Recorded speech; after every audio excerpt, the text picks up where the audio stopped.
Charge! All right. The last thing I think I want to talk about with Vinny is this steel toe business. Because it caught my eye last week. And I don't know. I haven't been paying attention to steel toe. So maybe this is a more common thing. But this clip just caught my eye because I happened to hear, I guess John has been DMing with April, that the steel toe guy's wife. That checks out. Yes. Yeah. So I guess he's been DMing April. And that conversation made me wonder, what are the steel toe guys up to? And so when I went, this is last week, April. If you need a room in Atlantic City. If you ever need someone to talk to, April, you can call me anytime. If that husband of yours gives you any problems. I'm only kidding, but also I'm not. I would never want to fuck you, April. You're far too attractive and young. That's just not what I'm into, so don't be freaked out if I ask you questions about anal. You're barely older than my daughter. There's no way I want to fuck you. By the way, it is -200 that he will eventually contact DJ Electrify. I'm putting that out there now. Oh, interesting. Hey. Yes. Mike's brain is working. What? Well, never mind. We'll off the air. Yes, let's talk off the air. You've already given way too many on the air. Let's do off the air. All right, that's just steel toe. Yeah, so he's messaging with April, and I checked in, and this was the most recent video they had published at the time. We just didn't get to it last week. So it's a video from, I don't know, 8 or 9 days ago. But it's him talking about the Dabbleverse. And I was curious. I'm curious to get Vinny's opinion on this because I think he incorrectly assesses a lot of things, and it's interesting coming from him. So I found this to be an interesting clip. Let's hear a little bit of it. Yes, and I call it white knighting. There's some of that, yeah. He's white knighting. Yes, all right. That whole Dabbleverse group of people, I've said for a long time now, it's just a bunch of fucking whingy pussies. Like, it's really, really bad. It's not people who do shows and have a good time. It's literally just a gaggle of people who talk about each other constantly and just gossip about each other. And then, like, I don't know if they want to be edgy or they want to be cool. I don't know what the ultimate goal is. But God, they whinge and whine and cunt and bitch about everything everyone else does. Can I ask HACKRIDE? Because you might have better insight here than me. Who's he talking about? He is, okay, so as the Dabbleverse goes, he's sort of a pariah on the outside. He's tried to nibble his way in a bunch of times. And everyone's like, get out of here. Get away from our ass. Quit smelling our ass.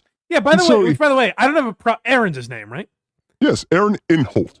When he first started popping up, like, I liked a couple things that he did, and I remember messaging him, like, when I was trying to get out and do more shows. I was like, oh, well, if you guys ever want to have me on, he kind of blew me off, which, whatever.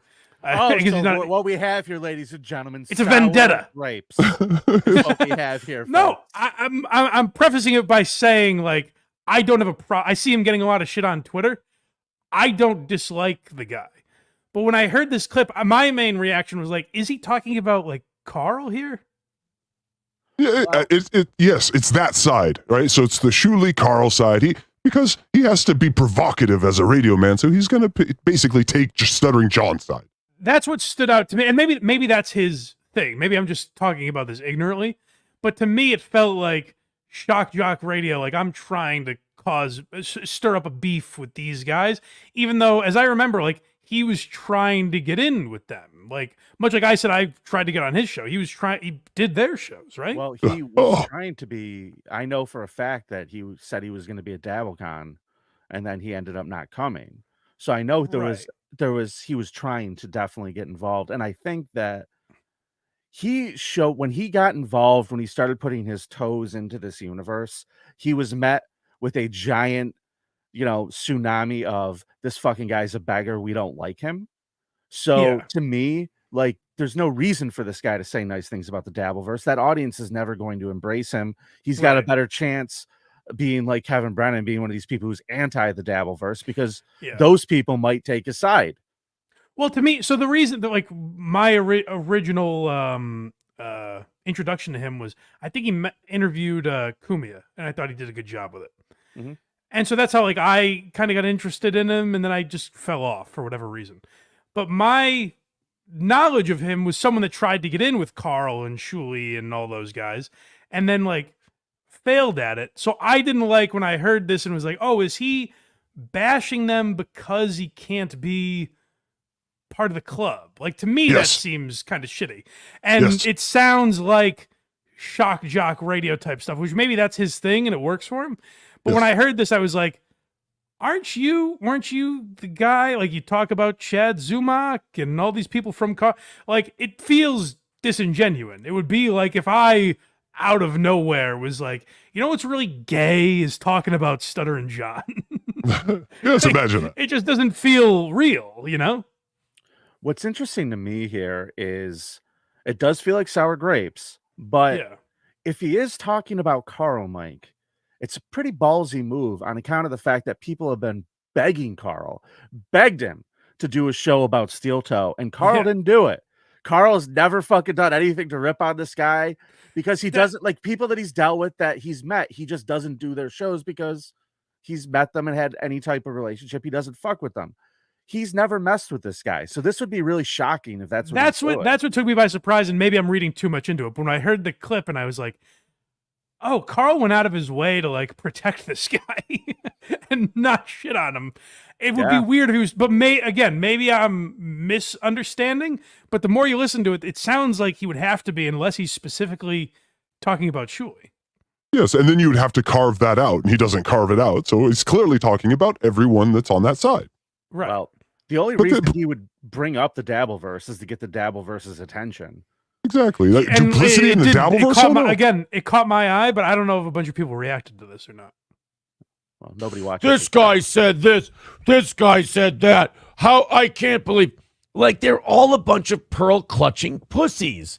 Every time someone has an opinion or does something, I looked through some of his show is like Chad Zumock did this, Patrick Melton said that. It's like, is your content different because it's not Stuttering John? It's someone else. Well, like, that's what I don't get. Human nature. We are what we complain about. Yeah. Like, if I was just talking about Red Bar and it was like, all this guy does is criticize shows. Anyways, here's Joe Matarese, folks. It wouldn't make any fucking sense. Right. What is it that shit that Vince the lawyer says? All criticism is self-criticism. That's right. Yeah. Which, I would take everything Vince says at face value. But I gotta say, like, Vince does give some pearls out there. If you wipe off some of the bullshit, there is a pearl under there every once in a while. Sure. Well, I mean, that's true. Like, to go out there to purposely just go on your show to criticize someone like that or whatever, this just came up in conversation, it's a pretty strong take, but it does feel a little forced. But you know what's interesting is too, there's an element of it that I get, because there are people, this is again, maybe if he's talking about Reddit or something, there are people where it's like, hey, let's get John in trouble. Vinny, you and I dealt with it with you more so with Phil Elmore. Yeah. Where it's that element of it does bother me. And if that's what he's talking about, I'm kind of on his side. This is where the whole reason I prefaced it with like, I liked Aaron at a time and then I kind of stopped interacting with him, or he stopped interacting with me, was that like, I'm not a guy that goes on that subreddit and is like, fuck this guy. I've never really understood the hate against him. Mine was more, is he shitting on people that helped give him an audience? Like, because to me, that's kind of shit, because I'm a very loyal guy. Like, I don't like when I see that shit. Yeah. I mean, there's a lot of loyalty politics in the Dabbleverse. I think that's pretty clear to everybody. But this guy's not really a part of it, and he's taking shots. So it's for attention, clearly. And honestly, if he is talking about Carl, like I said, it's kind of addicting to do because Carl has had his back. And if he's talking about Shuli, then I don't know. Well, let's hear a little more. Maybe he clears it up. I'll light their fucking nutsack hairs on fire and run around in circles. And I didn't understand until My Lost Interest came around with his videos that it's not that I wanted out of that. It's that I didn't want to be associated with that style because that's not my style.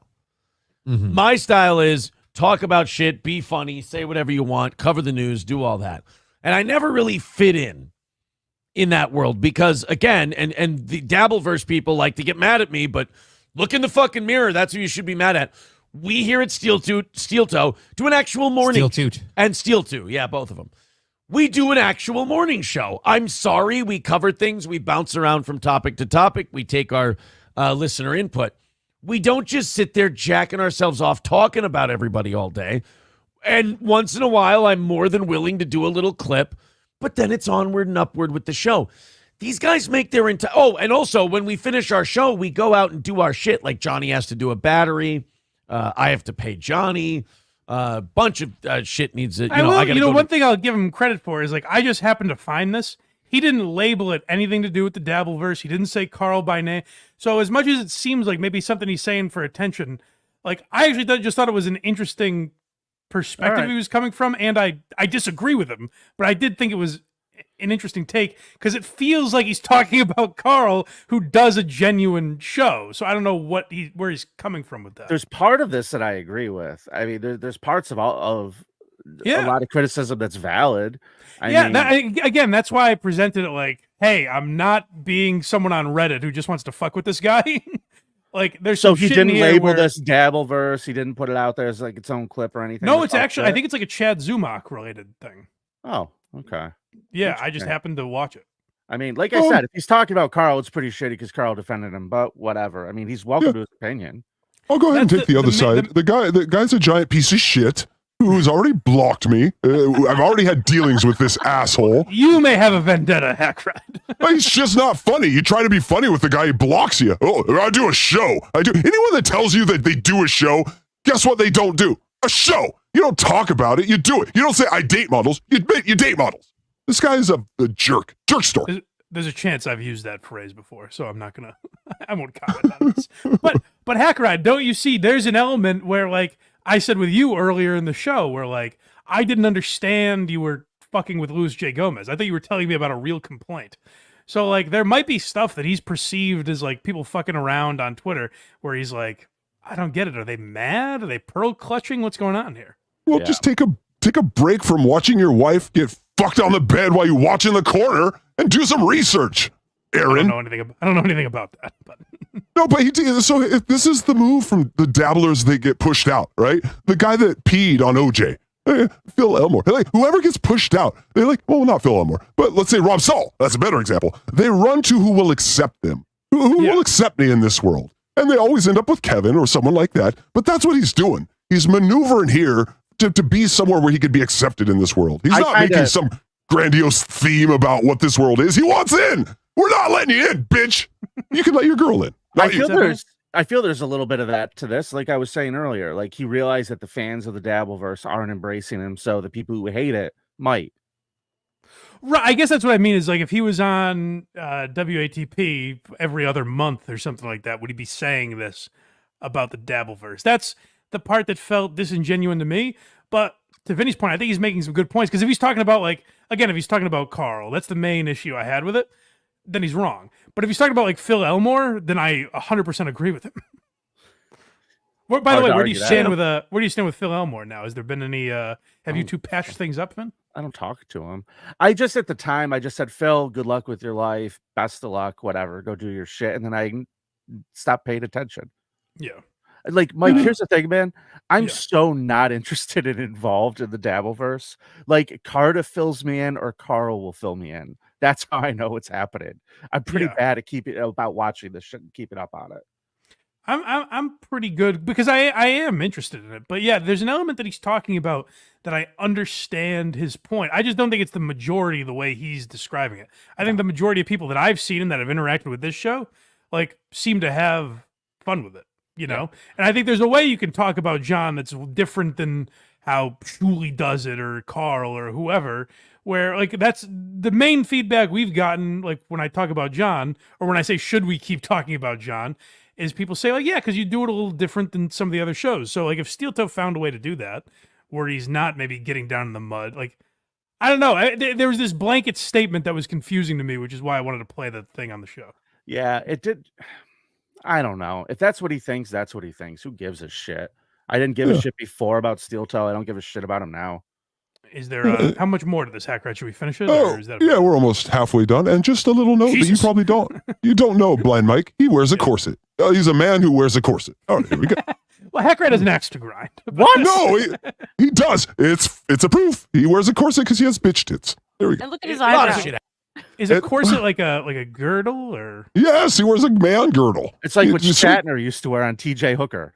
Honestly, it's what Blind Mike should wear on the KMS show. Honestly, hey, That's not happening. You know, my wife has to go put glue buttons on things, which is code word for just gangbangs. But these guys they talk about each other when they're on their streams. And then when they're done with their streams, they go on the internet and keep fucking talking about each other. And I think to myself, when do you live a life? When do you? But that's the problem. That is their life. And I shudder to think about that. Well, see that It's that to me is silly though. Like he doesn't talk about his show on Twitter. That You makes know, does- like that's what I don't understand is the idea of like, oh well, they do it on their show and then they also do it on social media. It's like, yeah, but the people following them on social media, that's what they're interested in. Like I don't get that angle.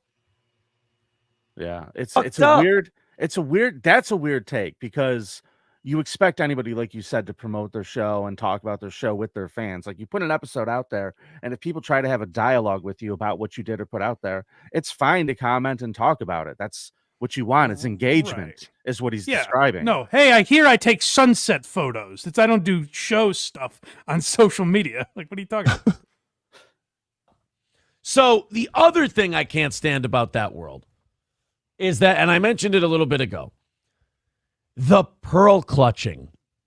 Oh, we're going to say everything. I mean, that whole Dabbleverse thing is built around bullying a guy. Like that's the beginning and end. That's the sunrise and sunset, the alpha and the omega of this whole Dabble thing, is we're going to harass and bully another man in Stuttering John. So then when people have a take about other people within this universe and they shit on them or whatever, these pearl clutching fucking pussies, each one of them do a man, did you hear what so-and-so said? That crosses the line. That's too far. There is no too far. There is no See, crossing the line. this is where I thought he was talking about Carl with the whole his dad's cancer thing. Yeah, he might be now. Now it sounds like he is. And I get why people feel that way, but here's the deal. The Dabbleverse did not start just to bully John. The Dabbleverse started just observing John. The whole thing Right. was like, just watch his shit. And it's turned into something very different than it was when it started. I'll give him that. It's evolved and there's very ugly sides of it. And I feel like I don't know if it's a good thing, Mike. I don't know if it's a good thing or not. It's entertaining as shit and it's funny. I know that. Yeah. But Yeah, I think John becoming self-aware, I think ruined a lot of shit. Like I thought it was very funny to talk about John, and believe me, I like the gossipy angle of it too. But Yeah. I thought it was funny to talk about John in a way where, like we just talked about Joe Matarese, where he's not aware I exist at all, or Carl, or any Vinny, or whoever. Like he has no awareness. He's just talking politics, saying dumb shit, misreading the super chat, having his fucking green screen behind him fall, whatever. Like it was just organic silliness. Now every episode is him talking about Carl and Shuley, which is a weird element to it. And it's why I said to those guys, like, I think it would be funnier at this point, because I think now we're at the point where John needs them more than they need him. Carl in particular, but I think Shuley too. what's happening is it's turning into a self-fulfilling prophecy. John screaming, they need me, and them going, we don't need you, but they do keep covering them, and it just keeps Yes.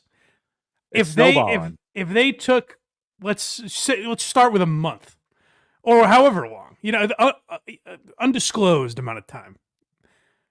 And I think John would lose his mind if they weren't talking about him. And I think that'd be fascinating. Like, that would be more interesting to observe than him being like, Kate Meany, I never wanted to fuck you. You got fat arms. It's like, okay. I mean, the shit is entertaining. Like when Cardiff will send me a clip or Carl will send me a clip, I'll laugh. I'll fucking legitimately laugh. It's funny. But I also, man, I don't know how anybody seeks it out. It's so weird to me how people find this thing. But it is very, very addictive, I think. I think people Sure. get get way too into it. And like I said, the more people get into it, the more of it they want, and the more it takes away from what it was originally. When people need to remember, this thing started because WATP covers podcasts. Okay. Right. And I mean, I know that Royce and Mersh and those guys were covering John a little bit before this, but Carl does one show about John, and John responded by saying, "I'm sending people to break your legs. Yeah, I'm going to sue you, Yeah. cease and desist." Yeah. At that point, it was a fucking marriage made in heaven because Carl could watch that shit all day. I think Carl just put out, like, they did a best of this week, and I think he did the first time he talked about Opie and the first time he talked about John. Oh, I gotta listen. And it's interesting because if you go back and listen to that, they talk about John the same way they talk about every other show. If John handled it the way every other show does, where either they ignore it, they never hear about it, or they have a funny response like Cumtown did or someone like that, Right. it's over. That it ends there. If John didn't threaten to sue Carl and react very angrily and say the mob was coming after him, like, if John didn't do that shit, it's all done, which is what was fascinating, that this guy kept digging himself deeper. And the other part about this that, you know, a lot of people shit on Shuley and whatever, but the fact is those two had a relationship that ended very sour. And Shuley, this is the thing people forget. Shuley had to ignore John talking shit about him incessantly. Yeah. And then Shuley's just like, "I'm giving it back to you, motherfucker." And when Shuley did that, it turned into what it is now. Whether it's too much, that's up to the listeners to decide. But it came from John's fucking reactions.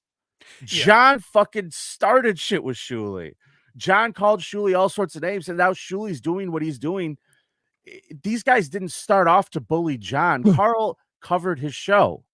Yeah, it goes deeper than that. John tried to get Shuley fired multiple times from the Howard Stern show. Yeah, I don't get the Shuley hate because, like, yes, did Shuley take something Carl was doing and run with it? And Shuley may have exhausted. This is probably the difference, ultimately, is like, I talk about Opie and John, things Carl talked about before me. I'm genuinely interested in those. Like, I don't think of it as ripping him off, but he definitely did it before me. And I'm interested in those, and a lot of the people watching my show also watch his show. So if you want to say, like, I ripped off Carl, you could definitely make that argument. I think the issue with Shuley is, like, he exhausted it. He does the Uncle Rico show every day, or however often he does it, solely about John. And that's where I think it got exhausting for a lot of people. But, like, the idea that, like, Shuley only, like, I guess that's what I'm trying to say is I'm surprised Shuley gets you're a Carl ripoff and, like, other people don't as much for some reason. Yeah. But I don't know. And can I mention real quick, because this isn't talked about much, the Dabbleverse is different to different people. So that's like the creation of the Dabbleverse. But to me, the Dabbleverse is a creator factory. I mean, you look at people like El Horrible, 2K, Stutjo Baloney Factory, HACKRIDE, me, Corndiff. And then you have the second layer now, like of the Electras and the Dooms. He was here before. The Greenbugs, My Lost Interest, Franklin Sheckler Quartus. There's all these new creators coming into these worlds. Thanking people at the Emmys, asshole? No, I'm just telling you what the Dabbleverse is. It isn't John. It's about the creators around John. Lolcows all over the internet, because now I've studied this, have a group of people around them that make jokes. We just do it the best. That's what the Dabbleverse is. We got the best lolcow, and we got real comedians in here. So it's like the best community. All that. You should go to some of these others. It's just normal people making fun of really weirdos. Yeah. But I think we get the gist of what Aaron was saying there. But yeah, I thought it was an interesting point. My intention was not to be like, fuck this guy. There were elements of that. Oh, fuck that guy! I'd like to know what he was talking about. But I do think it was an interesting point that he brought up. And frankly, I think it inspired an interesting discussion here. We have our own point. Now I'm ripping off Point Dabble Point. Jesus, what have I done? Ah, it did get boring, didn't it? All right, let's get into it, baby. Because we've got some topics I want to get into, and I think we'll have a treat for you at the end that we couldn't fully dive into last week. But I want to start with this steel toe business. A lot of people in this corner of the internet have been talking about Aaron Imholte and steel toe this week. So I admit I checked it out. I put on my gossipy hat and dove in. I heard Carl talk about it on Tuesday or Wednesday, whenever that was, and it piqued my interest. So I said, okay, let me see. And I know everyone's talking about it, but maybe I want to dip my toe in and talk about the divorce as well. But what I found was not that there's anything wrong with that. What, getting divorced? Yeah, nothing wrong. No, you're a real you failed as a man. I disagree. No, I'm kidding. Whatever Craig does is cool. So yeah, I actually think it's cool to get divorced. You can't have pizza every night, as a friend of mine says. Divorces are so hot right now. They're pretty cool. They're trendy. Yeah. I like to think of myself. Really cool, handsome guys get divorced. So, anyways, nothing to do with that. People were very intrigued because, if you don't know, I guess I should explain. The reason people are so intrigued is because Aaron did a show with his wife, April, for a long time. And then there was a lot of stress in the marriage. She left the show. All kinds of drama happened with Steel Toe. And I listened to Carl, and I said, I've avoided it this long, but it piqued my interest. I kind of wanted to talk about it. And then what I found when I went to look through recent episodes of Steel Toe is the divorce didn't even interest me. I got hooked by another angle. This captivated me. So we're going to take a look at how every show for like over a week started over at the Steel Toe program. Now, I'm not totally familiar with what Aaron does. I messaged him a long time ago. I think maybe when he first started the show, he had Anthony Cumia on, and I thought he did a good job with him. I thought that was interesting, so I messaged him and said good job and all that. And that's really my last interaction with him. So I haven't seen the show of late. I don't know what he's up to. I don't know if this is a bit that I'm missing, if there's an inside joke that the audience would understand that I don't. But if not, this is a bizarre way to start a program. So let's just dive into it, Craig. Give me one example here. I'm sure it'll just be a one-off. Mission this week, get rid of the shadows. That's mission this week. Eliminate shadows, which I believe is just backlighting, right? So I might move some shit from over there and bring it back here. And here's what I have to understand. Here's what I have to just accept about myself and start working on. I fucking suck at this shit. I'm great at hosting a show. There's nobody better. Okay, hold on. I want to get to that for a second. Hold on. Back up a little bit. I'd like to address that claim. But first, I want to talk about, I'm a man who's visually impaired. I do not see particularly well, and it's getting worse. Mm-hmm. So to me, of course, the set dressing doesn't matter at all. The background, whatever's behind Aaron, in front of Aaron, anywhere, matters nothing to me. So let me ask you, Craig, a man of sight. Yep. When you're watching a podcast, how much do you really give a fuck about what's behind the guy talking? Like, not at all, except if there's too much going on, it's almost distracting. Okay, I mean, I understand that, like, for the algorithm, maybe it matters. You see podcasts like Bad Friends and things like that have the big, loud backgrounds behind them with the logos. But, so I think it matters to an extent. As a topic, it feels dreadfully boring to me. But hey, I'm probably nitpicking. This is a one-off thing. So let's see now. Let's see fake radio guy tell us how great he is. Fuck at this shit. I'm great at hosting a show. There's nobody better. The reason we have so many haters is because I'm so fucking good at this. I mean, it drives people. Come on. Hold on. Is his, again, I can't see. Is his Howard Stern handbook on his desk? How to just be fucking Stern? I mean, Jesus Christ. Does anyone believe that, Aaron? No one's better at hosting a show. Like, we're in the same ballpark of subscribers, I can't. No one's better. I can't imagine he believes this. Well, that's the thing, is like when Howard said it carried a little weight because he was number one in most markets he was in, close to all of them. So, like, it had a little gravitas when Howard said he was the best to ever do it. You kind of, to make that claim, you have to somewhat establish yourself. And I would even say, when Howard Stern was in Detroit, if he said, I'm the best to ever do this, you'd kind of be like, shut the fuck up. Who would want to listen to that? Right. Like, you kind of have to prove yourself a little before you can do the fake tough guy, like, I'm the best to ever do that. Aaron, no one thinks you believe that. No one thinks you believe you're the best broadcaster of all time. That's why he's on the internet. Doing Steel Toe Morning Show. Well, listen, the best broadcaster of all time will probably be on the internet. So That's true. That, Maybe I don't have an issue with. Yeah, maybe he is, and he's ahead of it. Yeah, it just seems like, the only. I mean, like, again, I checked out his show a couple times. I didn't hate it, certainly. That's the thing, is like, Aaron gets trolled a lot. Like, I'll be totally fair. Until this, I never saw anything where it's like, oh, I have to shit on this guy. So like, I don't think he's a bad broadcaster necessarily. But the best of all time, like, that's just fake. No one thinks you mean that, Aaron. It comes off as phony. You're lying to your audience. I never seeked out the show, but every clip I've seen, I've been like, this. I could listen to it. Sure. Yeah, I've never seen anything dreadful. But so I noticed something here. What we just heard, I said, oh, well, it's a little weird to start the show by talking about the set, but maybe he just changed something. Like, so he feels like he has to address it. Whatever. And maybe I'm being nitpicky. It's a minute and a half. Who gives a fuck? The biggest concern I have is it's still set up to show where his wife would be sitting. There's silhouettes of April. There's legit an empty seat right next to him. Like Marty Funkhauser at the Dodgers game. The Memorial April Imholte seat. Exactly. All right, so I'm sorry, is there any more to that clip? Oh, yeah.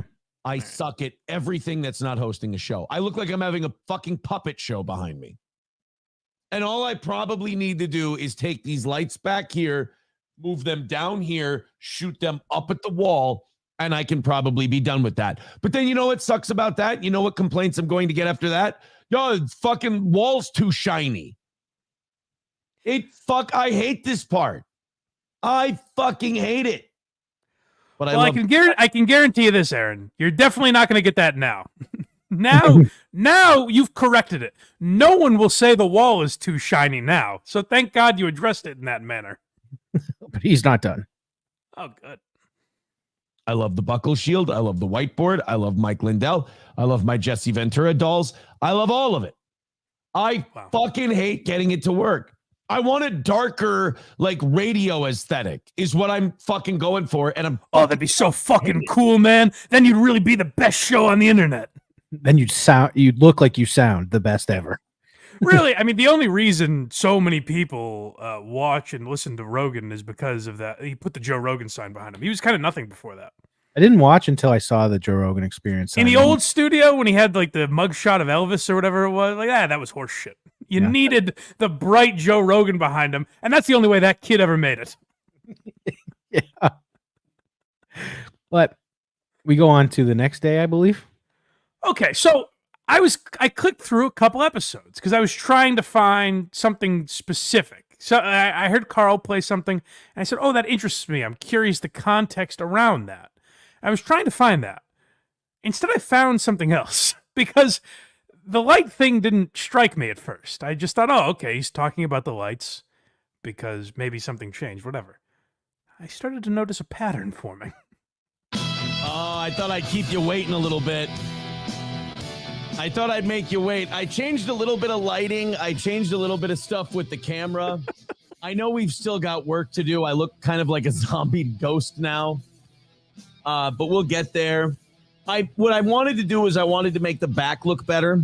So I changed the backlight compensation.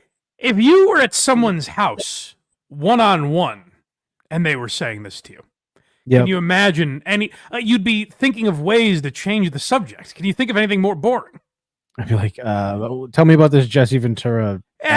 We put in a new backsplash. We took the wallpaper down because, I don't know, I just really wasn't liking the vibe. We figured a fresh coat of paint would really spruce this plate up. Oh, my God. Shut up. Now, to be fair, none of that really matters to you. It doesn't matter to me, but does it matter to anyone? I mean, sometimes, you notice things when you can see, I guess. On a podcast, do you give a fuck what the wall looks like? No, because I usually listen while I'm driving, so no, I guess. Okay, well, let's keep going. Trying to play devil's advocate here. Sure. Yes, I can.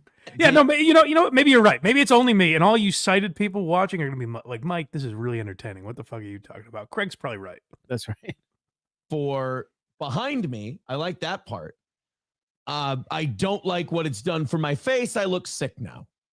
So we'll continue to Sick as mess in around. awesome. We'll continue to work on that. Fucking sick. And people are saying it looks better. Debatable. Aaron, stop. Well, he's Stop reacting to what every individual says. Some people are going to say it looks like shit to annoy you. Some people are going to say it looks like shit because it looks like shit. Some people are going to say it looks great because they want to trick you. Some people are going to say it's great because they think it looks great. People lie on the internet, and people also give honest feedback. Don't listen to every single person because it's going to drive you insane, and it's going to force you to do wacky things like every day talking about the lighting in your studio. I do enjoy that you're telling him it's going to drive him insane while this has driven you insane. I know from experience. He's the next domino to fall. It hits me first. We've lost Blind Mike to the light debacle. In his defense, his show is kind of built around getting super chats, right? Is he one of those? Oh, I think it's entirely. Yeah. So maybe Well, no, I mean, he has, unlike like Kevin Brennan and Stuttering John, I think he has like topics he talks about. right, but I mean, like the length of the show could be determined by how much money he makes. Correct. Yeah. So maybe he's just trying to engage them to get them to grease. Oh, right. Like, hey, guys, I mean, you're going to want to donate to tell me how bad the wall is, right? If you want me to talk about how terrible my wall is some more, give me $5. That's a fun way to do a show. Yeah, I always enjoy that. Super chat us right now if mine or Mike's background sucks. Yeah, let us know. Still look fat. I didn't turn off the "Don't make me 219 pounds" filter. That's how you know, guys, self-conscious about his weight when he gives you the exact. Guys, I'm not 220. So don't you dare say that. I'm 219. I'm still able to fight at welterweight. I think I don't know if I've ever seen I don't know if I've ever seen this amount of success go to someone's head where he's very vain and there's I don't know. I was listening to Carl's breakdown of it. There's alleged drug use involved. It seems like the Kurt Cobain story, but it's just a guy with 10,000 subscribers on YouTube. No, he doesn't sound like a guy on Suboxone being like, my lighting was pretty fucking good this morning. Yeah, he's very concerned about how he looks and everything. It's like, I don't know, if you do a good enough show, it doesn't really matter, you know? All right, well, let's see what the next show starts like.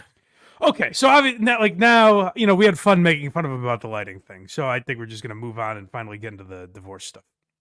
First, I do want to address, yes, the lighting is better. Oh, God damn it. You can see from Johnny, it's not perfect. Aaron, shut up about the lights. Talk about it more. Every day. I'm kind of interested. I'm kind of curious where this is going to go now, to be honest. You think this is a blind trigger, maybe? It might be a blind trigger. He's talking so much about visuals that it's bothering me. I feel like I when I was a kid and Monday Night Raw ended and I couldn't wait to see what happened to Stone Cold next week. It's kind of how I feel about the lights. I don't know, like David Letterman had a very nice set. I don't think he started every show telling you what the fucking lighting guy was doing. Conan. Well, here's what went into our set design, actually. Top 10 things on our set. Conan started every show explaining why the moon was where it was in the backdrop. Just let things happen behind you. And why is it taking so long, by the way, to get it right? That's the one thing I'm just like, flummoxed by. Every day is a new adventure, a new lighting adventure. I feel like you have one stage light. It's not going to look this dim. But if it does, fine, whatever. That's just what it looks like, I guess, Aaron. Move on. You know what? To his credit, it sounds immaculate. All right. Well, that's true, yeah. Oh, you're going to get him to talk about the audio quality now. Guys, good news. We've improved the microphones. No. His sounds great, guys, right? Don't tell him it's not. Yeah, no one fuck with him about his sound. That'll ruin the man. Yeah, you fixed the lighting, but what's with the mics? Sorry, Aaron, what are you saying? We can't hear you. Aaron, you look fantastic. If only we could hear what you were saying. A little bit like a ghoul. I have shadows cast on myself now. The shadows on the wall are gone. We took care of that. Now I have a weird neck shadow following me around. That's it. And it's probably this light right here. Oh, good. I'm glad you've diagnosed it. Crazy that an overhead light causes a shadow. I was worried. I got to be honest. When he started talking about the lighting, I thought it was going to be an open-ended, like, who knows? Who knows what the problem is? But luckily he said, like, no, it's probably this light over here. Oh, thank God. Now, I have the blinds in front of me open. That's Beautiful me. Beautiful lighting right here. All right. Coming down. That's causing it. But I think it looks better. The video quality is better. We got rid of a lot of that image noise that we were seeing. In fact, I think we got rid of all of it. People were saying last night. You can just tell people. Like, you don't have to tell people. They'll just notice, you know? Now, the part that unfortunately you can't appreciate is there's a guy on the screen that he's got on the show that just looks like he's falling asleep. Oh, well, thank God he's not crying. This guy broke down. So I guess our pal Mersh super chatted this show. Mm-hmm. I don't know this guy's name, but the producer. I guess Mersh said he stinks on the show. And the guy, for like an hour and a half, wept openly on the show. And he was like, you just fucking try things. Really? Oh, yeah. I was going to talk about it, but like 15 people talked about it before we did. So I felt like it was done, you know? Man, if I cried every time that happened. Not today, right, guys? Tell Craig how great he is, huh? I don't have a live chat blowing up on the right being like, this guy fucking sucks. He's a fat ginger fuck. So, like, here's my thing. I'm like, the shows can change what they look like without it being a daily discussion, I feel like, you know? Yeah. Like, if you go back and watch the early episodes of Always Sunny, it's shot differently. I don't remember the episode where they're like, hey, Charlie, you look like you're standing in better lighting today. Oh, well, as a matter of fact, the technology has gotten better, so... You don't remember that time they did an episode talking about how the Coors Light's more illuminated than it was the day before? No, I've thought I've seen all of them, but I'm going to have to go back. I guess I missed one or two. All right, let's finish this clip. It's every day. It was a lighting discussion. In tuning, we'll keep perfecting it. As you can see, the board has been updated today. Let's check out the board. Oh, good. Of course, today being Tuesday. Oh, hold on.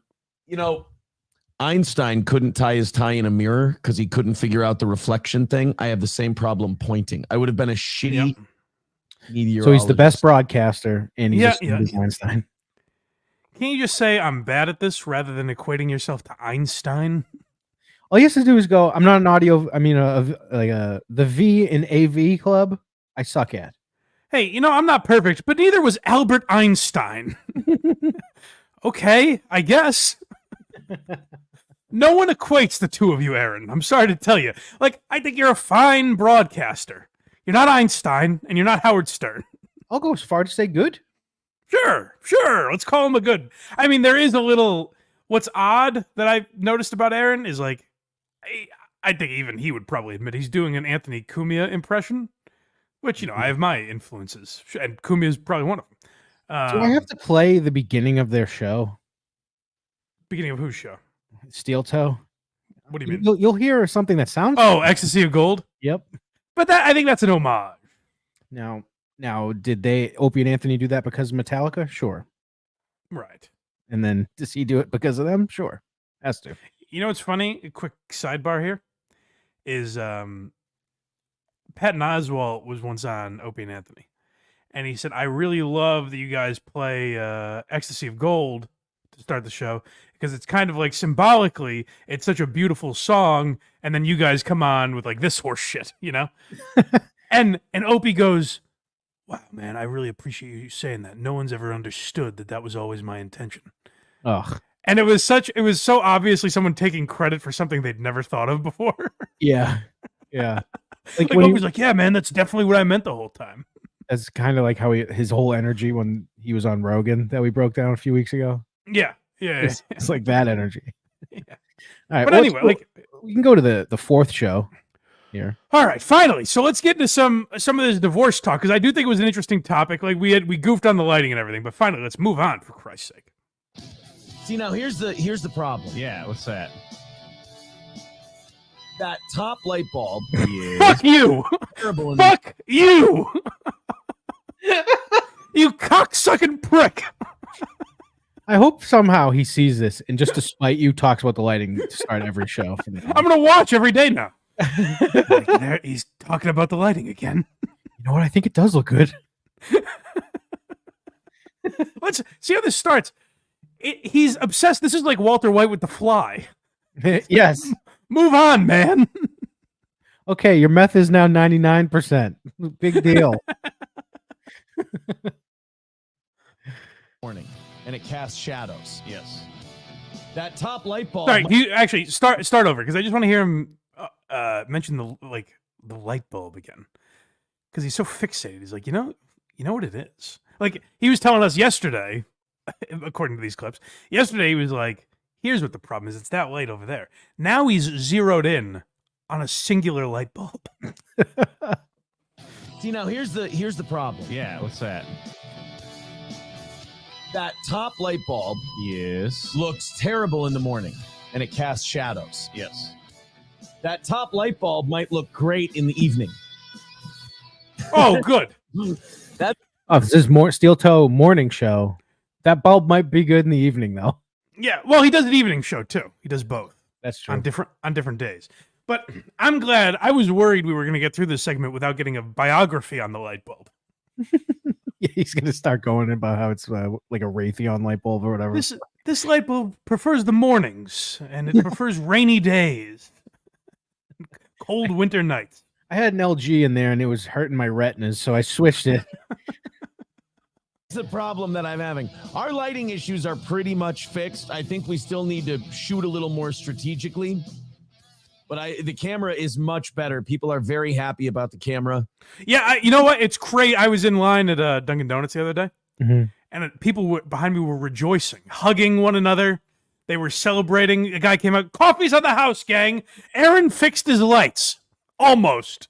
Someone came in just gasping for air, like, "Did you guys see?" And someone cuts him off. "The light bulb, it's fixed."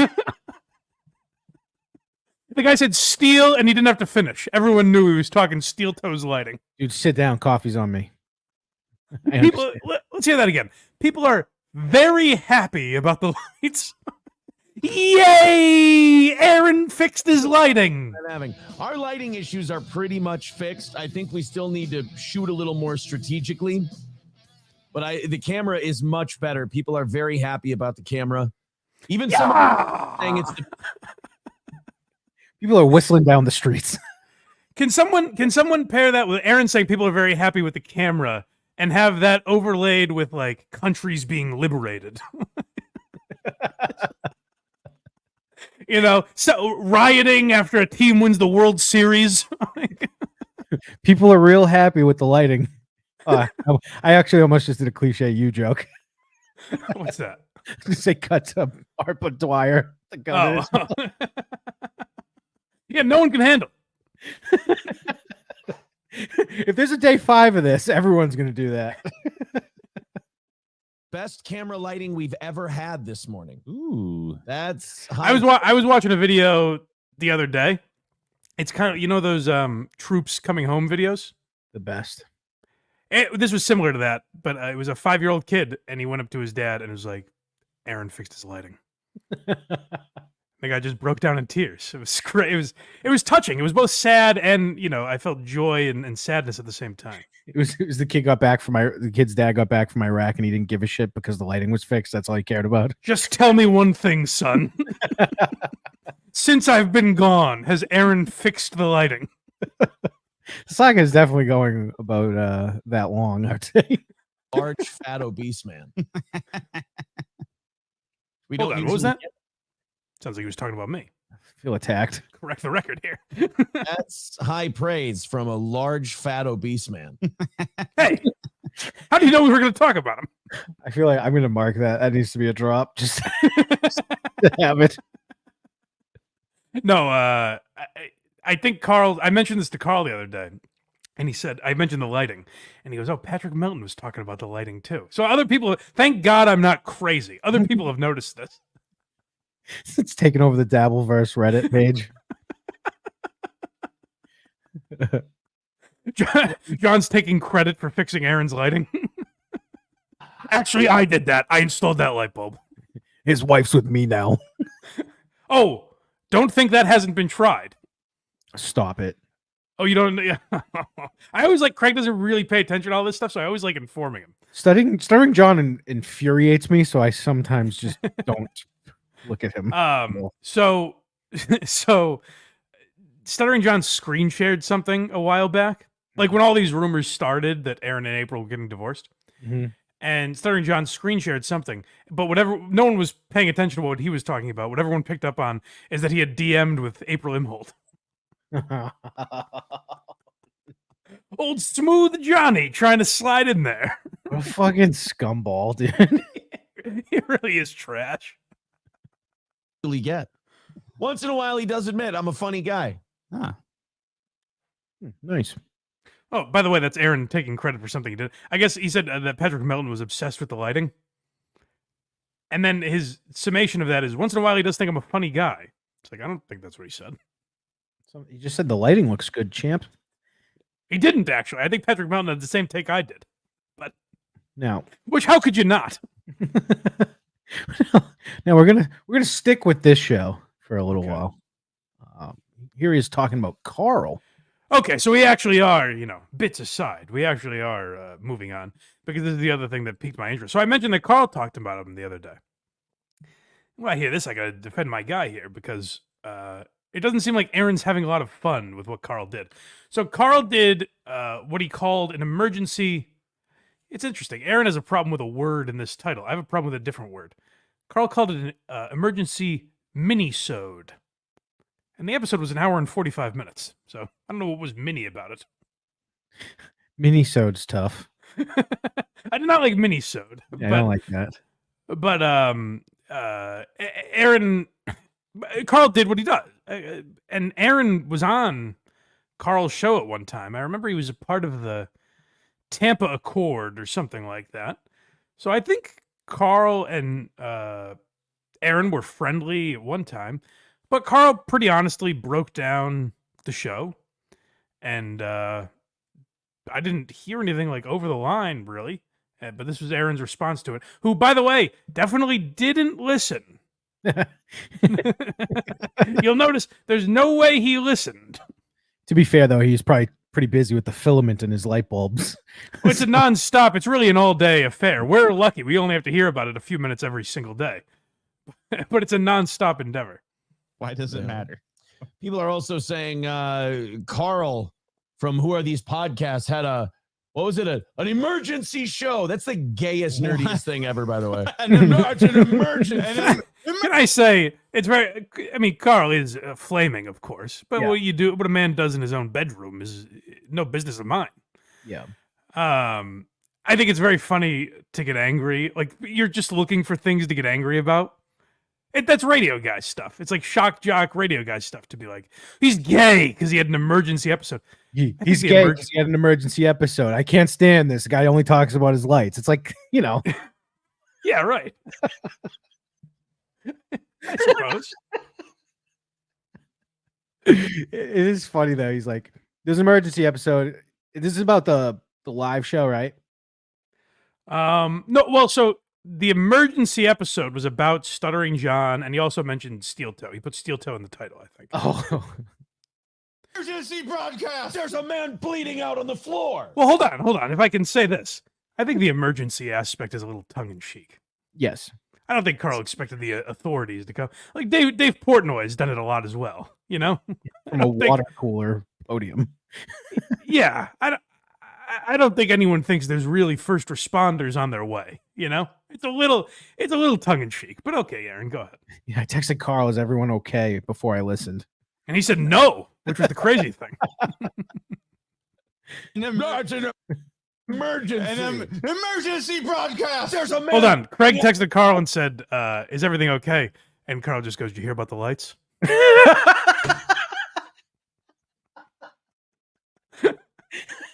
Not everyone was happy about it. Carl was devastated. I was like, I did. What do you? I have 2 ears, don't I, Carl? Of course I did. Of course I did. I don't live under a rock. Emergency broadcast! There's a man bleeding out on the floor. He had an emergency broadcast, and he fucking lied. He said that I insinuated something I did not insinuate. I'm not even. Oh, hold on a second. At least don't get specific. You heard Carl did a show, right? Yeah, pretty gay of him, by the way. Oh, it was very gay of Carl. I mean, Carl, again, very flamboyant, flaming, all the adjectives you can use, of course. Gay is queer is a $3 bill, as my grandfather would say. Gay is the driven snow. That's not what we're here to debate. No one would pick that losing debate. Is Carl gay? Of course. What I'm here to defend is the idea that Aaron says, like, I heard I don't know. I heard there's a guy, I guess, named Carl, and I heard he did a show or something. Anyways, here's exactly what he talked about. But I didn't listen. I didn't hear it. So I guess this is what Carl did specifically. I was up to my eyeballs in light debacles. But you guys know me. If it ain't lighting, I'm not touching it. I gotta say, that's a pretty good alibi. If I'm the detective on this case, I'm kind of buying the fact that he was so consumed with lighting that he didn't listen to Carl's show. He should go murder someone right now, and he'll have an alibi.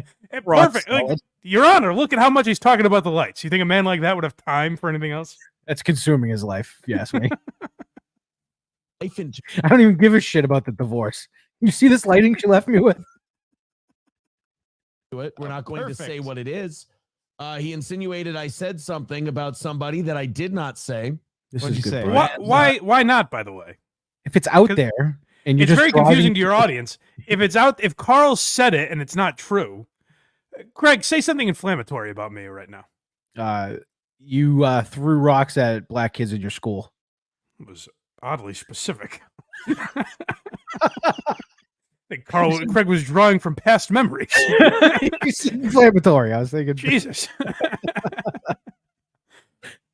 Now, yeah, obviously, cut that out, of course, because that can't be out there. It's something ridiculous. So who gives a fuck, right? Yeah. But now, if it's possibly true, maybe you wouldn't want to address it specifically, I guess. Yeah. Now you're like, yeah, you know what Craig just said? I'm not going to repeat it, but. No, whoa, hold on a second. Who told you it's the warthog talking? Those were his rocks. They were just mysteriously there was piles of them just planted there. No one knows where That's they came the from. real question. How did the rocks get there? That's what no one's looking into. Those are Soros rocks if I've ever seen them. That's how much I'm happy Craig's back, is I'm taking on his, proclivities.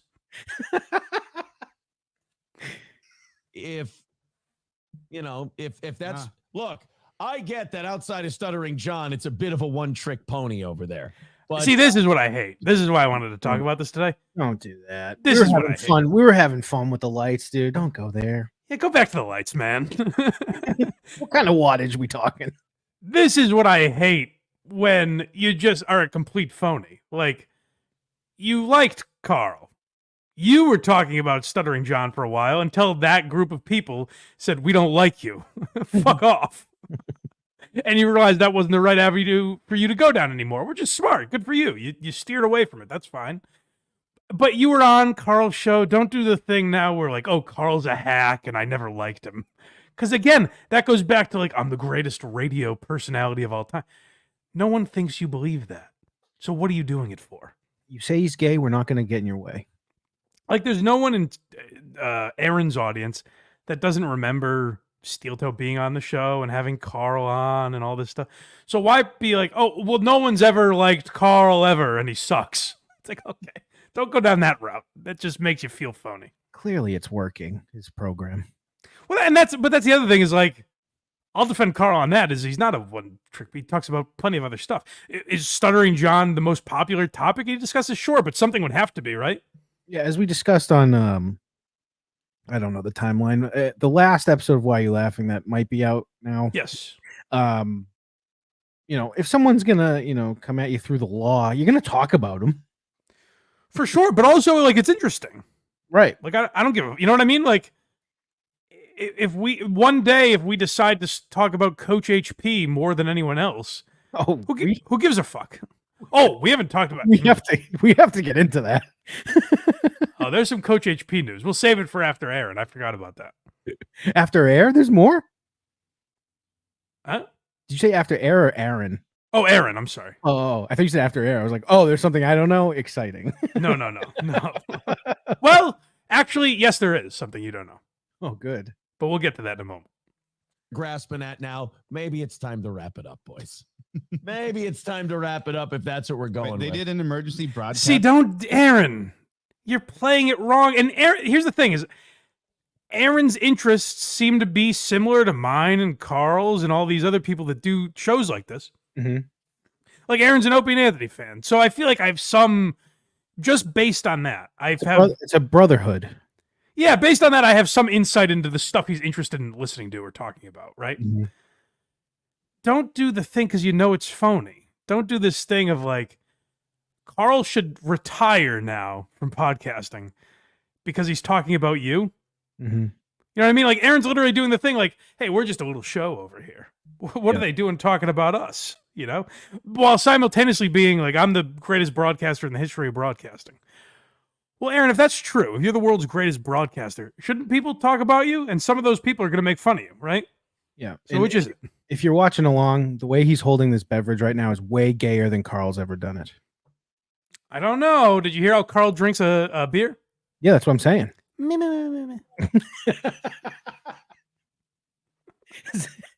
That's Stuttering John's impression of him.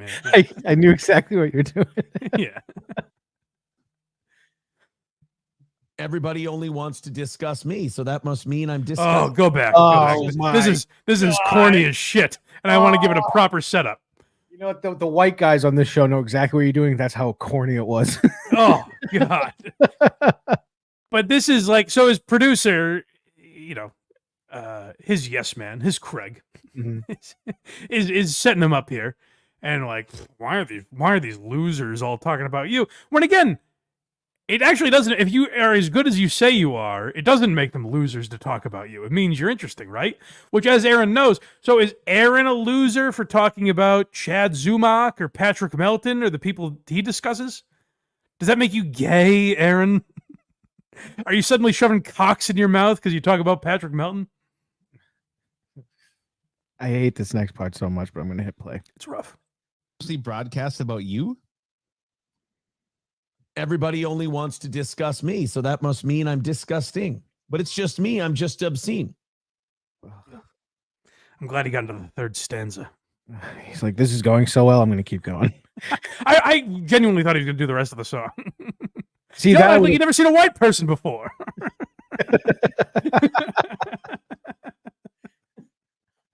I love the way his producer sets him up too. Like, you mean to tell me this guy is talking about you? He's like, my girlfriend listens to Crime Junkie, Yep.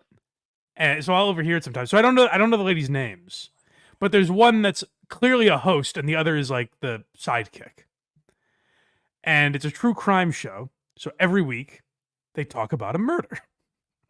And Naturally. yet there are things on there where like the main host who does all the work is like, so then the man stabbed the woman to death in her sleep. And the other girl will go, wait a second. I'm sorry. Stabbed? Like murdered? And the first girl's like, yes. This is a true crime show. I actually might want to get. We should do that next week. I might want to get clips of that because it's very funny.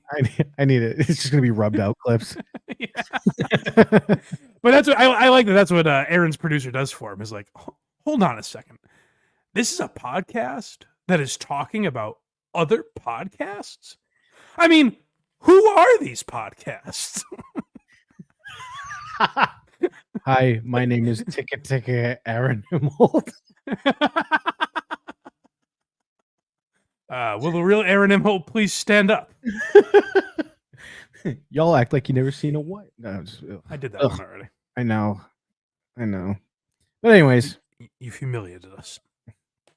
yeah. Well, we're doing. Yeah, whatever. Let's move on. Let's move on to Hackamania, brother.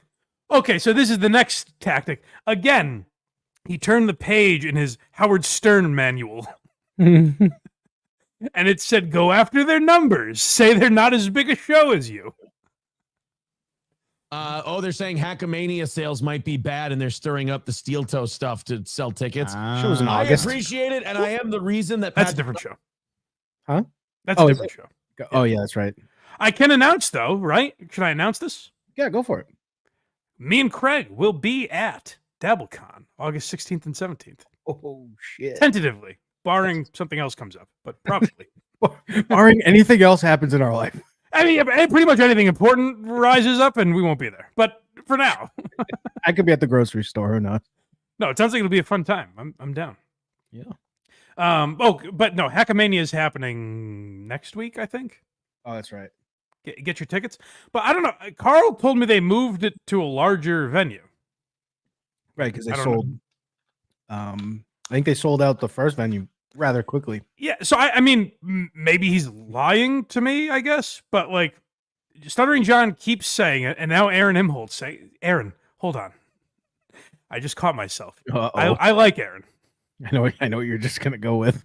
Realize the sentence I'm about to say. The company you keep.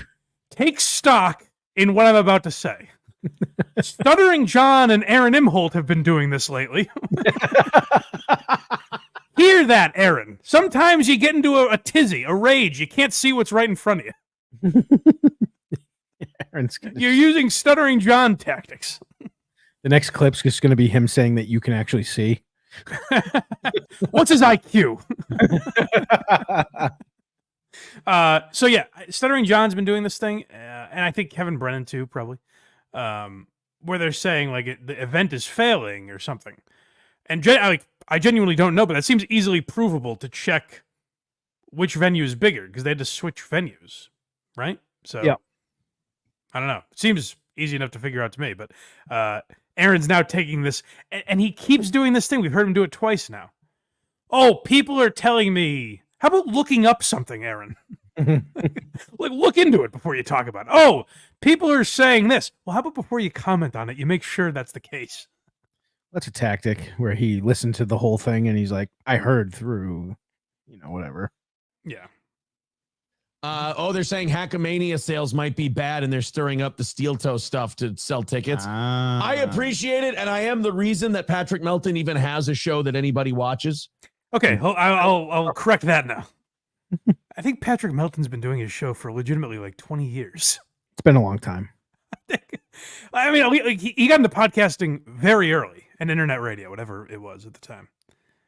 But like, Patrick's been doing it for a long time. Like, Red Bar was dumping on him 8 years ago. Now you can say his show sucks or whatever. I don't know much about his show. Like, you can criticize it if you want, but to say I'm the only reason Patrick Melton has a show. Again, Aaron, you're being phony and everyone can see through it. Hey, it's fine to be phony if you get people to believe you. But, like, who's believing this? Who believes you're the greatest broadcaster of all time? Who believes you didn't actually watch Carl talk about you? And who believes that Patrick Melton exists purely because of you when you guys have been going back and forth for a year and Patrick has had a show for, I don't know, 10, 15, 20? If I don't get, like, a lot of people do that. Like, it's a defense mechanism. Like, if someone talks shit about them, they're like, I heard. And it's like, no, you heard someone's talking shit, so you wanted to hear what they had to say. Yeah, I always try to be genuine. Like, if I say that, if I say I heard, I try to back it up with, like, genuinely, I'm not above listening to this. Right. It just came across my radar and I haven't had time to check it out yet, you know? Right. Like, but to act like you're above it, it's like you're not. That's what your show is about. Your show is covering similar topics to all these other shows. You think because you talk about politics once in a while, you talk about George Soros, that you're better than the rest of us? It's true. Sucking Patrick's dick now if he can find it. But at the same time, oh, fat guy. I don't think I'm a big enough deal to get your tickets moving. Yeah, I'm gonna be honest with you, Aaron. I don't think they thought that either. I don't want to talk about tickets. I just need to get back to this lighting. Listen, I don't know. I know Carl tells me all the time when we talk off air. I was in marketing. I know Carl. I don't know how good a marketer he was, but I don't know if in his training they ever told him, like, just make sure you put Aaron Imholte in your advertisement. That's how we move merchandise, is we just tell people that steel toe has something to do with this. And boy, tickets fly off the shelves. Here he is talking about the emergency. I just want to go back to that for 1 second and just say, like, the idea that Carl is doing a live show in Vegas. According to Steel Toe, no one's going to go. No one. Then a week before the show, Carl talks about Aaron. Carl, who's been doing a show for 6 years, 7 years. Yep. Now all of a sudden, people are like, "Oh, we talked about Aaron once. Fuck, I'm in." Here's what bothers me about him going after Carl like this. Everyone told Carl for like a year and a half to shit on this guy, and Carl wouldn't do it. Carl went out of his way not to fuck with this guy. And then the second Carl says something he doesn't like, or that he hears Carl might have said something he doesn't like, he immediately goes, "Oh, well, that guy's a loser who should quit podcasting and he doesn't sell any tickets." And it's like, okay, well, it's just phony, Aaron. You're a fraud. What was it that Carl said? Carl said basically that, so Aaron did this speech. He gave some speech about his divorce and talking about how he was doing things that a father shouldn't be doing. He goes, I realized I did certain things that a father wouldn't be proud of, and I wouldn't want to have to explain to my kids how I could be a father that was doing these things. And so a lot of people took that to mean he was using drugs, because that had been rumored for a while. Mm-hmm. And Aaron also said, he goes, "Listen, these rumors get out there, people speculate, so if you've heard something about me, it's probably true." He said that, I heard him. So Carl took all of that information and said, okay, so Aaron was probably doing drugs. And Aaron is like, "Wow, you have crossed a line now, my friend." And he's supposedly clean now? That's what he said. I guess. Well, I don't know, because he's saying that's not true. Well, if you got clean, sir, congratulations. Sure. And if you were never doing drugs, congratulations, I guess. Way to stay strong. Here's the thing is, like, I don't give a fuck if you were doing drugs. I think part of recovery is probably admitting it, but whatever. He hasn't hit that step yet. Yeah, I mean, I guess. I guess admitting you have a problem didn't cross your mind, but sure. An alleged problem that we don't know if it's true. Yeah, maybe he does. Maybe that proves he does. But here he's with the emergency. Oh, good. Carl had an emergency broadcast. Yeah, we heard This it. can't wait, you What a homo. guys.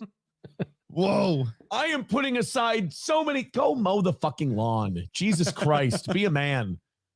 I need to have an emergency broadcast. To Wait, paraphrase, you have to do that now. You have to mow the lawn and be a man. Harmon gonna jump out the window? to paraphrase Jim Florentine. What are you, 6? Oh my God. No offense, Carl. It sounds fucking gay. Like, Well, can I ask Aaron, just because I've got my gay meter out, is it less gay if the lawn is already mowed? Yeah. If he did that and still had time to kill, would that be less gay of him? That'd be significantly less gay. Go mow the lawn. What does that mean? Get some dirt on your face. I've never heard that. Go mow the lawn. I've also never heard the wood paneling one too. Oh no. Another comparison. No, that's true. God. Is mowing the lawn the mark of a man? I don't know. No. I'd rather just pay someone to do it. I don't know. You think Dana White mows his own lawn? You know? Probably not. He's pretty gay. really gay. No, offense, Carl. What? Offense. No, whatever you said about me cannot be more offensive than an emergency broadcast is gay. Sorry. Ah, okay, there we go. Oh my God, he really did stick. I thought we were just joking, but he just sticks with that's gay for quite some time. Yeah, no, he's like it's actually gay. Like, You know, I'm a man who loves a gay joke. You know, sure. that seems excessive. Well, again, I think the reason you call it an emergency show is like it equates to a bonus show. You know? You know what? Some might say that bitching about lighting is way gayer. Oh, this lighting just won't do. Anyways, Carl is super gay. I look like a fucking mess in this lighting. Oh my God, am I getting fat? Anyways, who's the homo that was talking about me? I look like a ghoul.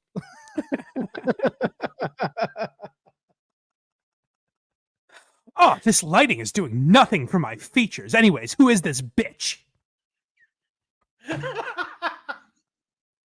Yes, Aaron. This is all very gay of us. We're all gossipy little queens. But stop acting like you're above it. Right on the heels of bitching about lighting. You know what's gay? Doing a show. We're all gay, you know? That's right. Certainly when compared to men who mow lawns. That's straight as hell. Yeah. Ask Andrew Augustus, my buddy. He's definitely straight as hell. Straight as an arrow. All right. Is there any more, Aaron? Yep. This is Destroyed. Oh no. All right. Well, I hope he's doing all right. I think he talks about our boys ROTC here. Yes. Someone left in the comments that Mersh destroyed me. Wait, I'd like to announce. Oh, hold on. How dare this smug producer laugh at that? Mersh literally destroyed this man. This guy wept for an hour and a half because Mersh left a comment. I don't know if it was the same guy as before. Is the producer sometimes remote? Oh, okay. You know what? Then maybe I'm jumping it. I'm sorry. I might sound like an idiot here. Maybe it's a different guy. Could be. Could be. All right. I revoke everything. You guys in the comments, let me know. This is me destroyed. I have been destroyed. This is the same as you before you were destroyed. Oh, was it? Oh, well, I've been told I'm destroyed. Oh, boy. Boy, they're very literal guys, huh? Yeah. Oh, it was an emergency when Mersh destroyed me. Well, no, not literally. No one thought like he dismembered you physically. Left a grenade in their glove box. Like they just meant he shit on you pretty brutally. And probably by destroyed, they meant Mersh shit on you in a way that you won't really be able to come back from. And you're talking about his language. So I think they might have been kind of right. No, you literally are the same. Am I destroyed? Do I look do I have holes in me? Stigmata, maybe? Mersh Can't tell says the you lighting's were. pretty terrible, so I can't make it out. Don't you dare. No. Mersh Apparently- didn't say I was destroyed. Who did? Somebody came into the comments and said Mersh destroyed me. Oh, okay. Boy, these guys, I gotta say, to the commenters, I love all of you. It helps the show when you comment. Mhm. But I don't think you want me to put this much stock in your words, do you? Like, Jesus Christ. Everything is, the information he's going on is from the commenters. Like, everything he talks about is based on the comments. Aaron, let your hair down a little. Have some fun. Jesus. Play the sound and react to it. Yes. Yeah, play Carl and Mersh talking about you and have a response. I don't feel destroyed. God, the internet sucks. Isn't it just retarded? It's so gay and retarded. Everybody gets along, and then like You guys, hold on. Where was this show broadcast? It's on the internet, Mike. Oh, okay, good. But you guys, please in the comments, because I'll take them very seriously. The comments on cable TV. Let me know. Aaron's never shit on anyone on his show, has he? Has he? I really hope not. I hope Aaron's never made fun of anyone, because that would be a real loser. Actually, I think it would be pretty gay of him. Quite gay. If he's ever made fun of anyone or insulted anybody, that would be super gay. It's pro wrestling. What fucking happened? Calm down. I hope that's the guy that cried. At this point, Aaron's just like, I really miss my wife. Get this guy off the show. Well, Aaron's handling it well, so that's good. All right. That's good. Let's We're go. Let's go to the next episode. Let's see what. All right. I guess he talked about more about Mersh and Carl. Yeah. Good nighttime, evening. Hello. Welcome to the program. It's Steel Toe. I shouldn't have worn black. Oh, damn it. Okay, note to self. Nighttime, little more lighting. Morning time, solid. We got it. This guy loves lighting. The lighting in the morning looks fabulous. Yeah, no, you're right. Carl's totally gay. Anyways. What's the best wardrobe for this lighting? I'm little more light time, if you will. Hold on. Let's hear the man who's calling other people gay. What did he just say? Yeah, you heard him. Could you go back a little bit? I'm sorry. Morning time, solid. We got it. Nighttime, little more light time. Ooh, that's fun. A little more light time. Anyways, Carl's pretty fucking gay. Nighttime is the light time. Anyways, isn't Carl a gay bitch, everybody? Anyways, hold on. I got one more clip from the show after this where he talks about Carl some more. Okay, good. Let's close. Little vacation, didn't I? Oh my, don't I look tan? Oh, you. I know the camera looks like shit, by the way. No. We did some fixes. I think you'll notice some lighting fixes so far. Shadows a little fainter. We moved the table out a little more. Enough about the lighting. Now, I will say this. This is the best the lighting has looked. Well, thank God. So it might be over. Hopefully that puts an end to the lighting saga. Holy shit. Oh, well, best of luck to Aaron and all his lighting endeavors. I just imagine arguments between him and April, where April's like, "You're never going to fix that lighting." It's like, "I knew you never believed in me, you bitch."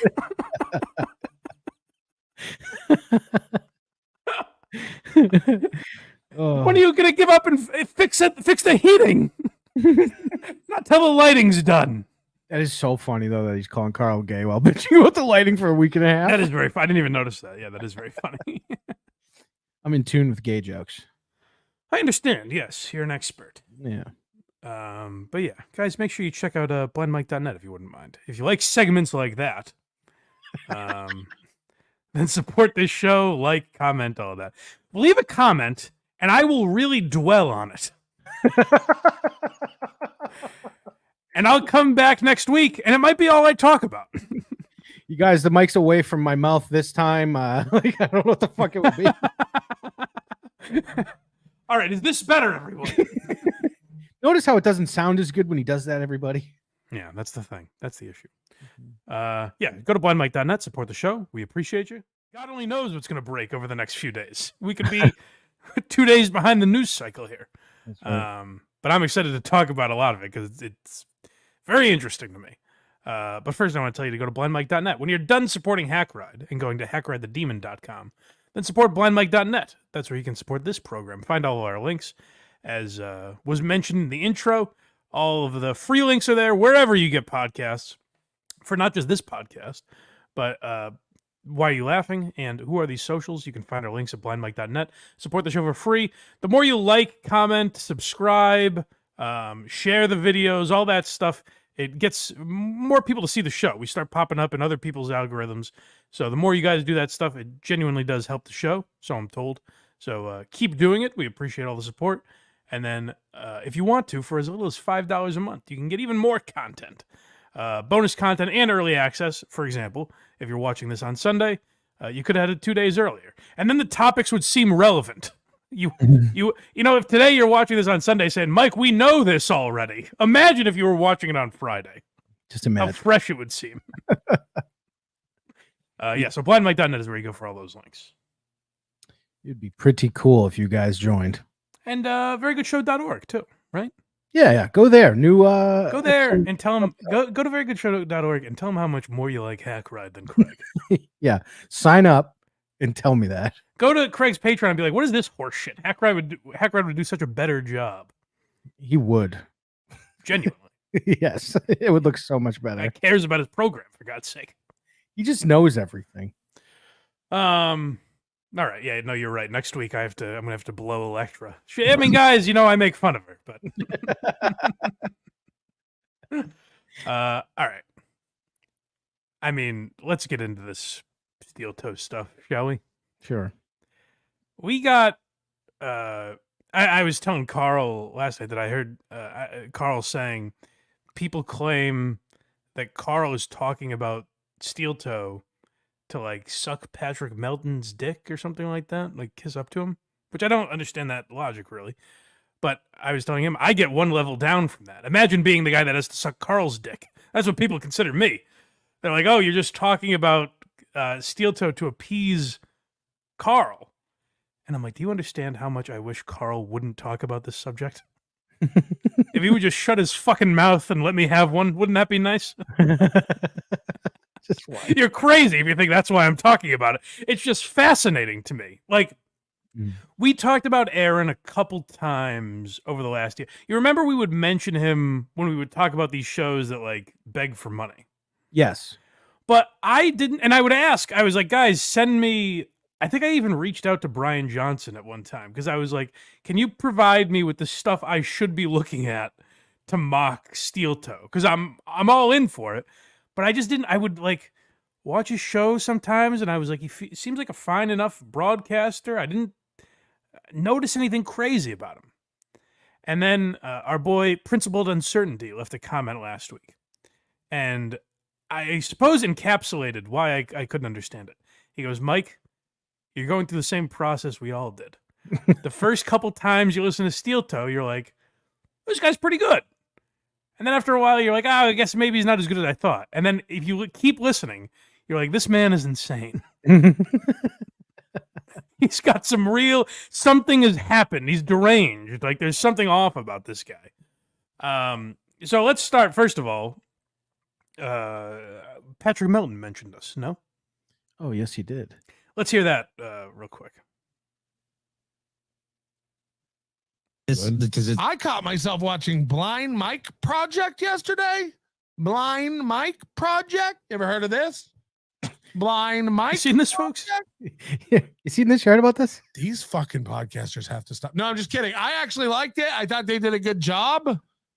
I found myself watching about an hour of it when they were talking about Steel Toe. I enjoyed it. Thank you, Patrick. Turns out he's not blind. I never watched more of the Blind Mike Project than When did that come yesterday in my life. I enjoyed it. I thought he was an interesting guy. I thought the show was watchable and good. I don't know who the co-host guy was. Whoa. I don't know about co-host. I like this guy. I think we praised Craig a little too much last week. What if he goes on to be like, but fucking HACKRIDE, this guy just taking the show down. There would be a bomb in Venice Beach somewhere. They were ragging on Steel Toe, which I love. They were playing some clips I hadn't seen of Steel Toe because there's so much of it. So I enjoyed it. So I fully endorse the Blind Mike Project. Well, then I guess we've got no choice. Well, we'll keep talking about it. Like, this is the thing is, I did this with Stuttering John, where I would try, I was like, I know people are going to say I'm just trying to hop on the Stuttering John bandwagon, so I don't want to do it. I'm going to stop talking about him completely. But I'm fascinated by it, and I can't control these urges any longer. Like, this is, if you don't find this to be a fascinating story, what's happening to Aaron and April and Nick Ricada, then, like, you just don't like this show. That's fine. That's perfectly fine. But you just don't like the stuff that I'm interested in, if you don't also find this fascinating. So I'm completely hooked. So to get you up to speed, and like I said, we're recording on Friday, so God only knows what has happened in between.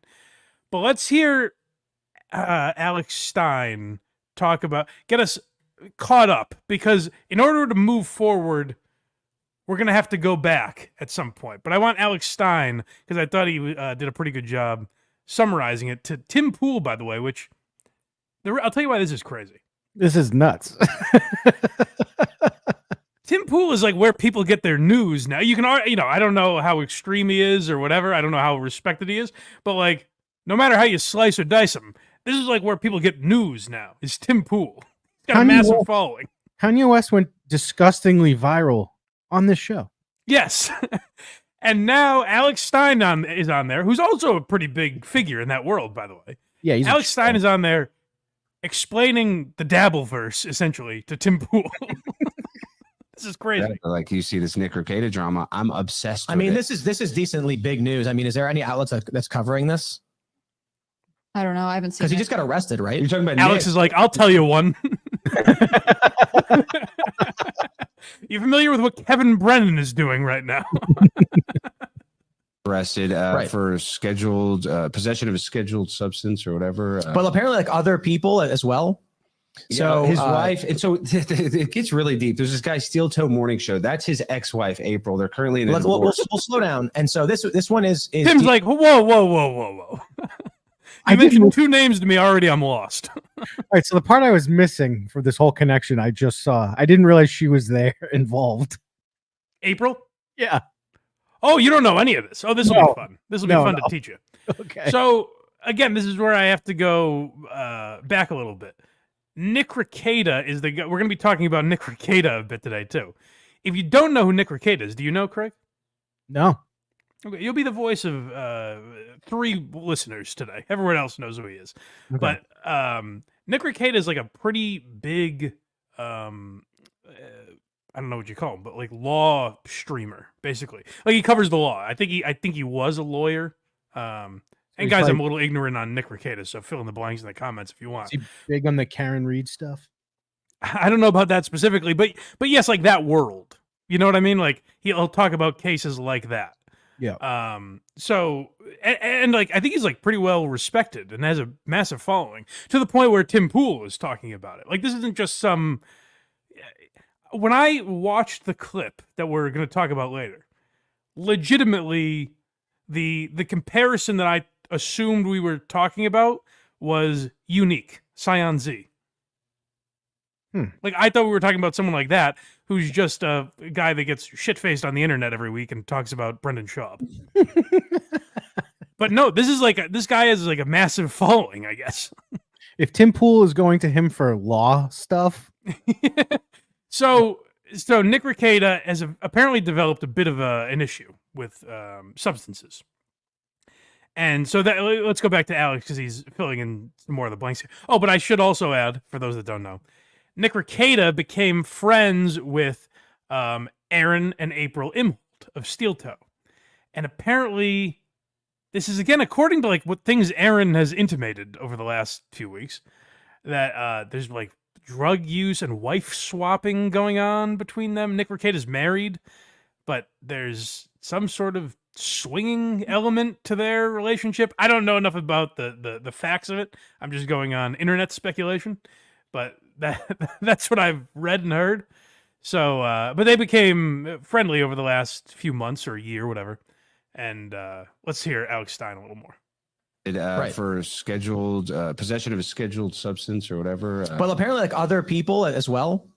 So his wife, and so it gets really deep. There's this guy, Steel Toe Morning Show. That's his ex-wife, April. They're currently in a divorce. We'll slow down. And so this one is decently big news, but it's not great national news. But it is. I still think it hits that level. For those that don't know, Nick Rekieta he's got what 500,000 subscribers. Yeah, he's a prominent legal commentator who's covered big stories related, like Kyle Rittenhouse and things like that. And so apparently he's fallen onto some addiction and hard times or something. Well, one year I think he was almost the top super chat getter of the whole entire year, supposedly. I mean, yeah, he was doing long streams. Stuttering John was second, I believe. And I guess recently he left his camera running while he was. Looked weird. Taking care of himself. That's what it looked like. His shoulder was moving in a weird way, and I know he's a lawyer and he's pretty litigious, so I don't know what he was doing, but it didn't look good. But this story is really actually kind of dark, and you probably don't know, but this April girl, she's actually a co-host of the show called Steel Toe Morning Show. This is crazy. This is like if you put on Rogan one day, and like Dave Smith was on there. And he's like, no. So Richard Ojeda does Stuttering John's show. And like one day a week it's political, but the rest of the day it encompasses the Dabbleverse. And you're just like, what is happening here? The guy that's divorcing her has come out and said that they're all using drugs. And then it's very random that they get arrested today because the stream just happened, I believe, 2 days ago. So something's really going on with Nick. I hope he gets help. But yeah, it's kind of big news because all the law tubers, what's really ironic is that he covers criminal cases and now his case is going to be covered by all the law tubers. So, okay. So you get the gist of it pretty much. But so Nick Rekieta releases this video, which we'll be talking about a little bit. And in the background, you hear a voice and people have deduced because Steel Toe said it, people have realized that was April. So April has apparently been staying at Nick Rekieta's house. And there's a lot of speculation as to why the cops were called, why these people got arrested. So we'll get into that. But now let's go back in time. Now that you have all the details, let's go back in time to earlier in the week when Steel Toe was being... Remember last week when we talked about Steel Toe? Yes. Actually, this is crazy when you think about it. So Carl did an emergency show. Remember how gay that was of him? It's the gayest thing I've ever seen. So gay of him. Yeah. So Carl did an emergency show, and on that emergency show, he speculated that Aaron and April Imholte have been doing drugs. And Carl's reason for that hypothesis was that Aaron was saying, like, I've been doing things a father shouldn't be doing, and all kinds of stuff like that. Seemed pretty easy to read between the lines, which is what Carl was doing. And Aaron said, Carl is a liar. Why would Carl... Oh, I guess Carl is trying to move tickets, so he lied on his show. So, having that information, let's go into a Steel Toe episode from earlier this week. This one's called Freedom. Yeah, so this is how this guy is talking about his divorce, which now makes a lot more sense. But at the time, you were like, Jesus Christ. And even now, knowing everything we know, it's like, this was his wife, right? Like, Mother of his kids? No, not the mother of his kids. That's a different woman. Okay. But no, it's like they were married for a long time. Actually, it's funny you say mother of his kids. I don't know how true this is. I'm just getting it from Patrick Melton. It's all gossip, all this stuff. I think Steel Toe's talked about it before. That I guess Aaron, when Aaron and April got married, Aaron had his kids ask April if she would be their new mom. Now, keep in mind, they live with their actual mom. Okay. So, I hope I'm not getting that story wrong because it's hilarious to me. So, again, fill in the details in the comments. It does sound perfectly made up to be funny. It feels made up, right? So Yeah. I must be getting it wrong, but I think that's true. Oh, that would be gross. Yeah. Well, Let us know. Let us know in the chat. all right. So let's hear about Aaron's freedom. I'm in this house all by my lonesome. And I call all the shots, and I got no GM, and I got no nothing. It's for the first time in Steel Toe history, there is no boss but me. Well, hold on a second. Does that make any sense to you, Craig? April wore the pants, maybe? I guess. It's like if when HACKRIDE was on, I was like, finally, Craig isn't holding me down. I don't know. Isn't it your show, man? Like, he refers to her as the G. So I guess they made her GM of Steel Toe operations. Why a podcast the size of mine needs that? I'll never understand. But, you know. Maybe that's why he has 10,000 subscribers and I have 7. You know? That kind of thinking is why I'm failing, I guess. Why they need a general manager, I can't grasp. But he made her general manager. So Aaron is a guy. Remember last week we played the clip of him being like, I'm the best broadcaster to ever do it. Yes. So a week later, he's like, finally, guys, finally. You've listened to me for all these years. Now, for once, you're going to hear me do an honest show. I would be like, what the fuck have I been listening to? This sucks. Like, as a listener, I would feel like you know, Kirk is always the example I use of a broadcaster I respect. If I was sitting there and he was like, guys, it's all, but Bob Murchison doesn't exist. And I wasn't fired from Entercom. I just didn't like it there. It's like, what the fuck have I been listening to? It doesn't make any sense. Like, Aaron's just been lying to his audience, I guess, for the entirety of the show. You know, like if Bob was his neighbor and they get breakfast on Sundays together. He's like, oh, you got to hear what I said about you this week. And now I get to craft a program the way I'd like to craft a program. And sometimes the way I'd like to craft a program Say it again. is talking about things that are going on in my life and adjacent to my life and things that are interesting. Okay. He already, within that clip, he contradicted himself. Yes, he did. He's like, finally, I can talk about things in my life. And you guys know me. I'm always talking about my life. Which is it? Don't worry. This bizarre rant will clear everything up. So this is a long one. This is This was wild to me. This is when I texted Carl and I was like, this is when I thought things were crazy. They get crazier, obviously, as we heard. But this is when I was like, the fuck is he doing?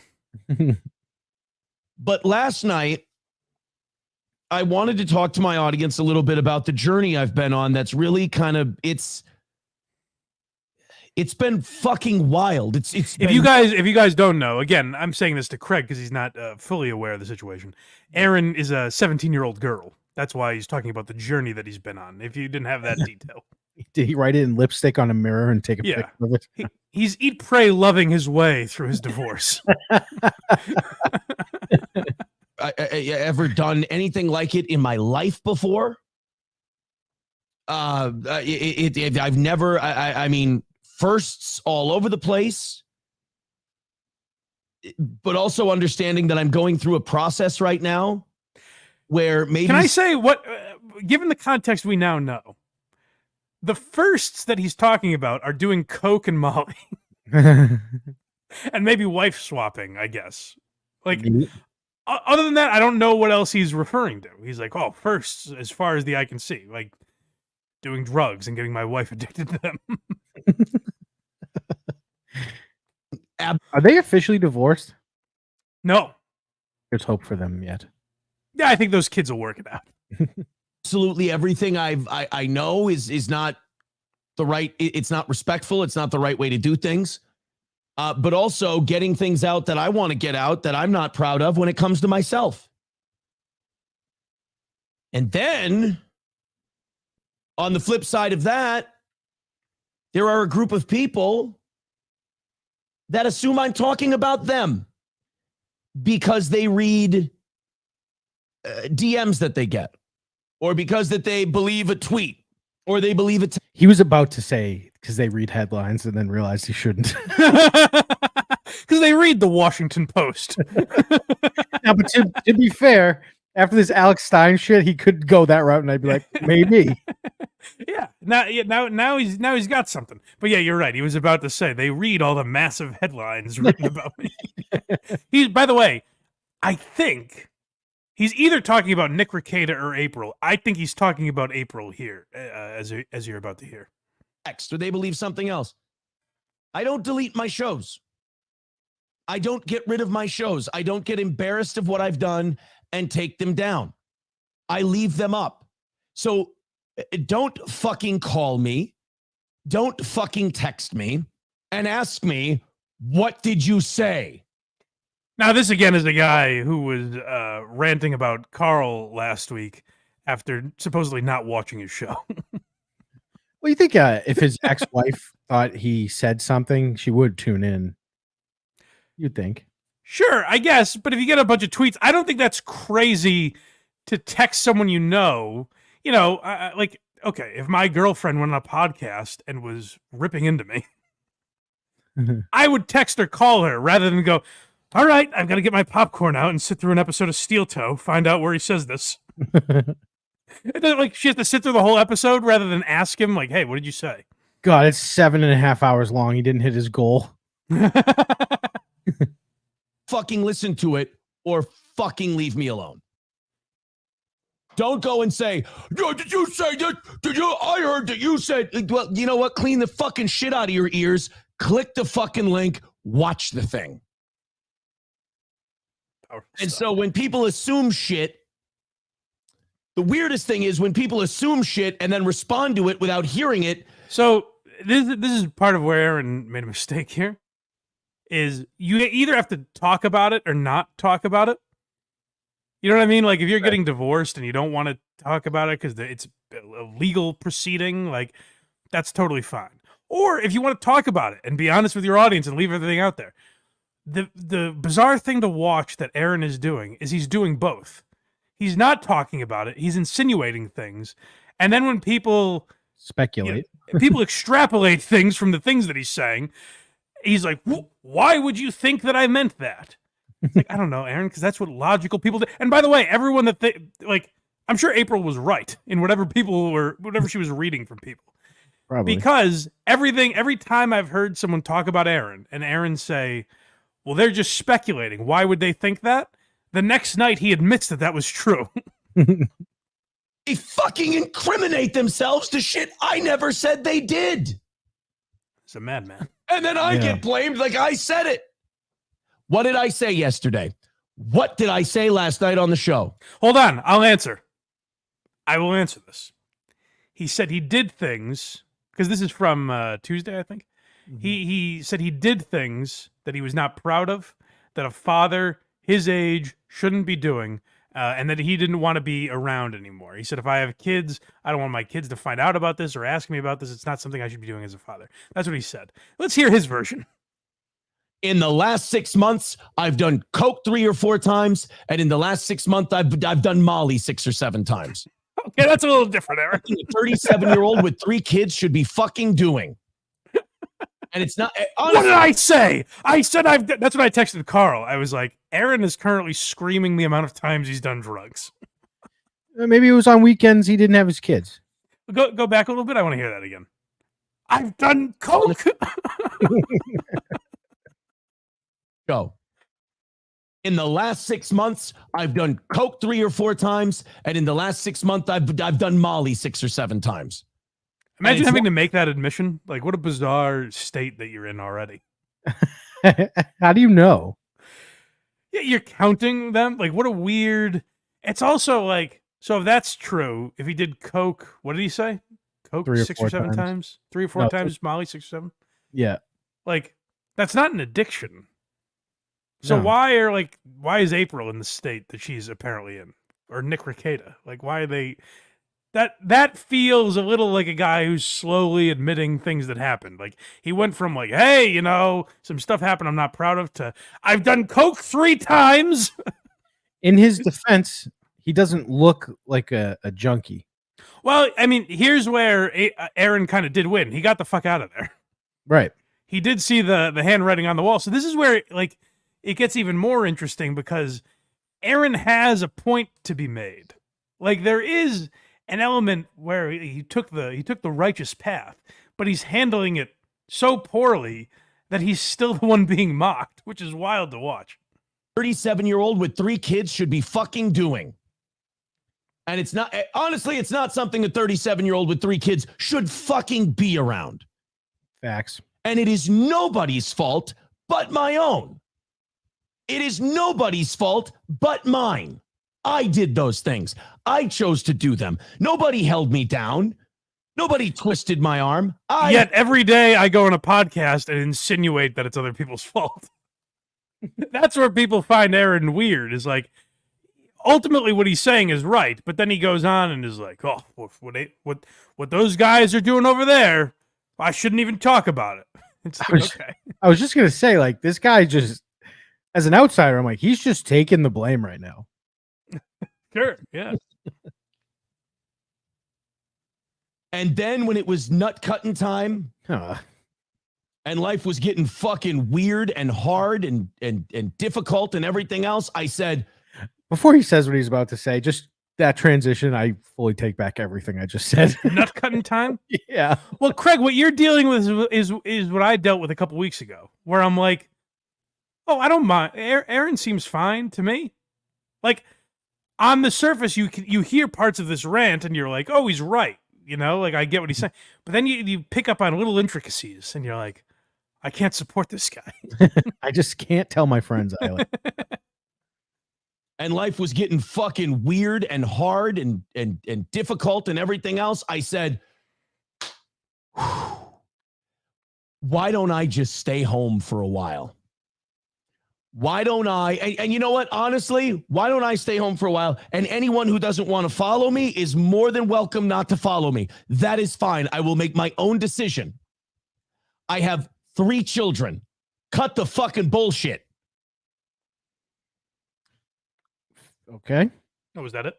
Yeah. All right. So yeah, he's very impassioned, and like you said, Craig, he's right. Like, that is not something he should be around if he's a father, and good for him for realizing and getting the fuck out of there.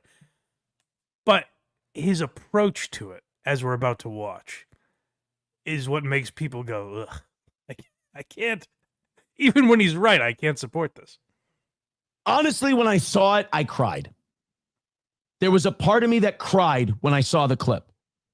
He's talking about the not the arrest. The arrest has not happened yet in our timeline.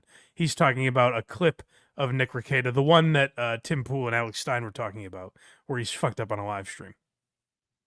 It's horrible stuff. It's frightening stuff. So this, and I said, I'm not going to talk about this on the show. There's no way. I'm not going to talk about this. On the show. I can't. This is fucking. But, but then Elisa Clip sent me this clip, and I thought, boy, we called last night's episode "Those in Glass Houses," and when I saw this little subtle dig, part of me went, "Go for it, kid. Go get him. Go old school." And then I had a little time. Go old school. His show's been on for like 3 years. He just started screaming about how he's a 37-year-old man with 3 kids, and he's like, my inner voice was like, "Go for it, kid. Go for it, chief." So I put my ball cap on. So he's talking. So he's about to play a clip that we're not going to watch that because it's boring to me.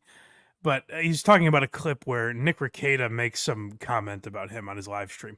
Now, keep in mind, Nick Rekieta, as we now know, was in the possession of drugs and was obliterated on this live stream. So Steel Toe sees that he makes some crack about Aaron, and he's like, "The gloves are fucking off. That's it. Go for it, champ. Go for it, big guy." So don't I lie called to myself. Instant tell them that, everything was great. Everything was. No, it got heated at the end. I sent him one last message. Yeah. It was mean. I will admit, in full honesty. Nick said something about me being lumpy, doughy, blah, blah, blah. He used way too many adjectives. It was way too wordy, like a gay creative writing major. Yeah. Everything's gay. Everything's gay to Aaron. It sounded like you didn't particularly like the adjectives. He's winning me over. Yeah, everything's very gay. It is. Creative writing major. Yeah, yep. And then he said, "The world would be a better place if you killed yourself." Nice. So I wrote, "LOL, good night, addict." And then I blocked him and got rid of the app and everything else. That was just kind of the end. And that was the end of that lovely Showed him. friendship. That would be an ending. So that was the clip that made me decide, you know what? Let's watch a little bit of that stream from last night, shall we? Yeah. Should we watch a little bit of that stream? We should. Because I got narratives. Yeah. I got narratives to make. So he's ready to go scorched earth. Balls on a guy. The fucking balls on a guy. He's ready to go scorched earth. You hear that, right? Mm-hmm. He proclaims it. He says, like, "I wasn't going to talk about this because I felt bad for these people. But then I saw Nick make a comment about me, so I said, that's it. That's it. Chief has to come." What did he call himself? I was just gonna say, Chief. I was The kid is ready to fight. So he's like, "That's it. You've awoken a sleeping giant. It's time to get a steel toe to the nuts." Is what you've awoken Aaron Imholte. No more Mr. Nice Guy anymore. Now watch how he chooses to go about. This is scorched earth on Steel Toe, apparently. This is Savior is the clip. Yeah, so like this is a guy who's like, that's it. I'm sick of these guys. I'm telling you everything I think. Now listen to the immediate shift. This guy was a friend.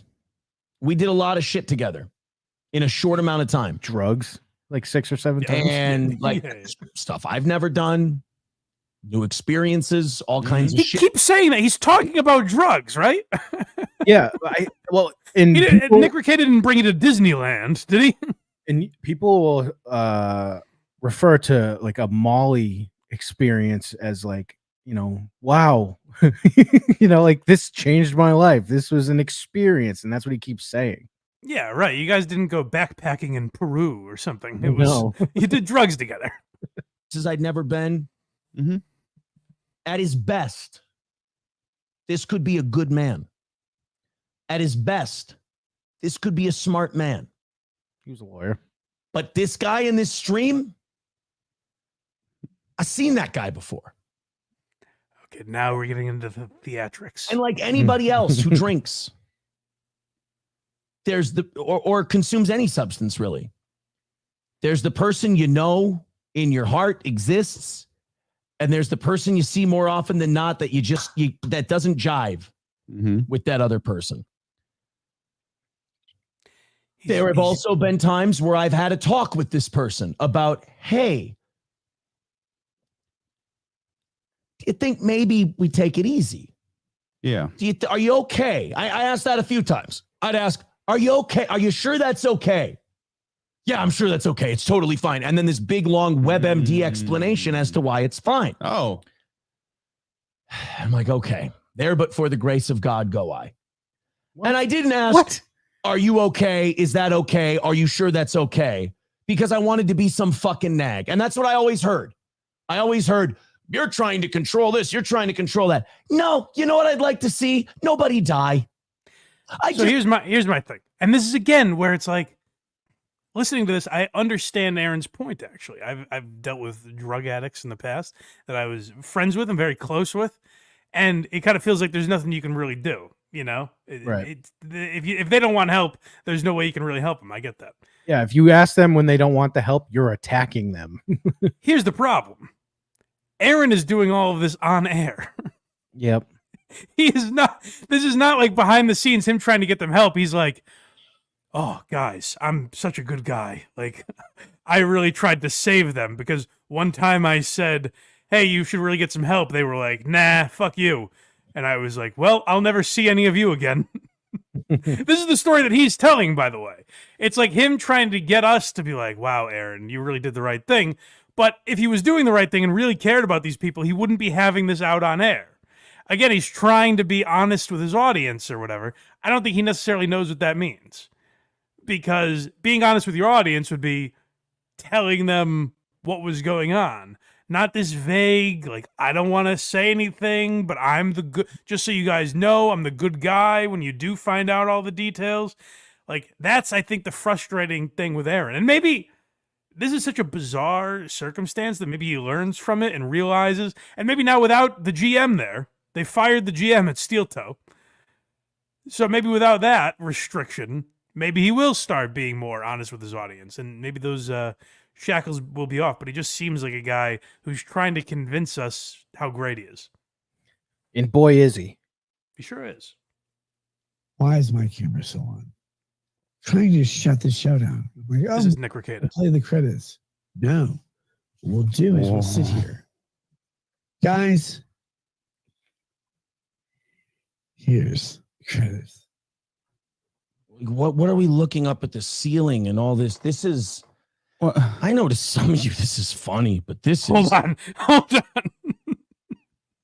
Keep in mind, remember a few seconds ago, Craig? Reach back into your memory for me. Reaching. Remember a few seconds ago when he was like, the gloves are off. Yeah. It's time for the kid to enter the ring. Yeah. And now listen to what he's about to say. For some of us, Aaron, you just said you were one of us. Yeah, but and I will say in his defense, like, there's a chance that his ex-wife is like under the table right now.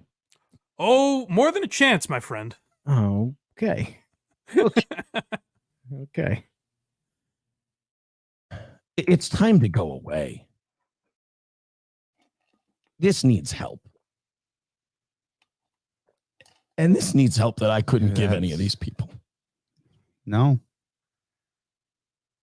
You can't make people do things, Aaron. I didn't watch, I know everybody wants me to burn it down, but I spent... He's trying, you can hear in his voice, he's trying his best to cry. It's like, Aaron, you don't have to cry here. That's the thing is, here's what's crazy about it. It is a crazy situation that I would feel bad for Aaron for if he wasn't doing all this horse shit.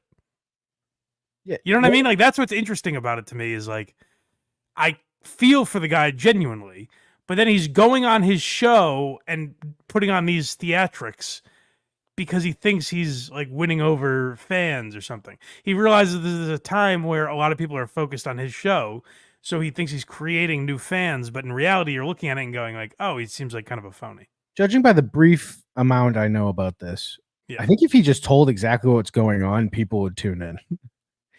Right. Yeah. You don't need to do that. Go back a little bit. You don't need to see him, try to pull tears out like you were moving a couch down the stairs. He's like, how do I get these fucking tears out of here? The angle just doesn't seem, I don't know how they got it in here. What the fuck? Give any of these people. No. You can't make people do things, Aaron. I didn't watch, can't. I know everybody wants me to burn it down, but I spent a lot of fucking time with this man and this man's family. Yeah. That's what I really hated when he's like, this is a good man. Right. Just admit you hate it. You think he kind of stole your wife from you and got her addicted to drugs.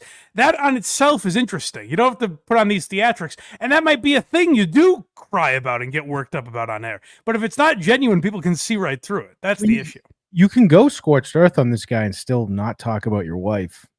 Well, here's the problem too, I think the audience picks up on this. Like, a lot of times people are shitty on the internet. Absolutely. People on Reddit and in the YouTube comments can be shitty, but a lot of times they also pick up on things. And what I think people picked up on with Aaron is that it doesn't feel genuine. It feels like he cares more about what like Patrick Melton says about him, or what Chad Zumach says about him, or Kevin Brennan, or Carl. He cares more about what those guys think about him than what's happening with April and Nick. That's what people are picking up on, where it's like, oh, he cares more about hitting his goal and the fucking lights. God. I was praying for a light mention, but he's moved on, fortunately. We'll see next week. Yeah. But like he seems more concerned about these other factors than he does his marriage falling apart. At least that's how it seems to the audience. Stop shaming yourself. Stop hurting yourself. This is scorched earth. Stop harming people that I care about too, believe it or not. I know they may not think so, but people that I care about too, that I left behind because I didn't want to be associated. You know what I do with people I care about? I leave them behind. Good. That's what a real man does, Craig, Yeah. and not this pussy shit. Yeah. And yesterday, I guess I don't know what the timeline is. Like, my kids got like strep in the other room, and I'm like, nope, we got to do this. Yeah, show. we did an episode. This is what a man does. Yeah. We did an episode of Why You Laughing yesterday, and Craig's like, when I'm done with this, I got to take my kid to urgent care. I was like, we could do it later. He's like, nah, it's fine. Well, it's more nuanced than that. But that's what you do to people you care about, Aaron. You just forget about them. That's right. I didn't want to put them or myself through it. And I have 3 children, and I can't do it. I can't go back and forth between the two experiences. My house and this one they're very different houses. And but that doesn't mean I don't give a shit. That doesn't mean I see this the way the rest of the internet does and goes, look, he's fucked up. I look at this and I go, this was a friend. 5 fucking kids. Someone you cared about. Well, I gotta say, if that's the case, if it's a friend, you should be giving this impassioned speech to him at his door. No matter how many tries it takes, not just you shouldn't be giving it to us if you're not ready to talk about it. If you were honest and came on and talked about it and said, guys, I've exhausted all options. I've told Nick and April that they have a drug problem. They did a lot of fucked up things to me, and that's why my marriage ended. But at the end of the day, I do care about these people. So I've tried to get them off substances. My hope is that me mentioning it on the show will open their eyes to it. Maybe more people will get on them to get off drugs. It'll raise some attention to the fact that they have a problem. And that's why I'm coming to you people. I've exhausted all options. But instead, it seems like, and I'm using Aaron's words, the way Aaron has described this story to us. It seems like what happened was Aaron was like, hey guys, I don't want to do drugs anymore. Are you with me? And they were like, nah, we want to keep doing drugs. And he was like, all right, see you later. Like, that's how it seems to, and I'm sure there's more to it than that, but I'm just going off what Aaron tells us. I find it very funny that you sounded more concerned In that little speech, you sounded more concerned about the well-being of these people than he did. Yes, because I'm being genuine. Yes. That's the thing. Is that I'm not. I can say that these are two people I've never met, and I can say, "Hey, I hope they get their shit together," without going. Guys, drug addiction is a serious issue, and I just don't want to see another life lost to drugs. He's a good man. He's a good man. He's a smart man. 5 kids. I don't need to do that to seem genuinely concerned about these people that I've never met. Take 30 days, 60 days, 90 days, go somewhere. Get a chip. I've had these conversations before. Nobody fucking listened to me. Because they're drug addicts. I said, are you sure that's okay? Yeah. Are you sure that's all right? It got Was to he the talking to, I'm sorry, go back a little bit. Was he talking to Pacino or Nicholson when he said that? Yeah. Let me hear that again. to me. I said, are you sure that's okay? Yeah. Am I sure? I'm just getting warmed up. He said, say hello to my little friend. Look, but don't touch. Got a great ass. That's what he said about April. I said, here's Johnny. Yeah. I want to hear that once more. Oh, I rewound it. Conversations before. Nobody fucking listened to me. I said, are you sure that's okay? Yeah.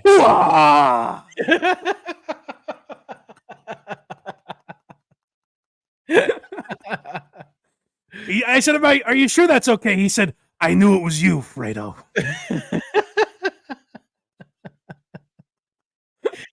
I don't want my wife bothered anymore. He said, what's my name? Dunkachino.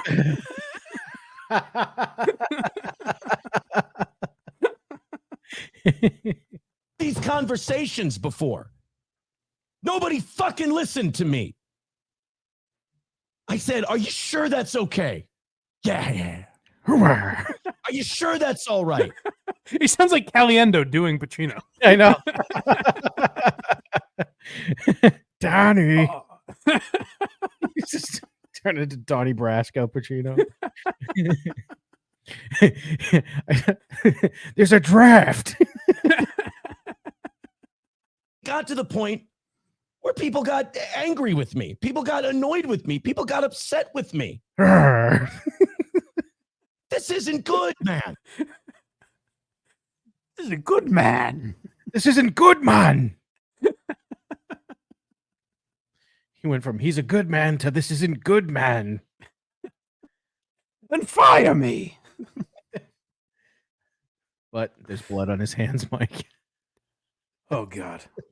Please, I pray that Aaron's hands are clean here. I will say Aaron is elite at still shots of this guy and make him look more fucked up than he even is. Well, but that's the thing is like, so this guy is an addict, which you can have sympathy for.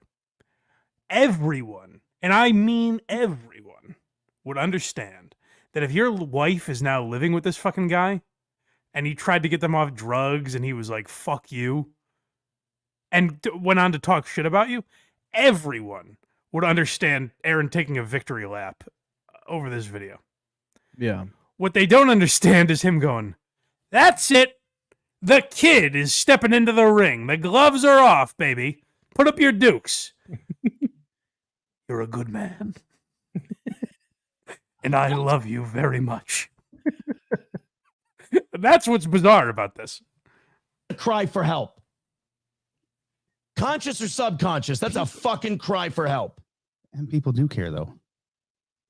I wish I didn't. Yeah. I wish I could ha-ha at this. Like God, can you take some of the care away from me? I'm just too compassionate. Oh, God, why did you give me such a heart? Damn you! This angers me. Because I got treated like a fucking pariah because I said fucking slow down. I mean, that's him just saying, come on, Tears, where are you? Come on. Oh, I think he just said something gay again. Something's gay again. And I'm not going to do a gay thing any gayer than I've already done and say, oh, Nick, listen. Because we watched you try to cry for sympathy. I think the gay jar is going off the rails. Keep it up. You're going to be at a Hamas rally in like 5 seconds. But I will say this. You know what's gay is pregnant pauses for effect like this. Well, he's collecting his words, Craig. He's very sad about this. It's pretty gay. He definitely wasn't happy when he saw that Nick and April were arrested. I mean, there's no way he would have been happy about that. I gotta be free of everything involving this. Yeah. Because I am not going to have someone's fucking death on my hands. I'm watching a guy fucking die. It wasn't on your hands, Aaron, until you said, like, I was in the house and I just left. No one would have blamed you for this. I would have been like, I get it. I take that back. And here's what Aaron's ultimately concerned with, I think. There are people that would have blamed him. Assholes on the internet. Like, Correct. people, and I don't even say assholes derogatorily, necessarily. Like, people that are trying to be assholes. People that'll will make say you react. People that, like, want to get a rise out of Aaron will be like, hey, Aaron, it's your fault. But, like, who cares about them? That's not what you should be worried about. That's not what you should be formulating this whole reaction around, is people might criticize you for something. This is our last clip here. Okay. Shut it off. Woo. Shut it off. Hey, Aaron, you're controlling this. You know what's funny is the first time I saw this clip, I was like, he's telling this guy to shut it off. Now I'm like, wait, I think he's telling him. He's controlling it. Right. Right. Enough. That's like if right now Craig played me like drunk in Madawaska and was like, hey, this man has a stop it. He has a problem. And I'm like, Craig, you're the one, you can pause it right now. And you're like, enough. I'm like, shut it off. No, you swear. I'm so great. Shut it off. Listen to this fake this is Aaron, when you ask yourself, why are people making fun of this? I think most people understand, like, we pity your plight. It's a terrible situation to be in. And I'm not saying I'd handle it well. But what I wouldn't do is go, guys, I just love this man so much. And it pains me to watch him suffering. And this, by the way, is like, we didn't know anything about April being in his house or anything. Yeah. We just thought, like, this is a guy he kind of wants to take a victory lap on, but is pretending he's sad about it. So listen to this again. And Aaron, you must hear this. And like I said, the first few times I listened to Aaron, I liked him. I didn't have a problem with him. But like when I started hearing stuff like this, Aaron, you must know this sounds fake. Even if it's not, it sounds very fake. I bet there's the anger's probably real, but it's coming out fake. Yes, he's not angry that this camera is on. Right. Shut it off. Woo. Shut it off. As his hand lingers over the play button. Go take care of yourself. It would be great if the other guy, I don't know who that guy is, his producer. He kind of would be great. The Collinsworth slide in like 40 minutes into this. It would be great if his producer was playing it and Aaron yells, "Shut it off!" And the guy's like, "Oh shit, I'm sorry." And Aaron's like, "No, keep going. I just want to make a powerful statement here. Pretend you're in the bathroom and you didn't get the message." No. I just want to make people think I really care. Inside of you, there are 2 wolves. He looks like shit. Yeah. That looks like warmed over death warmed over, whatever you want to call it. Like, that to me is more genuine. Yeah. Because you have double vision. Just close an eye to fucking read. Hey. Is he going to read bumps on a paper next? His eyelids skinny. This will exist forever, dude. This will exist forever. And by the way, that was it. Oh, so. Oh, I forgot. That's why I ended there. I didn't like the idea that the producer was like, "Well, it will live forever now that Aaron has played it from Steel Toe." It's like, no, it was kind of a big story before. You know how many views this guy's original video probably has? Right.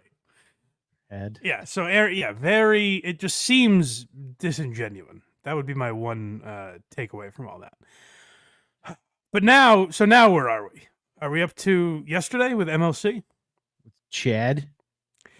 Yeah, so it turns out, and Aaron admitted this on his podcast, that there's a voice you hear in that Nick Rekieta video. Someone goes like, "Hey, your stream is still on," something to that effect. Aaron acknowledged that was April. But the funny thing is, like, no one knew that. And then Aaron was like, "Well, everyone knows since you could hear her voice, so I guess I'll just say it. It was April in that video."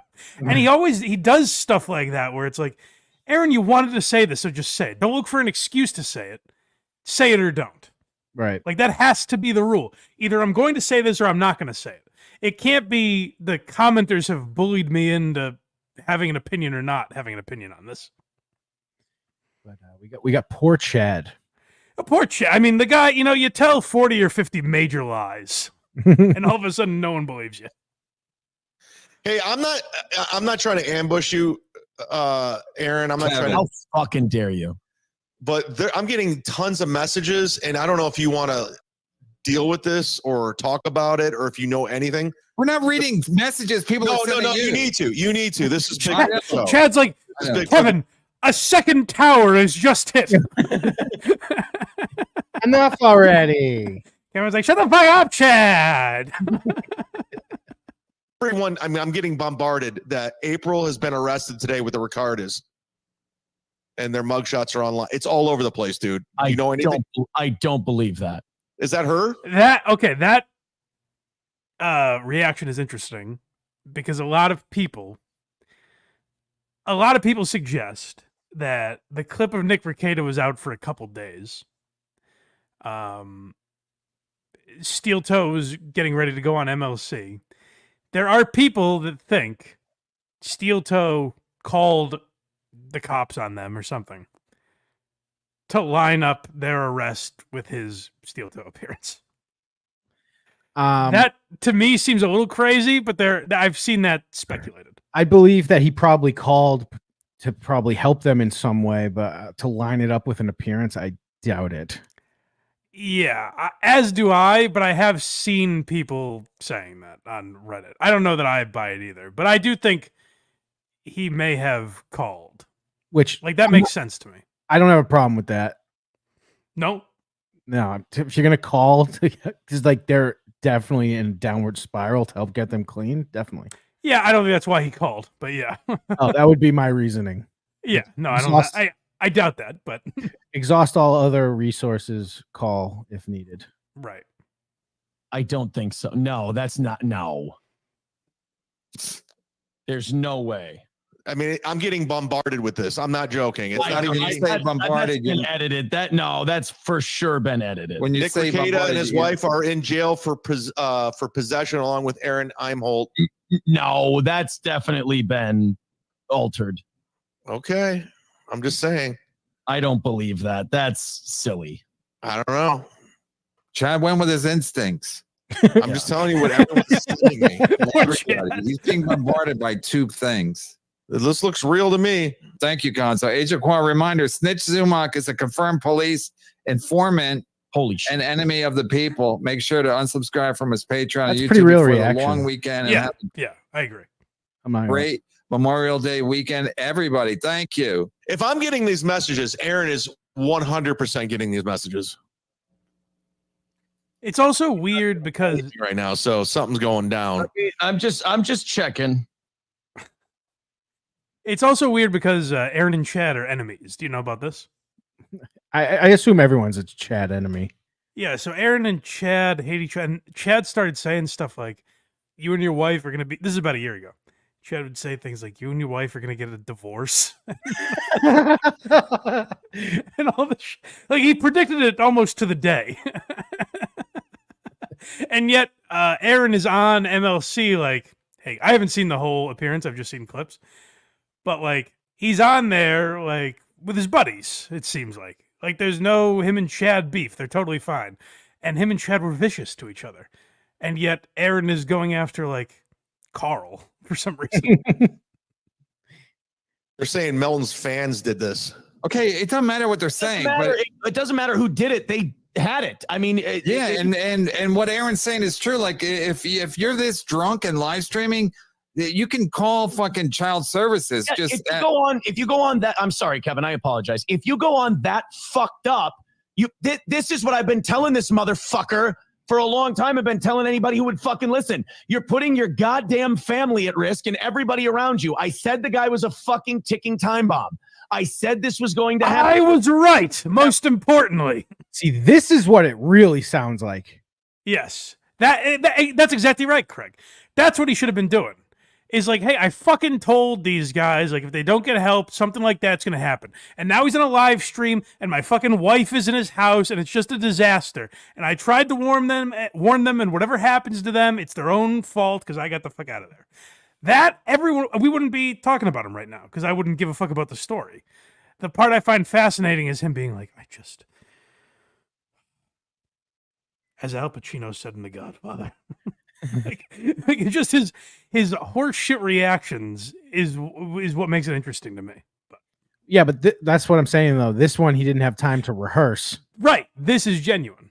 Fucking family, you gotta knock it off. And he puts his wife, he puts my soon-to-be ex-wife, and all 5 of his fucking kids in danger because he's a selfish, narcissistic fucking cunt, and he can't stop himself.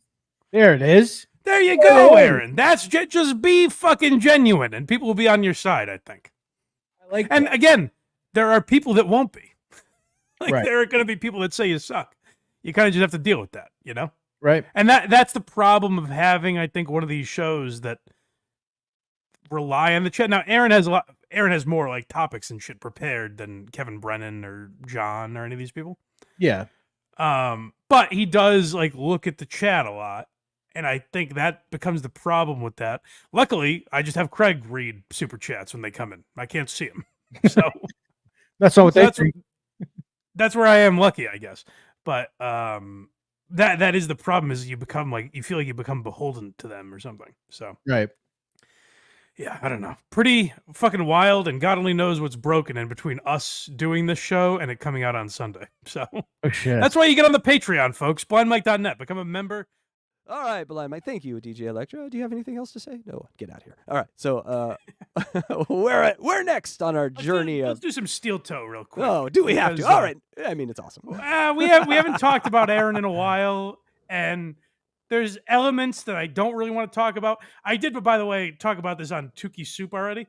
So if I repeat any of the jokes, just laugh like it's the first time. You know? It's a different audience. It's okay. I got Tukey, by the way, does a great Aaron impression. So this is a downgrade from the other day. But I will do my best to talk about this Aaron Steel Toe stuff, because there's parts we didn't get to on Tukey Soup that I do want to address.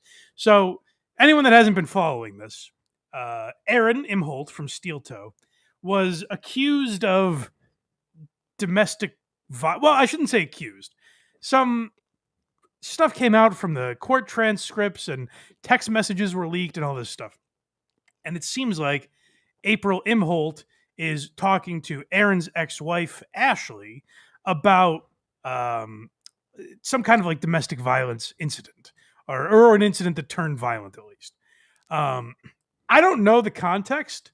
And I think the first clip we're going to play from Aaron was good enough for me. It's not good enough to satiate a lot of people on the internet, but I'll explain to you why, to me, this was whatever, fine. Like, I don't know why Aaron felt the need to do more than this, but he did. But let's hear the first clip, which to me is satisfactory. Yeah, perfectly reasonable. That's what we call this. if I mention a third party in a particular way, I could find myself in deep trouble. And I don't want to do that. His ex-wife. He made it very hard to decode, but I've deduced that he's referring to his ex-wife. I can never stare at anything but this guy's head. This hair is just ridiculous. My God. This is like Bob Levy when he was on Stern and dyeing it all black, jet black. It's just no one believes you. Yeah, no one believes you, Aaron. That hair is not real. I'm going to try to talk about this in a way that limits. It's tough because I have to talk about it in a way that limits third-party involvement, but the only reason this exists is because of third-party involvement. It's fucking, I'll tell you something else.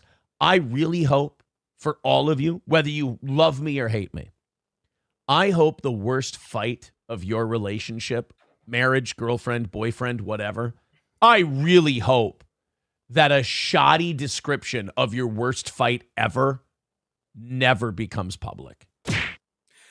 So to me, I understand that. Like, I agree. I wouldn't want my worst fight with someone to be aired out publicly. I've never been married, but I know that a lot of divorce proceedings get very ugly. So none of my business. Aaron doesn't owe me an explanation. Now, I will say the things I've seen suggest it's a little more than that. Like, there's talking about him headbutting April and it getting legit. Now, I would also ask, like, there would be, I imagine if Aaron headbutted April, there would be some signs of that. Aaron claims they addressed it at the time and weren't really allowed to talk about it. I'm not interested in that element of things. That's where stuff gets ugly and people are obsessed with everyone's personal lives. I don't give a shit about that. I'm not interested in talking about it. If Aaron did it, he's a piece of shit, and have Adam, Patrick Melton go to town, whatever. But it's just not the field that I'm in is covering Aaron's marital drama. I don't really give a fuck about that aspect of things. I find it funnier to laugh at Aaron when he's saying, God, why are these kids trapped in this drug den? These beautiful children. Someone get them out of there. Not me, of course, but someone else. Get them out of there.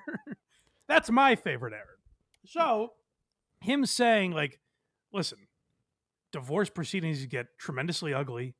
If there's a lot of stuff you can take out of that you can take out of context or whatever. I'm fine with that. Like, whatever. Now I would say to Aaron, you did talk about it for an hour. You talked about how you couldn't really talk about it and then went on to talk about it for over an hour. So to me, you don't need to do that much, but it at least anyone that was going to call him a pussy for not addressing it, he did address it evidently as best he can. And again, if he did these things, he's a scumbag and go to town on fucking with him in his YouTube comments. But he gets very mad about that. What seems much more important to him than people thinking he's a wife beater is hitting that goal. That elusive goal that he faces every day. Every morning, Aaron wakes up. If you guys don't know what the goal is, Aaron sets a financial goal to hit. And he says, you guys if we hit the goal of $400 or whatever it is, you guys are in for the biggest treat of all. Bonus content. That's right. If you pay him enough money, he will do 30 minutes on whatever topics weren't good enough for him to get to. So it would be like if today we talk about Stuttering John and Steel Toe and Jimmy Kimmel and Terrence Howard and Joe Matarese, and then at the end I'm like, guys, if you super chat me enough, I have a clip of Coach HP that I deemed not good enough to play during the regular show. I didn't really give that much of a fuck about it, but if you super chat me enough money, I'll play it. So this is the Aaron that I'm interested in, is him trying to reach that goal. Now they are, like I said, the goal is generally around $350, $400. They have not hit it today. I think mostly because people thought Aaron is a wife beater. So this is him counting down the minutes on the show. And just as a content creator, this is the grossest fucking thing about Aaron. I mean, and his hair you is know gross, what? but this is gross. There's a way to do it. There's a way, like, hey, if we hit the goal, I spin I'll be on the creep off tomorrow. So, hey, if we hit the goal, I spin the wheel of consequences and I do something crazy. Right. Sure. It's got to be Something worth like it. that. Yeah, it's got to be There's worth got to be it. some incentive for the audience. It can't just be a telethon where it's like, guys, if we hit my goal, my kids get breakfast tomorrow. It's well, as Chris Rock said, like, what do you want, a cookie? That's what you're supposed to be doing, providing for your kids. It's not up to us to do that. Right, like on Unboxing Eric, we do that sort of thing with a goal, and we're like, hey, if we get some super chats, we'll do another call because it's a value, and people are like, oh shit, yeah, I want to hear another call. What he's providing is like the scraps of nothing. And not to give away your gimmick, if you don't hit the goal, you'll do the call next week. Where Aaron's like, well, we'll never talk about this subject then. You guys won't get to hear about it. All right, guys, we are facing the end of today's show if we don't knock out that 160 in the next 6 minutes. Listen to the verbiage he's using. We're facing the end. What's that? What's that over there? It's gaining on us. It's the end of the show. No, it's bearing down on me. The show is coming to an end. That's a lot in 6 minutes. My God. We've got 6 minutes to go. There's the links in the chat. Let's start a rally. Throw in your money. Streamlabs, PayPal, Steel Toe Media Inc. on Venmo, Super Chats, Rumble Rants. We need to do it now, guys. 160 is the number. We throw quarters at our faces. Tukey looked up a bunch of different. He's like Amazon Prime dollars, a bunch of different services you could tip Aaron with. Kohl's Cash, get us Blockbuster bucks, a Slurpee card. I could use a Slurpee card. We've been doing great. We hit a snag in the last hour. I want to keep that. We hit a snag. My show's boring and none of you care. He calls that a snag. Yeah, we hit a snag as if like Venmo was down. Like we hit a real snag. Fucking YouTube payments stopped processing. We see the S&P went down for an hour, so that's why we didn't get any money. But now it's back up. Pay up, guys. Certainly, this is because of the Dow Jones latest plummeting. Warren Buffett says, "Donate." That 16 show streak alive. 160 is the number. Let's do it. If you're feeling generous, he is fucking just with OCD people. He's like, we got to keep the 16-day streak alive. Make sure we get that 360. Just the OCD people just emptying their wallets to make everything even. God damn you. And he's not even a good auctioneer. Like, hey, do I hear Streamlabs, Venmo, Google Tips? Hey, do I hear $5? Anyone got $6? Let's make it $6. Also, when you spray this broad everywhere, everyone's just like, well, I guess someone's giving him money anyway. I won't give him any money. Like, if you were like, just one place, give me money here. This is the donation tray. Then people give you money. He is so bad at this marketing thing. Also, it goes back to what I talk about when, like, John and Kevin and these people shame their chat. You guys are welcome to leave super chats right now. You're not obligated to. You don't. Right. I'm choosing to put this episode out for free. You can consume it that way if you'd like. I earn my living off of Patreon and YouTube members and super chats and all that kind of stuff. So if you want to donate because you appreciate the content, I appreciate that. But I'm not going to go to your home and knock on the door and say, dang lizard, I noticed you only spend $8 with me this month. This is a lovely home you have. I see you can afford more than that. Yes, Cullinane gave me your real estate information, and we know this house is worth way more. Guys, if you haven't donated, do know that I'm working with Dave Cullinane to get all of your addresses. We're coming to your houses, doing a tour with a fucking like a hat out, the hat out tour. We just knock on the door, put a hat in your face, put some money in there, please. Since the Karen Reed trial ended, Dave Cullinane has had a lot of free time, so beware. Throw in a couple of bucks. We'd really appreciate it. Just about to start overtime. Let's go ahead and knock this thing out. 5.5 minutes to go, $160 away. Let's watch that number tick on down with everybody throwing in. Don't wait for someone else to start the rally. Everybody start rallying at the same time. I was waiting for someone else. As I believe I said on Tukey Soup the other day, who's going to be the Jackie Robinson of Aaron's chat? Who's going to have the bravery? Sure, the first few times this guy steps on the field, the N-word will be shouted at him. You know, he's going to have rocks will be thrown. He's going to have all kinds of horrible things to overcome. But one day we'll all be wearing that guy's jersey number on his back. Just put that $2.99. Yes, they might step on you with their cleats, but get it in there. Who among you is brave enough? Do we have a Neil Armstrong in the group? Get this thing hammered out in no time. Again, 15-show streak on the line. Holiday week. Let's keep it going. I decided not to do evening shows this week. This is one small step for Aaron's forehead and one giant leap for the goal as a whole. Holiday streak. He's counting the holidays. Back to Christmas in 2019. We got the streak going. Goddamn. With the 4th of July week, it was going to be really hard to hit those, and I didn't want to stress myself out. I didn't want to stress you guys out. All right, we're down to the countdown. That's my favorite. You missed where he said, I don't want to stress you guys out. Like, on the 4th of July, someone's like, Mike, I notice you haven't even taken a bite out of your hot dog there, pal.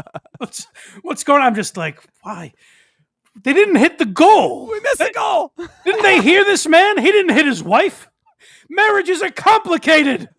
They're complicated, damn it. How can he hit his wife when he can't even hit the goal? Mike, you're under so much stress. To hit those, and I didn't want to stress myself out. I didn't want to stress you guys out. What is Johnny Crutches gonna do? As I wipe the sweat from my brow. I didn't want to stress myself out. Make sure I get that in there. God damn, these people always tell on themselves. By the way, I had Casey cut out maybe, what would you say, 7 seconds total of this? Yes. Like, I think we basically just cut around dead air and stuff, but this is the whole last 5 minutes of his show. It really is the only thing worth watching just as a hate watch. The rest of the show is just meh. But this is like, oh, God. Lot of stuff coming up during overtime today. Throw in a couple of bucks, please. Streamlabs, PayPal, we got to start a rally. We're 160 Again, away. None of it good enough for me to talk about in the first 4 hours of my show. So bad we're 160 short. I've done 4 hours without a break, and these stories weren't worth mentioning. But please, if it's worth $160 to you, throw that my way so I can talk about them. And the whole time, the Johnny co-host over here is literally like grabbing a vein in this front of his forehead that's popping because he's so annoyed by this whole thing. Poor Johnny Crutches. Don't I have enough to deal with? Is what he's thinking. We've got 4 minutes left. No rally has been started yet, and we're 4 minutes away. This is the cars have not left the starting line. Looking bad. $160 is the number. All the links right there in the chat. Let me put them up again. Your victim's name is Ashley. There we go. Let's go ahead and knock this thing out. I don't want to see this be an L. I know it's a holiday week, but greatness teacher, don't please and thank you on that. I know no one spends money on the 4th of July. What does that even mean? It's a holiday week. You got your fireworks, so nothing for me. I see how it is. Listen, I know how holidays work when the American credit card companies shut down spending. Yes. American Express says it's not allowed. Minutes to go, and no rally has started yet. Who wants to be the first one to fire it off? It's almost embarrassing now if you're the first one. Stop talking about it. God damn. Right, like this is like there are you've mentioned in the past like our YouTube numbers and stuff, and I always say don't do that because even if it's good for us, it's shitty for other. Like if you compare it to Mr. Beast, I don't like looking at my numbers. You know what I mean? So I don't like bragging about that stuff. Right. In fairness, that was HACKRIDE, not me. But True. I'm sorry. I'm sorry for casting you under that umbrella. He lives in me. It's an easy mistake, but yes. But my point is, like, Aaron could learn from that. A little humility, where you're not going like, guys, please, no one's gonna super chat me.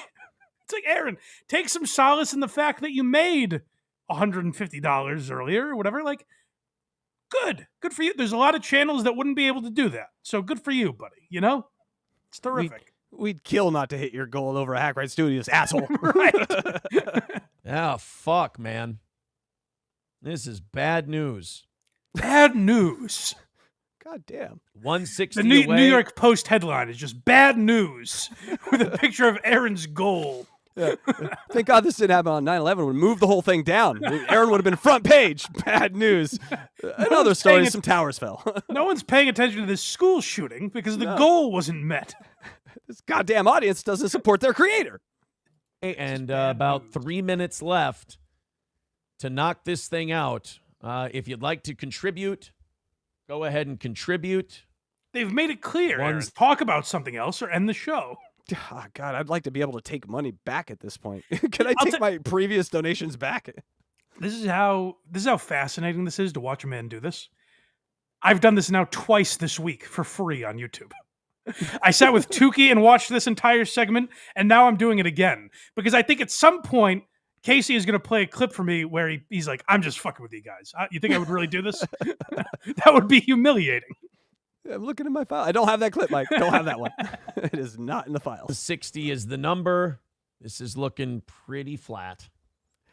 Also, what a way just to end your show with a self-produced L. Like you could have the greatest show ever and then just end on this dud. It makes no sense. He's like, this is looking pretty flat. What, the content for the last 5 minutes? Yeah, we gave up. It is. Long by the ago. way, Tukey showed that what's beautiful about it is he's talking immediately leading into this.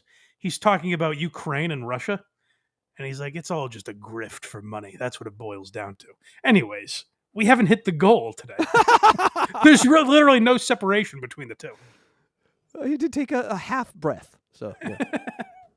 3 minutes away during a holiday week. Maybe we should have taken the week off. Boy, that sounds like a guy that really loves podcasting. Maybe we should have just never broadcasted. Love of the game, Mike. He's doing it for the love of the game. Because I fell short $160. Aaron, what's that $160 going to be? Like, if you are that hard up for money, where if someone doesn't give you $160, you're going to shut down your entire show. Maybe podcasting isn't for you. You know, like I'm not a wealthy man now. I've been more poor in my life, if you can believe that. I've had even less money than I do right now. But I don't expect you guys to compensate me to make up for that. You know what I mean? Like, I don't expect it to be like, hey, we didn't enjoy the show today, but you might have to get a real job.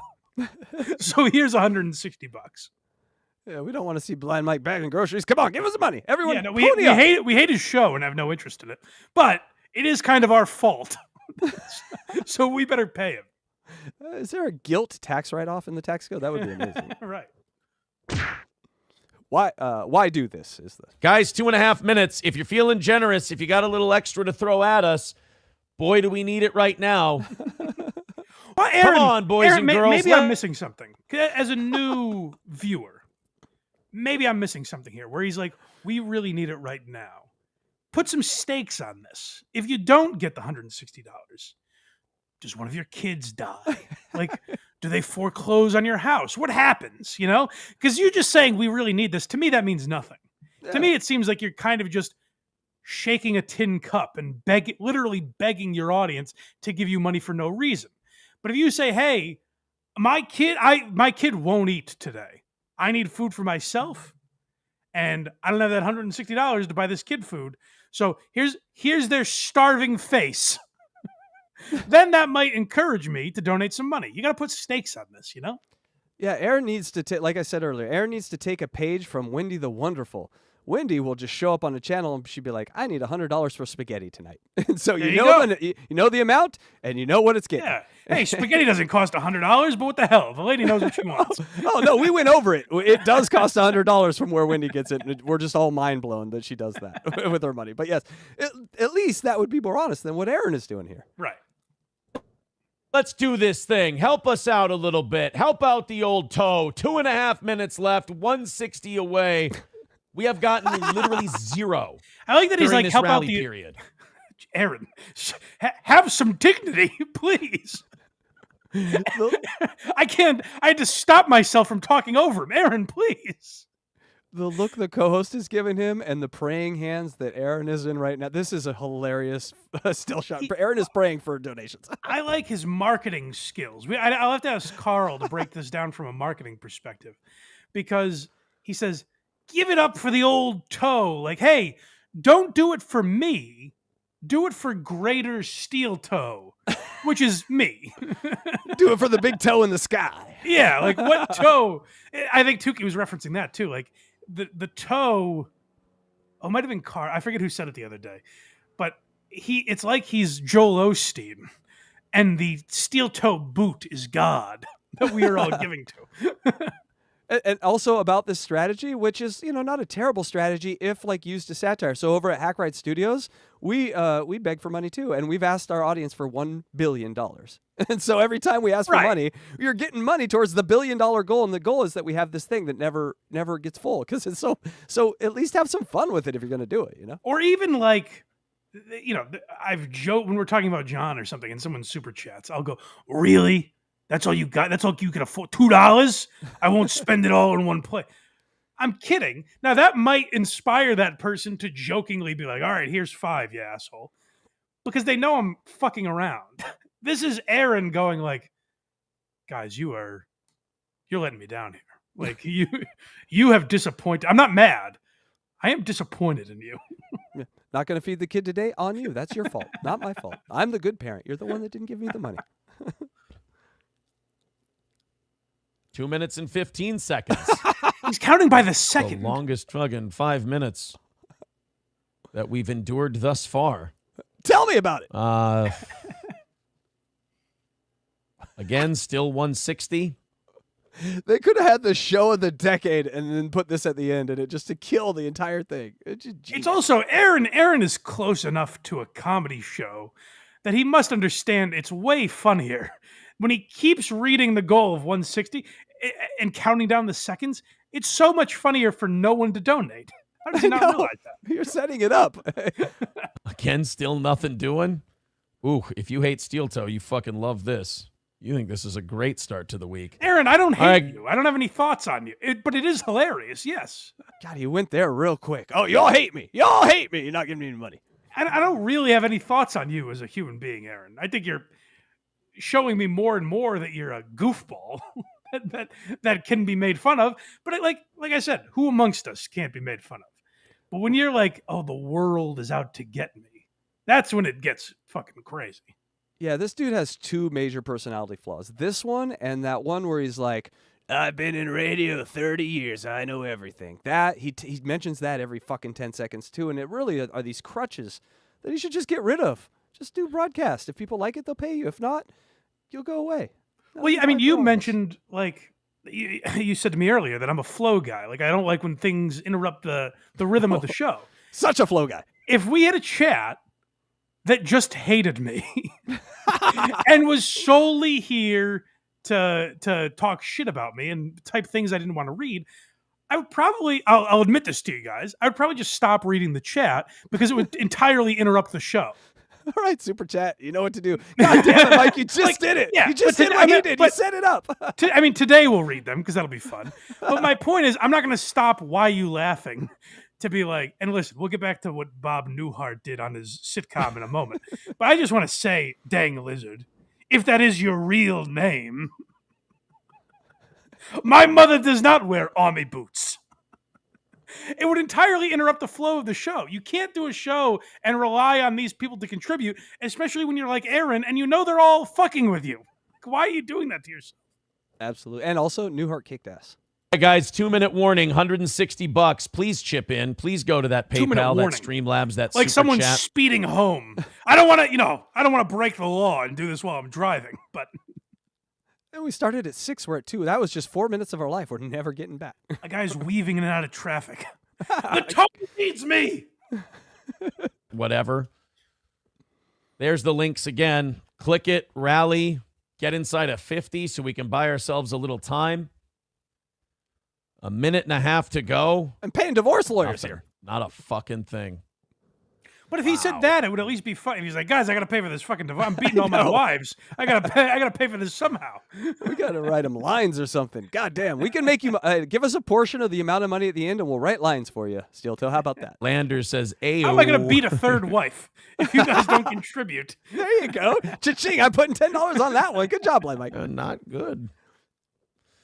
Not very good right now. 1.5 minutes to go. and nothing coming in. Aaron, we know it's a minute and a half because it was only 30 seconds ago that you said 2 minutes. We know. What if money is coming in and he's just doing this because his co-host can't see it and he's just doing it so he doesn't have to pay him? He's like, nope, no money's coming in, no money for the co-host. He's got fucking Chris Berman there. Tick, tick, tick, tick, tick. 160 is the number. Apparently, we did a dog shit job today. Oh, Jesus, Aaron. Guilt. Oh. I guess I'm no fucking good. I guess everyone just hates me. He really wants to tie his how good the show does to a monetary value that you must pay or not think the show is good. I'm certain that the best episode I've done has nothing to do with the amount of super chats I get. What I can guarantee you is that the most super chats I've gotten probably has Stuttering John in the title. Yes. Or, that doesn't mean it's the best show. Like, I'm aware of that. Aaron. I almost called him Steel Toe.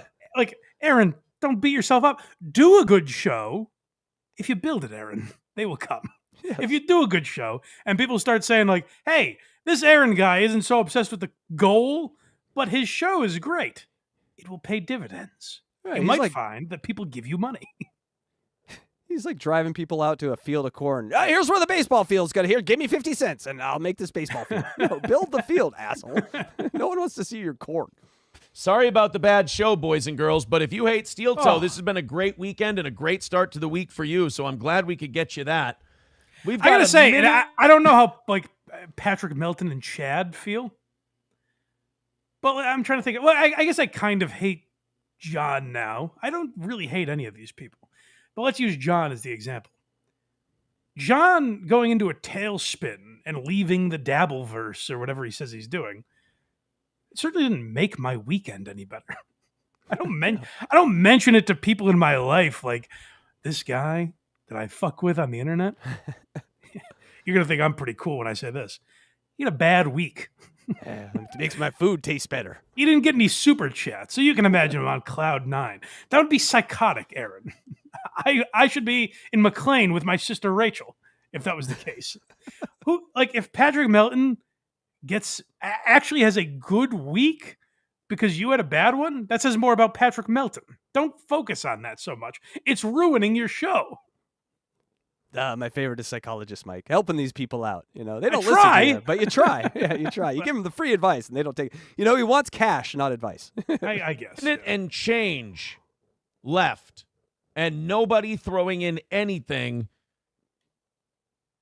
during this big period. Well, I hope you guys watched Johnny's show today.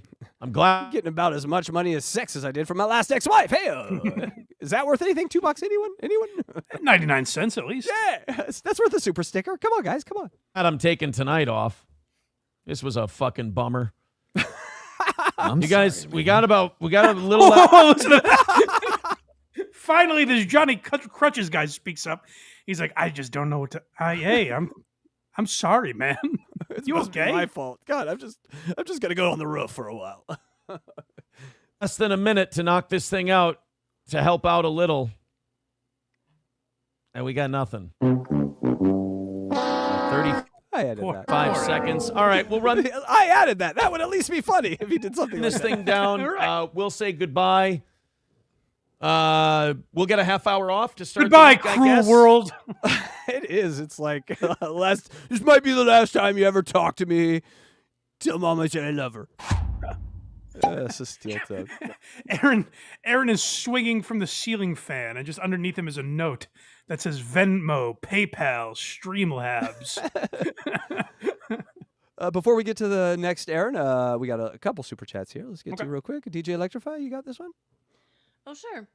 Mojo Buffalo for $9.99. Yo, $10 towards the goal. Please remember to remember the 90s. Hey, we got $10 towards the goal. Hey, Cardiff. Is that Cardiff? Who else would promote that show? That's got it. All right. And here we go. One more. And Mark Abatista for $5. John rambling on X all morning. Looks like he's back. Sorry about your sister, Mike. Thank you, buddy. Has he done more? I'm checking. Hold on one second. I don't. Because all morning would imply more than 2 tweets. Yeah, he was busy early this morning, and now he's like, Jim, and so let's see. My guess is when he tweeted last night, "Goodbye Dabbleverse." My guess is he had a few Coors Lights in him. Oh, and then came to his senses this morning.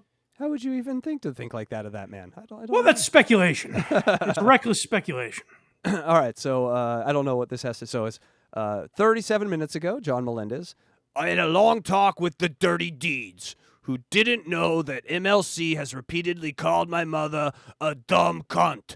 Even though I asked him to stop, he has trashed my sister. That's not real. That's not real. It is real. I'm reading it. It's 100% real. For Chad Zumach to say, I crossed the line, is rich. I think his wife is beautiful. I never disparaged her. He must be talking about Kevin's wife. So Chad Zumach say he crossed the line, talking about Kevin's wife. Yeah, John gave out where she works. Yeah. It might be a little crossing the line. She's not a public figure. Of course it's crossing the line. And by the way, then KB came on and did maybe my favorite episode of KB ever, where he just... I heard. I have not watched it yet. Oh, I figured we had enough to talk about today, but... Oh my God, it's so good. It's no shitware. It's no bullshit. It's Kevin Brennan, old Kevin Brennan, just flattening Stuttering John for that 40 is minutes. one, like, Shuli and Carl and me and Carl, like, none of us will get as nasty as I think Kevin Brennan is willing to. So no, he cuts it's an deep. interesting enemy he's made. he slices deep. All right, Yeah. one more here. DJ, look at that. Dang Lizard for €2. Aaron misses the goal and can't appease the toe. Oh, really? Dang, €2. What's that? $1.50? You prick! Holy shit, I've never seen this before. DJ Electrify, good luck. We got one more. Okay. Wasabista for 666 something. I think it's yen. It's red, Mike. It's good. It's red. Okay, So good. whatever it is, it's All good. right. Thank you. We hit the goal today. Thank you, Yes. everyone.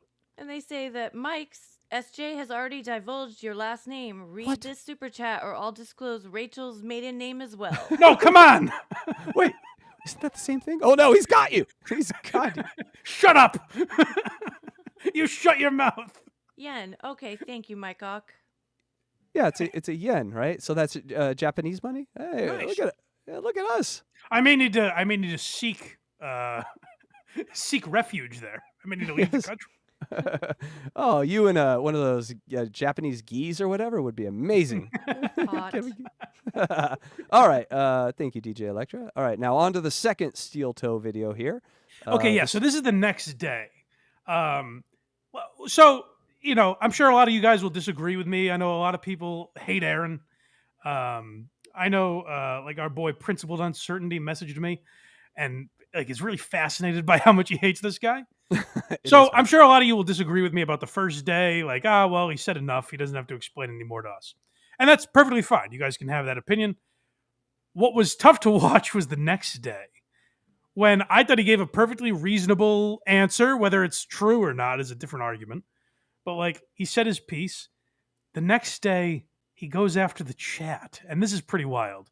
So we're gonna see manipulative Aaron here, where I'm like, oh, okay, so it's all an act, I guess. This is interesting to watch. Speaking of which, I got a beautiful letter from my daughter yesterday. My daughter and I were talking, and I like to check up on the kids every once in a while, see if they're doing okay with everything. Watch him try and muster up tears. I already hear it kind of try to come. Aaron, if you can't cry in command, that's fine. That's not a skill we all possess. Don't worry about it, buddy. Maybe don't go down that road. Don't box yourself into a corner where it's like, all right, I'm trying to cry, so I better fucking muster up a tear here. And I just asked my daughter yesterday. She was sitting down here. We just played kickball. She was sitting down here. I go, how you doing with everything? Daddy, Everything. why that's are going kids on, at huh? school saying you didn't hit the goal yesterday? Daddy, they say you have a dead ferret on your head. Daddy, the kids at school are telling me to go to Streamlabs and Venmo because you didn't hit your goal. Why? Oh, I am totally throwing that kid in a locker if I'm a bully. How are you doing? And she goes, I'm sad sometimes. Okay. Well, next one's called emotions. Okay, so Aaron is now using his child. By the way, I don't think I did pull the clip where he's like, if anyone says anything negative about me in the I'm doing Stuttering John's voice, sorry. We all do. We have to. He goes, if anyone's doing anything negative about me in the chat, mods, get rid of them. Oh yeah, clear the road. Clear the road. Yeah, he goes, if anyone says that I hit my wife, then you have to get rid of them. Aaron, it's going to be tough to hit the goal. You got to be one or the other. You can't, rule with an iron fist on the chat and beg people for money. You're ruining half your market. Michael Jordan said Republicans need sneakers too. Trolls need to super chat you also, Aaron, for you to hit that goal. But I asked my 10-year-old, how you doing? She goes, I miss April sometimes. This is the one who cut April's pictures out of the one who was very, very upset about we it. We shouldn't know that, Aaron. You're giving us too much insight into your daughter's life. The one who had the most of a bond with Yeah. And she said when she was good and she was around, she would take me shopping. We would go places together. And I really liked it. I'm sorry I'm dwelling on this. What a horrible thing to say. Like, I'm sure in an amount of years or months, that daughter will be like, you told April I cut all her pictures out? Like, I didn't want April to know that. Aaron tells the world. Like, he didn't just go to April and say, hey, my daughter cut all your pictures out of our family photos. He's telling everyone. Like, I personally think it's an invasion of your kids' privacy when you post them on social media. Like, I know that's the world we live in now, but whatever. But to tell them, like, intimate details like that, to tell your audience, hey, my daughter went through this really traumatic experience, which I don't even know if it happened or not, but my daughter was so mad at April that the daughter might be like, hey, I don't want people to fucking know that. What's wrong with you? And he's just using that to hit the goal. And that is why I say Aaron's original sin is that I'm from the old school radio. You don't know old school radio. Well, this is what the Howard Stern copycats used to do. Right. They would listen to Stern talk about his real life and think, oh, if I just talk about my real life, it'll be just as interesting. But that's what Stern's magic was. He was able to, make that interesting but not give everything away. And these people don't know that, and so they literally give everything away. And you had, like, we've heard it with John in the opposite direction, where John is like, I talk about my real life. That's what Howard did. I learned from the best. So I had 2 eggs this morning and a protein bar. I went to the gym. I did 3 speed with a 0.9 incline, or whatever the fuck he says. I got a hemorrhoid. It's like, John, these things aren't interesting. And same to Aaron. It's like, Howard, as I always say, Howard had a charm to him. Like, no matter how funny you find Stern in hindsight or whatever, he was a skilled broadcaster. I think Opie and Anthony had that. Opie not as much, but like Anthony knew details about his life that were interesting. Jim Norton was tremendously open about things that only impacted his life, his sexuality and fetishes and things like that. They weren't ruining other people's lives. And I mean, like, sometimes you could argue like girlfriends and stuff, but he was very private about their names and things like that. Aaron has no grasp on what that is. He's just like, oh, Opie and Anthony and Howard Stern talked about their life. I'll talk about my life. Yep. Here's some private information about my wife and daughter and my ex-wife and all these people around me. Aaron doesn't possess that skill, that charm that Howard had to be able to do that. Right. Just think of like the private parts thing with the Howard's miscarriage, right? Like that was going to be a private call. And in the moment, he just decided I can make this content. Like it wasn't planned out and thought out and, determined. It was like, oh, okay, I'm a creator. Boom, this is creative. Yeah. And afterwards, he even said, I don't know if I'd do it again. Aaron took that. It's something Howard learned from. Right. All these people that copy Howard take that moment and then just say, no, look at my hemorrhoid. Look at my strawberry chocolate-covered hemorrhoid. Like that's what Howard was doing, John, you idiot. It wasn't. I should do this. There will be no consequences later. I will just tell you the grossest and worst things about myself. No, that's not it. Well, I said even earlier, like I did, I recorded my mom, and I wish I hadn't shown her face because then people take pictures and stuff like that, like use it for nefarious purposes.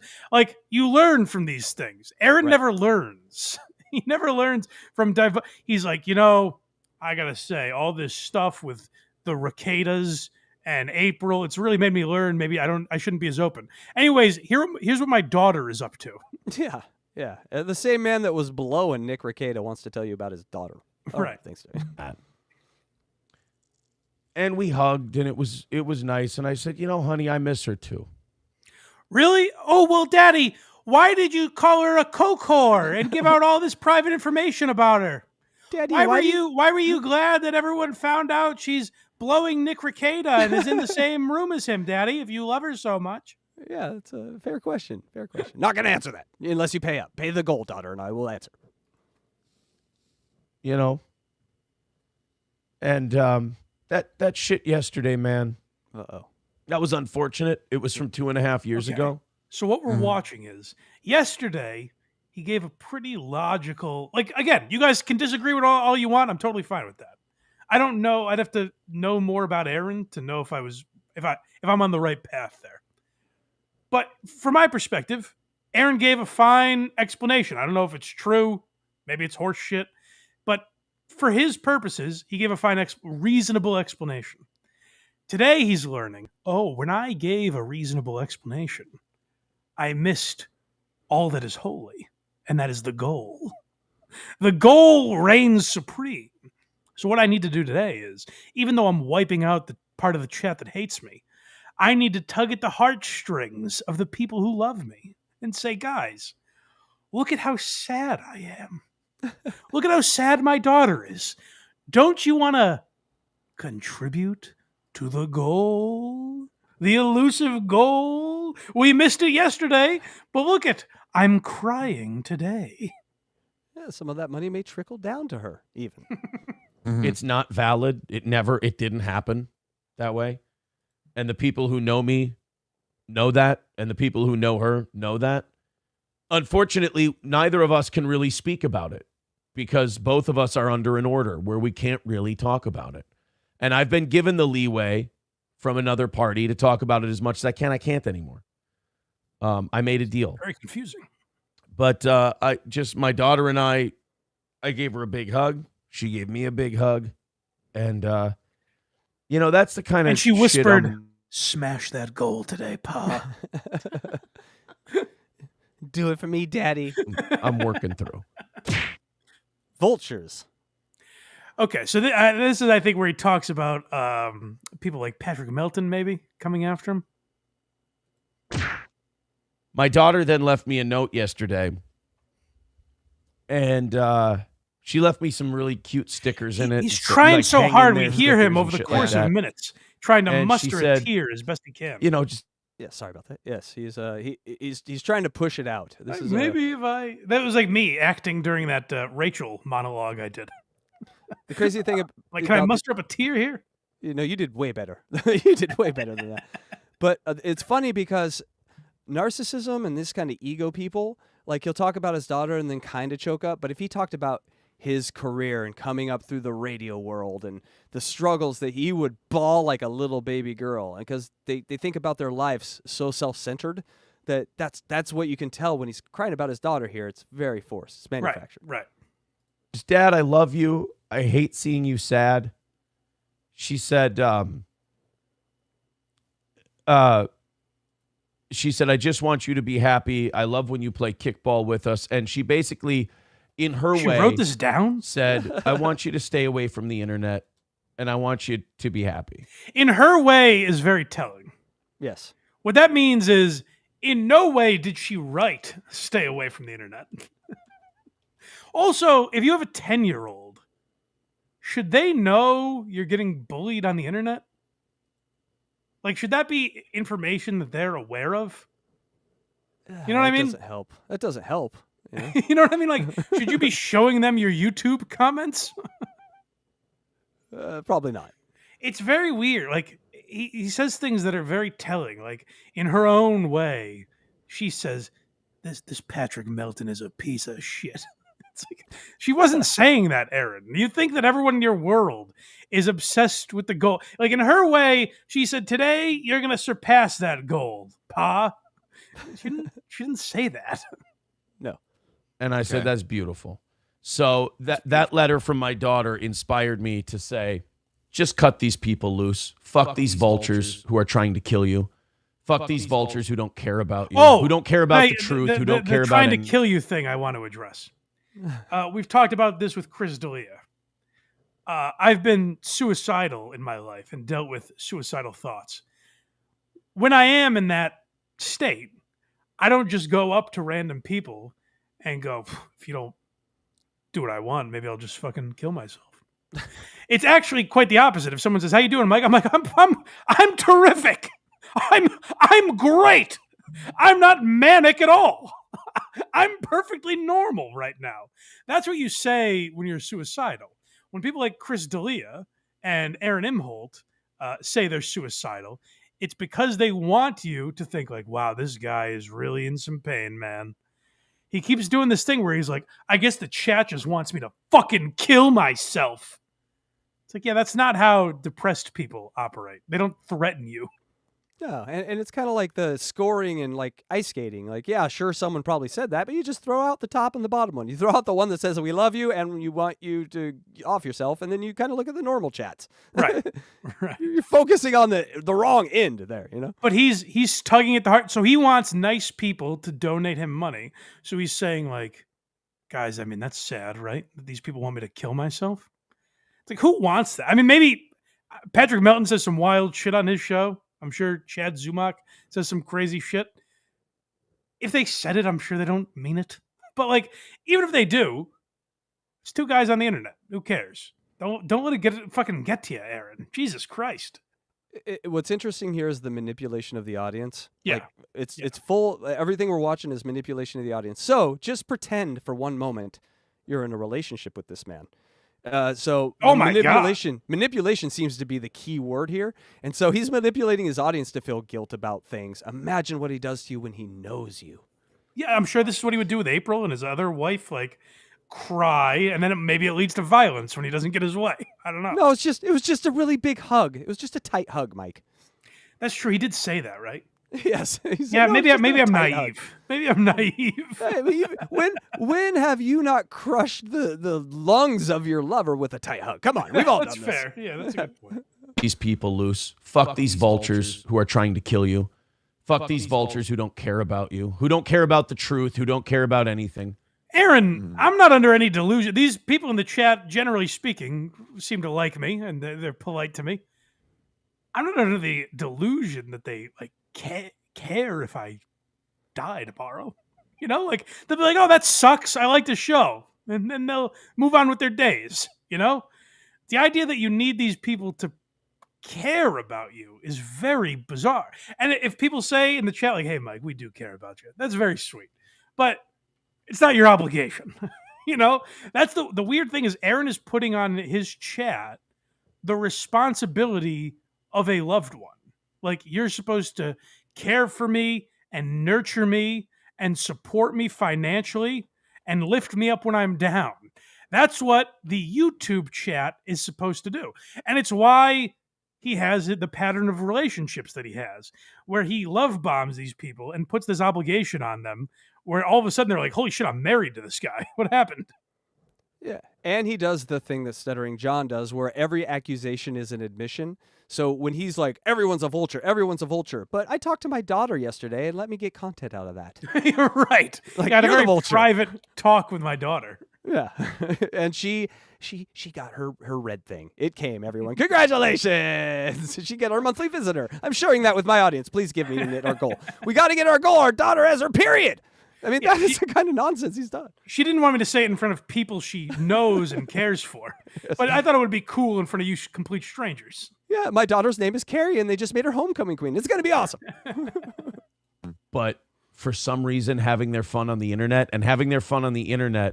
is playing this game where they pretend to give a shit about someone they've said horrible things about for the last year and whose stated goal was to ruin her life and wreck her life and break her. And they did. So he's talking about April, and Aaron ruined April's life. I bet April is coming harder now than she ever has. I don't think she looks at her life as ruined right now. He did bring her to a den of orgasms, so I guess that's a positive. Den of orgasms. But he he put her on this show. He put her in a situation where she was getting made fun of. He mixed, and Aaron has admitted this. He said it was a mistake to mix his relationship with his business. And now he's saying it's Patrick Melton's fault that April is addicted to drugs and cock over there at the Rekieta house. This is called a speedy recovery. Okay, so you heard him crying there. This is me. This is trying to cry. He was so sad, and his daughter was so sweet to him, and you guys don't give a fuck, boy. If only there was one thing that could lift my spirits. I wonder what it is.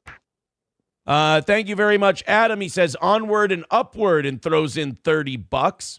Thank you very much. Hey guys, we're only 150 away from today's goal. If you want to keep pumping in the big bucks, oh my goodness, we might get this thing knocked out by 7 o'clock. Oh my God, what are all the haters who think I'm the most terrible guy in the world going to do when we not only ban them, but we knock out our goal and maybe knock out yesterday's goal at the same time? I'm king of the world! Anything is possible! What are you gonna think, haters, when I made money that I make money on my show from yesterday? Yay! I can't speak for the haters. I'm not a hater of yours, Aaron. I can't speak for all of them. But I imagine they'll think something like, I hit the goal today. And I assume that's probably it. And they'll have nothing to make fun of, I guess, other than this reaction, where seconds ago you were crying, and now you're like, yeehaw! Oh, we hit the... What was I crying about? Some little bitch that wrote me a letter? Who cares? We're on the hype train now, baby. We're on the train to money. Yeah, and that's when you want to, all the success. Block all the haters so we can't tell them about all the success we just have. Like, why would you... Right, yeah, those moments, you want the haters in there, Aaron, so you can rub it in their face that you made $30. All right, we've got a few super chats here. We got one thing to clear up here. Wasabista, the 666 yen that came in red, that's $4. Why is it red? But thank you for the $4. Thank you for the $4. That's a lot of money where he's from. Yes, no, thank you. We are going to reach our goal. All right, DJ Electra, here you go. Reverend Shitstain Powerful Pooper, love your name, for $2. I care about you, Mike. Promise. XOXOXO. I'll admit I was fishing for that. Now I can admit that, but that's how you do it, Aaron. That's how you do it. You got to be manipulative in the good way, not in the bad way. Right. You fool these people into saying nice things about you. God, what does he manipulate that daughter into? So much manipulation. Now we got to get to what I really wanted to get to today, you know? Yep. I was much more excited to talk about this. Obviously Trump was big news, so I figured we should start the show with that. But in our world, the big news is Aaron from Steel Toe, who is he's lost it. Like, he's completely lost it. And I said this the other night on Who Are These Socials? Thursdays at 6, if you want to check it out. But I was like, I've seen Carl get shit. I appreciate our viewers and listeners being patient with me. Because I've seen Carl get shit, and maybe it's because he was, friendly with Aaron. I don't know. But people were like, boy, Carl was way wrong on Aaron. With me, they have walked me through it. Like I'm taking a training course. Because I come on here every week, and I'm like, guys, Aaron, there's no way he's that bad, right? And they're like, okay, Mike, well, let's walk you through it. He probably did headbutt his wife. These are court documents. So, source your research, please. And I go, oh, okay. What? I pointed at Aaron and I go, wife beater? And they go, now you get very good, Mike. I'm like, but he said no. He said he no do. And they're like, well, you see, Mike, he's manipulating you. And I go, manipulating? And they're like, pretty close, bud. You're getting there. So I appreciate everyone walking through with baby steps. Because if you read the comments, they're genuinely very nice. They're like, actually, Mike, I think what you're missing. And I'm like, oh, okay. I'm almost up to speed now with Aaron. Because for whatever reason, maybe he's just got good enough broadcasting chops on the surface that he has duped me. There was times where I thought the only cringy thing, I thought the goal was cringy. Mm-hmm. But even remember when I started mentioning it on this show like a year ago, but we never talked about we never did a segment about it or anything. Do you remember when I started mentioning it? We've talked about it a couple times here and there, or but we never spent too much time on it because even I would see the clips and I'm like, that's kind of douchey, but how much time could we have spent on it? But it must have gotten so much worse because now watching him obsess over the goal, I don't know if I'm just seeing clearer, ironically, but it's wild to me. Someone actually said you're voting blind, so don't worry about it. Yeah, they're treating me as I'm handicapped, and I appreciate that. So you want to go with edgy start to begin here? Oh, he learned from the best. He's an edgelord, baby, and you see it on his shirt who he learned it from, which we'll get to. But yes. But this guy, he's a fucking wild man. Watch how he starts his show. In 2024, when you can't say anything, this guy is really pushing the limits. Gay shit coming, bro. We got gay shit coming. You ready to get fucking gay? You know it. You ready to pull out your this show's not so bad. And fucking yeah, this is, by the way, before we make fun of it too much, it's every episode of a Very Good Show. So go to verygoodshow.org if you thought that was really cool what Aaron just did. That was pretty nice. Let's start the show. Wow. Welcome to the program. I like that. That's, you can tell Aaron doesn't have confidence. I've been there where he is right there before, where he does a bit and then he's like, come on, guy, I'm just messing around. You know me. Let's start. Double A, you know me. The thing that's really bugging me about him watching is he's just constantly looking at himself in the monitor. Well, we've documented pretty well that he's obsessed with how the show looks. But it's constant. There's a guy next to him, never looks at him. He's just constantly. So people say I'm like off center. I'm not framed correctly. Yeah, it looks like how it always has looked. Yeah, I remember it just because we're talking about it right now. But it would be like if for weeks I was like, oh, God, should I sit over here or should I move over here this way? What do you think I should do? I'm going to spend the first 40 minutes of the show on this. Yeah, people always, they actually used to give me shit because of the way you're set up. They're like, why are you on the left and Mike's on the right? I'm like, well, that was a power play. Much like starting at 8 o'clock. That was Craig again, pulling his cock out and waving it in my face. No, because if you look can you see this blind boy?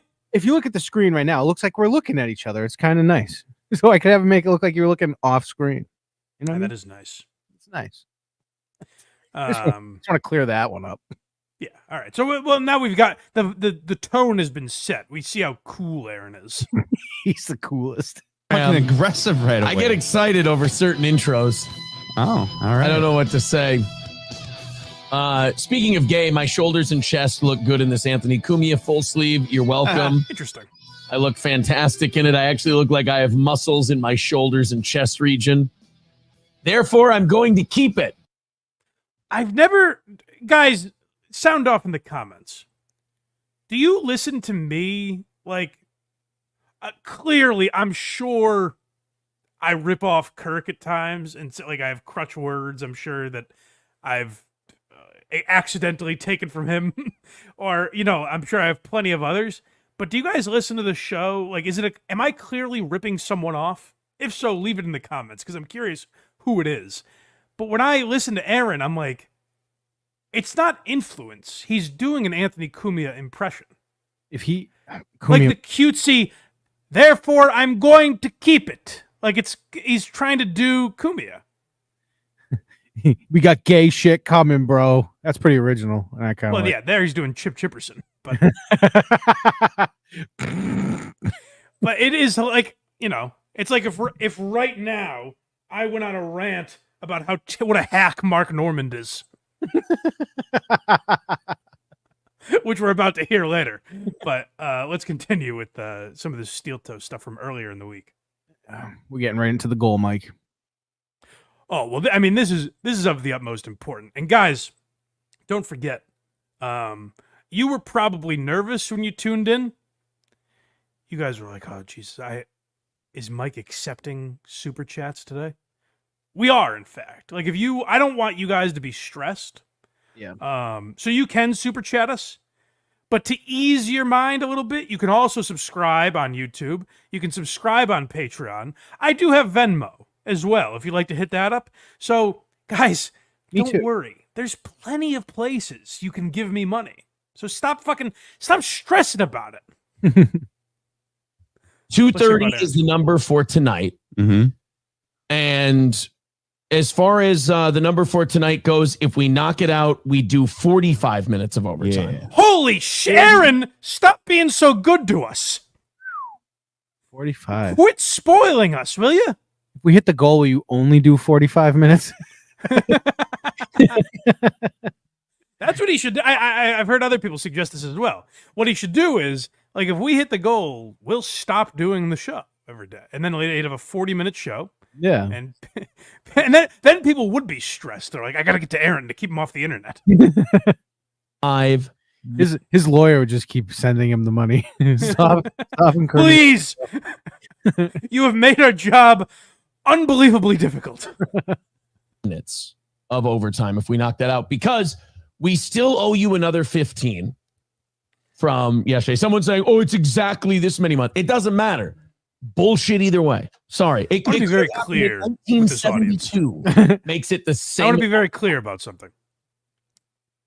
We don't owe you dick.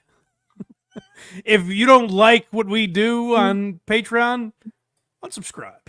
You know, like you guys are free to do what you want. Aaron is like, listen, we've had them working in the sweatshop for 4 hours a day. We owe them. We owe them this. We have to get to the story about the mother who left her child in the car in Arizona. The people need it, damn it. Like, hey, if you like the show, super chat us if you want to support the show, and then we can keep doing more. If you don't, it's fine, guys. You don't have to. We totally get it. This is not a relationship where I owe you or you owe me, you know? We're not tied to each other in that way. Look, I know you guys are seething over it. I don't know what to tell you. You guys keep... Hold on, go back. Take a break. I must have missed where he inserted the Trump assassination attempt. What is the nation seething over? Exactly this many months. It doesn't matter. Bullshit either way. Sorry. It could have happened in 1972. Makes it the same amount of possible. But anyway, look, I know you guys are seething over it. I don't know what to tell you. You guys over what? That he owes 15 more minutes, I think. Who's seething? Some woman has a basement with holes punched in it because their kid didn't get extra 15 minutes of the show. It's starting to make sense to me now. Whoa, wow.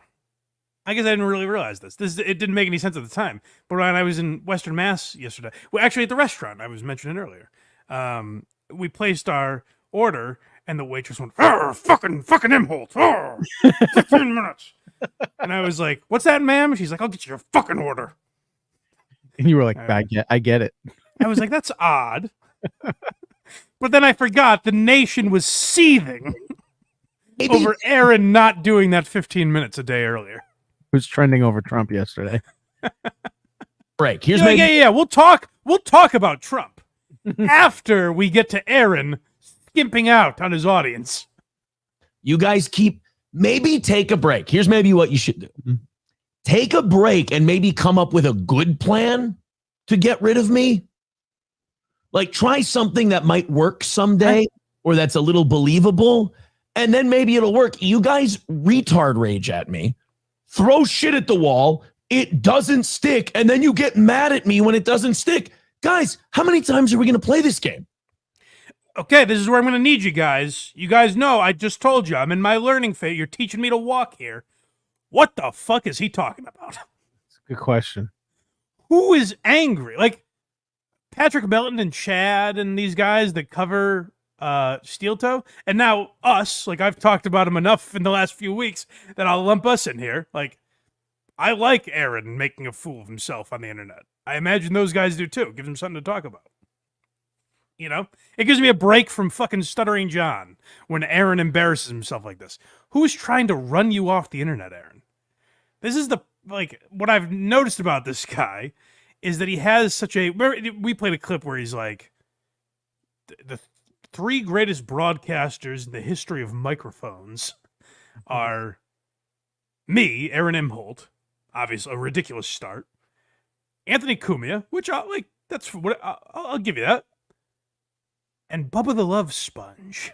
And I was like, boy, what a strange almost Mount Rushmore that you assembled here. Almost. But Aaron has such an impression of himself that he thinks like people in their day-to-day life, like I just said, seething. Like the people are, fucking Aaron. The goal! They hit the goal again! God damn it! You bitch! Fuck, he's gonna pay Johnny Crutches! This is Audience Wars. Oh, well, Craig, as you probably you know when we do this, when we pin the Why You Laughing audience against the Blind Mike Project audience. Yep. When we're like, guys, on this, sometimes we'll come on this show and we'll say, guys, are you paying attention, guys? The Why You Laughing audience has been a little more supportive than the Blind Mike Project. You guys should really super chat us now because you want to look better than the Why You Laughing audience, right, guys? Come on, guys. It's definitely not the same 80 people. Guys, I'm sorry, but you're just not the masterminds you think you are. You're easy to toy with. Sorry. Yes. Sorry. They are the easy ones to toy with, Aaron.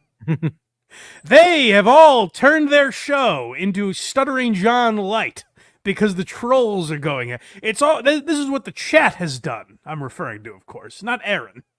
I got to tell you though, we've got a great show coming up tonight. I love playing around with these people, but we got fans that want to see a good show. The morning show. Enough bullshit, man. The fans deserve a show, Enough fucking messing around. We got to get to serious business. To put you guys on notice, they said, tell the evening show people that we chipped in again. We chipped in $20 to their show. Like, well, the evening show people did like 60 something last night, but okay. Hold on. Who's they? Like when he says they, said the evening audience, they all at once in unison, like they were singing the happy birthday song, said, all together now, tell the morning show we gave more money than them. So he's doing 2 shows a day? Is that what's happening? Sometimes he does morning shows, and sometimes he does evening shows, and sometimes he does 2 in a day.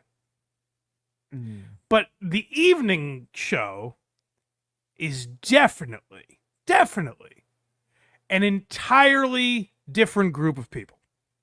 If there's 4,000 views on one of his episodes in the morning and 4,000 views on an episode at night, those are 8,000 unique people finding the Steel Toe Show.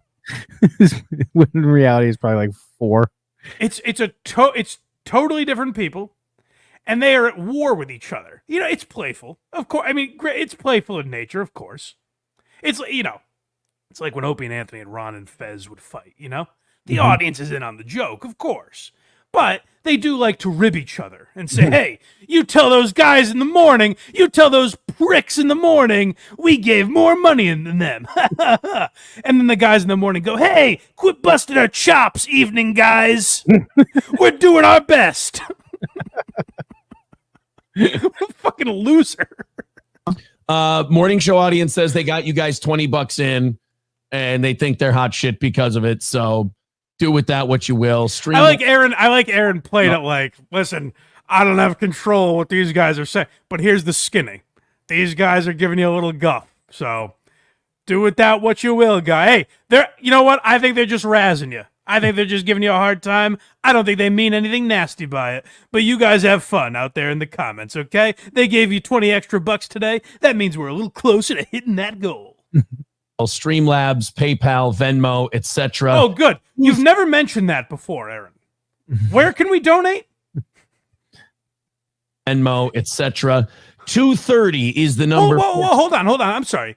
Aaron, because I'm going to sound like a fucking asshole here. Oh, are people going to give me shit for this? You accept Venmo? Isn't that crazy? Get right the fuck out of here. I had no idea. I've been PayPaling you like a fucking asshole. I much prefer Venmo. I know it's the same company, but I'm just a fucking idiot.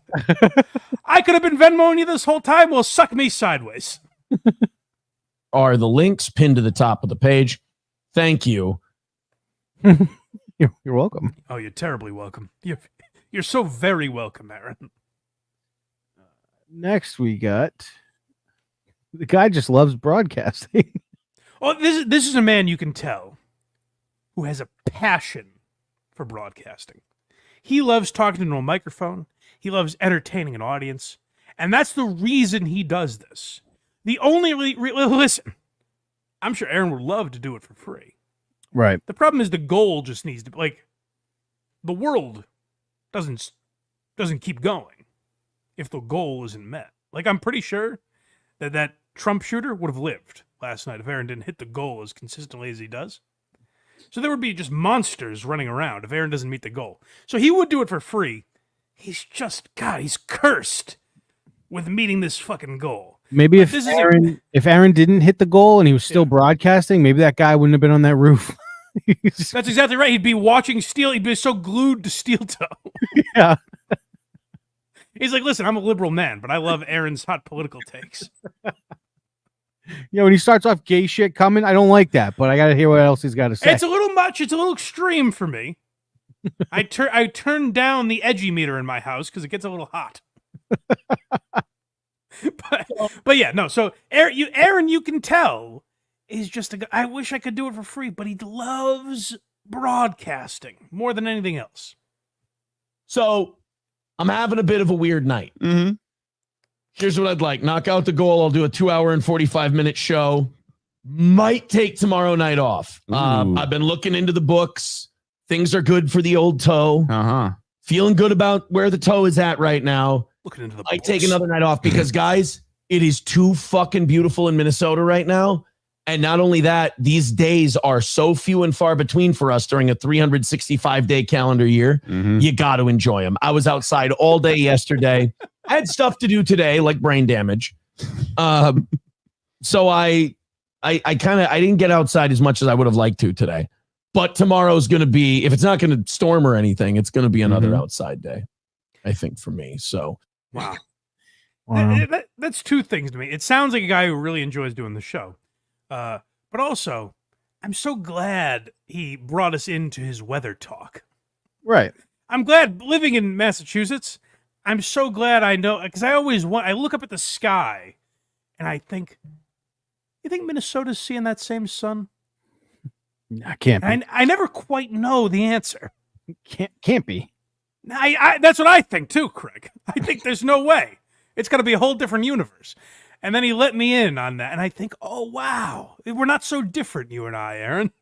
We both deal with weather. This next clip. Because I've always been like, yeah, he seems like you, like at the beginning. I thought he was fine. Like yes. I didn't listen to his show a lot, but I thought he was fine. Right. This clip here annoyed me.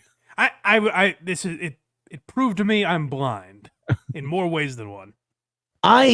People think like, oh, Gino and Keanu are abandoning you. If that's the case, half my fucking family right now, or half my friends, or whenever I go somewhere and I hang out with buddies and they're like, don't you dare fucking say my name or talk about this or blah, blah, blah, blah, blah. Yep. Then all of them, I guess, abandon me? No, they just don't want to publicly be tied to me. Yeah. I am an edgy guy or whatever. I'm a controversial guy. I always have been. I've never not been a controversial guy. Yeah. I'm the guy who, if you Google me and radio, I'm the most misogynistic, evil, horrible, because I told some fucking jokes that if you told about a fucking guy on the radio would have been totally fine. But remember, women are equal parts super strong badasses, but also very delicate flowers that you should have a double standard for. We'll bear with us, guys, if you're tuning in and you want to see the earlier part of the show. We're obviously going to take this episode down, edit that part out, and re-upload the video because we can't have that kind of crazy talk on our YouTube channel. That's just so fucking nuts. When he gets edgy like that, that's just so fucking nuts. And the whole time he's like pantomiming stuff and he's just staring at the monitor, watching himself do it while he said all that. I hate him. I've always been an edgy. Man, I remember back when I was in elementary school, and people like, Aaron, we're going to be talking history today. Could you sit this one out? Because your takes are so, steaming hot. It must be July in Minnesota. It's so hot. It's gorgeous out there, I hear. I've always been a controversial guy. Aaron, no one knows who you are. That's why you have to tell your audience to Google you. Like, I would say, you know, Kirk is I work with Kirk Minahan. He's a controversial guy. And I know that because he's never once had to tell me that. I've seen the controversies unfold. Dave Portnoy, controversial guy. He hasn't indicated that to me. I've figured it out. Mike, this is a bad time for me to tell you this, but I'm kind of a controversial guy. Real? Well, is there a way I could verify that? Very good show. Guys, Google Craig Coney pedophile. No. Man, you're right. There are a list of controversies that you have to report to your neighbors. I beat the charges. Remember HACKRIDE said, or whoever said. Next we have liars. Oh, you know what I hate, man? Fucking liars. Aaron's drug addiction with 199 says, Kiki literally just said you're not invited. Well, I'm sorry. Let me set this up a little better. What's happening now is Aaron is live at the same time as Kiana. Do you know Kiana? Do you know any of this stuff happening with Kiana? That's Gino Bisconti's wife. Yeah. Fiance. They're about to get married, which comes up. Right. So Kiana Thompson, who I was on Point Dabble Point with, I've seen her in a limited fashion. She strikes me as funny and down to earth and seems cool. Like I don't know a ton of her. I don't know her comedy at all or anything, but seems fine enough. She was on Aaron's show every Thursday, I guess, for a while. And her and Gino were friends with April and Aaron. They traveled together or something. I think they've done gigs together. I don't really know the full extent of it. But they were friendly. And Keanu wasn't getting responses from April during the whole thing, the whole controversy. He is a controversial guy, I guess. Or the people he's fucking are controversial. Mm-hmm. But Keanu wasn't getting a lot of responses from April, so she didn't know what was going on. So she kind of became Team Aaron, even though she would joke on shows. She would call Aaron a dork and things like that. Here's one thing I'll say, and this is just my own personal philosophy, is I do kind of look at it and say, like, oh, well, you probably should have told the guy you weren't doing his show anymore and he wasn't invited to the wedding before you told us about it. You know what I mean? Right. But she makes a good point. Like, she says Aaron's very manipulative, which I'll explain more about that later. But in the meantime, Aaron and Keanu are broadcasting at the same time, and people are in Aaron's chat like, Jesus, dude, she's done with you. And Aaron's like, guys, you're lying. You're all, you're not going to get me. I'm so smart. I'm Aaron Imholte. Come on, guys. I'm not going to fall for this horse shit. Aaron's drug addiction with 199 says, Kiki literally just said you're not invited. I'm going to tell you right now, I don't believe you. I don't trust any of you. Packer Backer says, dude, Gino is going on Gavin's network. The Proud Boys, you headbutting a bitch isn't the issue. I'm glad we can all joke about that now, by the way. Yeah, how's it? I'm glad we can all laugh about you headbutting your wife. It's good. It's good to heal as a nation. Super chat from Patrick Ford, $5. Good morning, Gearheads. Oh, thank you, Patrick. You know what? I take back what I said earlier. Most of you guys don't owe me anything. Patrick did owe me that. He's made a few jokes about me that I didn't care for. And he knows he has to pay the tax. So I appreciate you making that right. He is so locked in on Stuttering John. It's not even funny, dude. Yeah. So thank you, Patrick. And that brings us 250 closer to our goal. We should do a goal day. Next Sunday, goal day. But even for the bit, I would have to set the goal at like $40. I just don't believe in myself. Or want to do a 7-hour show. Yeah. I didn't. That's the problem. I didn't go to a Nazi rally, which some people are surprised by. But Aaron, it's because you're so edgy. We're surprised. We're like, this guy must be a Nazi. That's how edgy he is. So what happened? Kumia and Gavin merged, and like half of Kumia's people got fired, right? Is that what happened? I think pretty much all of Kumia's people got fired. All of Kumia's people? Yeah, it's a messy situation. I almost sent clips of Anthony. Anthony is the least. I've never seen a man so non-confrontational. I know. It's wild. But you remember I sent you clips a couple weeks ago, or maybe a week ago, and you responded that the video was deleted? Yeah. I don't know what happened to that, but it was Garrett from Compound Media on Chrissy Mayer's show, basically saying that Gavin came in and was just totally. Gavin came in and was totally business Gavin. Ugh. And was just like, yeah, so all your positions have been deemed redundant. Even Garrett, I know you've been here a long time. You're fired. Bingo, bango, done. After, a lot of them have been there for like 10 years or close to it. And Gavin was just like, yeah, nope, pack your shit and get out of here. Yes. Yenzen says Kumia just had like nothing to do with it, I guess. Gavin offered Gino a fraction of what Kumia was paying. Which, by the way, I get not keeping most of those shows. But Gavin was like on Kumia's show every week. I'm sure he has some kind of relationship with those guys. Mm-hmm. I get from a business perspective, I totally understand him being like, yeah, In Hot Water and Chrissy Mayer's show isn't worth it to me. I feel like Chrissy Mayer's show like makes the rounds though once in a while. I never see. Well, so he offered them essentially, like the way he phrased it was like commission deals. Right. But I think they just didn't want. I think it was just less money, so they didn't want to take it. According to Anthony, it seemed like Anthony was paying these people pretty well. And Gavin was just like, financially, that just doesn't make any sense for me. That's why Compound was losing money, probably. So from a business standpoint, I get it. But it is very shitty as a content guy for Gavin to walk in and be like, yeah, no, we're done here. Just pack your shit and get out. It's like, yes. Really? Like, that's how you're going to do it? And then he expected them to keep working and not mention anything on air. Like, it was kind of a crazy way to handle it. But he doesn't give a shit. No, yeah. Kind of a shitty way to do it, but yeah. As Keanu is publicly mocking you, she is going the fuck off. You know I've never lied to you despite being a little shit. Well, we'll see. I don't believe you. Okay, Aaron. Should we play Keanu now? All right, Aaron doesn't believe it, so I guess we should. Keanu, let's hear it, girl. What do you have to say?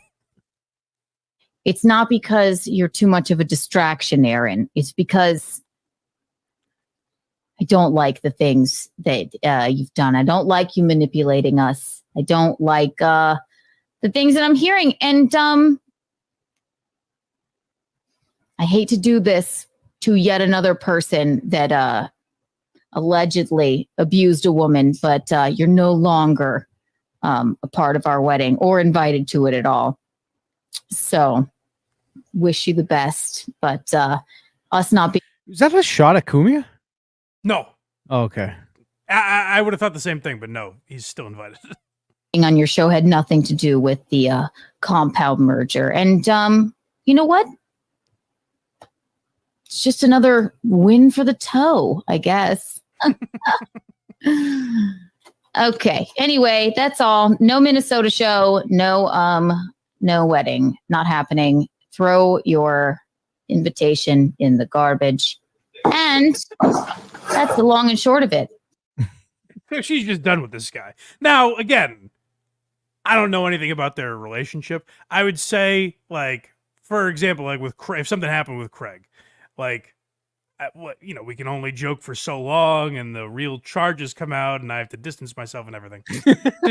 Despite his monstrous tendencies, and despite his children calling me from these birthday parties and being like, God, please, could you just make sure he's on the show at 10 a.m.? We can't be dragged to these things. Keep him busy. What are you doing? Why are you letting him out early? Despite all of these things, I would probably at least text Craig privately before doing it on air. But again, that's just me. I'm not telling Keanu how to live her life. And she also did give a good reason. Yeah, like beating a woman. She believes the man is a wife beater, which I can't fault her for. But she also said something we're going to be examining today, that Aaron is a bit manipulative. And she said, like, I know if I get on a fucking call with this guy, he's going to tug at my heartstrings and tell me why I'm wrong and all this stuff. And I don't want to be put in that position again. So I do get why Keanu is like, fucking Band-Aid rip. I just got to go on air and say I'm done with this guy. He'll hear about it.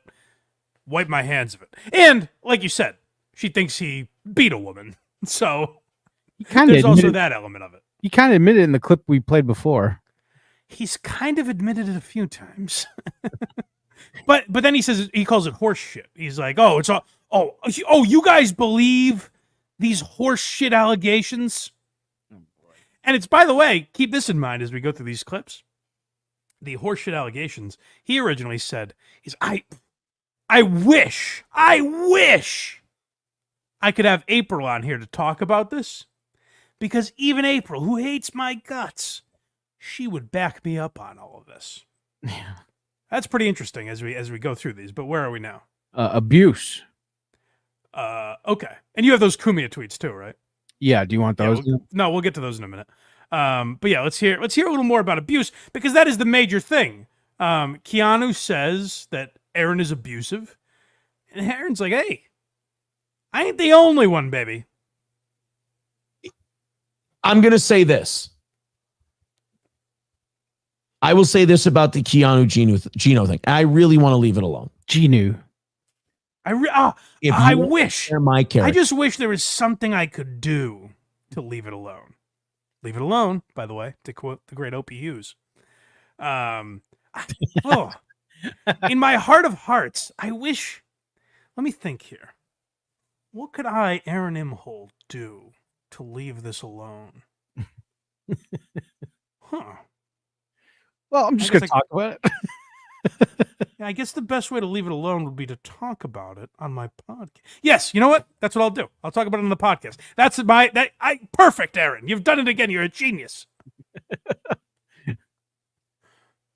To the character of others that are in, say, a tough position that I used to be associated with, I will fucking take that comparison every goddamn time. Because I suspect, and Aaron always... He's very mysterious when he talks about these things. I can never quite read between the lines. What's he getting? I suspect he's talking about Nick Rekieta and April. But I mean, who knows? It's so vague. Stood up and did the right thing while the other people were browbeating us, berating us, psychologically abusing us. But that can't happen to men. No. It can't happen to men. Hold on. I want to get to that. This guy that we just heard was so edgy for talking about women. Mm-hmm. I want to get back to his take on how men have been abused over the years. But I want to take something back that we talked. Remember when I said we talked about Aaron, and I was like, you know what? The one thing I will say is, like, he got the fuck out of that situation. I could understand him being mad at them and kind of taking pride in saying, like, hey, at least I got my shit together. I'm apologizing for having that stance, and I'm wiping it clean. This guy did nothing right. Like, he brought his kids to a fucking drug den and is taking victory laps for not continuing to do it longer than he did. He's like, sure. Did I bring my kids over to a coke and gun-fueled mansion? Did I bring them to our swinging parties? Yeah, I did. But then I stopped after a while. That makes me a pretty great guy, no? Solid in my book. At first, I was like, yeah, no, good for him for getting out of there. After the patting himself on the back that he's done, it's like, Aaron, you don't deserve kudos for that. You know how many children I've taken to a drug den? Try and guess the number, Craig. See if you can nail it. I'm hoping it's under 2. It's way under 2, man. It's actually 0. Wow. I've never, and Craig's brought a few of his dates there, but like his children, he's kept out of that environment. That's right. Barry Wusa, $10. Sometimes they need, quote, correcting, end quote. Mike Skoll. Thank you, Barrowusa. You're a Barrowusa. Let's continue this fucking. Oh yeah, so let's get to Aaron patting himself on the back for being a mediocre father. While the other people were browbeating us, berating us, psychologically abusing us, but that can't happen to men. No. It can't happen to men that they can be psychologically fucked with. Men can't be abused. I You don't didn't know that? I don't want to Hold do on, who's saying that? Go back into a bad. Aaron is the king of the straw man. I don't know who this guy is. Who's saying in 2024? Who's saying that men can't be abused? Everyone. Yeah. You know, that very popular... sorry, we'll get to our BetterHelp read in a second. But you know how everyone says that therapy is gay on all these podcasts? Yep. Yeah, it's definitely not accepted now, Aaron, that men have mental health issues. It's never talked about. Place, but I wrote her a fucking letter towards the end of our marriage. Wow. And I laid What a out hero. everything I thought I'd done wrong. Yeah. Even though most of the shit I was probably mind fucked into thinking I'd done wrong because everybody around me was on fucking blow and drinking all the time. Whoa. Definitely. Hold on, Aaron. Including who? Not he. I wish we had game show music while Aaron guessed. Including, all right, Aaron, we've got 3 names for you, and you've got to fill in the 4th. Nick and Kayla Ricada, April Imholte, and blank were on drugs while children were in the house. Give us that name, Aaron. I made a fucking list.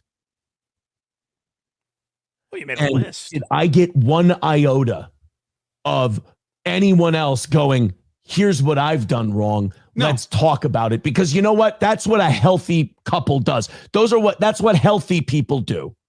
No, I didn't get that. I just got fingers fucking pointed at me and they go, look, here's proof. I'm like, proof? I fucking wrote it and admitted it thinking it would cause. I wrote it in a letter, damn it. Didn't you hear me? I put quill to paper.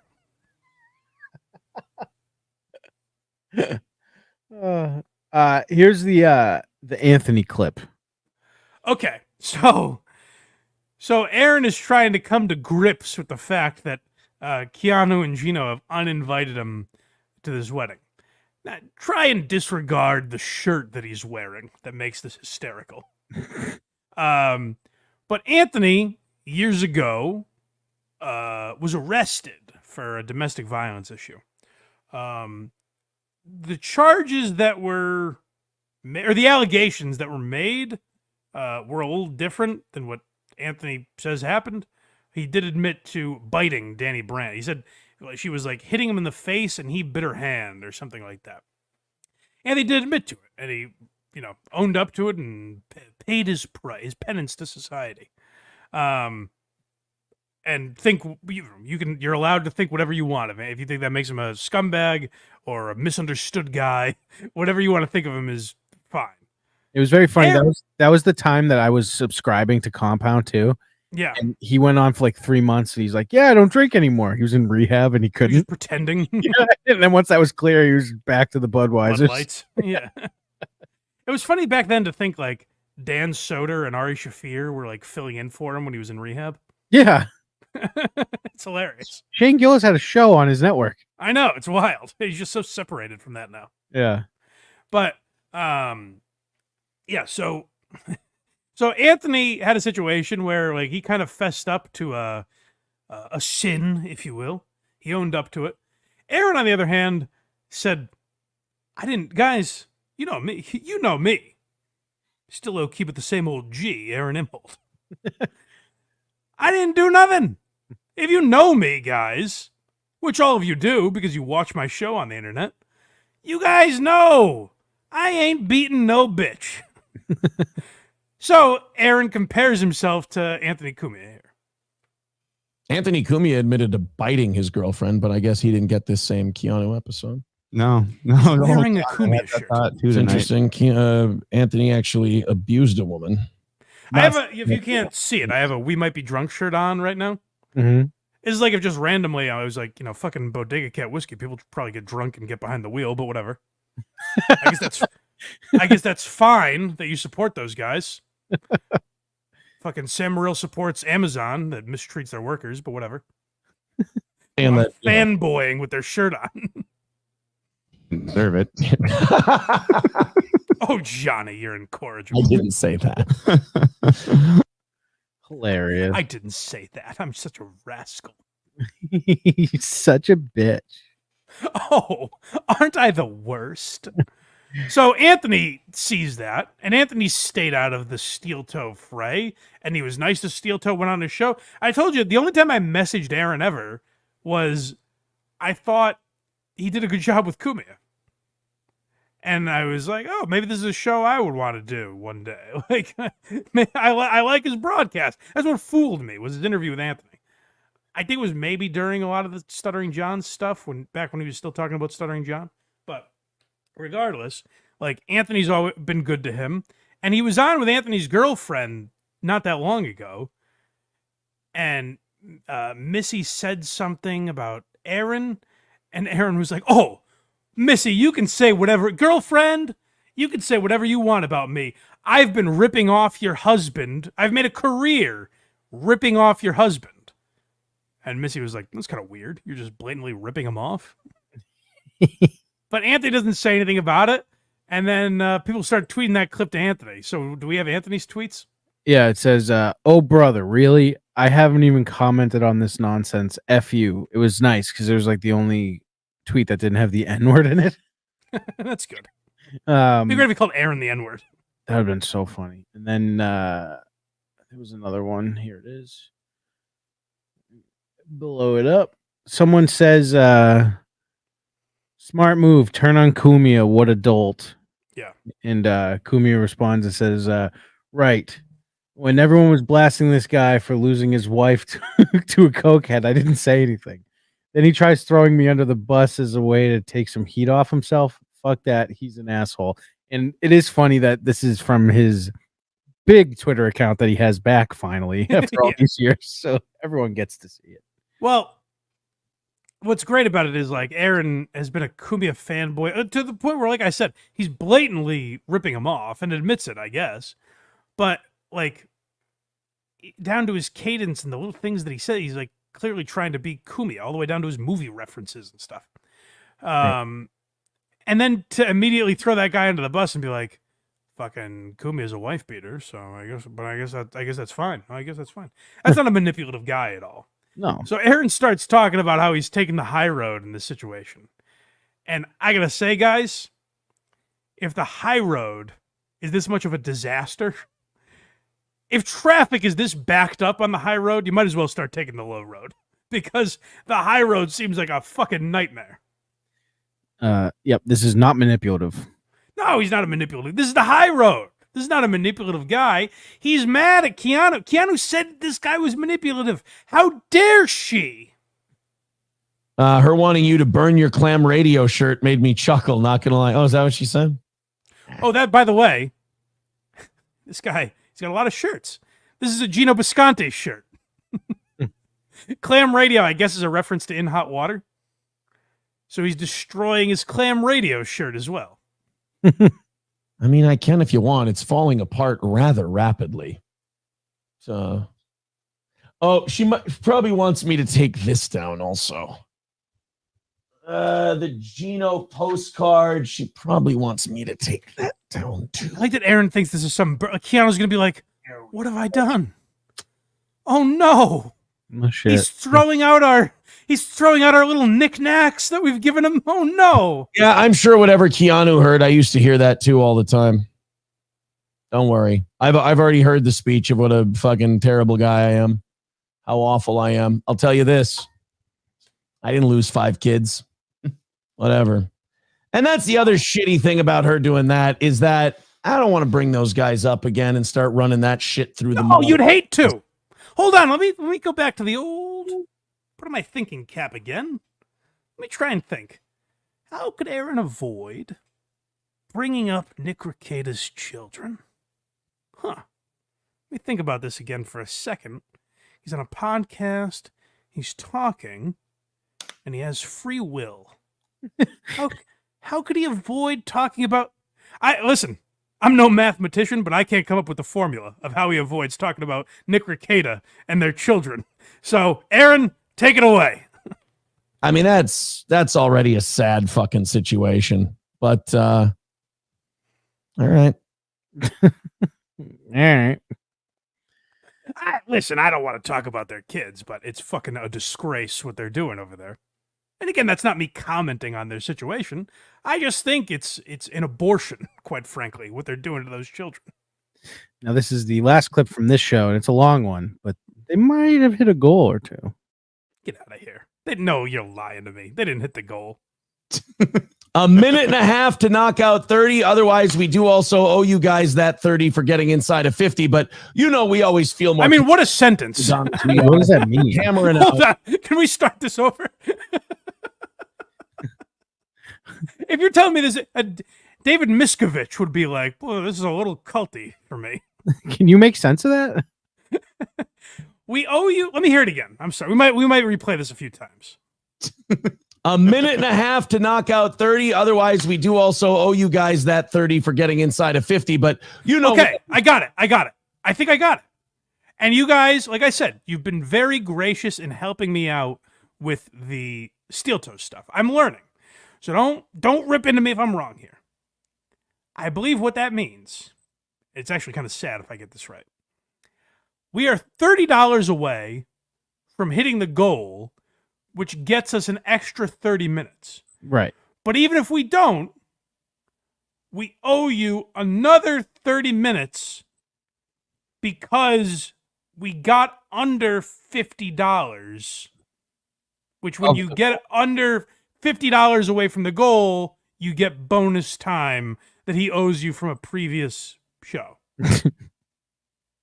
If I got that right, I should be institutionalized. But let's hear it again just to see if that sounds right.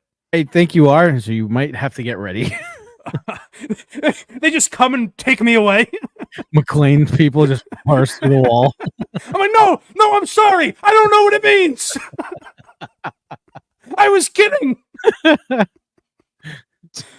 A minute and a half to knock out 30. Otherwise, we do also owe you guys that 30 for getting inside of 50. But you know, we always feel more comfortable, the prima donnas we are. Oh, yes. Hold on. Let me stretch those legs a little bit. Oh, we're inside $50 now. Now I can really breathe. This is a 2-lane comfort cruise we've got here. Someone says, Craig, tell Mike that unless we hit the goal, you guys will bring on HACKRIDE. Guys, hurry up! It's getting hot in here. The devil's close. We got 30 to be inside of 50, and then we owe you 30 if we're not under 15. That $30 before we start overtime here. A minute 15. Oh boy, we might guys. That's good, Aaron. You know what? Just do an actual countdown. Just have the clock from 24 ticking behind you. And just literally say a minute 15, a minute 14, a minute 13, a minute 12. That should be the end of your show every day. Just really, why skirt around humiliating yourself? And just give up all your dignity. We might be done. We've got a minute and change left. Say it ain't so. $10, $20 left to go. Yes. For this. Yeah. $20 away from. Oh, do I get juiced up for the goal? $20. Ugh, this is like worst version. This is like watching Scott Hansen. I'm like, man, this is an intense day of football. He's got the quad box going of like one ball. I think when we get under a minute, I think that's Octobox territory. If he gets the quad box, he's got Venmo, PayPal. Oh, hey, Craig, don't with that kind of jargon, don't stress these people out because now they're going to be thinking, how do I donate on Quadbox? Don't worry, guys. You can stick to Streamlabs. That was the other one. The last couple bucks to throw in and hammer it out tonight. 1 minute to go. Streamlabs, PayPal, Super Chats, membership. Say it again, Aaron. We never remember. Q Anonymous says just block their numbers and don't mention them anymore. Unfortunately, it looks like that's kind of what you have to do in those situations. Is it, Aaron, or is it you keep talking about him every day? It's like, once you get the money to do the extra time, are you gonna be like, I don't want to fucking do the show? Listen, I deserve shit for doing a whole show where I'm like, guys, this is where we bury Stuttering John. I'm never talking about him again. But at the very least, I didn't keep talking about him while I said we weren't talking about him. And to be fair, I said the whole time I didn't believe you. Right. Yes. No one believed me. It was a horse shit act. I was the only one that thought I was serious. As a matter of fact, I think I predicted you two would do a show together.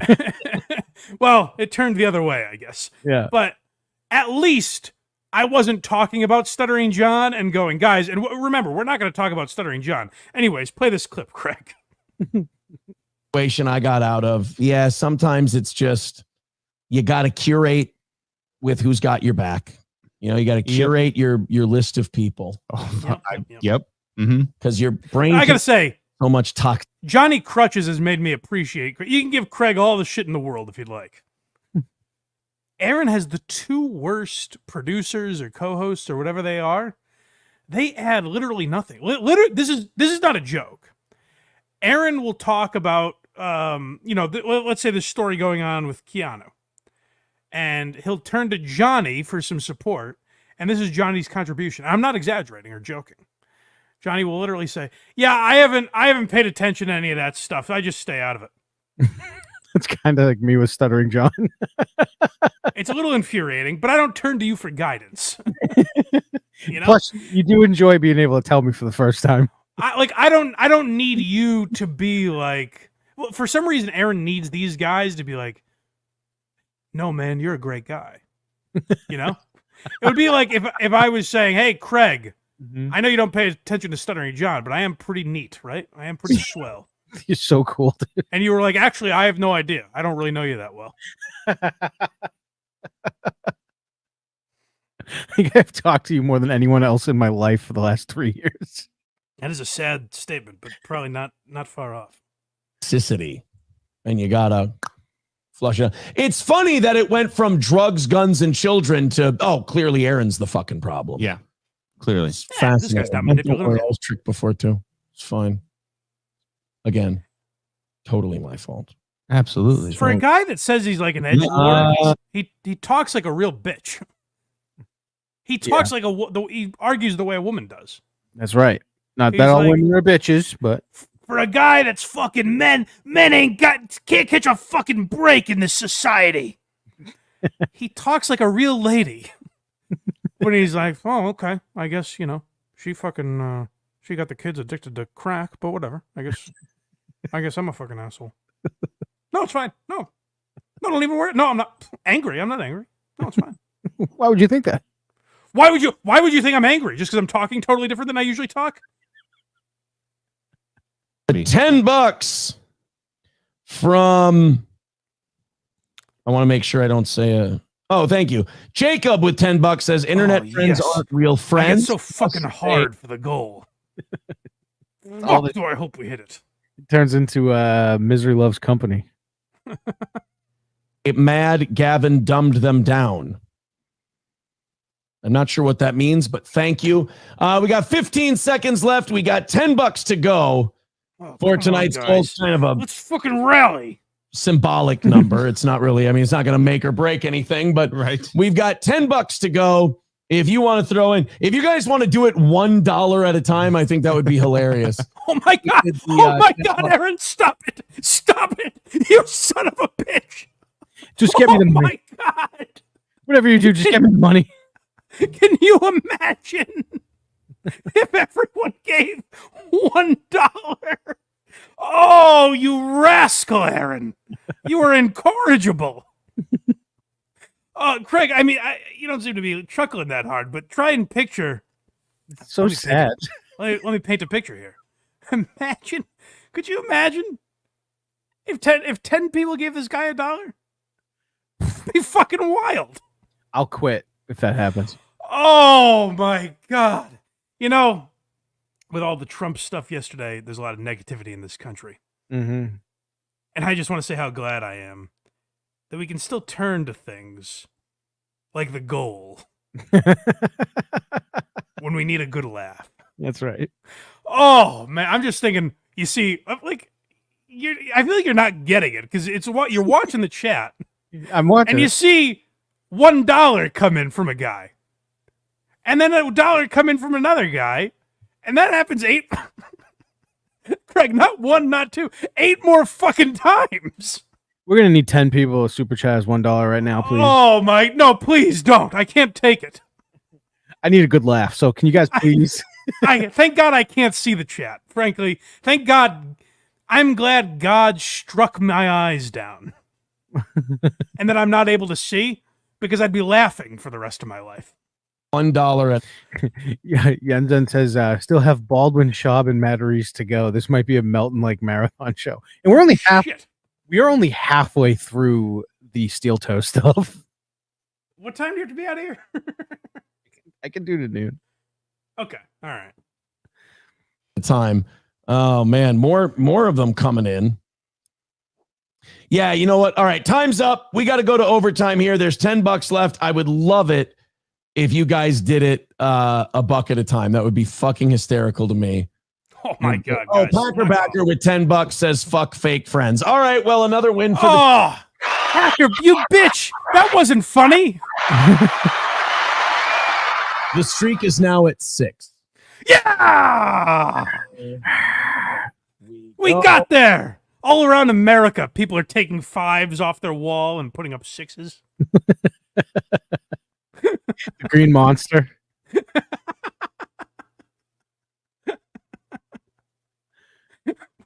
Oh, did we get there? That was very exciting. I love the goal. Me too.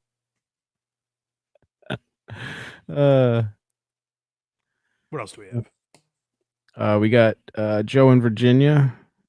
Super chat $5. Casey Day is infinitely greater than HACKRIDE. Who's greater than Craig? Sorry, Craigers. Love you guys. Have a great show. Well, that's all hard to argue, but you know, that's right. Craig has his days. My days. I kill it on Quincy, guys. Yes, that's true. So this is a different show now. Yeah, so this is like a day and change later. They do the night show, and then 2 mornings later, they do this show where Aaron has really had time to drink in his thoughts. Because, you know, it's funny. Both of the documents didn't come out. Just the one and just the cherry-picked parts that made me look terrible. Oh, jeez. Not the one of someone calling a little boy a retard. Oh, jeez, Aaron. Well, actually, thank God that didn't come out. Because I'm so glad people on the internet aren't calling your child a retard. It's not fun. It's actually a little gauche of you to drag that up. But I'm so glad people aren't bringing it up. I mean, except for you, of course. But I'm glad, in general, people aren't mentioning that. I'm glad you're taking the high road, and you, Aaron, are taking all the bullets. You're like, hey, aim them all, just like Stuttering John. Aim your daggers at me, not my family. But my kid's kind of a fucking retard if you read the court documents. That's right. That part didn't come out. We didn't get that document where a woman called a small boy a retard, or the clips and everything of somebody talking about masturbating while somebody else dies. We didn't get that part. Well, Aaron, you told us, like, there's 2 sides to every story, and that we shouldn't trust the court document. Remember when you said that, Aaron? We shouldn't trust the court documents. You remember that, right? Anyone that knows you would know that that's all bullshit. Aaron, am I misremembering? I could have sworn you said we'd all be fucking idiots if we believed the court documents. This, to me, was the D'Elia apology. Remember, like, the D'Elia apology moment for me, for those of you that are newer to the program, I defended Chris D'Elia. We did. At one time, I did say some of these accusations seem kind of flimsy. Seem like we're getting, you know, one side of the story because other messages were getting deleted and stuff like that. I was like, I don't know about this. And then Chris D'Elia released his apology. And I was like, oh, he's guilty of something. Because this is very weird. It was when he shit his pants when he found out that you could save Snapchats. Well, that was bad, but that's not when I turned. It was the apology when he's like, "Guys, you know what? You nailed me. I cheated on my wife," and I was like, "Oh, well, that's not what anyone's mad about." No one actually cares, and we all assumed that actually. Yeah, no one gives a fuck that like a comedian that is only famous because he's handsome I'd be damned is or cheating on devastated. his wife. But don't worry, I'm. Whoa, hold on, Aaron. Jesus, I'm not done shitting on you. But the problem with that is Aaron told all of us like, "Hey, these court documents are bullshit." But now he's stopped saying like I'm innocent. Now what he's saying is, "Sure, I headbutted my wife, but she called a kid a mean name." We both have faults, do we not? Lest ye cast the first stone. Or devastating. But don't worry, I'm the sociopath. I'm the manipulator. Yeah, no, you're literally doing it right now. I understand. I got it. It's just Oh, I guess I'm manipulative. Yeah, no, you're doing it right now. Right. That's like saying, "Yeah, Craig, I'm really sarcastic." Gotcha. I am so cool. I'm a fucking wise ass. Okay, loud and clear. Strange Land, $2. Towards the goal, overtime coming up. Oh, it's not quite as funny as $1, but it's still pretty hysterical. Not quite as funny. And Fun OK, $10. Looking forward to your Why You Laughing episode on the Stangles. Hint, hint. Oh yeah, someone mentioned that to me on Patreon. That's a good. I had totally forgotten about that, but that's a good idea for a bonus episode. When the Stangles worked for Opie, right? And how that all blew up. But check that out on Patreon or YouTube members. Yeah, that's the point. We're probably going to do bonus content today, and based on Craig's reading of the chat, we ain't nowhere near that fucking goal. So we aren't. Come on, guys, hit the goal. Come on, guys, let's start a rally. Turn your caps inside out. We have to hit 230 or 10 $1 super chats in a row. Yep. If someone super chats more than $1, it starts over back at 1. I'm gonna piss my pants if people super chat 10 $1 in a row. Oh, am I gonna laugh? Here's Aaron talking about moving on. He never explained why he thought it would be so funny, by the way. It's like it was him just going, please. It'd be really funny if you guys super chatted. Why? Anyways, moving on. $2, or I'm sorry, $10 from Aaron's period pill. Says, I'd rather have you go back to the good old days, leave this shit off the air. I get it. You have shit you want to get off your chest and answer questions. Just my thoughts. Well, I think that's what I'm trying to say. I think that's the route I'm going. Yeah. Is that I'm going to. When I said we should all blame April and call her a twat, that's what I meant. I'm moving on. Feelings are hurt. I feel betrayed. I feel stabbed in the back. And I feel lied to, but on we go. Oh my God. We got all right. So I gotta be honest, we have 2 $1 super chats in a row, and they're fucking hilarious. Oh, nice.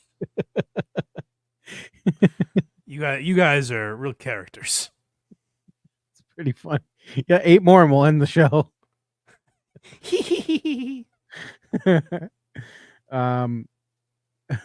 So you just heard what he just said. This is 17 seconds later.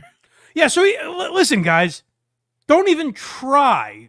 Save your super chats trying to get him to talk about Gino and Keanu and April and Nick. He has moved on. What don't you get about that? The man is moving. He's trying to pick up the pieces and move on with his life, for fuck's sake. Anyways, let's fast forward. Don't hit that skip ahead button twice, Craig. All right, so because I don't want to miss any of this. So we got 3 $1 super chats in a row, and Patrick Ford ruined it. You bitch! You humorless asshole! He gave us $2 and said $2 is twice as funny as $1. No, you don't get comedy, Patrick. Now we're gonna start over. Oh, I was so ready to laugh. I did see a lot of people, and I got a lot of texts and messages from people saying, wow, that was cowardly. That was chicken shit. That was this and that. Yeah. Oh, really? Other people were saying that. They're all wrong. Listen, I'm moving on, but these people won't stop texting me about how cowardly it was. Chose to do. If other people perceive it as cowardly and chicken shit, That's fine. Hey, I'm just a man. I can't control you thinking of them as cowardly. I'm just a guy. Into it at all, but I don't know what we're talking about here because I got done. What a useless asshole. God, You guys think Craig is bad? At least he pretends to be interested in some of these. I am interested. What a useless sack of shit this guy is. I don't know what we're talking about. We're back up to 3. All right, guys, keep that streak going, baby. If you want the show to end, get it to 10. Social life so busy last night. I got to bed late. Like, oh yeah, Keanu just completely fucking eviscerated me yesterday. I'm the biggest piece of shit. I'm a dork who's not funny. Who throws? Yeah. But you're moving on, remember? So let's just get to the next topic, I guess. He really hasn't said anything that I've ever laughed at. Well, he's going to get there in a second, Craig. Once he moves on, he's moving on from this Keanu thing. I get he has to wrap up his sentence here, but he's definitely going to move past all this ugliness. I'm a pretty easy laugh too. Right.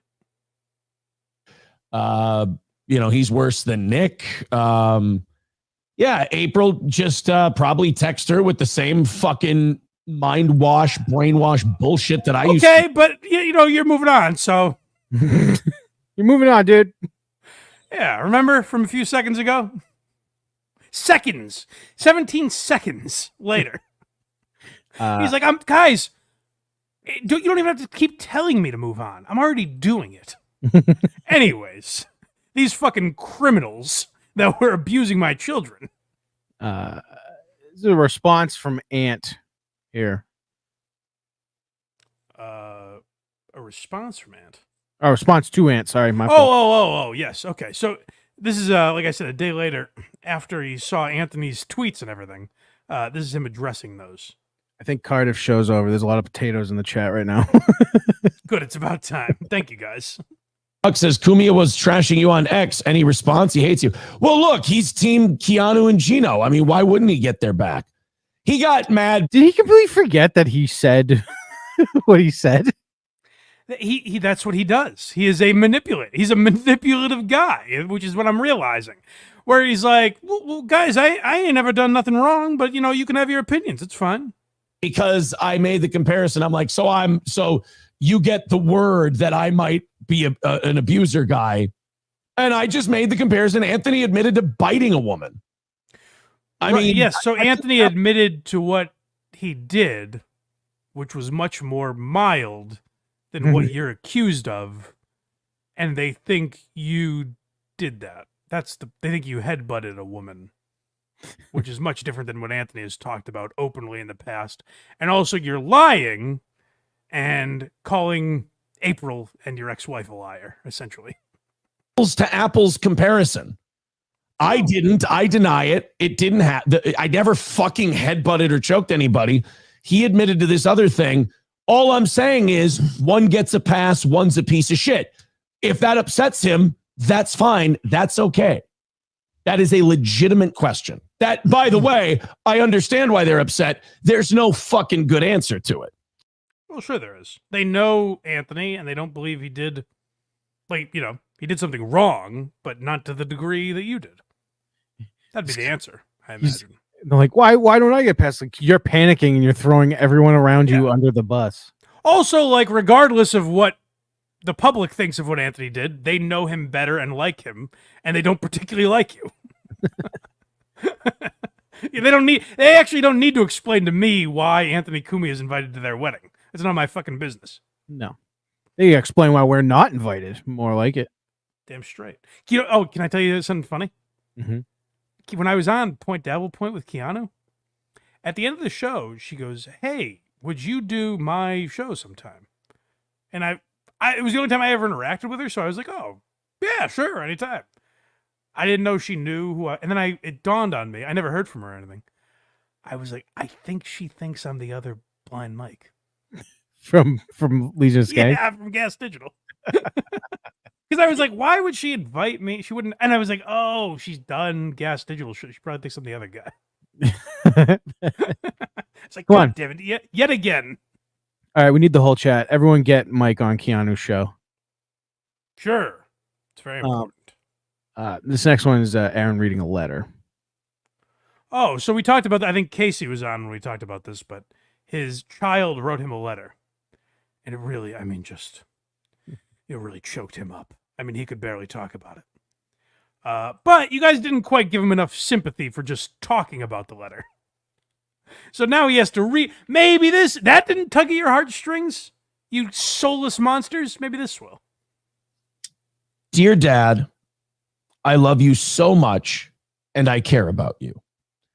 I remember being 10. Kids always just write their parents this, just out of the clear blue sky. We're at 5 $1 super chats in a row. We are 5 away from ending. Come on, I'm trying to make a point here, Craig. Don't tickle me like that. Just don't be on your phone and don't be on your desk. We don't want to remember. I'm sorry, Aaron. Where are you reading this letter? Your child said, don't be on your phone. So you're like, you know what? I'm going to take this letter to the internet. Hey, Dad, please stop obsessing over the fucking computer. Daughter, message received loud and clear. To Steel Toe. As a dad who was sad, stay off it and remember, I love you so much. Jesus loves you. Your daughter. I love Dad. Charlotte. And she put these little stickers in there. She OMG, that's so cute. It's adorable. Drew P balls, $5, ruining the streak. Oh, fuck you, man. It would have been so fucking funny. It would have been the funniest thing ever. Oh, these guys and their goddamn generosity. With her that day because she knew I was having a tough time. And one of them is Psalm 147:3. He heals the brokenhearted and binds up their wounds. And the other one is from Isaiah 43:2. When you go through deep waters, I will be with you. And that's from a fucking 10-year-old. That's no. Actually, it isn't, Darren. I think it's from the Bible. You put Bible verses in there. I have a feeling he wrote that letter. It was very annoying before the show because Craig had his fucking kids in the studio before and he's getting them all situated. But I sat here, so I don't even know if Craig knows I heard this. But Craig was like, "All right, buddy, I'm going to record. I'll be out in a few hours." And his son goes, "All right, Dad." And like I always say, letter from Joseph to the Corinthians. Thou shalt not covet thy neighbor's wife. And I was like, oh, that's your kids are always just being kids, aren't they? You know what kids do. All those kids that loved CCD.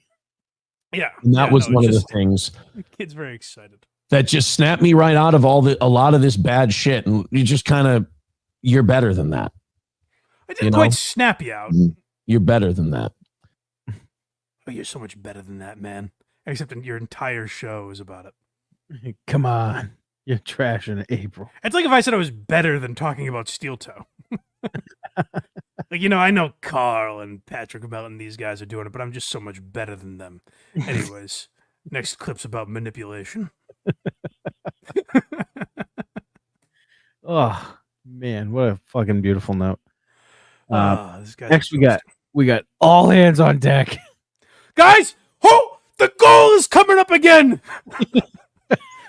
Which is a good reminder, guys. Keep super chatting us $1 at a time to make me piss myself. 140 away from today's goal. There we go, guys. A little bit closer. Grand Poobah has started the rally.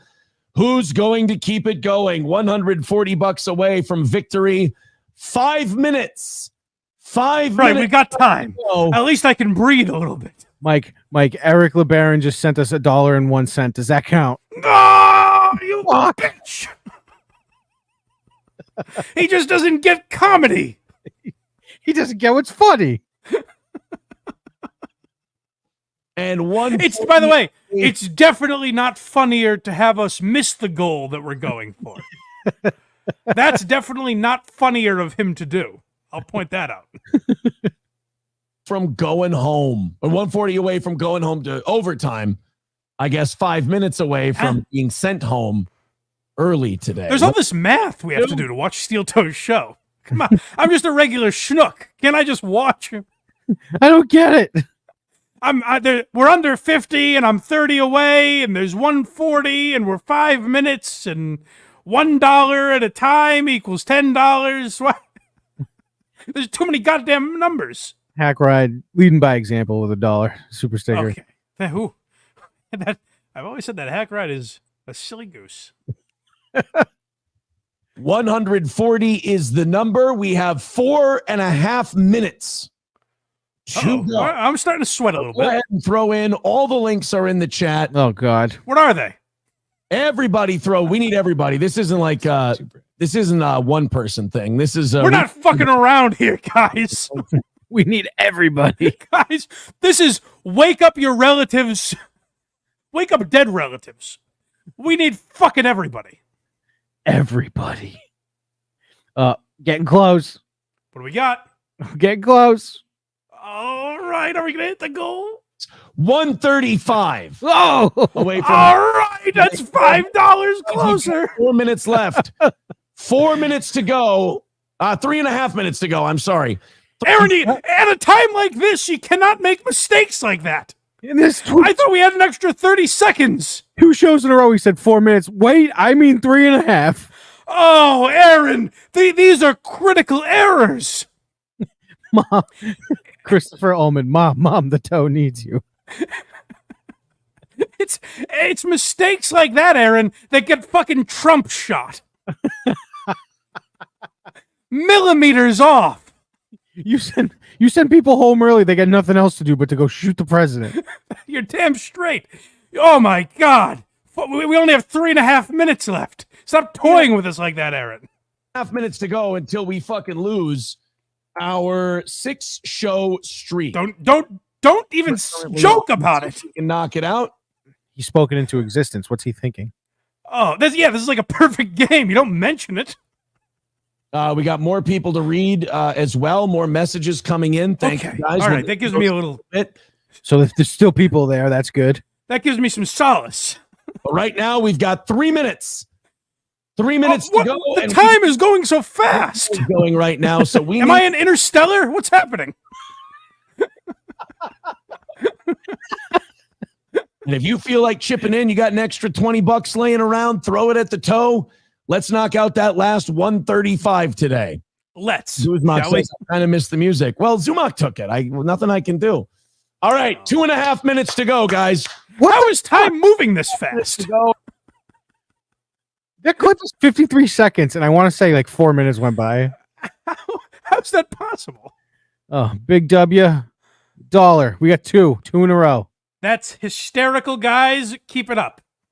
We're going to do this. We need fucking 400 super chats today and make $400. Super Bigger. I'm sorry? That's the next title of the clip. I'm sure it'll make sense in a few minutes. Guys, 2.5 minutes to go. Oh, I'm sorry. I know what it is. Beggar. Oh. A typo. Is up because I'm shouting and rattling cans and in super beggar mode today. Even though you guys got within striking distance before, we kind of set this up perfectly today. Within striking. Listen to this talk. Striking. It really is like this is how they talked about getting bin Laden. Like we just need to get our men close enough. Within striking distance.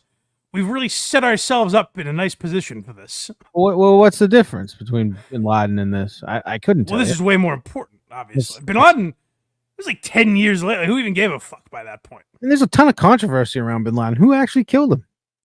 The goal is pressing. Like, if we had gotten bin Laden in October of 2001, sure, that'd be something. We got him like 10 years later. Like, who even really gave a fuck? The goal every day is 9/11. Every day is fucking 8:45 on September 11th, 2001. It is a nice day out. And we have the power. We're in Logan Airport, and we could stop these fucking planes from going out. So I went to Vegas. I tell you, through Logan, I got like 5 razor blades to Vegas. He did not, I didn't know they were. Yeah, for my razor. I didn't realize it was in my toiletry bag. Did I tell you I saw David Tell last year at the Wilbur, Mm-hmm. and he had a joke. He goes, "Boy, I always love coming to Boston. Boston crowds are unbelievable." He goes, "I actually worked in Boston early in my career. I worked at 20 some odd years ago. I worked at Logan Airport, and I committed. I said, one day I'll win this town's love back." He did it better than I did, but it was very funny. Rally we're used to knock the rest of this out. Okay, 2 and change left to go. I'm going to keep putting the links in the chat. You're going to throw Please, Aaron, please make it a little easier on us. Thank you. Streamlabs, PayPal, Venmo, Steel Toe. Hold on, let me write that down. Crap. Now I'm understanding. Okay, so he's on Streamlabs. That much we know. Yep. And then he's not on PayPal, right? Yep. He's not? He might be, but he's just focused on Streamlabs and Venmo. Okay, so we'll put PayPal as a maybe. He is on Venmo, you said. Yeah, I know for sure. Okay, thank you. Could someone check and make sure he's on PayPal, please? Because I'd really love to. I would love to give him money on Streamlabs, Venmo, and PayPal. I'd love to send all 3. You know, it'd be hysterical. If I sent this cocksucker $1 on each platform. Big W doesn't get comedy. Sent $2. Oh, you bitch! You humorless bitch! How does he not get it? Super chats, memberships, Rumble rants. Whoa! I gotta get my pen back out. Oh, you were telling me, right? Like he goes like 30 minutes extra on Rumble and he says what he can't say on YouTube. Get my pen out. He takes Rumble rants. Now that's interesting. I'm gonna write down, because you know what would be nice? If every day I could pay on a different platform. I would really like it if one day, because you know me, I'm kind of I can't be tied down. No. Some days I like to pay in Rumble rants and whatever the fuck that is. And some days I like to gift memberships, That's understandable. That's the kind of freewheeling guy I am. Super chats, memberships, Rumble rants. Do something. 2 minutes. Born children. I think that's Johnny or whichever one that is. Johnny Crutches or the other guy being like, guys, here's a wink and a nod. I'm aware of how ridiculous this is. Yeah. I'm aware this is humiliating. Mike, we got finished for the ages. Oh, come on. Come on. Tell me he hits that fucking goal. All right, guys, we're inside of 2 minutes left. We need someone to make a move. Oh my God, this is people making moves. This is crunch time. This is an embarrassing L. Yep, it sure is. After a great show and some really interesting stuff. 1.5 minutes. You're Aaron. After a great show where you talked about interesting stuff, you're absolutely right. This is embarrassing. It's embarrassing you guys didn't pay me. You've never been more right. There is embarrassment happening at the end of your show. Maybe we have different reasons as to why. Who am I to dissect that? If you can, Nick at Night with a Discord link. I'm not a Discord guy, so I don't know how to say that link. But it's in the YouTube chat. $1.99. Thank you, buddy, for all of the contributions you've been giving us today. 1 minute and 10 seconds to go. Oh my God. $20 from Neil. Thank you. Yes, Neil. All right, Thank guys, God for we're Neil. not far away.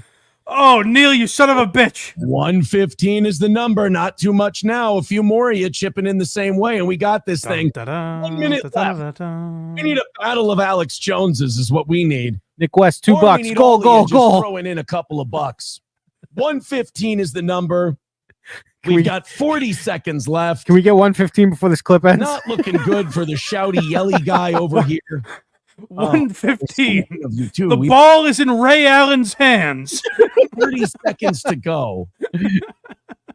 It's usually so easy knocking out these goals. Come on! Oh, this is a rough one today. 115. This one, I hate the ones that sneak up on you when all I day- know. Don't you hate it, Craig? It's the fucking worst. 115 Hold away. on, pause real quick, because I just want to. I get chills. Kind of. It's like when someone talks about like scraping their teeth or something. Oh, I don't even like thinking about when the goal sneaks up on you like that.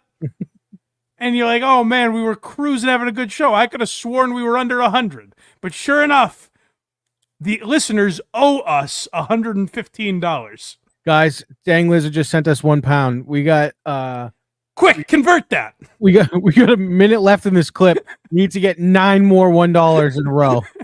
Quick. It'd be so funny. Someone do the conversion rate. That could be anything. Keep barking at you until I run out of time. Streamlabs, PayPal, Venmo, get in there. Let's Mikey's got PayPal. do this. Yes! Chip in. 115 is the number. We've got 5 seconds left. 3, 2, 1. Oh, this is like fucking Kevin Dyson in the Titans-Rams Super Bowl. He's 1 yard short. Oh, hold on. Wait a minute. I got a fake dono. This is from Alex Jones. That person should be shot. Don't you dare fake donate in crunch time, you piece of shit. Ace. We're getting $1.15 now. Super chat. No. It's grass. Well, they're celebrating the 115, I think. That's true. Well, guys, $100 just came in from Alex. Yes! Woo! Oh my God, we did. Confetti comes down. Hold haters, but now we're Anything is 15 away. possible. There it is. Hold on, go back a little bit. Did he say sorry, haters? That's what it sounded like. Do that again. Well, guys, $100 just came in from Alex Jones, number 1. We're 15 away from nothing. Sorry, I had to put your disappointment on hold, haters, but now we're 15 away. Aaron, don't worry about it. There it is. The excitement. Hey, the privilege was all on this side of the table, my friend. The excitement you provided me. Few dollars in. We're doing an extra half hour today. Does Aaron think the haters knock it out are saying, I hate how much this guy hits the goal? Anything over goes to tomorrow morning because we will not be on tonight. What's important? Taking the night off due to the really, really nice weather. All right. Got it. We know how nice it is in Minnesota. It's like, did I mention this before? It's fucking July. We understand. It's nice weather. So there's one more steel toe clip. Is stepmother. Oh yeah. So this is Aaron. Remember, he's taking the high road. This is a day or two later. Boy, that high road. It's awful low. Does Aaron do traffic on his show? Because there's a pile up. But he said, Keanu said that you're a piece of shit for taking your kids there. Yes, I am. I admitted that and said it was wrong. Oh, good. You do understand that their stepmother was just as responsible. No. Because, well, she's just a stepmom. Absolutely not. Not how it works. The stepmom was, now you could say she's responsible, and No. that was a shitty thing of her to do. But as responsible, absolutely. I'm lucky to have a great stepdad. He's been very good to me. Didn't have to be.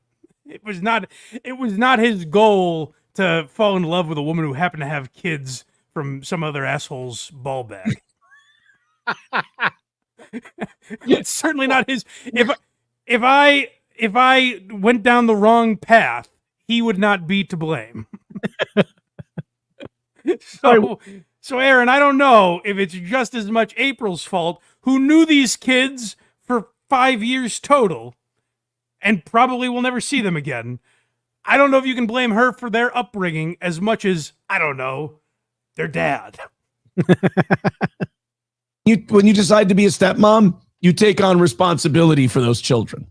That's not how. Well, no, I mean, sort of, You yes, would've- but not entirely. Maybe once in a while you make them like a sandwich if you have to like go out or Yeah. something. Yeah, you teach them a life lesson every once in a while. You pick them up from school. Sure.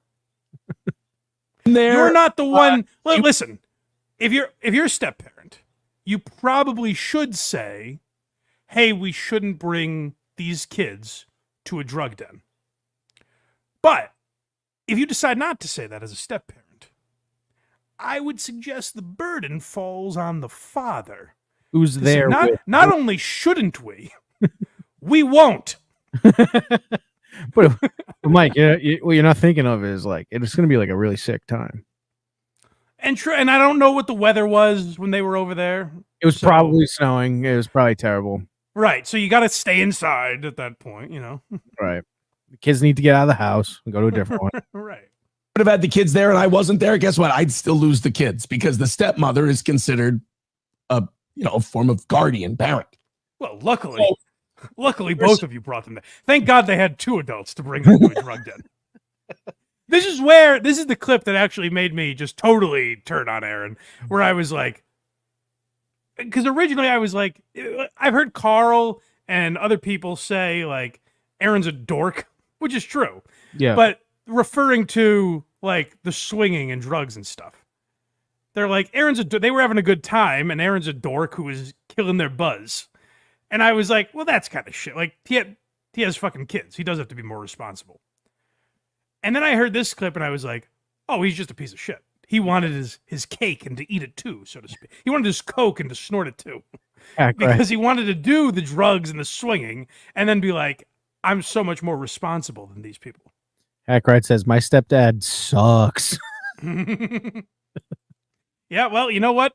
Every problem in your life is actually his fault, HACKRIDE. Oh, he took the kids there. Hey, sweetheart, you knew about that. I said it openly in front of God and everybody, admitted all my sins. Hello, Aaron. The whole thing. This is God. I know I shouldn't have to say this to you, but don't bring your kids to the crack house. Unless you're a pussy. Unless you want a really sexy time. God signing off. The person you think is such an angelic truth teller. I like that Aaron's such a egomaniac that he thinks God is watching Steel Toe. I hope he hits the goal today. Understand How's where my the God impression? It's pretty good. Thank you. outrage over that comes. Like I said, fixed my mistakes, admitted them, learned, and got better. Actually, you didn't. You're Fixing right. your mistakes, and it's hard to really decipher. Fixing your mistakes will be the work of a therapist for your child years down the road. Oh, for sure. Problems they don't even realize they have right now. It's all your fault. Because they were going without food in a drug den. So I don't know if you fixed your mistakes. You admitted to them, some of them. You admitted to some of your mistakes. Fixing them is going to take a little more than 6 weeks. Yeah, I'd say. Guys, we're getting late in the program. I think it's time to hit the goal. What do you say?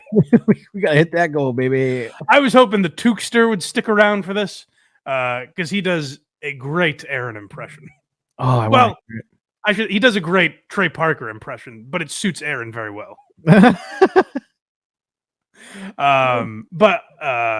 So I figured until I was going to say until I get bored of it, but I know that's not going to happen. Here's my undoing. Here's where this show will start to unravel. Where, a lot of people say like so-and-so got too, like Anthony Cumia is too obsessed with race, Right. That's all his show is now. Or people got really into the COVID thing or politics or whatever. Like people obsess over these things. In a few months, those of you who are watching right now will be saying, I really liked Blind Mike, but he can't stop talking about the fucking goal every day. He's now doing 5 shows a week where he just breaks down a 5-minute clip about the goal. I'm obsessed with it. I can't stop watching this guy rattle his pots and pans to get our attention. Unfortunately, where we left off with Steel Toe, the streak was at 6 or 7. Yeah. It's at 3 right now. No! Yeah, so people We let him missed down. the goal! People let him down. Oh, guys. Well, hopefully we can get back on track with the goal here. Guys, good news. We got a half hour left to knock out today's goal. And Adam, that is good news. That's plenty of time. That's plenty. Oh, my. Whew. A little breathing room. And we are 135 away. We are not far at all. You guys can knock that out. Streamlabs, PayPal, Venmo, Super Chats, Rumble Rants, memberships. Let's knock it down. If you feel like jumping. Good news. As the great Kirk Minahan would say to me in a situation like this, go outside and say that to someone. Good news. We're $135 away from the goal, and we've got 30 minutes left. Good news. We will knock it out in about 25 minutes or so here. I do love his shirt. Call it a W for the day. If not, can always knock it out tomorrow too. But we can do an extra hour today. Hold on, Aaron. You mean to tell me if we don't hit the goal today, the sun still rises tomorrow? That's right. Won't the country be on fire if we don't hit the goal today?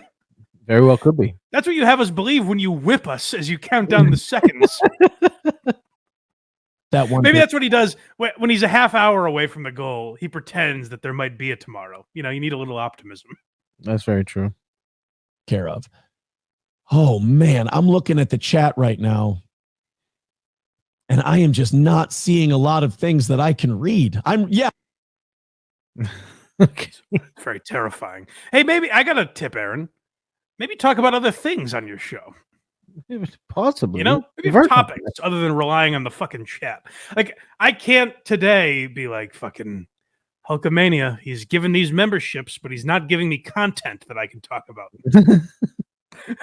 This bastard. All he does is donate money. He's not giving me a segment.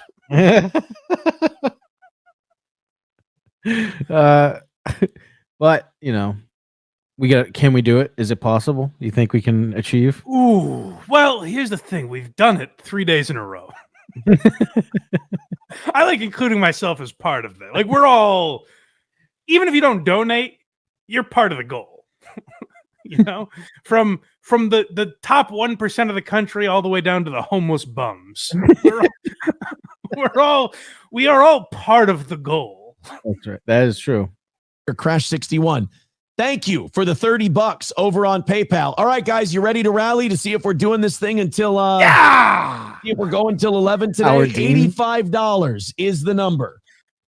We are $85. Oh, they've really chipped away in the last 25 minutes. I think I skipped like 25 minutes and he only got $5 until that donation. No, he's chipping away, man. Rallying. That's true. Will we knock it out? You guys have gotten very, very close, and we have 5 minutes to go. Put that 5 minutes on the clock. $85 away. Let's hammer out the rest. It's the last goal for YouTube. If you guys want to all throw in 5 or 10, we'll knock out that 85 in no time. Come on, gang. Let's do it. How can he do this with like out feeling like shit? Well, how can he not? So let's pretend I did this, and you didn't. If you, of course, wouldn't have the guts to tell me I sound like a douche, you'd just go along with it, you jellyfish. I think I would tell you. Well, let's pretend you didn't. Okay. The next day, I'd see some scuttlebutt on Twitter or something. That's right. Or like maybe because I have I'll do a show with Carl. Kirk would definitely call me out for this. Mm-hmm. Like maybe because there are people around me that would be like, "You sound like a real cocksucker." Yeah. But I would imagine he sees like Twitter and Reddit and this stuff. I would think if this was happening to me, the next day I would be like, Jesus Christ. All right, guys, we got to play the clip now of me. I thought I sounded cool, but here we go. This is me trying to hit the goal.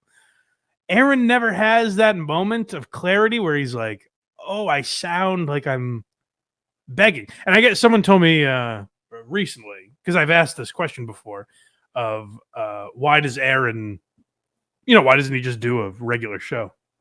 And I guess he says, the model that he does, the only way you can make money on a show like his is by begging. Literally, I guess that's his logic. And I would say, I don't beg and I make a living. I'm not a well-to-do man, but this is my job, So right. Either here's the thing: is like when I started this, I said either I will have to make enough money to keep doing this, or something else. Those are the two options. It never crossed my mind that I could guilt all of you people into paying my bills. And boy, would I start begging. Shame on me.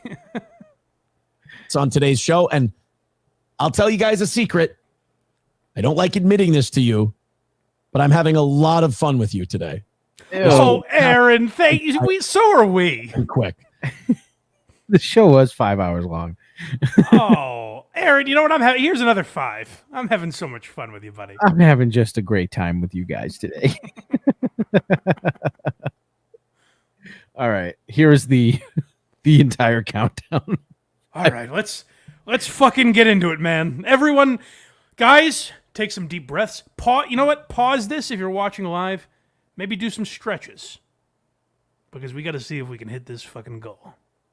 Off we go, guys. Everybody throw in a couple of bucks, and we'll get this $85 taken care of. Otherwise, we'll take off in about 4 minutes here. We'll call it a day. You want me to leave? You guys have been doing You want me to turn this car around? No, we don't have to go to Disney World. It's fine. I guess I can turn this car around. We can all go home, and nobody gets ice cream. No, Aaron, we'll hit the goal. We're sorry.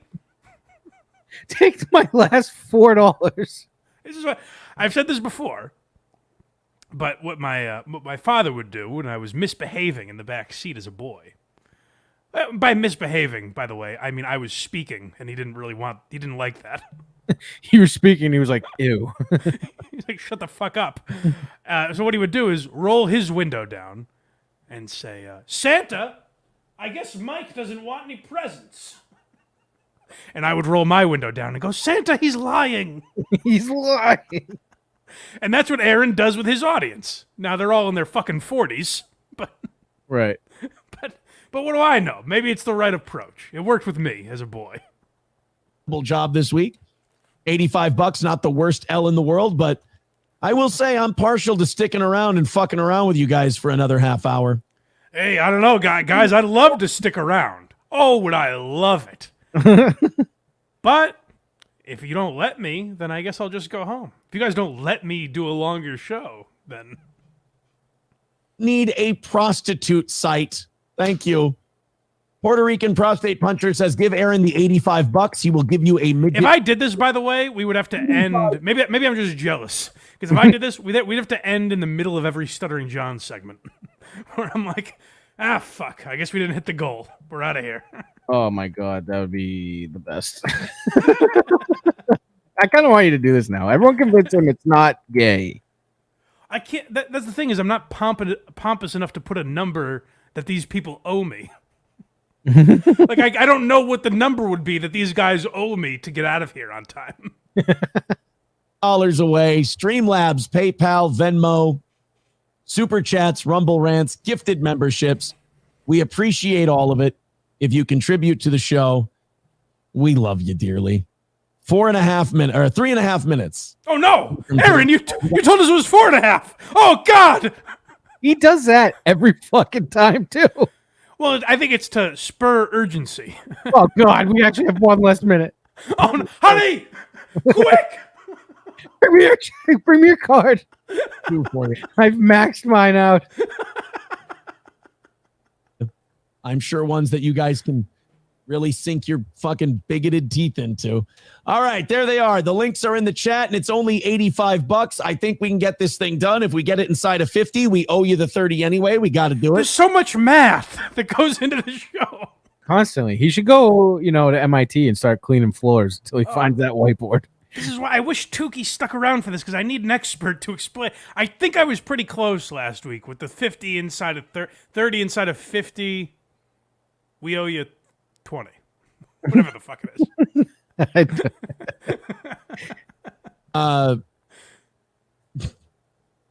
I'm just reading some of these are not true. 3 minutes away from ending. Well, not ending. Time moves so rapidly in Steel Toes world. Insanely fast. That was like 4 seconds. Every moment is 30 seconds. Maybe he's adjusting for us pausing so it lines up actually correct. Oh, I appreciate that, Aaron. A little early. We're 3 minutes away and just $85 away from today's goal. So either we're adding just like at 5 minutes. hitting that 85, or we're wrapping up in 3 minutes. It is totally up to you guys at this point. Mac with 1999 says, No, we'll just go home and no one gets to ride Superman today. I know it's the greatest coaster on the East Coast, but if we don't hit the goal, what choice do I have? you Mac, $70 away. Yes. From today's goal. Now we're really, really close. Fuck yeah. We sure are, Aaron. Now we're really 85 was really close. 70 is really, oh, I can taste it. I can taste the goal. I love this. I could do this every day. Guys, remember, we're trying to laugh real hard, so send us 10 $1 super chats in a row, please. Yeah, guys, send us the money you owe this week, all right? For all the joy we've given you. Make sure you pay your penance. 70 is the number. MSO says, I want overtime. Chevy fan says, Aaron, I went to claim my Stoney's gift card and Cheetos called me a faggot and threw a twisted. Whoa. I knew this guy was controversial, but at what cost? Whoa. No, he didn't. He did not do that. All right. 2-minute warning, $70 away. How is that possible, Aaron? Did you cut stuff out? So it started 5 minutes at the beginning of this clip. Yeah. We're 2 minutes and 5 seconds in, and we've gone through 3.5 minutes. This is wild. Time moves at lightning speed here. It's like we're on a different planet. 2 minutes left to go. I want to keep hanging out with this chat. Just the Rumble chat alone. The Rumble chat has kind of become the best chat. Ooh, that's good, Aaron. Pin them against each other. You guys are really, I like that, because then the YouTube is going to talk and be like, no, we're the better chat. You know that chat that can't pay us for comments? They're way better. We're the better chat. No, we're better here on Rumble. Come on, guys. Let's pay Aaron over here on Venmo and Streamlabs. Totally disgusting, but boy, are they a good time. I'm reading some of these accusations, and they are just remarkably untrue. We get it. The chat is just as controversial. Most of the accusations I hear on a daily basis. So what are you going to do? Some people get bitter. 1.5 minutes left. $70 away from knocking it out. Time moves so quick. We do it. I would like to think we can. 70 away. It's just a couple. Well, Aaron, here, let me tell you something. I don't know if you know how finances work. We always can. There's always someone on the planet that has $400 they could just give you instantly. So the idea, we always are capable of hitting goal. The goal is not higher than the GDP of America. That's right. So yes, we certainly can. We understand we're all capable of it. We need actually just 25 to trigger overtime. All right, what do we got here? $10 from Adam. Thank you very much, buddy. Adam with $10. Adam, you're our savior. Thank God. I was worried what was about to happen. Ben, when we list stars of the game, Adam is going to be. He wasn't the highest scorer by any means, but he slipped in right at the end, and he was big. He got the most Tommy points. He had a lot of heart. Away from today's goal, and now 1 minute and 10 seconds left. Can we get inside of that 50 in the next minute and 10 seconds? Boy, it just seems so close. It is such a low number left, and you guys have just been chipping it away all day long. I really appreciate that. Again, you guys are the most. Hold on, pause, please. How fucking ridiculous! He's talking to us like babies. He's talking like Joe Biden to Joe Biden. Wow, that's really good. You answered all the questions, chat. But then it's like, hey. Who's been a big boy and helped Daddy paint this room? You just give him a little section where they rub the brush over the wall a few times. Hey, you're getting there, bud. Very good. Out there he is. Lil Connor Peterson says hopefully he can stop paying attention to his underground slave market and check Venmo. Wait, I don't know why Venmo doesn't send me the fucking notifications. I'm so sorry about that, guys. Hey, Aaron, you know what it took? I was mad for a while. I was harboring a grudge for a long time. I was like, God, I just really wish Oh, do I wish Venmo wasn't fucking this guy. Does Venmo have no consideration for the goal? Let me talk to the CEO of PayPal. Does this cocksucker not care about the goal? Doesn't seem like it. Let's take a look. Distressing. 30 seconds left. Oh my God. Guys, we're really gonna put the work in right now. Oh, Matt, I already thanked you for the $50 earlier. We got there. We got that one. All right, 30 seconds to go. Let's knock it out. Adam with a gifted membership. Thank you very much. Oh, Adam is an all-star. Does that count towards the goal? Oh yeah, baby. Okay, good. Whew. Oh my, hey, God, if it's currency, Okay. he doesn't care. Chuck E. Cheese gift cards, that's money. $60 away from going into overtime here and $60 away from knocking the whole thing out. 10 seconds to go. 9, 8, 7. Let's do it, guys. Come on. 5, 4. Now, hold on. I got to ask. Based on, like, the delay between us in real life and YouTube, what is the point of counting down the actual seconds? He's like, you fucking fucks better pay me. Like, even if someone sent the remaining $70 or whatever it is, you might not see it for 20 seconds. That's right. Like, what? Who is Maybe- this for? It's to create urgency. It's so people are like, come on, fucking Google. Let's see. There's 3 seconds left. Let's see if he accounts for that. Oh, there we go. 2, 1. $10 from Xanax Zand. Oh my God, Zenik, a buzzer beater. Either way, thank you very much. All right, so we are just inside of 50, just in the nick of time. So we're going to give it to you on credit, but we still got to knock out the last $50. Like, we owe him now. Get to work, hammer it out. What the fuck did I just do? Oh my God. Hammer it out and let's call it a W for today. My grandfather used to own a market, a store. And this is in a time where there were a lot of neighborhood people. What does that mean? What does that mean, Mike? I guess I should say, like, people you knew from the neighborhood. Oh, okay. It was a community. Well, eventually it means what you think it means. But I'm getting there. It used to be a community market. So, like, if someone said, hey, I'm going to grab this gallon of milk. I don't have any cash. Can I pay you Wednesday? He'd say, come on, I'll put it on your tab. No problem, buddy. That's the way things used to be. Then, as times changed, some of Craig's friends moved into the neighborhood. He still had that mentality, but he'd get ripped off all the time. And I'd say, you can't do that. And these are the times we're living in with Steel Toe, where he's like, I'm going to have to start crunching the numbers here. I've given you guys credit. Tomorrow, you're going to get an extra 15 minutes. But my guy is looking at the books here, and I can't keep doing this. This is not a good way to do business. Every time I give you 15 minutes, I'm losing money. That's right. By allowing you to super chat longer. My electrical bill. Yeah. Adam, for the gifted membership. Very cool. All right. So you bought He's very cool. I think Adam's a really cool guy. It sounds like he's funded by Adam and only Adam. I think Adam is the coolest. I'm imagining him in his sunglasses and his slicked back hair with a 10 at his side. I'm basically imagining Rocky walking down the street with his bouncy ball. That's Adam. Adam's really fucking cool. That was really cool of you, Adam.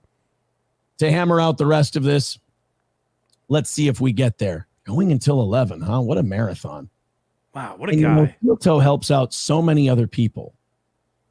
Okay, so this is where he's talking about not us directly, but in a larger sense.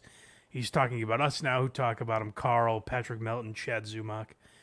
He's like he's got this ego now where he's like, so many people care about me. Now, I would say if there's a show that talks about me because they think I'm a douchebag, that's just fun. They think I'm a douchebag, so they're talking about me. I'm not helping them. They can just talk about someone else that's also a douchebag. You know? That's not me being a good guy. But Aaron's looking at it like, I guess I'm so talented that all these other shows have to talk about me, you know? Our back. We're responsible for a lot of individuals. And I'm just glad that we can help them. You're because so sweet. Ultimately, that's who I am. A helper. A helper. Now, Here's what I need from the rest of you. 50, knock it down, put the hammer 50 down. smackers. Call it a W for the rest of the day. Thank you guys very, very much. I would feel really gross. Yes. Like no, not by this. Of course, I would feel gross about that. I just mentioned to you. I went to a buddy's house yesterday. I've known this guy. He's my oldest friend. I've known him since 5th grade, I think, maybe 4th grade. Yep. Known him for many, many years. This man, you could say, knows me better than anyone. If I took him aside and said, "Hey, buddy, I'm a little short this month. Could I grab $50 from you?" I would be humiliated. And that is a man who's known me longer than anyone outside of my family. Right. I would feel disgusting. Aaron goes on the internet every day and says, "Can you guys give me $50? Please." But I just, come on. Could you please spot me 50? You know I'm never going to pay you back, but My kids need to eat. We have this is the last clip, and it's a great day. oh, well, good. I like when a little sunshine shines on the steel toe world. Oh my God, guys, we knocked it out. It's over. Yes! Mr. Appropriate with $20 says, "Fuck that, no selling mods." All right, sorry, Indoor, you didn't get it. Oh, you and Indoor. You're always going back and forth with each other. It's so fun and playful. The window a little bit, and the audience knocked it out. They said, "Fuck that noise." Yeah. Mad with $4.99 says, "Let's go, follow me, and let's shoot the goal." Well, it's over. It's done. That has to be All sarcastic, right? The goal's over. Don't send me money. But no, I mean like the chatters that are like, "Hey, let's shoot the." They have to be fucking with him, right? Probably. It can't be people that are like, "Oh, we got to terminate this fucking goal." I'm sure there's some. Well, if there are, then that's impressive. Good for him that he's been able to dupe people into that. We're down to 0. Another win for the toe. Yeah. Thank you very much. And all Hell small yeah. donations today. Everything under $50. Thank you guys. He gives stats. For You know? great. What's the goal? Like the Yankees scored 7 runs today, hit only singles. It's crazy. My God. We got a super chat here from Bob Sacamano. One of my favorites. $14. Knock out the goal. Thank you, buddy. I appreciate you putting. Hey, you know what? You've earned yourself a little credit next week. When I say Bob Sacamano is a little short, I'm gonna say, he gave me a couple bucks last week. That's right. I forgot. Murchison's Mouse, $5. I missed the Hack Ride comedy wrap up at the end. Great Cosby episode on Why Are You Laughing? Thanks for the content. Smothers Bros, please. Thank you, buddy. Yes, the Bill Cosby episode will be out for you freeloaders, you poor fucks, as Stuttery John calls you. It'll be out for you in a little over a month, I think. But for the elite, the gearheads, don't tell John what that means, but the gearheads right. can get it right now. Bill Cosby is up, and then we just recorded The Downfall of Howard Stern, which will be up later this week. Day. Here on the old toe. No, that was the end. Yeah. By the way, that applause reminded me, just on a quick side note, me and the old lady watched Hannah Berner's special on Netflix. I saw that all over Twitter. So she's for girls. Like, she's a girls comic. Yeah. Like, she's not targeting us at all. So, like, her comedy, I don't really have a problem with. What I found bizarre was her crowd wasn't laughing, they were wooing. It was all woo girls. Ew. Every, like, punchline was, woo! And I kept commenting on it. And the skirt was like, well, that's just how they're showing, like, that they're enjoying it. And I said, could you imagine? Last month we went to see Joe List. If every hilarious Joe List punchline, I went, ah! Ah! This is funny!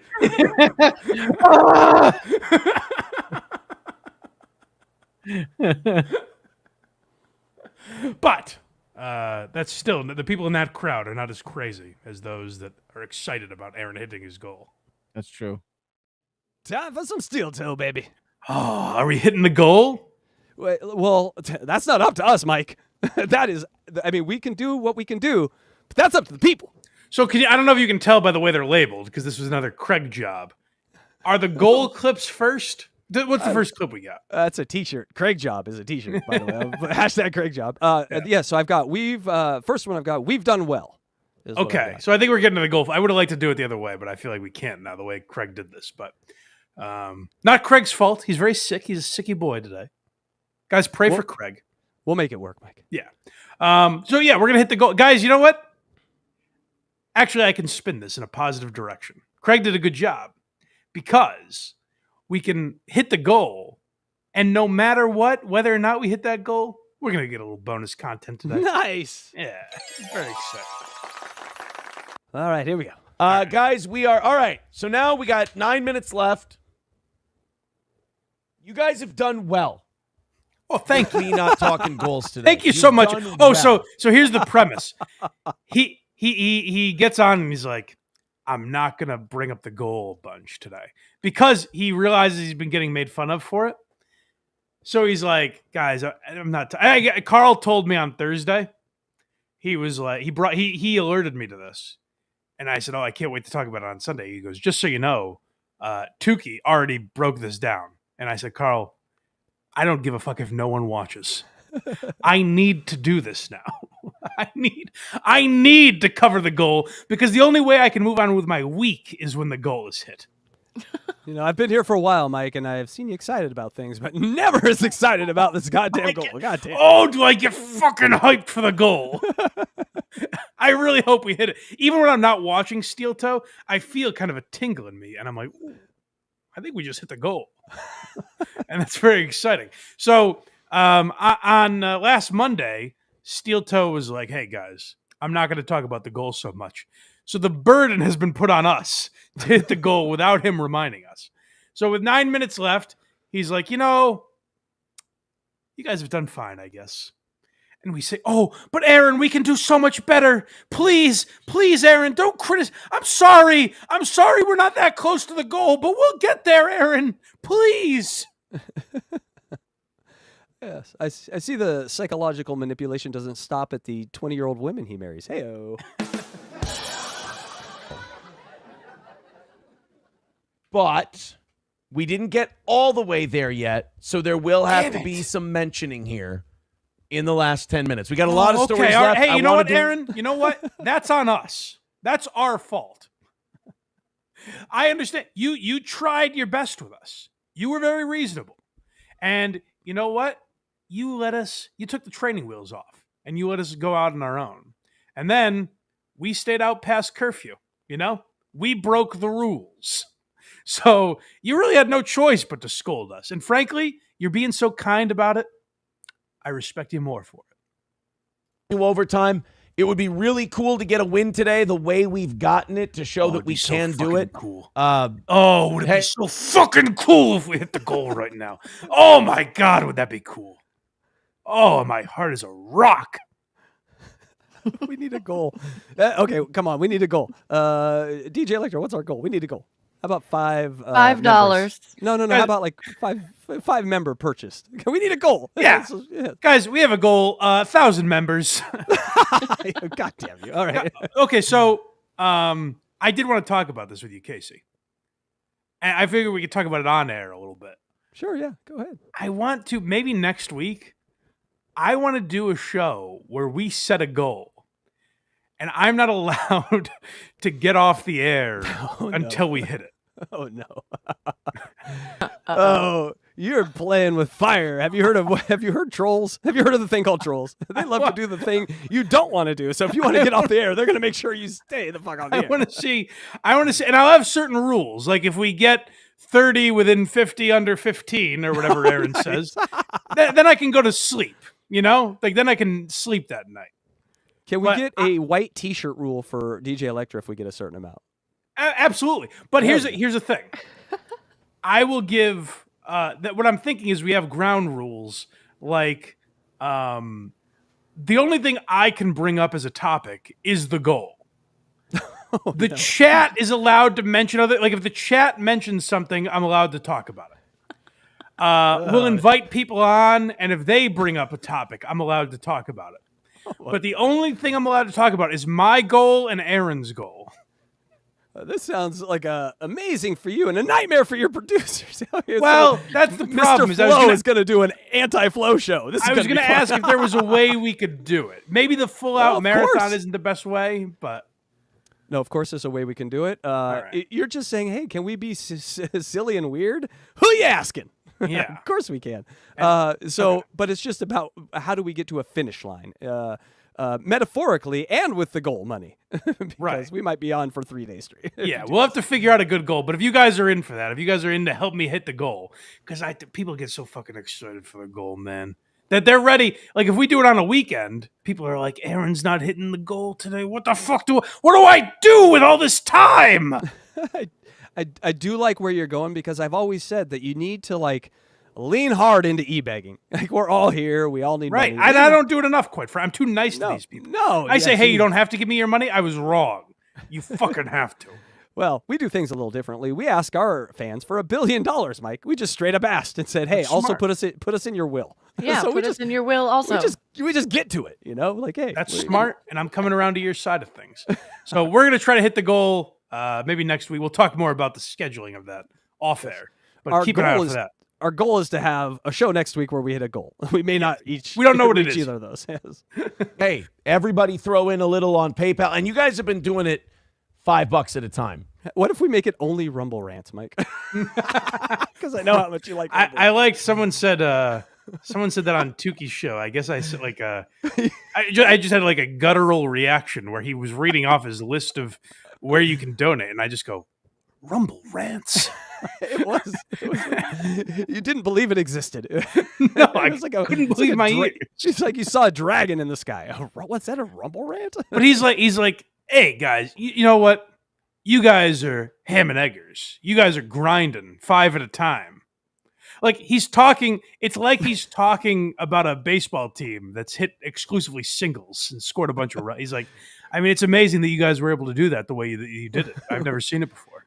We scored 13 runs on bunts, but I'm going to need you to start swinging. Which has been fucking great. I really appreciate the support for this show. Keep our show on the air. That's what your donations do. We knock out that number every day.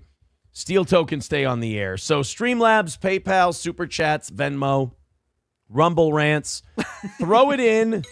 Let's knock out 125 and call it a W. There's all the links in the chat. They're in the Rumble chat. They're in the YouTube chat. They're okay, good. Because this whole time I was worried you weren't promoting it enough. The links are the problem. I thought I wouldn't be able to find the links if I went to look for them. I'm glad they're in the chat. DJ Electra, this is for you. If we do this goal thing, we're going to need constant links all the time. God, links we need all the so time. many links. I can do that. Okay, good. The link we may have to call Andrea out of the bullpen. We may have to. We need so many links. Is all I'm saying. We're gonna need a lot of links. Let's not get crazy. Not get crazy. All right, we need a lot of links. Sorry. Okay. She's a doll though. We love you, Andrea. Everybody start throwing in a little something, and then come on, guys, get your neighbors involved. Come on. He's one step away from asking you to go rob your neighbor. Aaron, by the way, just to be clear, by a little something, you do mean money, right?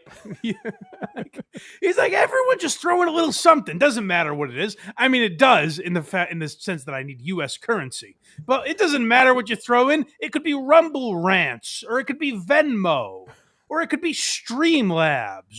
We accept all kinds here. We're like the dealer at a table that just got blackjack. We just reach around and grab everyone's chips from all over the table. He's acting, and listen, here's the part I understand, is that like if I stopped making money at this, I certainly wouldn't be able to do it as often as I do. You know, like I'd have to figure something out. But that's not on you guys at home. That's not your fault. If I stopped making money at this, it means you guys stopped liking what I was doing. So Aaron is acting like the problem is people aren't aware that he's accepting money. Aaron, hear me when I say this. It is impossible to listen to this show without knowing that you accept donations. We all know. Everyone watching your show is aware that you're accepting money. That's not the issue. The issue is whether or not they want to send it, which is their choice. Some days maybe they will. Some days maybe they won't. If you live or die by that, it's not the audience's fault if you have to stop podcasting. No. Which it sounds like he's getting near. By the way, based on this, it sounds like maybe something's going on where he can't afford to do this or something. Yeah, why doesn't he just say, "Do you want my children to eat? Let's meet the goal." Which again, that sucks. If Aaron has to stop podcasting and get a sales job or whatever, like that would suck for him. I'd feel bad for him as a person. Like, that kind of sucks, man. It's no one's fault. Except maybe Aaron's. I don't like this talk, either of you, like not doing broadcasting. But if we were going to do it, everyone put in the chat. What do you think Blind Mike would be good at? I think airplane taxier. I'm going to make you an airplane. You're bringing in airplanes. That's what the point is, if I'm doing that, it's Dang Lizard's fault. It is. That's what I'm saying. We can do an extra 30 minutes for you today as a thank you for keeping our show on the air these last almost 4 years now. Hey, you're So welcome, over man. 3.5 years. 4 years of this nonsense, guys. He goes through, like, this is just another day, and he's going through it like it's like a retrospective. He's like, guys, you've kept us on the air. I know, Aaron. You tell us every day. I know that. I know this is how you keep the show on the air. I get it. Loud and clear, buddy. You've kept this show on the air since the radio days. Keep it going.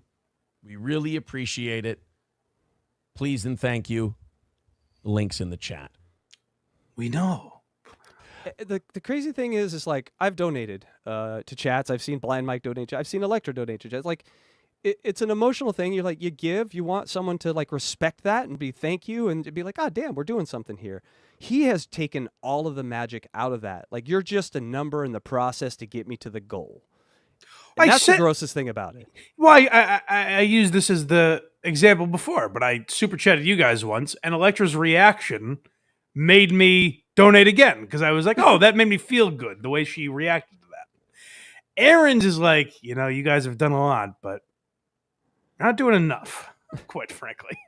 Yeah, and that's like that's such a gross thing to watch. It's disrespectful to your audience. And again, the problem is, it would be insane of me to think if you listen to this show every week, it would be insane to like if I was like, oh, you're not subscribed to the Patreon, you're not a YouTube member. You must not know it exists. Right. You do a reminder, you plug for if there's new people or there's people that forget, whatever, you remind them. But the majority of people, they're aware you're accepting money for this. Right. They're well aware, Aaron. You don't have to plead to tug at their heartstrings. And a question, Blind Mike, how many years have you been, would you say, a podcaster? I mean, technically 6 or 7. Okay. So quite a long time. And he seems to have detached from, oh, these people are giving money because I'm doing a show. You get a super chat and you still appreciate it. Like when you talk off the air, like you really are humble about it. Like, a professional broadcaster should be. People work hard for their goddamn money. It's expensive out there. Groceries are expensive. Someone giving you $5 is $5 they don't got. And to sort of turn that into a system is gross, man. That's the crazy thing is if you look at the chat, like fucking, it's the same people. So it's like Drew P. Balls has given me money before, and what I'm saying to him is, you owe me money again. Hey man, your debt's up again. It's time to pay again. It's time to renew. Yeah, it's like, well, no, I already pay. Like if it's a Patreon or something that's a subscription service, that's every month. But like the live chat, every day you're saying to the same people, like, all right, donate again. It's not new people in there that aren't aware. It's the same people you're asking for money every single day. And think about it. If they get that $5 every day, they're paying more to you than they do in all their cable and internet services combined. Like, right? Yeah, good point. These people need to we thank you. Thank you for everyone that gave us a tip today on the Blind Mike show and that has ever given a tip. We appreciate it. Blind Mike does too. Not like you, Aaron. Guilt trips don't exactly make me want to donate more. Right, exactly. We actually have this conversation in our world with Wendy, Wendy Pack, Wendy the Special. She needs much. She is a professional level beggar, like professional. But, is that right? But she doesn't know. I tell her, you entertain us. Just tell people, give me money. I'm an entertainer. You don't have to tell us the specific piece of food that you're going to go buy with that money. Right. And so it almost feels like he's kind of doing that. He's like, these are the bills I need paid, people. Come on.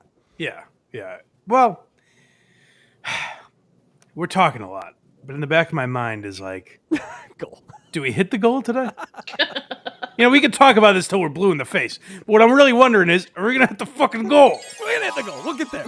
Guys, we got 5 minutes to go. Let's knock this Oh thing my out. God, Call it a where win. does the time Let's, go? Clock is ticking. Oh God, it snuck up on me.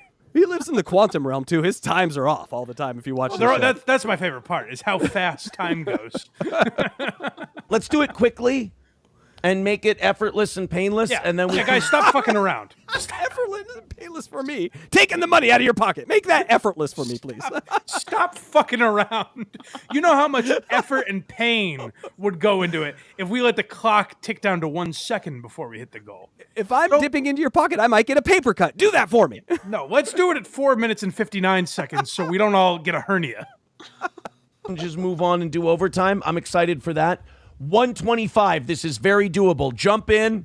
Don't worry about Very who else is doable. doing it. As I said last time, I think I said this last time. I'm sure this is all shit I've said before. I don't care. I just like ticking down to the goal.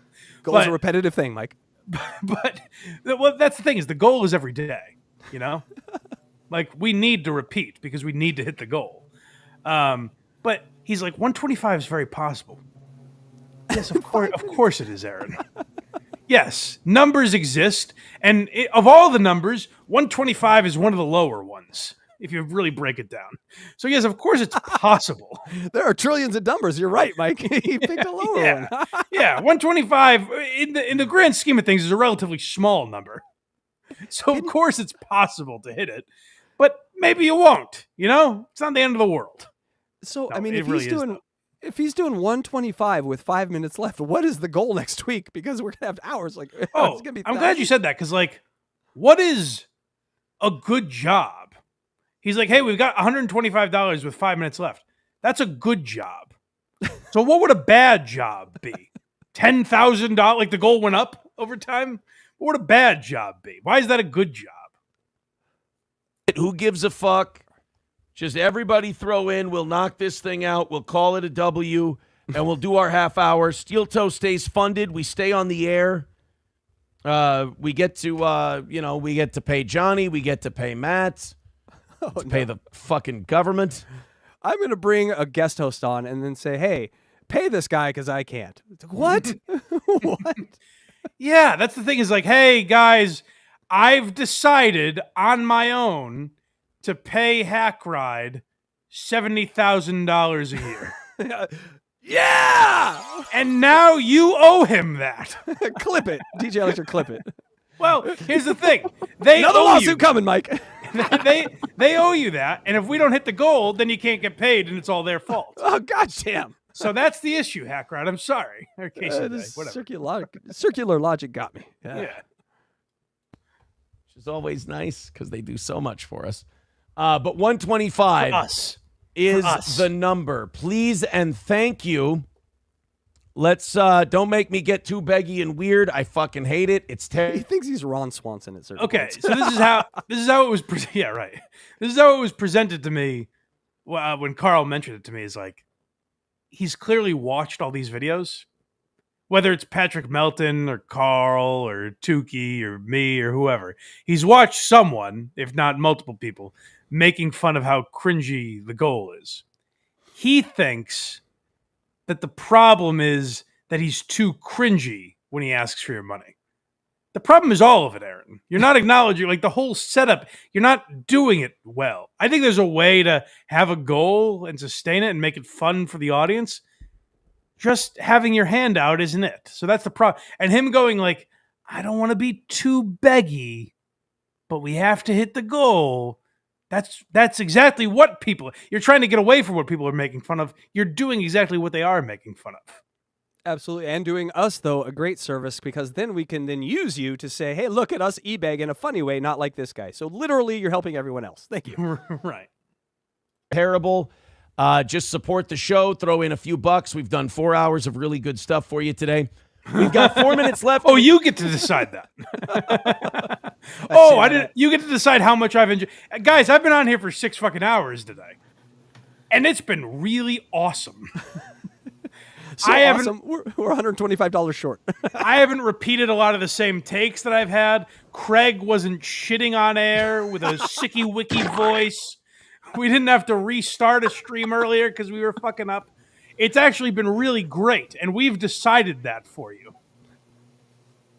Yes, there was no fuck up, by the way. That's what I'm saying. I just said that. Yeah, no, we didn't do all that stuff. I'm just reiterating your point. There was no fuck up. No, I agree.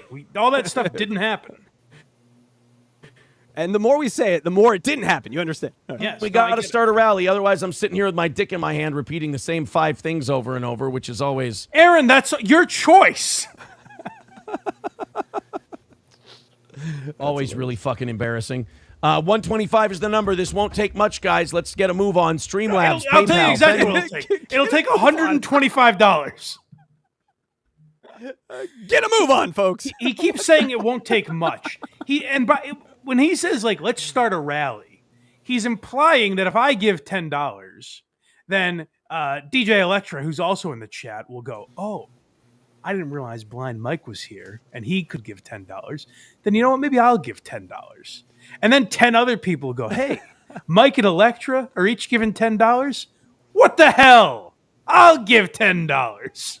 Yeah. That's what he thinks a rally is. No, what you're asking for, if you break it down, Aaron, what you want is one person gives you $125 because you decided to podcast today. Venmo, Super Chats, Rumble Rants. We memberships. know! Can't If he lose started by like 120. eating really hot chicken wings and he was crying and sweating and drooling, I might give super chats, but That's what I'm saying. Is like I think does there needs nothing. to be consequences or something. Like there's a way to do it, but Aaron's not figuring it out. Right. Yes, if you give the 125, I'll hug myself a little more. That's basically all we're getting. Yeah. 25, that puts us in a bad spot. Bad spot. Bad spot. My kids won't eat. It puts us in a bad, like we're like, fuck, this fucks up the rest of the month for us if we don't hit the goal today. You saw last time we didn't hit the goal. My kids were eating cocaine. Come on, we need the goal, people. That's true, yeah. All right, this is called devastating on all fronts. Well, I mean, this is guys, I kind of tricked you. I'm going to admit it now. I got everyone all excited. You thought we were going to hit the goal today, didn't you? I planned on it, yeah. Well, just play it. I don't want to be the bearer of bad news. I'll let Aaron tell you about it. But it was only 125. We had 5 full minutes. Oh, I know. And I thought someone was going to start a rally. It was really doable. You remember the whole spiel. But Benjamin with hanging around. Hanging around. Knock out the fucking goal. 99 cents from Benjamin. Come on, guys. Start a little. What is going on here? Little rally. I don't want to lose. This 99 cents. That's what he refers to as a rally, by the way. That's a foul tip at best. And he's like, we're rallying. That's a funny super sticker. Whoever sent that, kudos. 99 cents. Because it's red. And he's like, we're there. Go. Oh, you asshole. He got him. It's a shitty way to start the week. And plus, it's always deflating when you feel like you've done a really good show and you've played to your audience really well. And then they're like, yeah, fuck you. We're not giving you any money. It's like, He's guilting you. He's guilting us. Saying like, I did my part today, guys. Where were you? I stepped up. Chat is saying that if he punched himself in the face for every super chat, that they might give more. He'd be a millionaire. Yes. Is what we're saying. Yeah, if Aaron, I won't do that because I try to keep whatever ounce of dignity I have left. So I'm not really interested in doing that. At least not yet. Maybe one day I'll have to. Oh, please.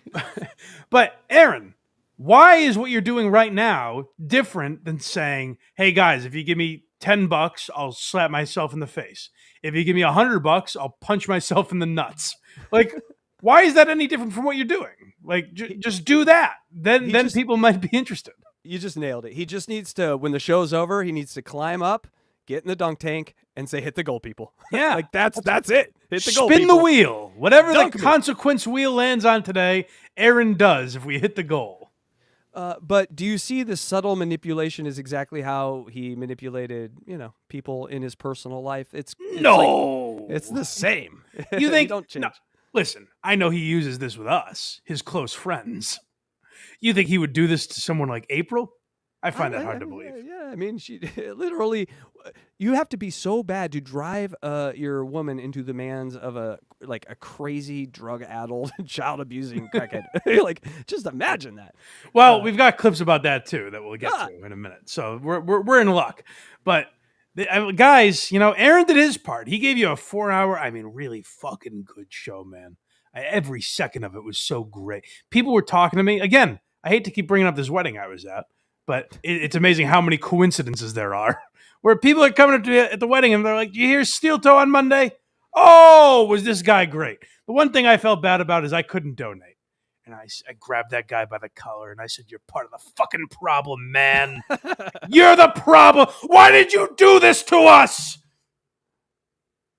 Shit. But this is the only way I can do it. All right, guys. 3 minutes. 3 minutes to go. And you're right. He's like, "Guys, Daddy's going to go away. If you guys, I mean, I don't know. I guess if you guys don't clean up your room, I guess Daddy can have moved to an apartment downtown. You won't see him as much anymore." Yeah, you know, I picked. Oh, Erwin, please, please, we'll be good. Here's $125. Yeah, like, oh, I picked you up at that manufacturing place, and you know, look at this great life you have, and all this. I can put you back over there unless you do what I want. Started no rally. Well, Benjamin started the rally with 99 cents. But let's start this in a meaningful way, guys. Did he, Benjamin? Good job. Don't be unmeaningful. Like, you know the old phrase, every cent counts. Not when it's this dickhead Benjamin. As Stuttering John says, "And where am I gonna spend all that?" Yeah, that's what you're doing, Aaron. But like, by saying all the people that donated, I guess that's not good enough. That's who's watching your show, dickhead. Guys, everybody jump in. Come on. Throw us money. This is the begging part. This is the part where we go, we're $125 not good enough to be doing this for a living. Pity fuck us so we can stay on the air. I'm sure April's heard that same line before. Hey-o. Have some respect for yourself, Aaron. Pity fuck me, Mike. Come on. When's the last time we all say that to people? Why are you doing that? I've been desperate in my life, but I've never just flat out said, "All right, just give me a fucking hand job, lady. Come on. I'm a sad sack of shit. Just tug me off." And if Stuttering John could just add this little element into his game, where like, yes, I'm a piece of shit. I need it. It would be a little bit different. If you could combine Aaron and John, you would make the perfectly trolled human being. We're building a Frankenstein lolcow. Yes. Yeah. The thighs of John and the brain of Aaron. Here we go. That's about what this is saying. 125 is the number. I'm embarrassing myself. I'm humiliating myself right now. Oh, in so many ways, Aaron. Oh, in so many ways. Aaron, you set up your show to humiliate yourself. It's not like it's a thing that's just randomly happening. You've structured it that way. He structured his life this way. Hey, go fuck that guy and let me watch. I mean, he's a cuck. He's a real life cuck. I've never met a real life cuck. This is amazing. It's like if every morning I put a rake in front of my doorstep. Every day I stepped on it. And was like, "Guys, why aren't you paying me? I'm stepping on rakes for your amusement." Like, I don't know, you're doing it to yourself. Who gives a fuck? If the skirt did that, she'd be my favorite person ever.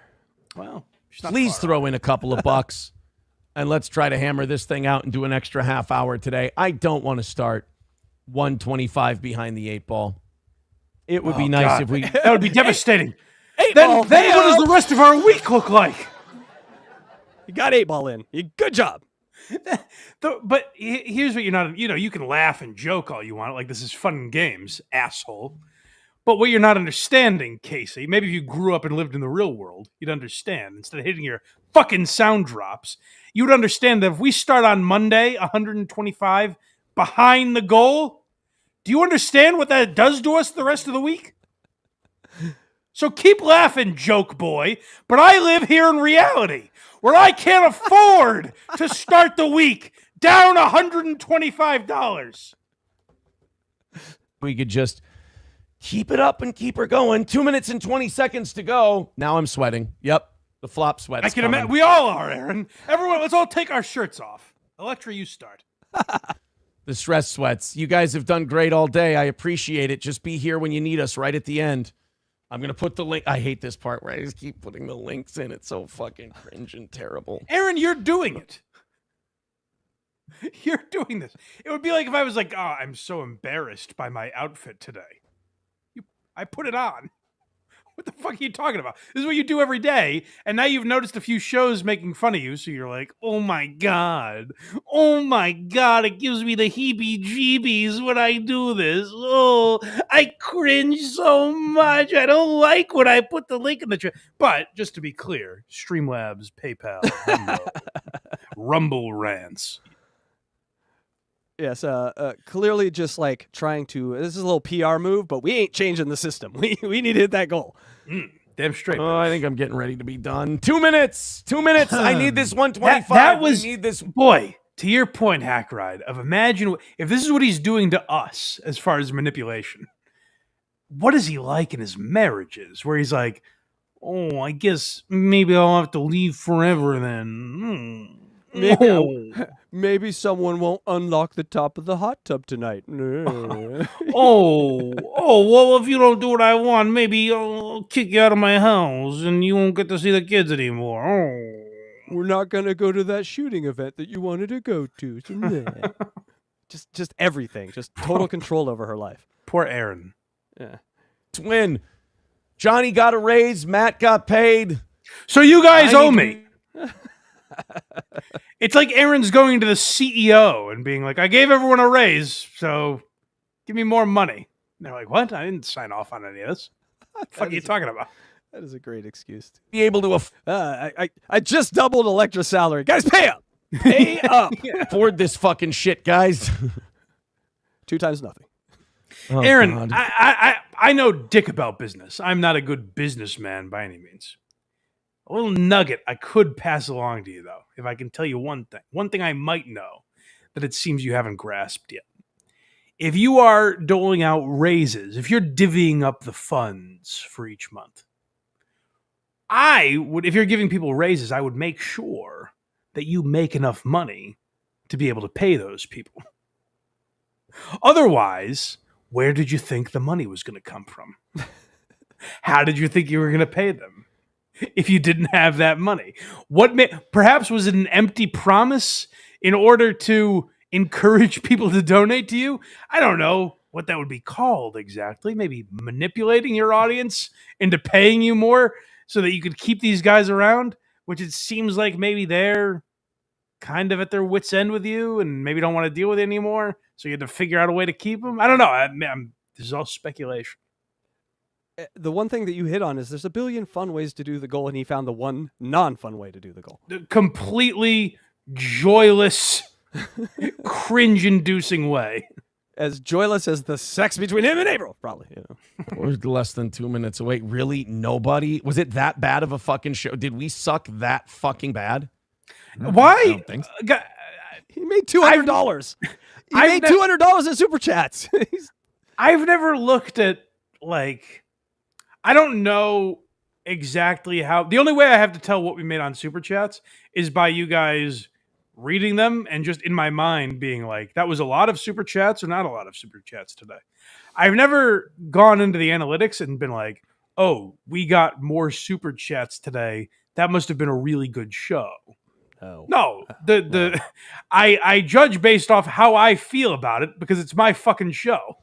Now, if I'm drastically wrong, if everyone in the comments was like, this sucked horribly, and I'm like, boy, I thought that was really good, I might examine that for a minute, but I wouldn't judge based on how many people send me $3 to insult me how good the show is that day. Act like you've done a show, Aaron. When you were in radio, did you base how good your show was off of how many calls you got? It doesn't make any sense to live life like that. Not at all. I think so. Jesus Christ, I thought it was a good show. You've proven me wrong. 125 away, a minute and a half left. I don't know what else I can say to you. Time is moving, baby. The other thing is 90% of the people that now know Steel Toe know him from the goal. Yes. And so none of us know what the 4-hour show, and none of us ever will, because you have the guy that hits the goal. I know him. You've Why is he talking about politics? Any future audience, because this is what you do. We're not going to sit around and watch 4 hours of what you do before the goal. No. Yeah, no, I know like Patrick Melton and Chad Zumock. I know that. Well, I don't know about Chad anymore, but I know like Patrick is interested in other aspects of Aaron, which we will get to a little bit because this one clip did catch my eye. But for the most part, I'm just fascinated by the goal, and I could do it every day. Yeah. Because, guys, I don't know if you noticed, every time we've played a clip, 30 seconds have ticked off of each 10-second clip we play somehow. But we're getting pretty fucking close. We got like a minute and a half left to hit this fucking goal. So get ready. Get your pocketbooks out. I got my flop sweat. God damn you, Aaron. Here we go. Throw in. Here we go. A couple of fucking bucks. Nobody even wanted to start the goddamn rally. Oh my God. A minute and 20 seconds. God, do you not hear? There's only a minute 20 left. Enough dilly-dallying. Come on, guys. It's like he went to one marketing meeting, and that marketing meeting is like, give them a count, give them something, a countdown, give them. And that's all he heard. He didn't hear the give them entertainment before. He just heard give them the bullshit at the end. Say. Aaron should play like the 24, the clock they used in 24. Yes. He should play that sound effect every day. It would add a sense of urgency. Like we're like, oh fuck, the goal is about to be met. Away. It's not, I mean, I'm not trying to laugh. It's not funny. 125 is not a good way to start the week. Oh boy. All right. Well, hold on. I didn't even catch that. He just said, oh boy. I don't think I caught that the first time. Can you rewind like 10, 15 seconds? I want to hear that again. 25 away, a minute and a half left. I don't know what else I can say to you to convince you to throw in a couple of fucking bucks. Nobody even wanted to start the goddamn rally. Oh my God. A minute and 20 seconds away. It's not, I mean, I'm not trying to laugh. It's not funny. 125 is not good. A I'm way glad to you start, said that, Aaron, because I was, for a second, I was like, is this motherfucker joking about the goal? Like, is he, listen, I'm all for, you can, I think you can make light of cancer and the Holocaust and 9/11 and all these horrible things, but like, clip it. I'll tell you where I draw the line, and that's if this motherfucker is going to joke about the goal. Like, that is my listen, you smug cocksucker. I know you're my leader, but at the end of the day, I'm not here for you, Aaron. I'm here for the goal. So if you're going to have the audacity to tell a joke about it, I'm out. Do you understand me? I'm not donating another cent until you fucking apologize for joking about the goal. Oh, you did. Oh, good, good. I'm glad. I'm glad you realized what a horrible error you made. He goes, I don't mean to joke. It's not funny. Aaron, you set an imaginary goal and didn't hit it. You think that's beyond? You're a shock jock. You think that's beyond mockery? We shouldn't make fun of that? Away. It's not, I mean, I'm not trying to laugh. It's not funny. 125 is not a good way to start. There's nothing to make light of, quite frankly. I'm glad you're not making sport of this very serious issue. It's a tragedy, Mike. The week. You know what it is, Casey? I think there's a little thing called too soon. And maybe in a couple of weeks, definitely in a couple of months. I'm not some prude. I'm not an uptight asshole. In a couple of months, we'll be able to look back and laugh at this day. But like, not when we're in the moment, okay, man? No, you know? We're in the danger of Gilbert Gottfrieding ourselves here. Yeah, like, listen, I'm sure people will have funny bits about that the shooter trying to take out Donald Trump. We'll all be able to laugh about. But the day of, Aaron, that's a little crass, even for me, okay? So let's not joke about the goal while it's happening. Give it some fucking time, man. Yes, Aaron, the goal can hear you. Boy. All right, well, 1 minute and 10 seconds left. J-Bra, that's very funny, and no. Okay. The goal is his iPod. his Goal? Is that you? He has a relationship with Goal. It is. He's hearing from God, his Lord and Savior right now. Oh, Goal, we're not going to hit you today, but you are making some wise cracks, and I appreciate you keeping it light. And 3 days later, The Rock moved, and Goal rose from the dead. Oh, Goal, even we don't make you happy, you managed to keep it lighthearted. Oh, I appreciate you so much for that. Oh, dear Goal. We'll see you tomorrow, Goal. All right, 1 minute to go. I don't think we're going to... 10 seconds. I don't think we're going to make it. Well, they're on different time clocks, apparently. I don't know if that's Johnny Crutches or the other one. Matt? Yeah, it's Johnny. It's Johnny Crutches. Yeah. He's like, 10 seconds, get me out of here. He's like, nope. We got a whole minute till the goal. I like that they're like, just whatever, man. Let's get fucking on with this. Have some goddamn dignity. I got real problems over here, goal man. Yeah, Aaron, your co-host can't walk. There are real things in the world. This man is crippled, and you're like, God, I guess we're not. Johnny Crutches. Can you imagine anything so horrifying as not hitting the goal? Do you think his goal was to live a life on crutches, Aaron?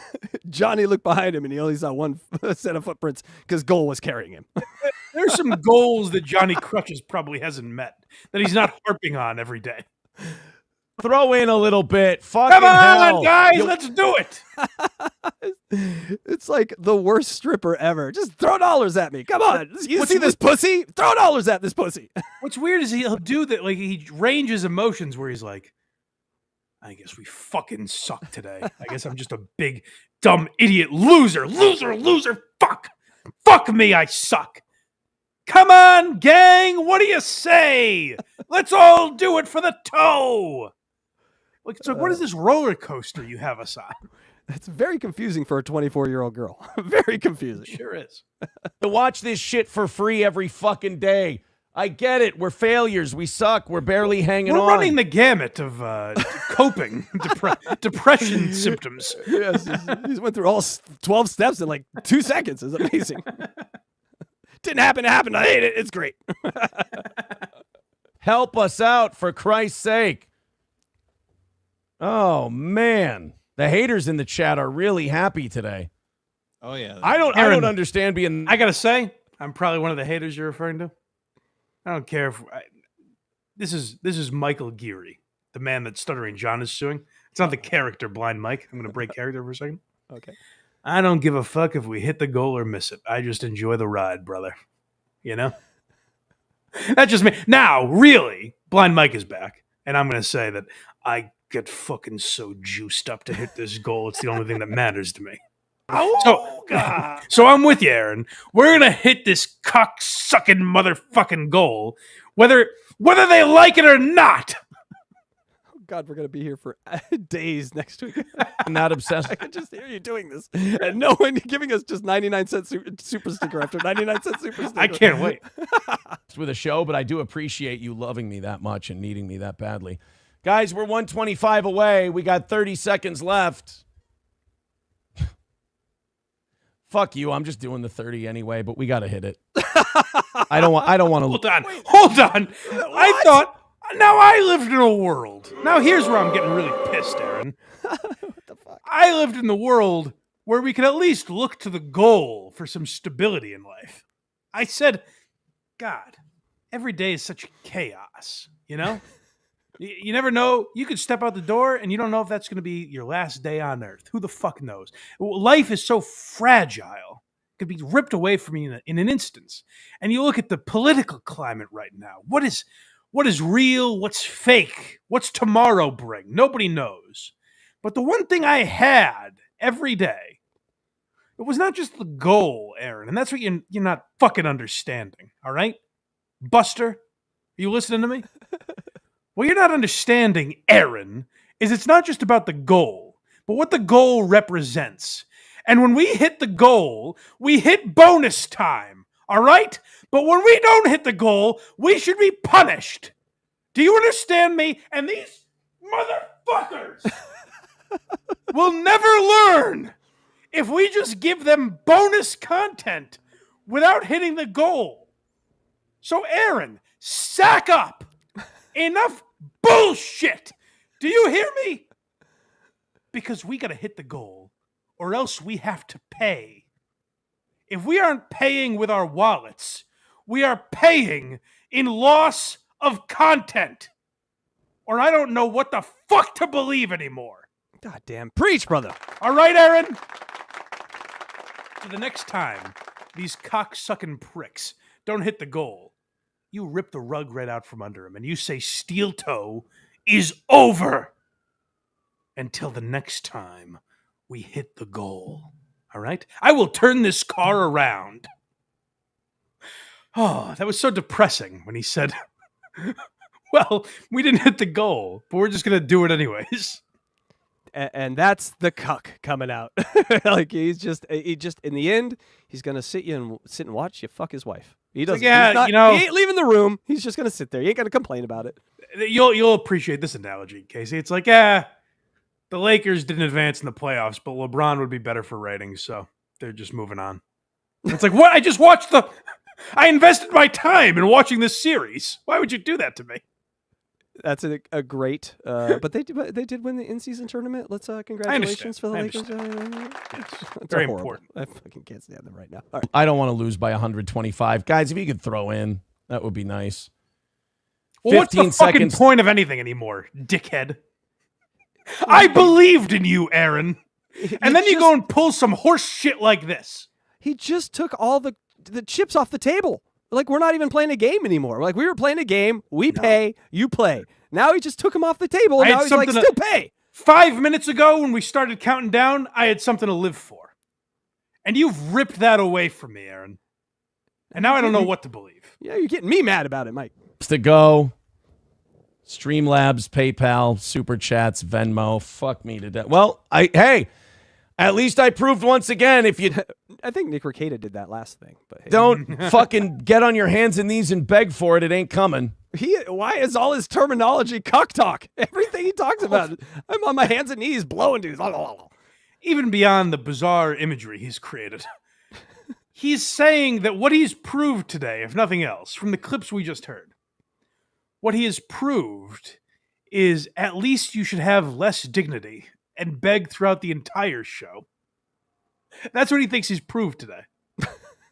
That's his great takeaway. That is true. All right. Well, that's the end of it. I'm going to trust you guys to hit the 125. How you trust us? Aaron, I got news for you. We don't trust you anymore, you piece of shit. And now I turned my back on you. What is even a goal anymore? I don't even know. Trust works two ways, my friend. You can't worship the goal and then slide the goal off the table when it suits you. No, it was very, very upsetting. Yes. I'm just doing the half hour. I don't want to fucking be depressed and start shitty this week. Well, then you know what, Aaron? I'll just walk outside naked. What's the point of any rules in society? You know? Maybe I'll start walking around in my hands. We're human beings. There are rules to things. And the rule is goal equals bonus time. No goal. I don't even have to say it. It's obvious. You know, I think he needs to put some reverse stakes on this. If you don't reach the goal, the $200 that was paid is refunded. That's right, folks. If we don't hit the goal, it all goes back. I'm fucking pissed right now. You make your jokes. I'm furious. Brian M. becoming a member for 26 months. Great show. Sorry, I'm broke right now. You hate it when we tell you that, but I mean, everybody must be fucking broke because we made jack shit at the end of the fucking show. Aaron, a guy is pleading with you and saying, Aaron, I like you. I just don't have any more money to donate to you. I've given to you every day, and I'm a little tired. And I need to buy coffee for myself tomorrow, and I need to keep the lights on in my own home. So please, could I go one day without paying you? And Aaron's like, I guess you like the rest of these scumbags. But I'll still do the time for you, which makes all the sense in the world. All right, here we go. This one is called, I always forget the names of these things. Pride. Oh, good. Well, if we could learn pride from one man, I suggest to Aaron Imholte. Yes. When I see Aaron Imholte, I think pride. Yes. A flag. Pride. He's a very proud man. Yeah, well, that's true. Show. I'm going to hope that you guys keep us going. I'm going to do the half hour of overtime because my pride won't let me lose by 125. Yeah, that's the problem. The ultimate problem here is the man has too much goddamn pride. Yeah. Overabundance of hair dye and pride, this man. If you watch these clips, you would say, I know what his problem is. He's got too much fucking self-respect. You nailed it. Just a fucking dagger to start the week. I know I'm just going to be in a mood for like a half hour. So I'd rather just sit on the show and try to make some money. Can you imagine the days he didn't hit the goal and then the show ends and he's just sitting there with that wife of his? with this attitude. Oh. That's the show. you bitch. We didn't hit the goal because of you. This was your fault, April. You whore. April, if you're out there and you hear this and this is true, contact us. We'd love to know. You bitch. Why did you do this to me? You know she got the blame. You know it. Why did you prevent me from hitting the goal, you fucking slut? I like 6-hour podcast, Mike. You're fun in your 6th hour. Let's keep this going. Then fucking just sit around stewing that I failed and that we fucked up and that we, who knows when this thing could be fucking like too many of these days and it's just fucking, well, we'll keep shaving points, I suppose. Go ahead, guys. 125 is the number. Streamlabs, PayPal, Venmo. Throw us some money. Make it happen. Let's go ahead and do some stories, hang out with you guys for a half hour, and if we fail, I'll just take it off tomorrow. What do you do? What does that mean? If we fail, you're done? These rules are changing all the time, Mike. I can't is he saying, okay, so now in overtime, the money they get will be taken off tomorrow's goal? Why? You hit today's spreadsheet. You didn't hit today's goal. Aaron, we shouldn't be rewarded for our failures now. We were bad, and you need to punish us. He's incentivizing the wrong things. This is all very confusing. You fucking do. I just thought somebody would fucking start a little bit of a rally. Fuck. That's depressing. Stop saying rally. Stop saying rally. Stop saying rally. Loves me. Makes me feel like I did a shitty job. Here's the drone story. Oh, good. Glad we can Thank get God into for that overtime. now. Yeah, I'm glad. You know what, Aaron? You're a benevolent ruler because despite the fact that we weren't bad, that we were very bad. I'm sorry that we should be punished. You're still giving us the drone story. It's very exciting. This one's called April. I think we're getting into some. Okay, so now this is a couple days later, and he's talking about a chatter, which, mind you, it's always best to go off the information that the chat is giving you, just completely blindly. You should react to everything immediately. Whatever pops in your head, just react that way. You should be fine. And this is how he reacts when he hears some news about April. Snigger Niggardly says, please address April's... Hold on a second. What? That was a sneak attack. That's a guy you should definitely trust. If I know one thing about this gentleman, whose name I shan't say. I am not trying it, no. He's a delightful gentleman, and he's always got reliable intel, so you should definitely trust him.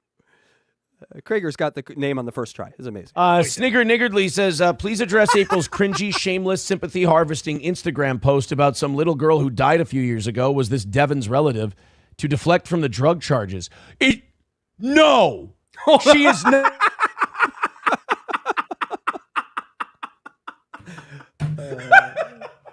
I've never seen something so authentic.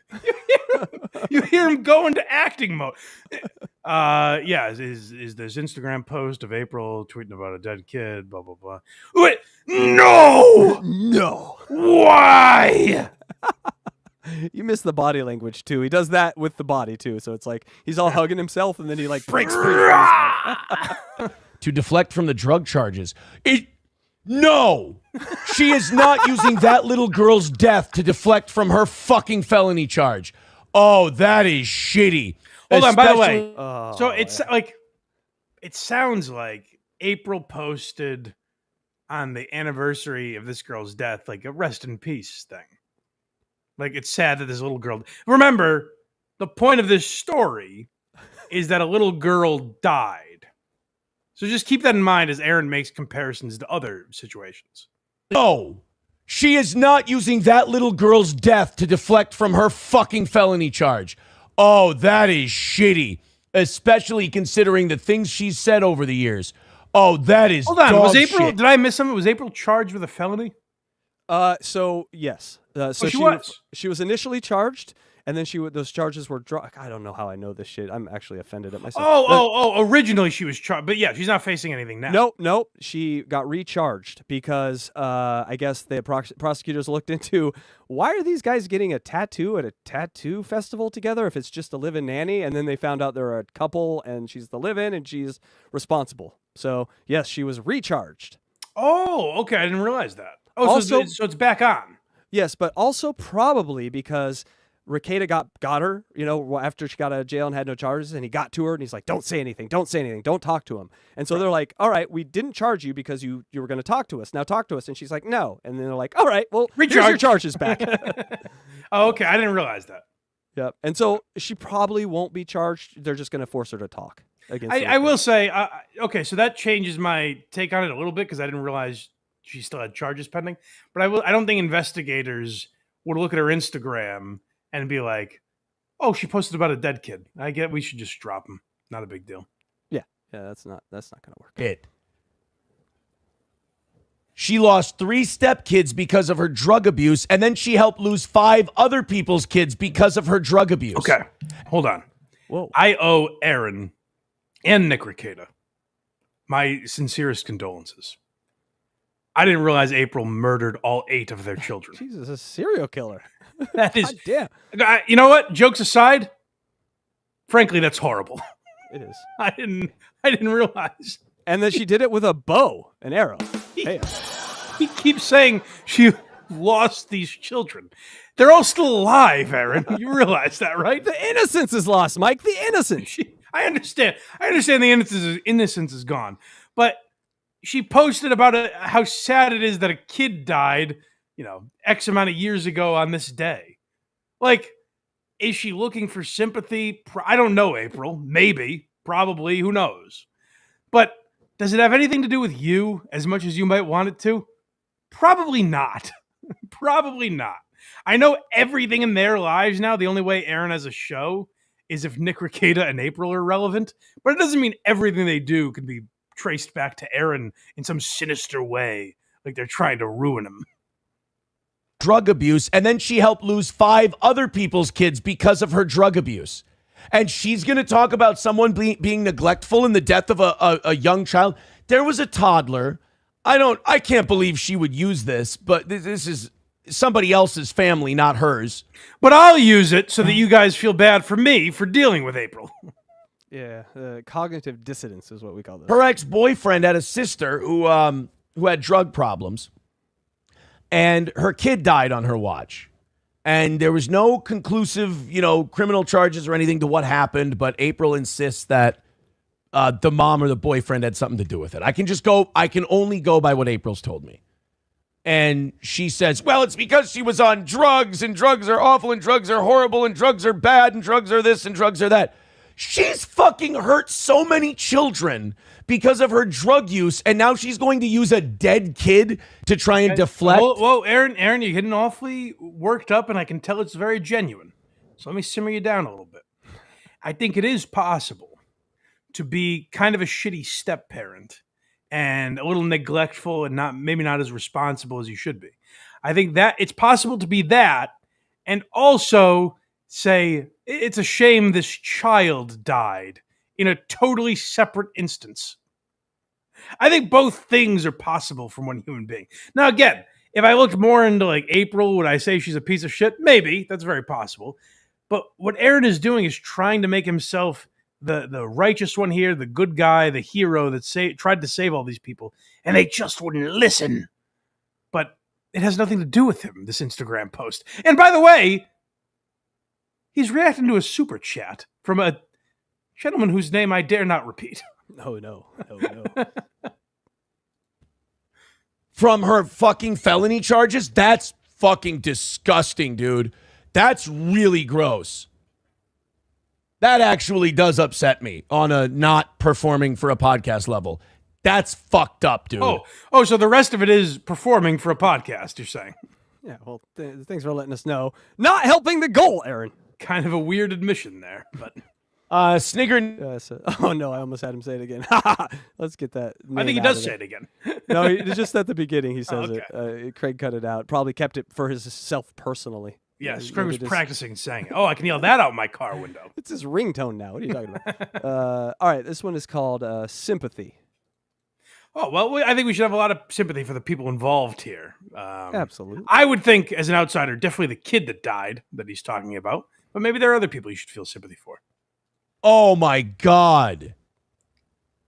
I never played that card with her. I never got to the point where I played that card with her, the little girl. I hope she didn't use the little girl's name in her post and use the name for sympathy. No, that'd be terrible. What would be better, the one thing that would be acceptable is using this little girl's story on your podcast so that you can get sympathy for having to deal with all of these people. That would be okay. But if April used the name of a girl who she knew and she knew her family, but this, by the way, is not if I misunderstood this story, please correct me. This is not a celebrity child that died. It was a little girl that April knew. Yes? Correct, yes. Okay. So how dare April name this person she knows? But what is cool is talking about it on a podcast and exposing a family's horrible tragedy. Still not helping the goal, Aaron. That's true. But like, there was going to be a time in a fight where I was going to be like, what would so-and-so think of you right now? Knowing what she went through. Wow. Yeah, that's an amazing question. I would never manipulate anyone, but I was going to use this against her one time. I was going to use the death of a child. I'm not a manipulative guy at all, by the way. Keanu was lying to all of you. But I was going to use the death of a kid to kind of throw it in her face and be like, huh? What do you think of that? Yeah, there's some grossness here that I had not ever heard. Yeah. The goal is kind of the grossness I heard, and then I knew he was a bad It's, husband or whatever, but this is... Ugh. I should shout out the channel that I found. I just found it randomly. Damn, I'm forgetting it's not Stalin 19. I know it's not My Lost Interest. It's one of their competitors, so I shouldn't be naming them. But I forget. It's a channel that clips good stuff. I'll find it for when we do the official goal, and I'll shout them out. Yeah, let me give one to you. A guy who covers Aaron really well is Dylan from Somewhere. So if you like this content... Oh, is that right? Yeah, a really great show. He breaks it down in his Nebushi kind of way. It's a really great show. Check out Dylan from Somewhere. Absolutely. All right, and here we go.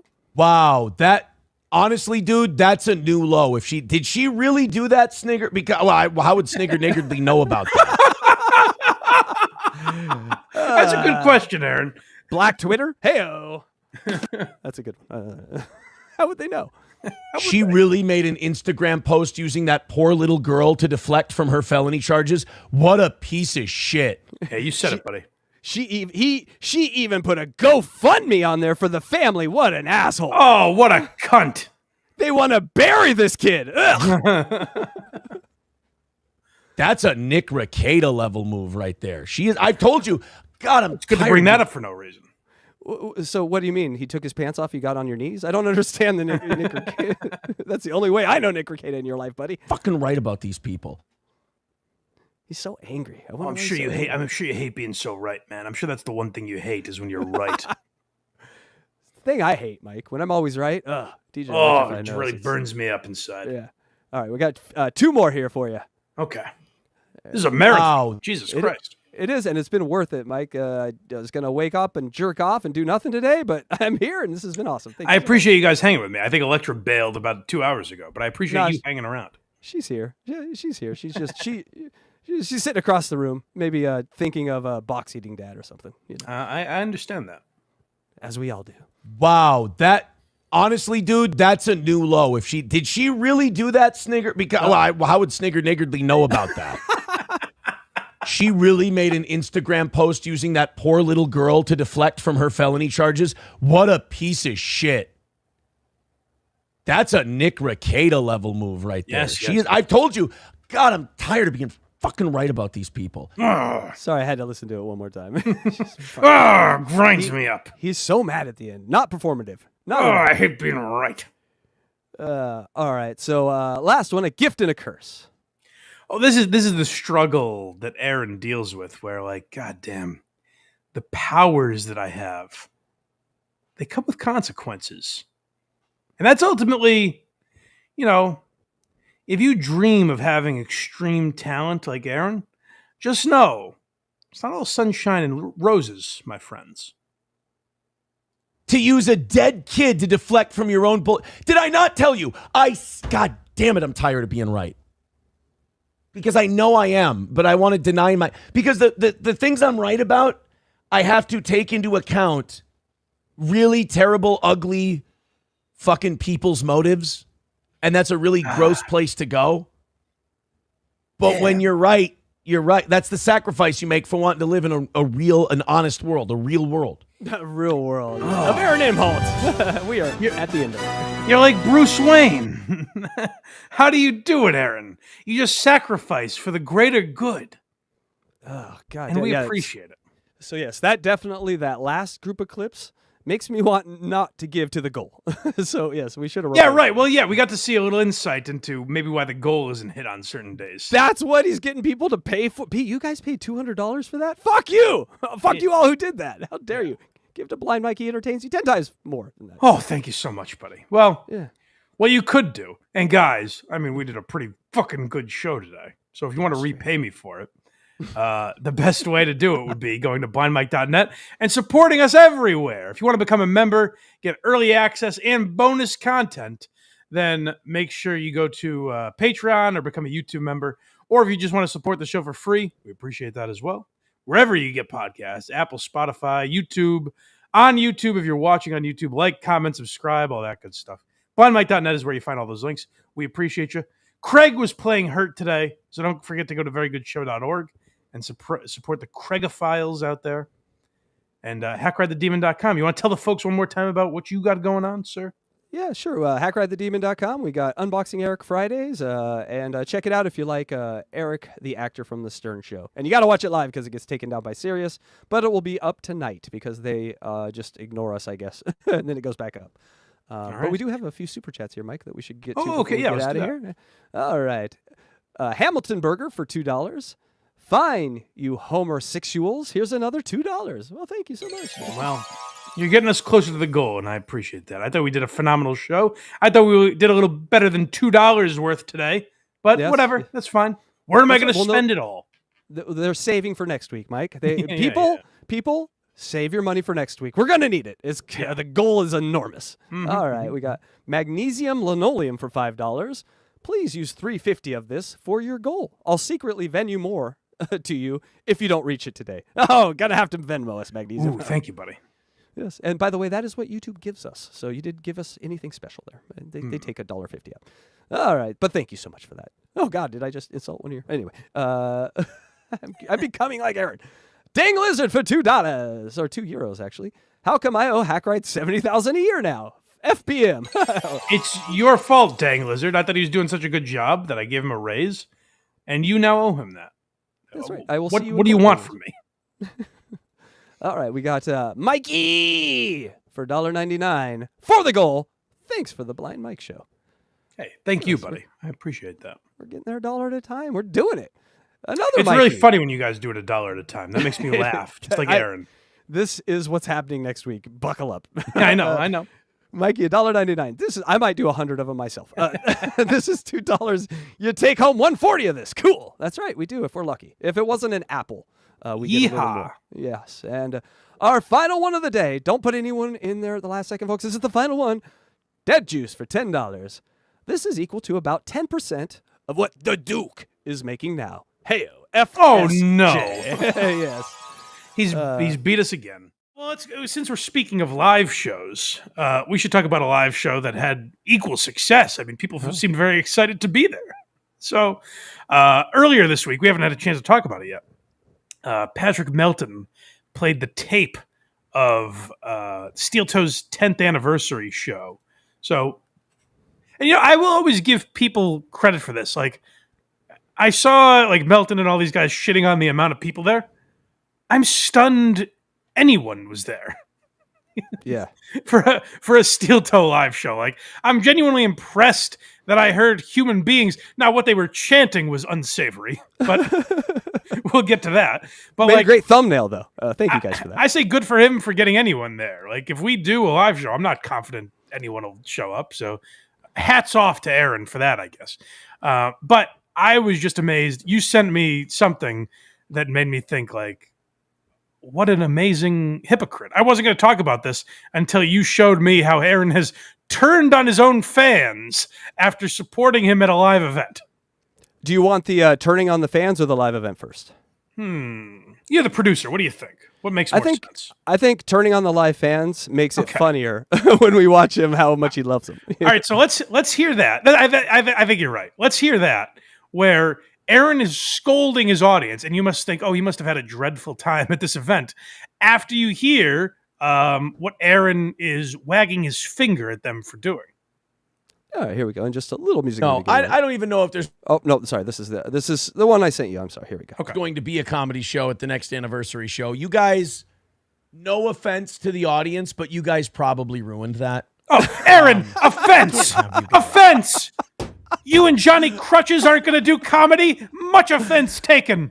Don't take that away from us, Aaron. We've been bad, and we understand that. But please, for the love of God, don't make your standard ham-handed racial jokes. Don't take those away from us, Aaron, please. I mean, you just drove through the Midwest. That's why, there's nothing to do. That's why they went and hung out with him. But he's like, fuck we drove you through guys. St. Cloud, actually. Again, the days didn't line up. I was wishing we just could have stopped there. But God damn. I know. That would have been amazing. Guys yelling shit like that. Like, we just can't. It's not good for the business we're doing the show at. It's not a good look for us either. Like, it's not a good look for me. Oh, no. Hold on. They must have revolted against Aaron's wishes. I can't wait to get to these tapes because we're going to get to hear how much Aaron hated what the audience was doing. Doesn't it seem like Aaron, clearly they start yelling something and Aaron's like, guys, stop, please. What are you doing? You're ruining everything. You almost had to shut the event down, Mike. It was that bad. It was. Boy, this seems like a revolt. It must have been all Melton fans there. That's very sad. To have you guys look, man, I've been very cool with you guys saying basically whatever you wanted. Everybody got a little too fucked up. I'm sorry. Hold on. We don't need you to be cool with it, Aaron. We're adult human beings. I've never got scolded by my radio host. This is amazing. You're in the principal's office right now. I am. Hey, listen, I've been pretty cool, I think. I've been pretty lenient with you guys. But you can't go saying stuff like that. Aaron, we're adults. We'll do whatever the fuck we want. You're not our mother. And you ever want to have someone say something terrible, tell them not to say it over and over again. Aaron, that's another good point. That's another good point. Is that exactly Aaron what to going, all right, say. guys, if we ever do this again, don't shout the N-word. It's going to be 3 times as loud. It's going to be tiki torches next time. On Saturday for the comedy show. I'll be honest. After my first trip on stage, I didn't want to do it anymore. Oh, I man. was just kind of what like a struggle that must have been for such an artist. It's pretty weird juxtaposition going from Rob Saul to this guy. I can't wait till if you guys have not seen what we're about to play yet, I can't wait till we get there for your sake. Because you're thinking like, oh my God, Aaron lost control of the event. It was a coup. The Nobody Likes Onion fans took over this event, and Aaron had no control over it. I can't wait to show you what he's responding to. These guys are too fucked up. They're not here for a comedy show. We can't do stand-up. We can't do comedy. There was stuff I wanted to do, and I read the vibe of the room. I'm like, I'm not doing it. I'm not going to sit up here and do stand-up while people are yelling the N-word and the K-word and shit. Aaron, please. I would hate to see Picasso lose his paintbrush. Please, for the love of God, Aaron. If there's anything, maybe we can be punished in other ways. We'll do community service. But please, don't take the stand-up of Aaron Imholte away from us. That's not fair. No crime is suited with that punishment. Michael Richards is so mad right now. He's like, God damn, just a decade later, I would have been good. Please, Aaron. And then chanting it out and shit like that. So, yeah, you guys fucked that up. No offense. You guys. You guys fucked that up. You guys fucked that up. Okay, so clearly something bad happened at this steel toe event. And you guys are probably thinking, what? Wait a minute. What happened? Why were they being so mean to Aaron? Well, we have Patrick Melton basically reacting to this, right? This is from Nobody Likes Onions. Correct. It's mostly just the clips, but you might hear a little from Melton because I don't think the full video is out there. I think the only version is Patrick's version. Yes, thank you, Patrick, for allowing us to play this. Yes. But yes, Patrick's in there, and it's hilarious. So here we go. This first one's fun time. All right. Little music mic here for us to get everyone going. Just in that. This is ridiculous music to play. This was certainly this is a Klan rally. We just heard. Well, I mean, it is, but we just heard Aaron say how horrible it was. The music does not fit the vibe of this at all. That's silly. They call him a hootenanny, Mike. So I decided this morning, because this weekend was crazy busy with the anniversary show and the big success of that, and of course, you know, I mentioned this is like 2 days earlier, by the way. This is before Patrick talked about it. Don't live to trigger the people who hate us, but the fact that we did makes me very happy. Hey guys, listen, it ain't my goal to be the coolest guy in the room. It just happens so naturally. What can I say? I have different goals. I can't control. Maybe when I walk into a room, I always hope a dick will be bigger than mine. But sure enough, every room I walk into, the biggest swinging meat in there in town. It's not possible for me to be the coolest guy there is. I'm sorry, guys. I try to lower my riz, but I just can't do it. I can't even be the coolest guy in my marriage. Ew. The fact that they have to go after language because you just had a big sold out event that everybody had a good. There's nothing worse than when you're the guy who's trying to have a bad time when everyone else is having a great time, because nobody look. That's very interesting. A moment ago, Aaron, in the future, we hear you say what an awful time you had. How you were the only one in the room not enjoying yourself when these monsters were heckling you. Looks at you and goes, "Whoa, look at this rebel." They just kind of look at you and they go, "I feel bad for that guy. He just has an inability to have fun." I guess that's you, Aaron, right? Because you just said what a horrible time you had. This is amazing watching it this way. It's crazy to watch. And when I tell you the reason he's doing this, it's even crazier that he's trying to save face like this. But it's wild. This is, what, 24, 48 hours earlier? He's like, we had the greatest time ever. Oh, we were slapping five and tipping them back. What a tremendous time we had. Hey, I can't help that my haters hate how cool I constantly am. It just happens naturally, baby. And it flash forward 2 days, and he's like, I was a victim. I was a victim of the most horrible atrocity in podcasting history. I can't believe what you guys put me through. This is not the place and time. You could be enjoying yourself right now. Go read a book or something. Go read a book. What a horrible... Go read a book.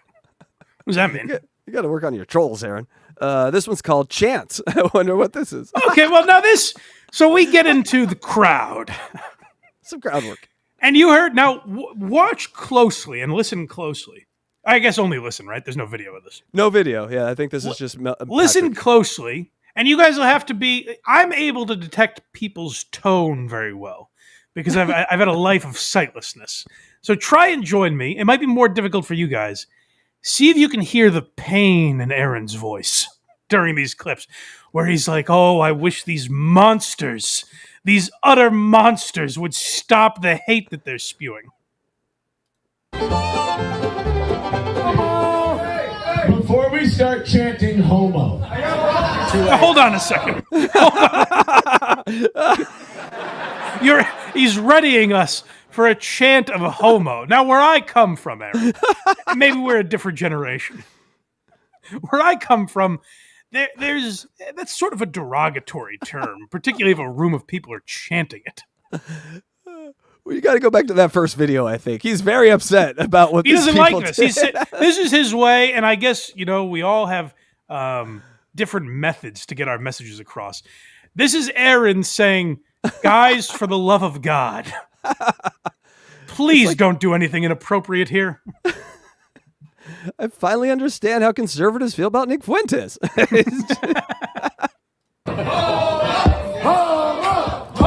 Oh no, they went against Aaron's wishes.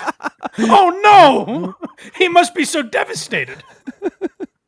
All he has to do is say that, and then they do it. He knows what he's doing. Oh, Patrick, All right, that's not true. Patrick, you don't hear him a couple days from now when he's like, no, I wish you didn't do that. Can't you hear the audience ruined him, Patrick? The audience. Patrick, it's sad to watch Patrick just grasping at straws. Patrick is way off on this.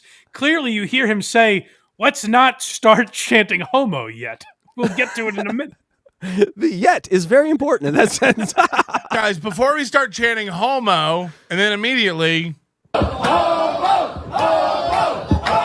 you imagine? I'm actually, jokes aside, I'm stunned in 2024 that this was happening in public. And I go to Skankfest every year. I just assume this happens at every bar in the Midwest, like midnight.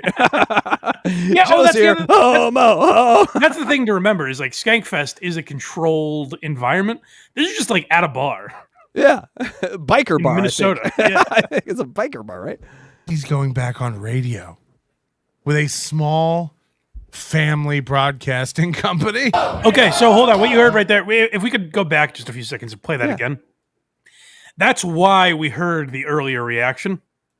Is Aaron... So I guess Aaron has some offer where he's going back on radio. Oh, no. I don't know a ton about this. I only know from what I've heard Patrick say. And it seems like it's a legitimate offer, which I got to say, in 2024, that seems like it's going backwards. Maybe I got offered a job to do a early morning radio show in Fresno, and I was like, how much does it pay? And they're like, no, you pay us. That's what radio is right now. Especially, in St. Cloud, Minnesota. I can't imagine. We've analyzed the numbers of the goal. I can't imagine he's making more in radio, quite honestly. For some AM station in the middle of fucking nowhere. I drove through there. There is nothing. There is nothing out there. I think you can relate to this, though, Mike, because we did it for 5 hours. This guy does it 4 times a day, maybe sometimes 8 times a week. He's looking for any off-ramp from this goddamn goal. AM radio. The goal, I will say the goal is torturous. It is. And if you did it every day of your life, you woke up goal, you went to bed goal. Oh. I wouldn't know which way is up anymore. Give me an AM radio job in Tuscaloosa right now. I would just walk around like a Nam vet. Every day's your night. That was my broadcasting 9/11. That goal show. By the way, have you seen Swordfish? Ew. On radio with a small family broadcasting company. Now, so we heard Aaron say like, "Oh, people are." I think we'll hear. There's another clip too where he's talking about like this free speech crowd is worried about censorship. No one's worried about it. They just think it's kind of hilarious that you were trying to get into bed with a family radio station in Minnesota. And Aaron's religious. I don't know if that will play a part into that part of the country is maybe a little more religious than, say, like the Northeast at this point. Well, Mike, have you not heard? God doesn't like the homos. This is all good. That's fair. That's fair. But in today's climate, I think a guy that has... And we'll hear how the clip ends. But let's just say for now, a guy that has his audience chanting homo probably won't last long on regular radio. That's just a fact. Whether you're pro or anti-censorship, that's just the nature of the beast. That this isn't suited for radio. Okay, so now it's even becoming grosser because I'm realizing that 2 day later apology tape is for the family video people. Yes, to blame that's my fans. point. That's what's really gross is he's trying to save his own ass. He didn't come to Jesus and say like, now that I think about it, I hate that we did that. He's like, oh fuck, I have to save some future job. All you assholes that have donated to the goal all those times, right under the bus. Come here, AM radio. Yeah, no, the loyal audience that has supported him over and over again. Fuck you guys. Fuck the people, and not just the people that super chat him. The people that showed up to this event and seem like they're having a good time. And that's where, again, I said, I won't shit on Aaron for the crowd because these people seem into the show that's happening. And again, they are not trolling him. They are into the show that he is leading. He's the conductor of this orchestra. He's not like a fan watching it. Yeah. I like Aaron waving his wand. Pulling his clan mask off with his wand. Clan symphony would be hilarious. Guys, I said before we start chanting They're like exhausted. They're like, oh God, fine, we'll do it again, Aaron. Aaron is making them go above and beyond with their homo. He's like, come on, guys, please, a little more. And they're like, oh Jesus, all right, homo. Yeah, it could be said that those people are now just following orders, right? Like they're not. They're like, Aaron, we only had so many homos in us. Please, God, we're tired. Homo! We only had so many homos in us. Hey, This show is less than 10 minutes in.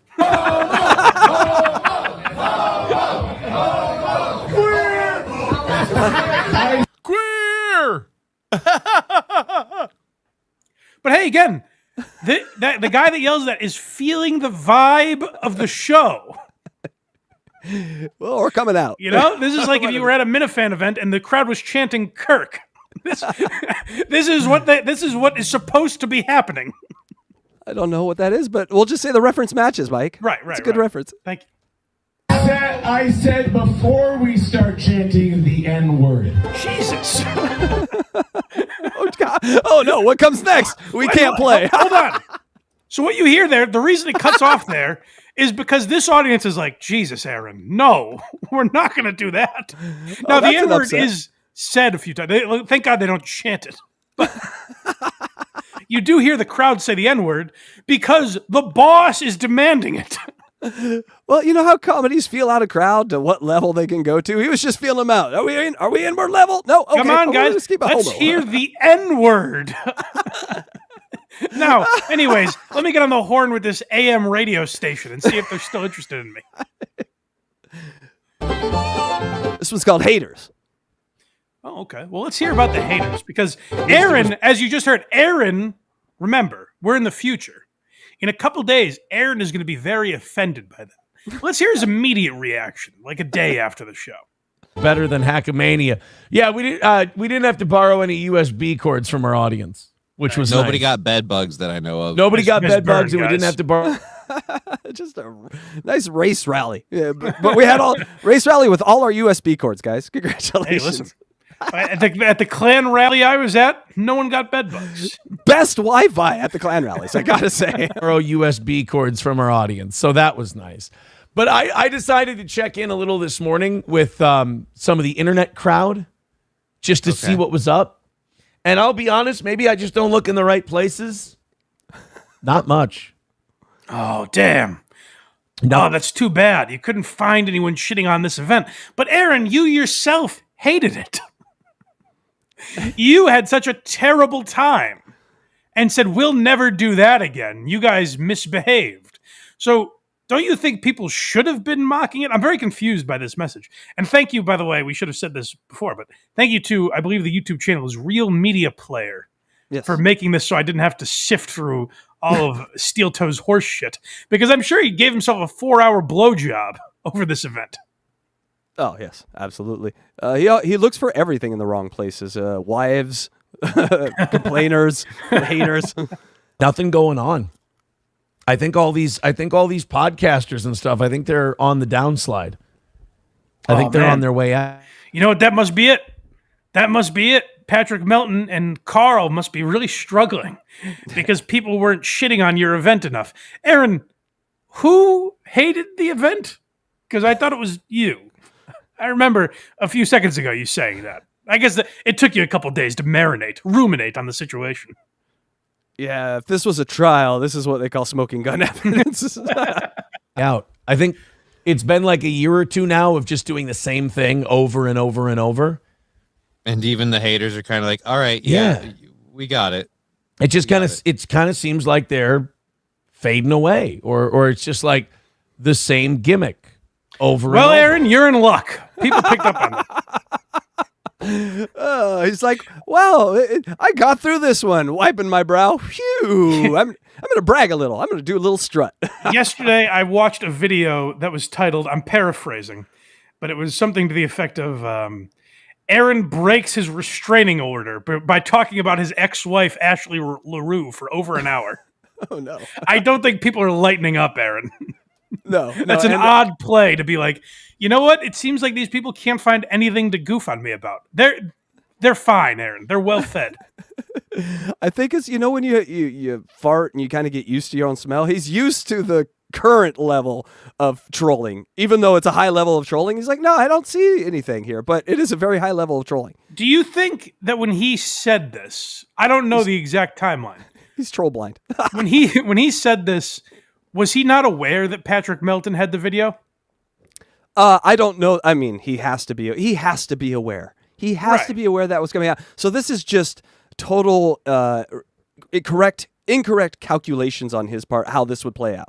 And by the way, like, I watched the whole thing. Patrick Melton was not like clutching his pearls and like, can you believe he said homo? His point was basically like, this guy wants a job in regular radio. He's chanting homo. Yeah. The fuck is he doing? Pretty logical argument here. Yeah. And I mean, that's just a fact. No matter what your stance on free speech or censorship is, like, that's just a fact. Modern radio is going to be like, what the fuck are you doing? It's weird to try and get a job there. That's actually defending you, Aaron, saying what you're doing on your YouTube channel doesn't fit regular radio. I just got what he's doing here, though. So this right here is him practicing for the Christian people. Right? He's saying, "Oh, listen, yeah, I've been trolled. Oh, no, you've seen I've been trolled. Yeah, but it's going away. It's fading. Like, it's all the same troll now." Interesting. He has to have an answer for that, you know? Yeah, he's like, "Oh, they're sick and tired of that. That game is over." Yeah. How many times can they show my ex-wife's children's book? I mean, that's just played out at this point. That's true, because what I've observed about radio is I think more than any other business, not just in entertainment, maybe any business globally. Radio is petrified of controversy. I don't know why that is. I don't know when that changed or how that happened.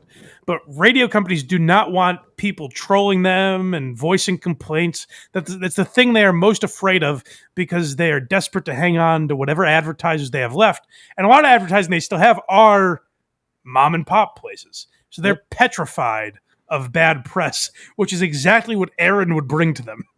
Yeah, but now he has a video apologizing and a video saying, hey, look, the trolls are backing off. Look, I'm viable now. I'm viable. Right. No, that's a good point. Yeah, it is all strategy. This one's called language. Well, certainly he's going to condemn the language used. If nothing else, after the video we heard from the future, Aaron will say, hey, listen, all kidding aside, I had a great time. It was amazing. Appreciate you fans. But jokes aside, the chants were over the line. That was too much. Certainly he's going to at least condemn them for that, because you heard how angry he was. Ooh, I'll never do a live show again, you sons of bitches. Jew yelling that, no, you out of your fucking mind. I was saying they were saying it. Jedi mind trick, how does this fit into your big plans? Oh, is it, you know what that is? That's people who are like, oh, they had a great time and the show went really well and it was super full and they had fun. So now you, like I said, you kind of have to be a pearl clutcher if you want to criticize. Hold on. No. Aaron, sure, maybe some people are clutching their pearls. You were one of them, right? Remember? You're offended by this. Oh, I wish Aaron in the future could have warned him. Aaron, you're supposed to be offended by this. Obviously, someone got to him and was like, were you trying to start an N-word chant? Because you hear him at the beginning of that clip where he's reading some super chat and he's like, you were chanting no, not me. I wasn't chanting it. It was them. Which, as we heard, it would be the equivalent of me going, hey, KC, I bet you won't punch that guy in the face. And you're like, oh, yeah. And then people are like, Mike, you provoked Casey. And I'm like, hey, you saw him, man. He did it. Sure, did I say he was too big a pussy to do it? But that doesn't mean I'm involved in this in any way. No, just technically back the fight. That's all. Yeah, I was the Don King of this interaction.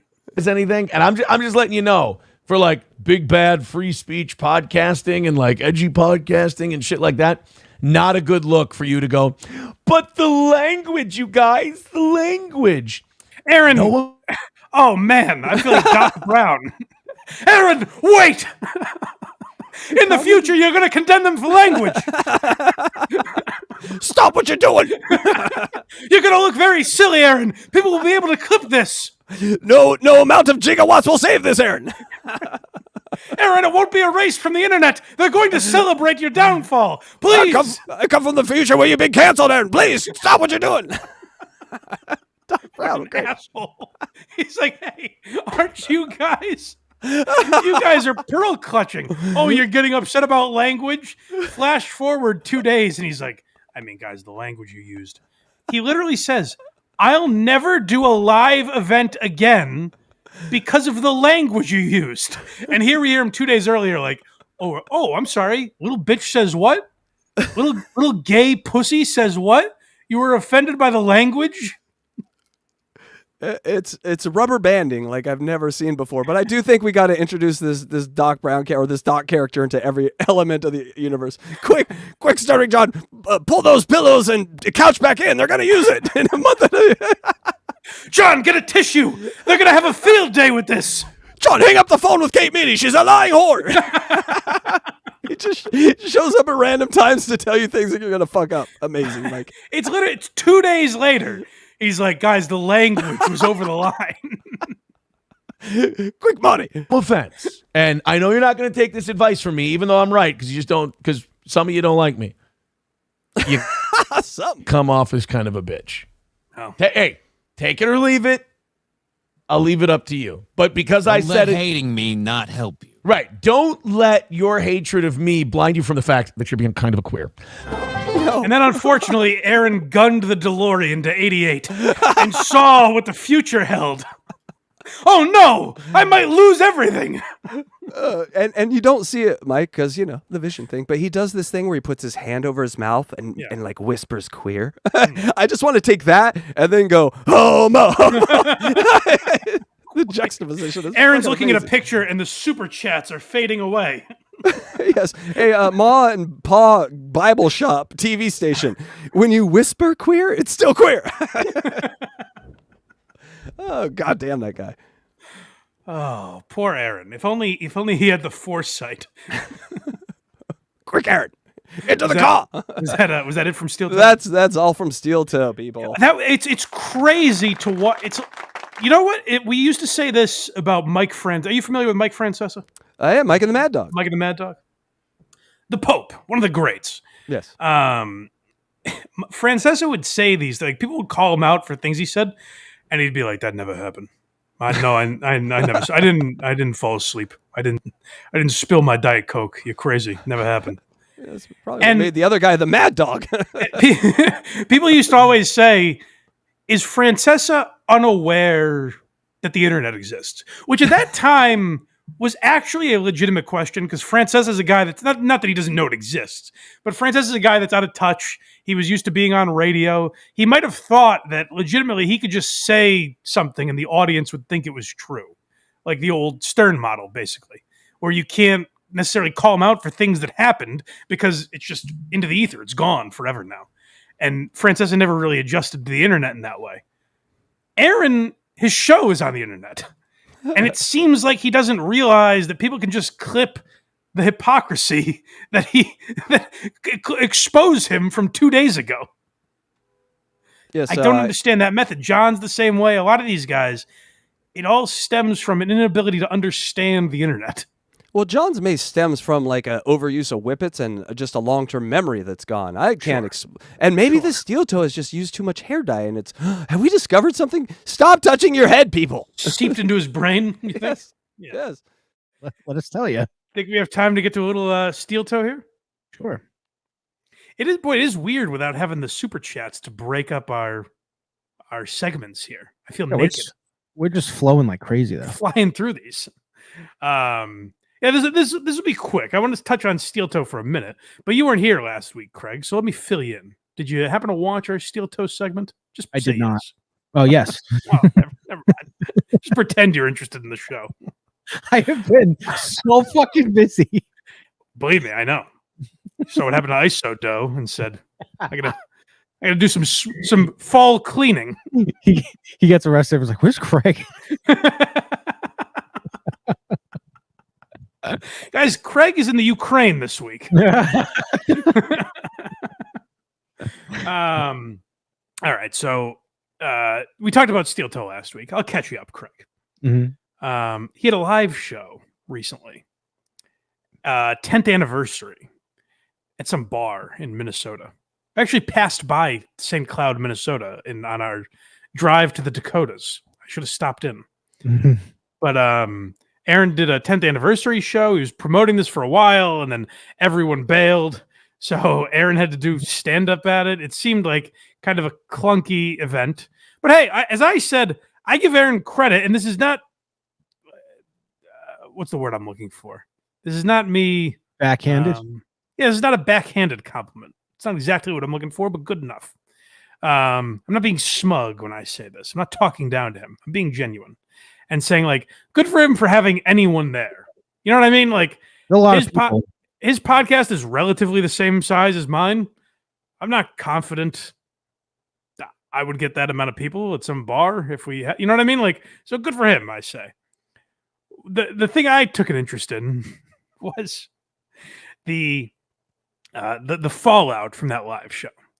So Aaron was having a grand old time. He started the show with chants. Craig would fit right in here. They started chanting "homo" to start the show. He does that a lot. He sure does. Well, it's you know what, Craig? It's funny you say that. No, he doesn't. Oh, right. The audience does. Right. So Aaron does this thing. He's like, guys, before we start chanting, guys, don't keep chanting "homo." So they do, of course. And he goes, hey, guys, you wouldn't chant the N-word, would you? And then some people yell out the N-word. So it feels like a Klan rally that he's starting. And then the next day, Monday, he goes on and he's like, guys, we had the greatest time.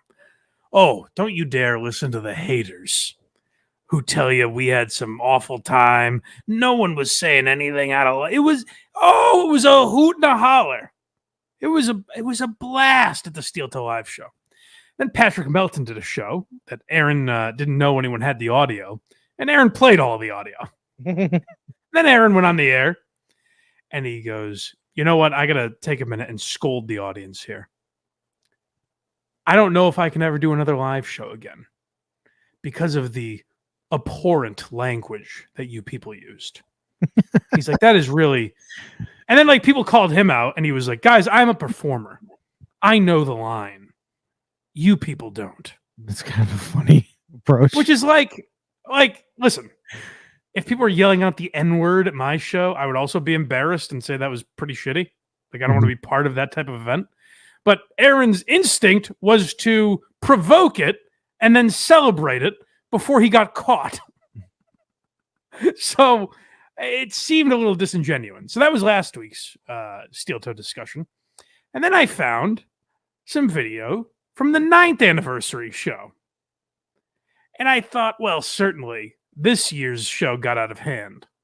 Let's take the temperature of what a Steel Toe Live show is like, shall we?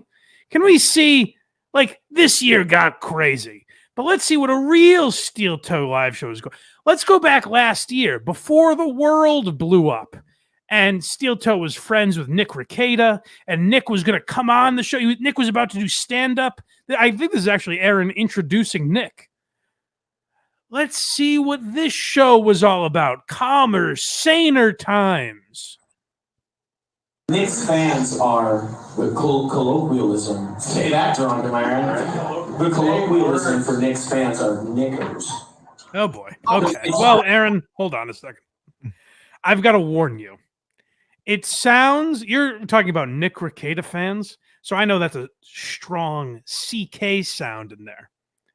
I'm going to tell you, it sounds dangerously close to a word you're not supposed to say.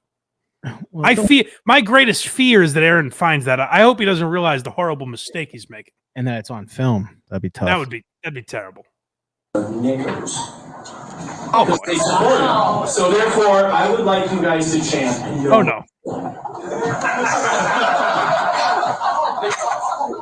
What I would like you guys to chant while he comes to the stage is after I announce him, if you could chant Knickers. Knickers. I think it would encourage him.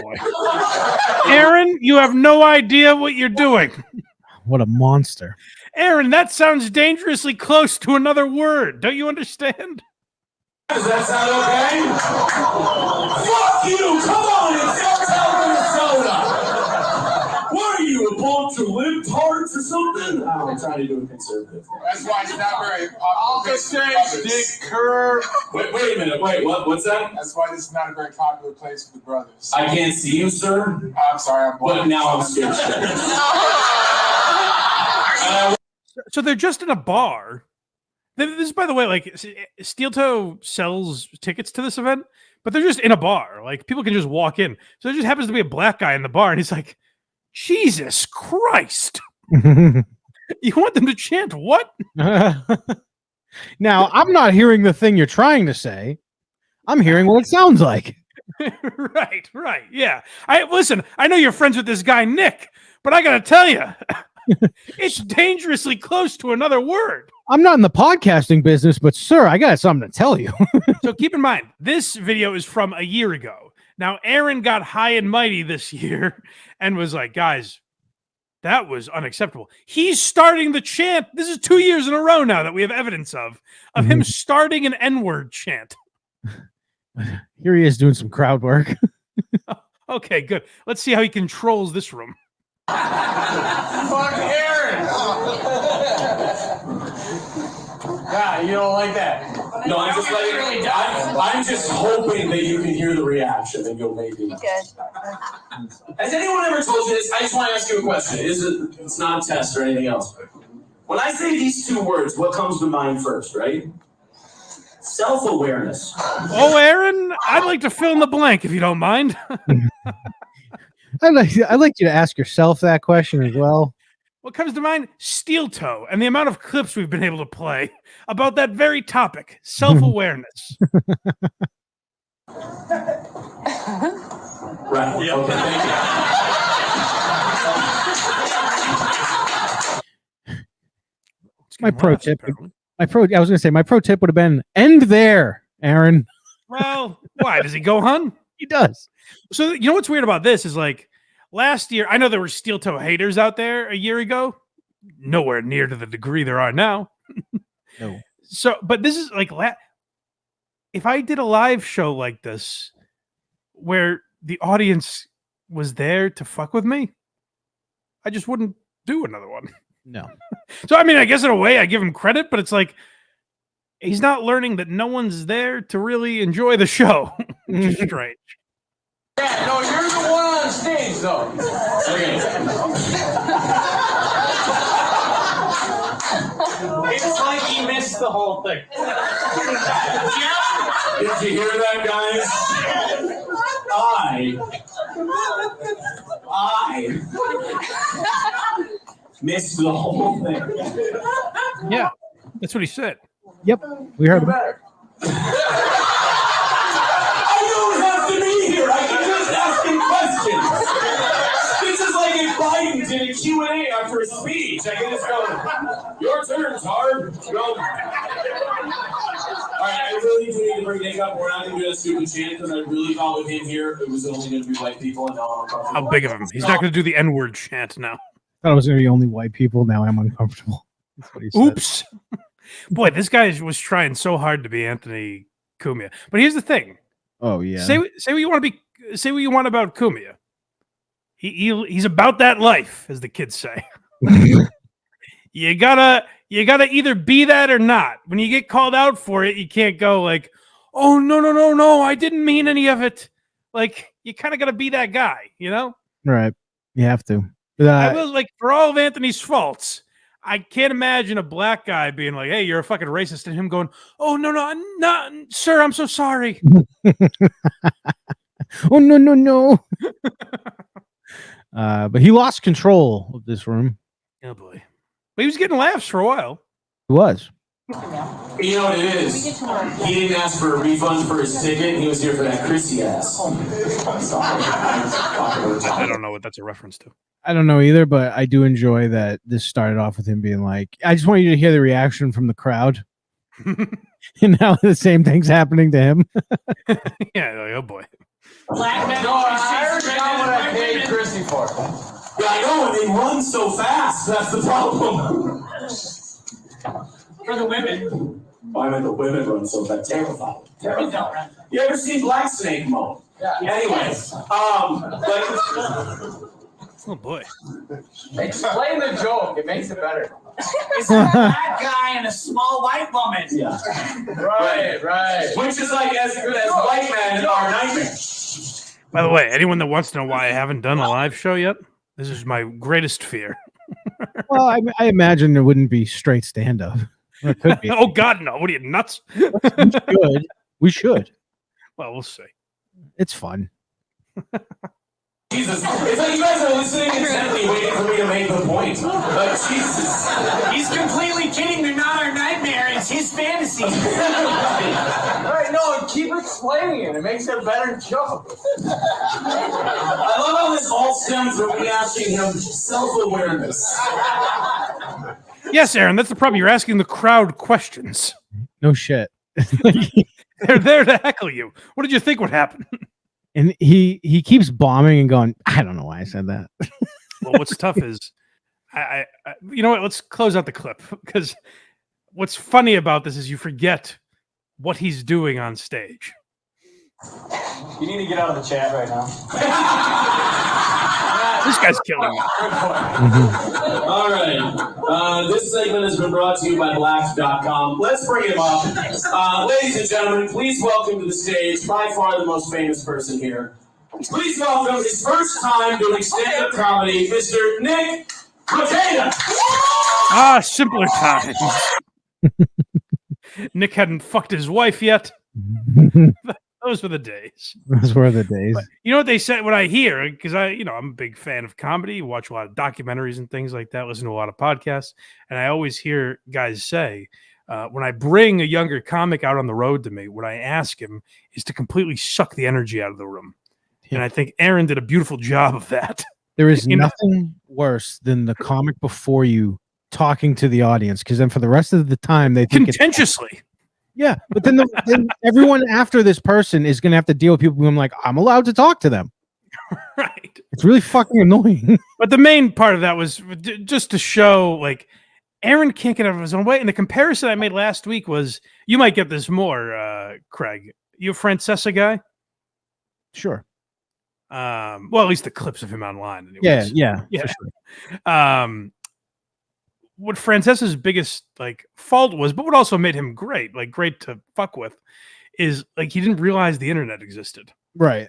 And people would call and say, "Hey, Mike, you had this prediction," and Francesa would say, "I never said that. That's ridiculous. I never said anything like that." And then Funhouse would put together a great compilation of Francesa betting his house on whatever they're accusing him of. Right. But that was great. It was fun because Francesa's an old man. He didn't get the internet. It was fun. What's weird about Aaron is he exists on the internet. That's where he lives. And yet he says these things like we can't just look them up. He's like, guys, you all, against my wishes, were saying racial slurs. Mm-hmm. And he blamed the audience because he's trying to get a job in radio again. And meanwhile, there's tapes of him 2 years in a row trying to get an N-word chant going in public. In front of black people. It's crazy. It's a psychotic way to behave and think people are just going to be like, oh, shit, you know what? That is our fault. But in his defense, he didn't realize how famous he was, Mike. Oh, fuck you. I forgot. I thought we were done. No. I forgot we had one more clip. We are not. This cocksucker. We are not done. No goal this week. All right. So yeah, Aaron, the big news for Aaron this week was that he broke his order of protection, which I guess his wife put some kind of restraining order on him in April because Aaron and April were going on and talking about Aaron's ex-wife constantly and shitting on her. And there's some clip of Aaron wishing death on her and April saying she would rub her clit to that. That is fucking insane. It's a wild thing to do to the mother of your children. I wish my kids were motherless. Yeah, it's crazy. Insane. So that's fun. April says she should jerk off to it, I guess. And so the mother says, if you don't mind, I'd rather not be spoken about on your podcast. And Aaron said, fine. And she said, well, I don't really believe you. So I'd like the law to get involved. And they did. And Aaron kept talking about her over and over and over again. There are YouTube channels that have hour-plus videos of Aaron referencing his wife in the time after that agreement. So Aaron had to go to court because he misunderstood that the order of protection was given by a judge. It's now out of the wife's hands. So he was like, well, me and the wife are in good standing now, so I can say whatever I want. And evidently a Minnesota judge said, I don't know about that. So Aaron, I guess if Aaron violates his probation, he has to do 90 days in jail or some shit. You can get in trouble for speaking? If you have a restraint, yeah, if there's an order of protection on you, yeah. I didn't realize it meant, all right, that's weird. Yeah, well, that's specifically what it was about. It's not. This is not a restraining order. People keep saying a restraining order. Mhm. I'm talking out of my ass here. I don't know the law. Probably I know it less than you guys do. But my understanding is the order of protection is specifically she sought a lawyer and said this guy is talking about me on a podcast and I would like to stop that. I didn't know that was you could do that.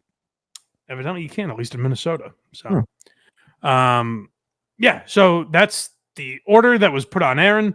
A judge said you got to stop, and Patrick Melton and a bunch of other people tweeted about this the other day.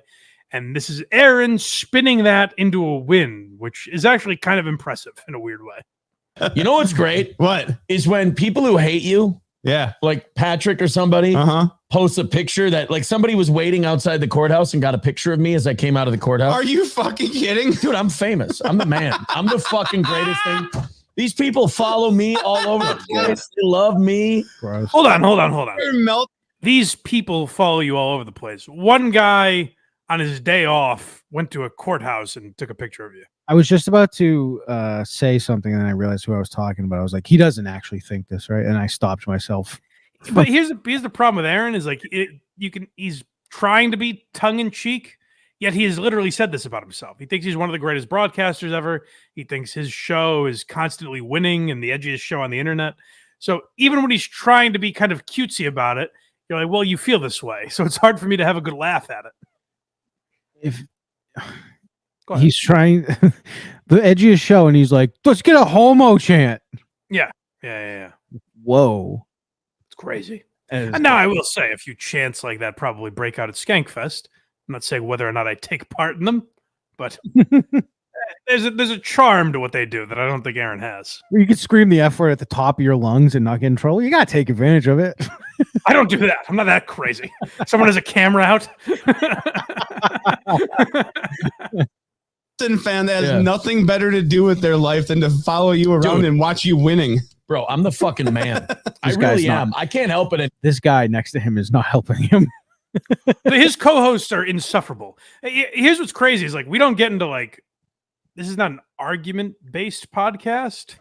So I'm surprised we ever have this feedback. But people sometimes say like, oh, Craig or Casey Day just agree with Mike, which I'm always surprised to hear that. But if you put it side by side with Steel Toe, these guys, this is crossfire. This is well, we did just literally disagree on the Rogan special, so take that, chat. Yeah. What a heated argument that was. And why are you laughing? We disagree with each other more. It goes to the Amy Schumer episode.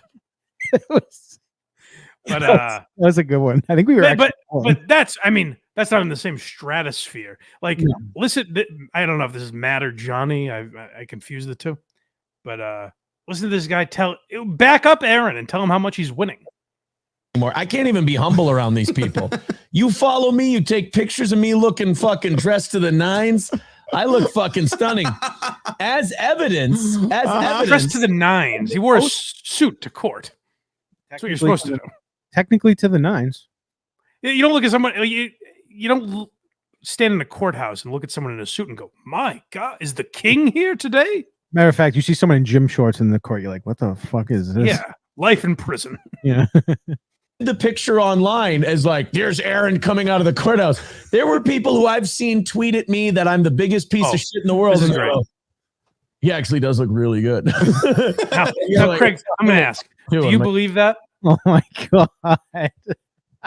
Do you believe that people have been trolling Aaron for months and talking about him going over to Nick Rekieta's drug den and having all these orgies and the goal, hitting the goal, and what a pompous ass Aaron is. And every day, this guy on Twitter is obsessed with calling out Steel Toe for the hypocrites that they are.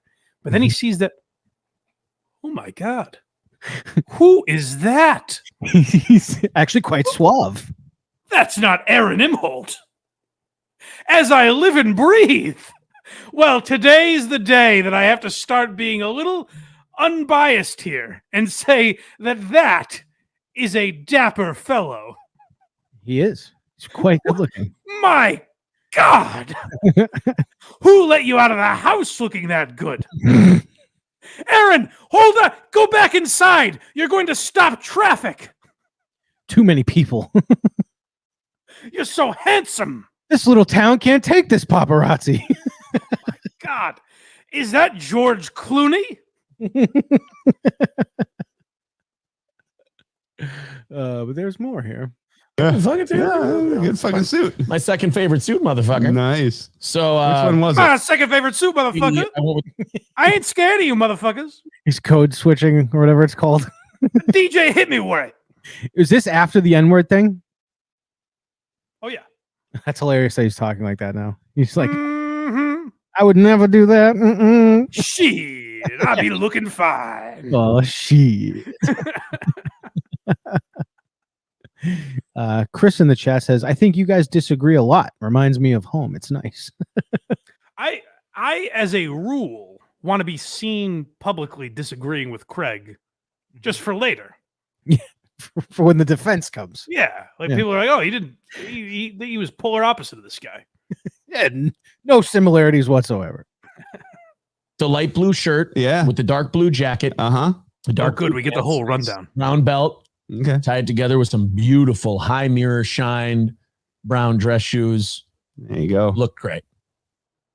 I've never called my own shoes beautiful. Beautiful. I have some pretty nice dress shoes. Do you ever point down and go beautiful, eh? No, I actually just the most I've ever talked about them is I'm like, I can't believe how comfortable these are. Put on your shoes and say, all right, who's sliding out of their chairs, ladies? Craigie's got his shoes on. Beautiful. Beautiful. Like he spoke in a different way to convey how beautiful these fucking shoes are. They're gorgeous. Great Scott! Is that Aaron Imholte? And those shoes. Oh my, they're beautiful. Well, they're wiping their glasses. This must be a mirage. Need to change. What a horse's ass. Oh, he's like terrible. I can't imagine I would ever talk like this, but like I would hope to be goofed on. Like, Mhm. does Aaron think he comes off as cool when he talks like that? Like people are gonna be, God, I didn't realize I was making fun of such a suave and handsome guy. Yep. Oh man, all these months or all these years, I thought I'd been hammering an Uggo online. I didn't realize how fucking cool he was. He's the coolest. Channing Tatum himself. We gotta go to the next Steel Toe live show. Well, you would fit right in, my friend. No, I wouldn't. Oh, you'd love it. No, I wouldn't. Like Kevin talking to Oscar about jail. Craig, I think you'd love a Steel Toe live show. Just trust me. No. I can't imagine talking about myself in that way, but Aaron really seems to enjoy it. So good for him, I guess. I would throw up at the thought of having an ego like that. Well, that's what's like. Aaron pretends to like steer into the skid sometimes, but he's not able to because he thinks he's like, I'm siding with everyone who, despite shitting on me, thinks I looked great at the courthouse. Right. Which is like, I'm sure you look fine. You should look your best in court. But how that's like a win for you and your show, like, if a mug shot came out of me and I didn't look horrendous, and I tweeted out like, "Guys, pretty swell, huh?" There'd have to Sure, be a sure. I was cited in the ISO dose scandal. But look at my smile. There would have to be a T-shirt for sure. Yeah. Well, that's it. That's absolute. But yeah, is that it for Steel Toe? That is it. All right. Well, guys, thank you for all the super chats, but you're gonna need to keep those coming because we have a bail fund to pay for, baby. Yes, we do. We got to get Aaron out of jail. From what I have read, I don't know if this is true. Allegedly, and guys in the chat, we may actually need you on this one. If you have any further explanation that I have not found. But as of this morning, the last I saw is that Aaron is not necessarily under arrest, but he is on the lam. People have indicated that he is hiding in a cabin in the woods because of revenge porn. Now, this has come up before where people talk about Aaron sending Gino Bisconti, as well. I don't know if there are other people or if it's just Gino, but I guess he sent Gino nudes of Kayla Ricada without Kayla's consent. Now, I guess, at least my understanding as far as this goes, is that qualifies as revenge porn. Do I have that right so far? You have that right so far. Now, the reason I know this Yep. is because Aaron did it live on his show. This is the problem with Aaron. We talk about John and how ridiculous it is that he invokes the FBI and the LAPD and lawyers and lawsuits and all this shit. It seems insane.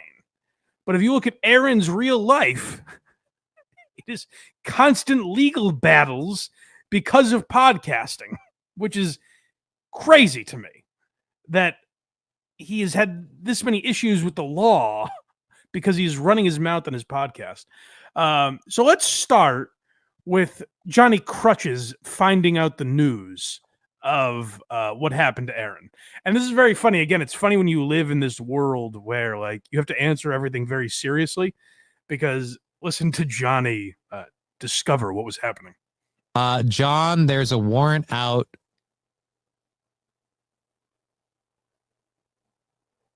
Go ahead. Sam V, I don't believe that. I don't believe that. And you know why I don't believe that? Because I don't. This is what's weird to me. It's the world they live in is strange. Because again, if Casey Day was here and he read a chat like, I heard Craig's not here today because he's under arrest for all of the what he did to that guy's daughter while he was babysitting. I never in a million years would think to respond to that. I don't believe you. Prove it to me. I doubt that that's true. Like, that to me is a ridiculous world to live in, to answer these things seriously. But that's what Aaron has caused, where Johnny can't have fun with that because he actually knows it might be true. That's what's so weird. That's why he went silent. He doesn't, like, if you see a chat, like we got it, Carl read a chat on WATS a couple months ago when April got arrested. He goes, oh, this person says April got arrested. We had a good laugh, you know? But then more people kept saying, we're like, oh, holy shit. But the instinct to go, no, actually, I don't think that's true. It's like either they're fucking with you or it is true. Those are the options. It's not a debate you're having with this person. Right. Support that because I don't believe it's real. If it's real, plenty of people. Wait, what? Uh-oh, it seems plenty of people are chiming in. It seems that plenty of people. I don't know exactly. If that was real, I'd have, I don't know, 40, 50. Oh, wait a second. Fuck.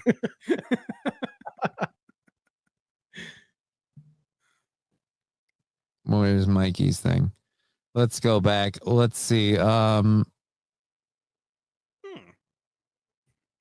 What's this? Oh, shit. Piles of documents proving everything they're saying. Plenty of people aren't lying. Oh, that's weird. I only have 30 people in the chat, and they didn't all get together to make up the same lie. It's on Stearns County's website. Oh, damn. Yeah, so that was Johnny finding out. Now, I don't know what happens, but something interesting. Me and Carl talked about this because news broke right as WATS was starting the other night. And you guys didn't believe it, right? Of course not. No. We said, prove it, asshole. we like to yell at the chat. Right. It's very confrontational. Right. But Carl pointed out, like, I don't think Aaron would get. I think the maximum sentence was like 3 years or something like that. Aaron probably wouldn't get that. But as we talked about recently, he is, even just getting arrested or having a warrant out for his arrest, he is violating the probation he's on for talking about his ex-wife. So there has not been a Steel Toe show that I saw. It was Rumble Friday, so maybe I just missed it. But it seems there was no Steel Toe, which I predicted. Carl thought he was going to go live on Friday. I was like, he can't be that dumb. And unfortunately, he was not that dumb. I was rooting for it, but he is this dumb, however. This is a night or two before this news broke that there was a warrant out for Aaron's arrest. This is him talking about his ex-wife, April's arrest. This is what an unbelievable asshole this guy is. Now, here's what's interesting about these clips we're about to see. And again, I don't know if this is Real Media Player on YouTube that provided me these clips, but he has provided me many in the past. Real Media Player is a great channel. Go subscribe to him. Real Media Player on YouTube. He's a great man, a great American, and a great clipper of Steel Toe. This might also be My Lost Interest or Doom or Stalin 19. I say go follow all of them because it makes it easier. Then you don't have to watch Aaron's 4-hour show. Like, we do have some goal clips that I'll be getting to. Yeah, I had to skim through 4 hours of that horse shit for these clips. I did just double check. I'm on the Steel Toe Morning Show Rumble page right now, and the last broadcast was Thursday. Damn. So he's actually. This is bad news for the goal. Yep. And as DJ Electra just put in the chat, youtube.com/@RealMediaPlayer. Real Media Player is where you want to go for clips. Again, Doom is also good. My Lost Interest, Stalin 19. Sometimes I forget where I find these clips. They just pop up on my YouTube, and I am blind. Cut me a little slack, you know? That's why I always describe things, you know? But Real Media Player is the cream of the crop. So stop yelling at me, Real Media Player. I'm a fan of yours, and I appreciate what you do. I do like the comment I'm referring. The only reason I'm talking about it that way is because it's funny. The Real Media Player guy was like, "Hey, Mike, if you wouldn't mind shouting out my channel, like it takes a lot of work. I'm a small channel trying to grow." And then people, I don't know if they're just like gassing them up or they really believe this. The comments in response to that were like, "You know, I notice Mike gives credit to other channels and not yours." Like, what are you, insane? That's exactly what they're doing. Do you think I've conspired with Doom to take down Real Media Player? Mike's fighting big comments. So go subscribe to all of them. I appreciate all of them. But this is something, one of these channels, I think My Lost Interest. If not, I'm sorry to whoever it was. That was the John clips. Oh, good. Good. Thank you, My Lost Interest, for that. Who knows who this is? There's no way to find out. I've given him enough shout outs. So Aaron was talking about April's arrest. Now, the reason I found this clip interesting, I found this clip before Aaron, there was a warrant out for his arrest. What's interesting to me now is to look at the hypocrisy. But just before I knew any of that, what fascinated me about it was what a just complete asshole he is and how unlikable he manages to be, which is impressive for a guy, trying to be a morning radio show host.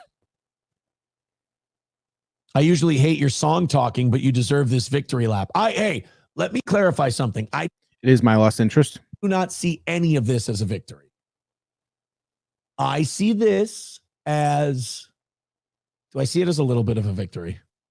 Oh, I don't know. Oh, you cheeky boy. Do you? Like do you see it? Do you see it as a victory, Aaron? Yikes.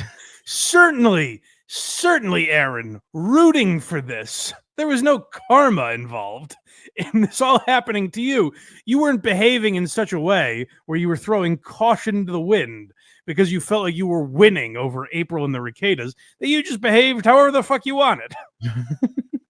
I'm sure that didn't lead to you getting in all the disastrous mess that you're in now. But it's good. You should be taking a victory lap because a woman you chose to spend your life with, who you brought over to a drug den. Here's the big victory that Aaron is celebrating here.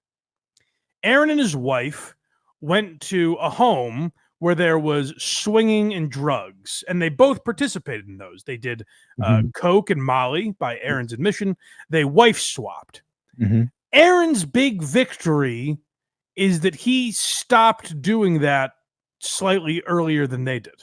Well, you missed the Gatorade bath. It was a victory. It was a big win. Yeah. They did their hot tub streams and all the really cool stuff that they did. And Aaron stopped in February. And that's why he's winning. I don't know. I feel like that's tough, the ugly part of me going for a ride. Yeah, they're really, you know what? There are two Aarons, man, you know? There's Aaron by day, who's just a great humanitarian, and I walk through life and I quote the Bible and I impart wisdom on my children and you fine listeners. But then at night, I'm a bad boy who chants gay slurs and roots for the demise of April Imholte. Yep. And here is lawyer Aaron. This is truly disgusting, dude. But yeah, this is first of all where Aaron doesn't understand the law, I don't think. But also, what it's crazy that this happened, and then a day later there's a warrant out for his arrest. She's only being charged with the drugs that were found immediately on top of her credit cards, which Exactly. Those are her possessions. She possesses it. The cocaine that's on top of her credit cards, also her possession. If my hand is out and you put a cherry in my hand, by the way, me being fucking shit-faced and trying to tell you guys legal shit should be the funniest thing you got. I hope everybody watches this and goes, what a goddamn retard. But we will. If my hand is Don't sitting worry, Aaron. and you put a cherry, we got it. Cherry in it, just because that cherry isn't part of my body doesn't mean I'm not possessing it. She had coke. What a terrible analogy. You don't think the cherry analogy is good? The cherry isn't part of his body. Doesn't mean he's not possessing it. I don't know why he didn't just say, if I had cocaine in my hand, you know. Yeah, are cherries illegal? I don't know. I don't understand. The analogy was already there. The coke was on her credit cards. Which, by the way, I assume any lawyer actually could argue that just because April was in the house and things got on her possession, like on her credit cards or whatever, that probably means she was cutting up cocaine. But I'm sure a lawyer could argue, like, she's in this house, things got on her stuff. It doesn't mean she was in possession of the coke. That's probably what her lawyer is trying to argue. I don't know if any judge would tolerate that. I don't know how much of a legal leg that is to stand on. But the point is, it has nothing to do with cherries being in your hand. It's all fake. This is just sad. Yeah, well, this is, and again, I titled these before I even knew Aaron was going to get arrested. Yeah, that's true. This is just sad on a fundamental level. You guys can see April is blinking like a motherfucker. Now I know what people are talking about. She was a blinky motherfucker. Oh, really, Aaron? That's so weird. Like when people would make fun of your wife and you would say that's not true. I don't know. Now that you hate her, you agree with them? That's wild. Oh, that's so weird, man. It's interesting. It makes you wonder if all the people that shit on you, Aaron, are also right. That's kind of what that would imply, right? Imagine dating this guy after this. Oh, I don't know if it's this set of clips or not, but there is something where he's yelling to SP, which stands for slam piece. Oh. He's yelling to her in the other room, and you can hear her respond. It's only a matter of time before she's on the show with him in April. Oh, yeah. A new co-host, yeah. Yeah. Co-host, did you say? I think I did by accident. It's Coleman's new co-host. The co-host. Yeah, so what you're watching here is Aaron saying like, "Hey, commenters, man, I was under her spell, but you were right all along." Well, Aaron, then I would ask, doesn't that mean they're also right about you? And the e-begging that you do, and all the hypocritical shit that you say, and all the stuff they call you out for? Like, if they were right about April, why is it impossible that they'd be right about you? Because they're saying all the same shit about you, you understand? Today's purposes, I'm denying the motion without prejudice. Oh. Yeah, she's breathing. Well, no shit. She's hiding the panic well, but it's right there. She's doing the basic function of life. Oh, look at this whore drinking water. She's breathing. Eating the proper amount of nourishment you need in a day. And then the gall of this fucking floozy to breathe. Aaron, I think you're grasping at straw. I've seen grasping at straws. Yeah. But never to the degree of accusing someone of breathing. I don't think I've seen her blink once yet in this video either. Oh, really? Yeah. Oh, you know she's just jonesing too, though, this bitch. This filthy fucking pig. My eyes are dry, but I'll never cave. By the way, what April is guilty of is being in a house with people, being in a drug den, essentially, where there were 5 children, there were weapons. I don't know if they were all properly registered and everything, but these are the accusations being thrown at April, that essentially she was complicit in it because she was there. You know who else was there? I don't know, a month or 2 earlier? It was Aaron Imholte. Yes, he was. He just didn't happen to be there the day they banged down the door. So I don't get why he's taking this victory lap.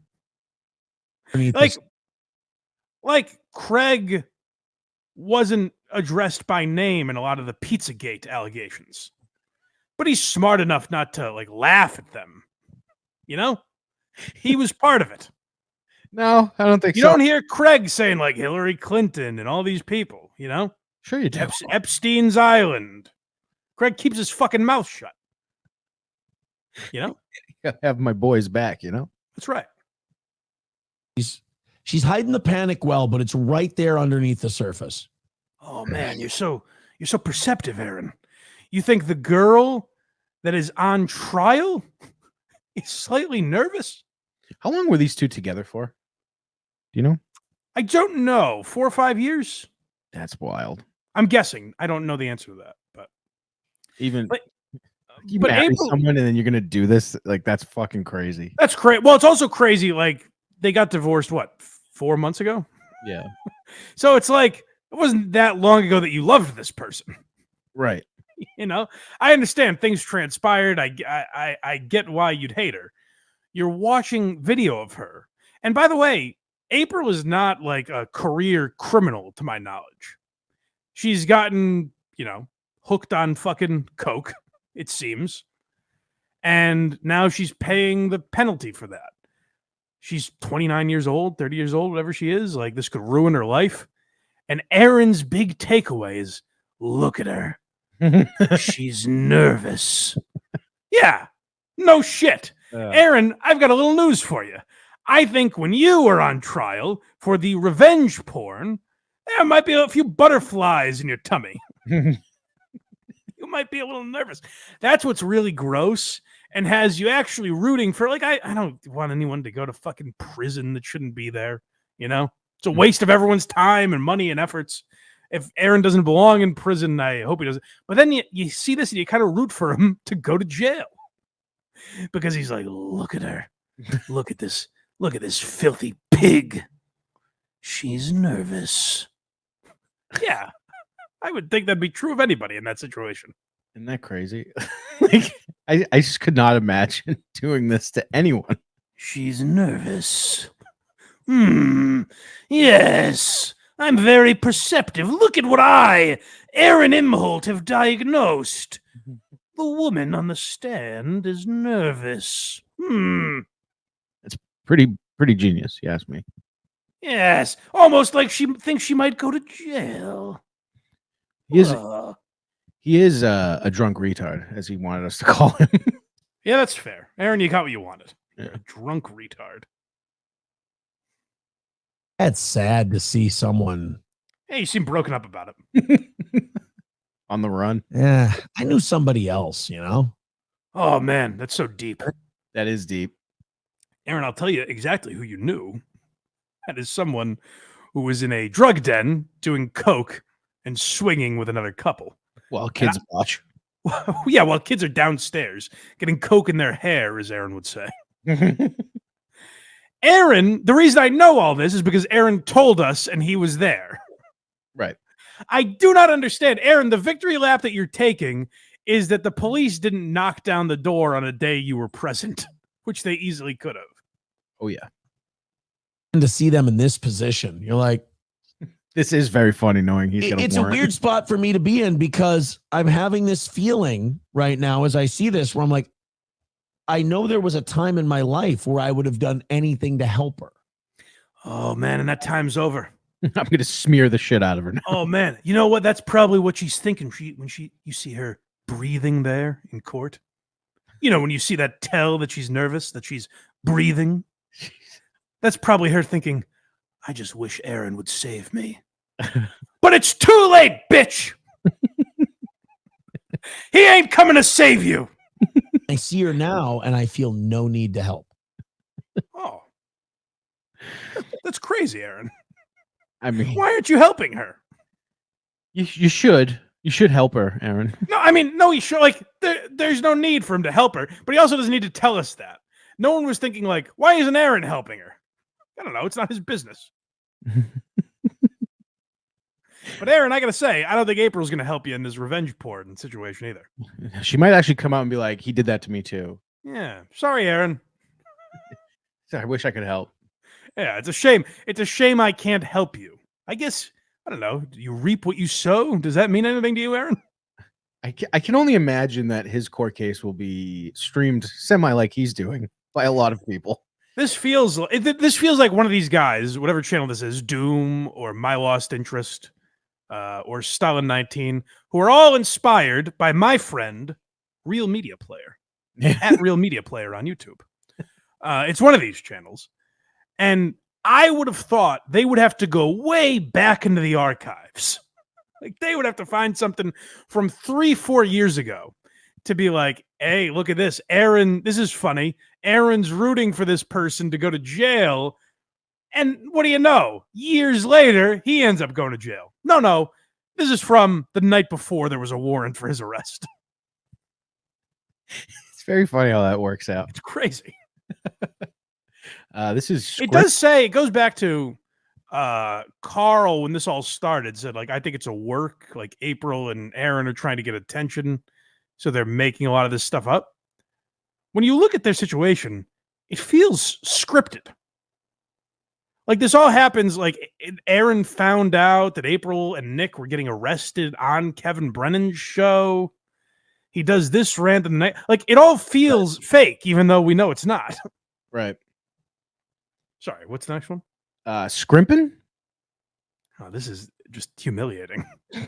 He's just copying Patrick Melton, I guess. Why not? His arch nemesis. Successful. Yeah, give it a whirl, Aaron. Works for me. I'm not sure if my client is that a good date. Yes, Your Honor. Yes. Okay. All right. Oh, what a fucking slut! What a pig slut! Did you hear that, Craig? She said, yes, Your Honor. She said, yeah. They asked her a direct question, and she said, yes. And then the gall, the unmitigated gall of this bitch to add Your Honor on there. Respectful, unlike Aaron. Oh, what a floozy whore slut. How dare she? I hope Aaron crucifies her for that. Both can be true. Both can be true. Well, let's see. Yeah, she's putting on a good face. Ooh, she's scrimping. Copyright Patrick Melton. Is that what that means? Hey, is that what scrimping is? Is that what scrimping is? Is that the face that scrimping is? Ooh, she's scrimping. Who are you getting in this area? Is that making fun of? I guess that's something Patrick Melton says. Scrimping. That was, I don't know if he performs it in this douchey manner or not, but I believe that was him also talking to Slam Piece You're correct. Yeah, she's in the other room. That is I would be so uncomfortable if I was Slam Piece. Really? You think? Like, oh, if anything bad ever happens to me, this is the victory lap you would take? Yeah. Also, just why would we watch this? Can you do this when I'm not here? Do it at your night show. Well, that's a good point too. Yeah, do this when I'm not here. But like, if I found a video of the skirt, my lovely lady, if I found a video of her taunting an ex-boyfriend like this, I would be like, oh God, I didn't know that was in there. What did this guy do to you? Did he beat the shit out of you? What? Why are you doing this? You only said mean things? Yeah, I don't understand. And now listen, I understand there's plenty of reason for Aaron to be have a lot of anger and resentment towards April, but the way he's carrying it out is quite gross. Oh yeah. Well, let's hear him scrimping. This is the last of this section. Oh, his scrimping is done. Yeah. But like, he's like, oh, I assume scrimping means nervous. I think it was the face she was making. Yeah. So when she was asked one question and said, "Yes, Your Honor." Oh my God, how embarrassing for her, huh? I don't even like it being on this. If we could edit that out later, I don't even like that it's on this channel because it was so humiliating for everyone. Real quick, Rel's Wrinkle just gifted 10 Blind Mike Project memberships. Oh, thank you, buddy. That's very nice of you. Thank you, sir. And what you can do with those memberships is you get early access to Why You Laughing. So right now, the next 4 episodes that come out are Bill Cosby, The Downfall of Howard Stern, The History of Opie and Anthony, and Norm Macdonald's Ridiculous. You can go watch all those early, as well as a couple bonus episodes that we've done over the summer. So check all those out if you're a new member. Get all these new members in the chat now. Lovely. Oh, thank you, guys. But this is the last of the court clips here. Oh, man. You know what? I hope he takes the high road finally here. I think he will. Good. Your Honor, I believe the allegations are very scant in this case, to the point that it would be inappropriate to have conditions of release on her. She's here on a summons. I don't know why we need to impose bail or conditions. Because she had cocaine on her cards with a bunch of coke heads, and she was one. And Aaron, if I may, a bunch of coke heads. Let me think about this. Nick Rekieta, Kayla Rekieta, they got arrested. 2 doesn't feel like a bunch. I think in order for it to be a bunch, I'd like to throw another name in there. Just a shame no one else was with them at any point doing coke. God damn. 3 people. Well, 3 is a crowd, they say. So maybe it was just 3. I feel like in order for there to be swinging, there would have had to be a 4th at some point. Aaron, do you know anyone that might have been in this house with them? Maybe a couple weeks earlier? You know, you buy a bunch of bananas and there's always 2. Yeah. This is a good, healthy bunch. Aaron, you were there, you jackass. You were doing all these things. Now, you stopped, so I guess that makes you a hero. He started it, didn't he? I assume so. I don't know. I don't know what happened. And my thing is, like, except for it being against the law, you're allowed to do coke, and you're certainly allowed to fuck each other's wives as long as it's all consensual. Go to town, baby. Have fun. What you can't do is then shake your head and go, my God, these heathens. Oh, look at these sinners. Well, they're all paying the price for the crimes that they and only they have committed. Now, meanwhile, Aaron, not April, Aaron brought his children over there. That's right. But, it's all April's fault, I guess. Heads, and she was one. And yeah, that's why. Because the other 2 are charged with 2nd-degree fucking possession of an ounce of coke. Yeah, because you happen to leave. Don't want her to do cocaine while she's awaiting an omnibussing for coke. You are to be booked on this charge, and you'll need to make a This has nothing to do with anything. Omnibussing sounds like a word that Chip Chipperson made up. Am I wrong about that? That's right. Like, it sounds like something he's mispronouncing. Omnibussing on your back. into the courthouse in Candy Roy County in Wilmer any business day from the hours of 9 to noon or 1 to 4. And that's just for pictures and fingerprints. Oh, pictures. I'll dress up nice. I'll wear a dress. I'll do glamour shots. Oh, boy. Aaron, we played a video last week of you bragging about how nice you were dressed in court. Oh, yeah, that's right. You tremendous horse's ass. This is one where you don't need foresight to not be hypocritical. You just need hindsight. It was a week ago. You were talking about those beautiful, beautiful shoes you were wearing. Beautiful. Oh, and that fresh blue suit. And even the haters were saying, my God, he might be the bad boy of podcasting, but does he dress good? Tasty. That man is scrumptious. Even the haters were saying that. Remember, Aaron? And now you're shitting on her for dressing nice, I guess? Yeah, why not? Boy, what a bitch she is. Was that it for his... That was it for the court. Yeah. Well, guys, do you want to hit a goal or not? One in the chat if you want to hit some goals. I say, guys, let's hit a goal. What do you say? Oh, yeah. Super chats, Venmo, Rumble rants, gifted memberships, PayPal, Streamlabs. You know the deal. So I sent you these clips on Tuesday, I believe. Something like that. And then I said to myself when I was done timestamping them, I said, God damn it. I know what's going to happen. I'm going on WATP this week. Carl is probably going to have these clips. And then sure enough, that son of a bitch started playing them. And then as he was playing them, I thought, oh, I think Aaron did this more than once this week. Which is nuts to me. That this happened on multiple occasions with this cocksucker. Now, it's possible it happened earlier in the same show that I don't know, but these are not the same clips that I reacted to with Carl. At least we'll see. I'll call it out if I'm wrong, but I don't believe these are the same clips. So this is how bad Aaron's begging has gotten. If you heard me on WATP, these are different clips. How's KNSI doing? KNSI was down 0.3. They need some help. They went from a 3.2 to a 3.7 to a 2.6 to a 2.3.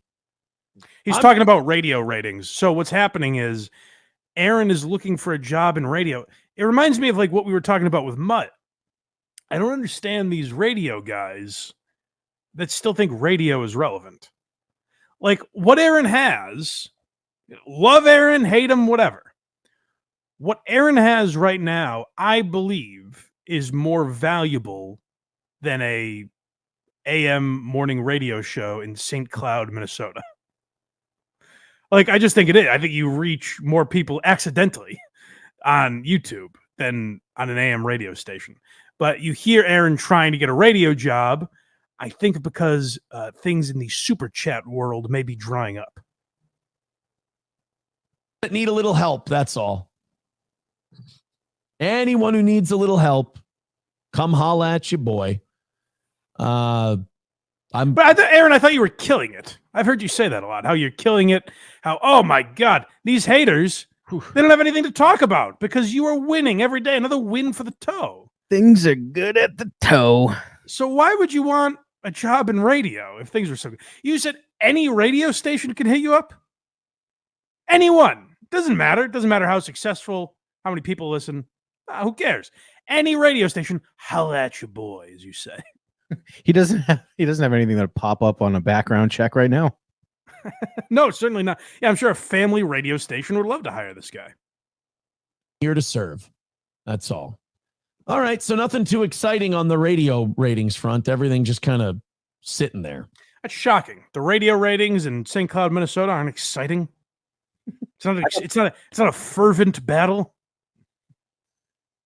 Everything just kind of sitting there. 170 away from today's goal. Go, go, go, go, go, go, go. We can't lose today. We just lost on Thursday. We take too many of these L's. Ooh, I don't even want to talk about it. Streamlabs, PayPal, Super Chats, Venmo. Let's get in there and get very, very generous. and help this program not fail today. Remember, no matter how good the show is, if that goal isn't hit, we failed. All right, let's go to Japanese and R-wording dolphins. No matter how good the show is, we failed. Now, am I crazy? What's making me question it is I remember that we were 170 away from the goal on WATP. I like to think we're always like, it's Aaron's show, but we're all 170 away from the goal, you know? Mm-hmm. So on WATP, we were 170 away from the goal. So I'm like, am I wrong here? Or are these two different shows? Because these are different clips, at least, that we're playing, where Aaron is like, guys, we're in dire straits. I feel like it's always 170. There's a couple numbers that we hit, almost like Aaron kind of gets the same amount of donations every day. Yeah, it's 170, then 130. It's crazy that it's the same every day, and yet it's always a fight to the finish. That's right. All right, so let's hear more. Maybe it'll jog my memory. But guys, let me know if you caught me on WATP. These are different clips, which is nuts to me.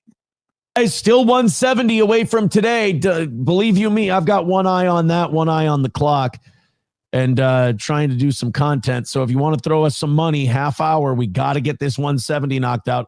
We can't lose twice in a 1 week period. That's pretty much shoots us in the ass for the month. And he said this is where maybe I just listen to too many things where I'm getting confused. But he also said this on the other where he's like, guys, this ruins our month. You are ruining August for me by not donating $170 today. Which also, I don't understand. I don't know the books over there at Steel Toe. Mm-hmm. So if he doesn't get this 170 today, why is his month ruined? Like, what happens? His kids don't eat. He doesn't pay rent. Oh, okay. Well, that is pretty bad, I guess. all things like order I think. I don't know. I didn't realize. merch and shit like that. Got to take that out of our W's. And if we don't have W's, what are you going to do? So, guys, the alphabet is only going to be 25 letters. We're all out of W's. Oh no, Aaron! Don't do that to us. Venmo, super chats, Rumble rants, etc. Everybody jump in and get this knocked out. Let's get it to a manageable number, boys and girls. 170, it still is. Let's continue to run through. I like these. that when it's 170, that's an unmanageable number. Like Aaron's hair is a mess. He's unshaven at 170. Yeah. And then now when it gets down to like $85, he cleans himself up. He's like, ooh, this is nicer. This is cleaner air we're breathing now. Oh, we have another controversial police shooting. Oh, good. That's how he incentivizes you. He's like, guys, do you want to get to the next topic? Well, then you should donate. I like to think that people that are watching this program probably know the topics they enjoy hearing me talk about, so they'll tune in for those. And maybe on occasion, they'll say, you know, I like Mike. I'll stick around for him talking about Doug Stanhope or Mark Maron or any of these other topics. I don't need to threaten you and be like, well, guys, seems like no one wants to hear about Mark Maron. Seems like no one really gives a fuck about Mark Maron because you pricks aren't donating. That's true. No one seems to want to get there. If you cared that much, you'd go watch the Tiger Belly clips I'm going to play.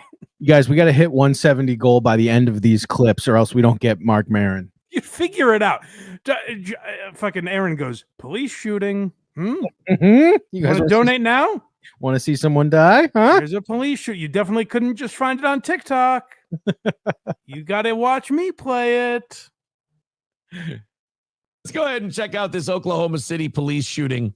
Yeah, let's go ahead. See if there's Sounds any like fun. cops just being terrible, terrible people. And while we're doing that, guys, throw in 5, 10, 15, 20 bucks. Let's get this thing knocked out. I'm shameless. We need money to keep this show on the air, and those goals need to be hit. We ask for the bare minimum to keep us on the air. Bare minimum. Bare minimum would be $0. That's right. Or like 3 cents. A lot of people do YouTube shows and make $0. It's true. Is our boy, I like that kid Dylan from somewhere. I've watched a couple of his videos lately. He was on for the goal. I like that guy. Mm-hmm. I call him a kid. He's probably 75 years old. But I don't think his channel is monetized. Guys, go subscribe to Dylan from somewhere. I don't know that he's monetized. Our friend DJ Electra, I don't believe her channel is monetized. Go subscribe to these people. But the point is, they make videos. The bare minimum would be $0. That's how much it takes to post a fucking YouTube video, Aaron. So you're just lying to your audience and pretend what you could do if you really like cared about doing a show and cared about your audience. If you don't receive enough of an income, you could supplement the income that you get from YouTube with another job. You know, you could invest your money smartly, perhaps. You could find streams of revenue so that you don't have to beg your audience. That would be the bare minimum to me. Right. It's actually going above and beyond for these people. The people that have super chatted today, even if it's 99 cents, that's above and beyond what they have to do. That's what Aaron seems to not understand. He's like, guys, just do the bare minimum. Come on. Please, do your part. Help me. Go to Approachable's clip. Guys, money, please, if you would. We need a money plane. We need you guys to drop it on us. 170 away from today. No, I am not taking rubber coasters and squeezing them like this to deal with. Being 170 away with about 20 minutes left in the show. Pretty please. Drop us a couple of bucks. The links are going back up in the chat. Money, money, money. That's pretty right now for broadcasting. Let's check out Approachable's clip while you guys team up and knock out this goal, please. We want to do 30 minutes of overtime. I want to keep my show going. If he was... I want to, but you guys are leaving me no choice. Ooh. Here's the thing that people don't know. If they don't hit the goal, YouTube shuts Aaron off. They say, no more. It's not like you're doing nothing for the next half hour and could just do a show if you wanted to. That was the saddest it's ever been. Well, and guys, people in the chat, please, maybe I'm hallucinating. I do a lot of broadcasting. I watch a lot of these fucking clips. Maybe I'm wrong. I'm hearing things for the second time. I think these are different clips than Carl played, which is astonishing to me that a man could have this little dignity. That he had enough to satiate two different men who want to humiliate him. Also, real quick, Fun OK gifted 5 Blind Mike Project memberships. Oh, thank you, buddy. That's very nice. Yeah, like I said, go check out the membership content. See if you like it, and if you do, stick around. Yeah. Let's see. What do we got next here? More begging. Well, of course, that's all it is. It's just we're waiting to get to the countdown here. Of course, our favorite part is the last 5 minutes. But what I decided to do in this episode is go back a little bit, watch the last half hour, and see how much he begs. And he did what he was supposed to do. Because now it's like a thing that like people will just go and make him sweat it out instead of just donating when they feel like it. Well, I've said this many times. Aaron thinks that we want him to not hit the goal. Au contraire, my friend. No. You're very wrong. We just don't want him to hit the goal too early. That's right. Because that ruins the entire show. What you need is that last 5 minutes, you know?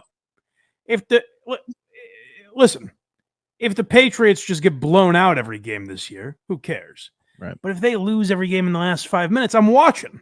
That's even right. if they're 0-17, because it's interesting to see someone time and again just pull it out by the skin of their teeth. That's fascinating. It was just a few minutes every time away from the playoffs. That's what. And I'll tell you, if Gerard May, I'll sure as shit tune in for the press conference. If Gerard Mayo every time is like, please, guys, can you just win? A few first downs. Come on. Some big chunk yardage plays. We're 30 yards away from the goal. Please. 160 away from Rod Mayo's grabbing Aaron Andrews by the shirt collar. We got to do something.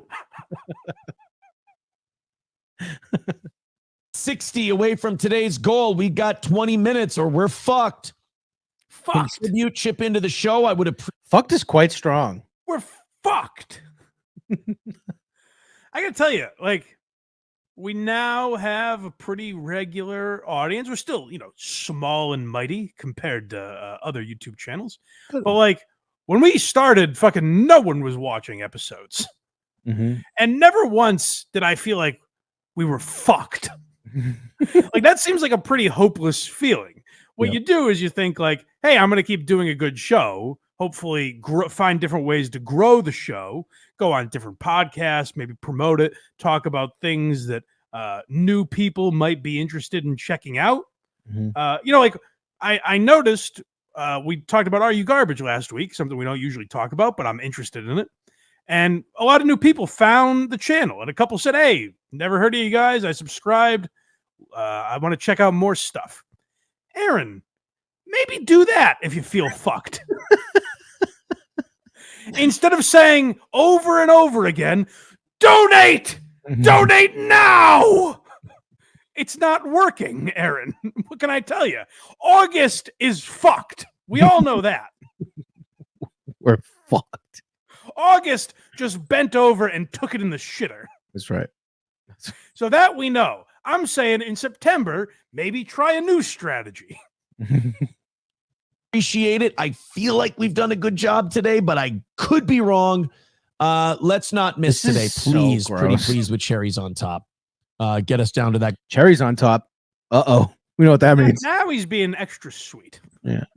Oh, that's true. Yeah, the cherry analogy. Aaron, who's in possession of those cherries? Apparently. Dude, you know, the begging in the goal is going to be so hilarious after he gets arrested because he's going to pay for legal fees. Well, he will say that. Guys, lawyers ain't free. You know, Right. he's going to make like these little stupid jokes, but he will actually say that. He's going to try to tug at your heartstrings for his legal fees. Well, see, it was like 7:45. I was like, we don't have to ask. Then it gets into the 9 o'clocks, and I'm like, wow, we really froze up. Now I got to be a fucking putrid beggar. I love reviewing the game tape. I really like breaking it down where you get a little peek behind the scenes and you're like, oh, at 7:45, he wasn't that nervous.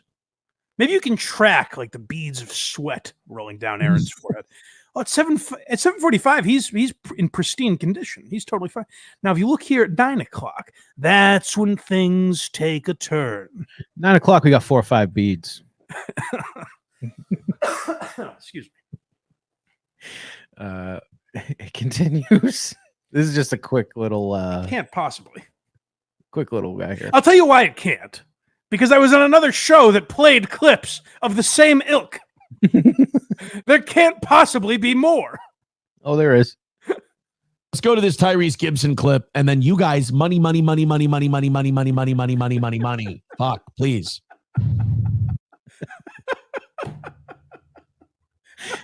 Humiliating. Guys, I'll make a deal with you. Mike, don't. I'll do it. Guys, I need to feed my kids and pay child support. So money, please. Well, listen. Don't let Craig humiliate himself like that. There's a reason he's saying money over and over again. Because we're going to be good guys. And we're going to show you this Tyrese Gibson clip. So we're holding up our end of the deal. That's right. But you know what? Like, Tyrese Gibson clips ain't free.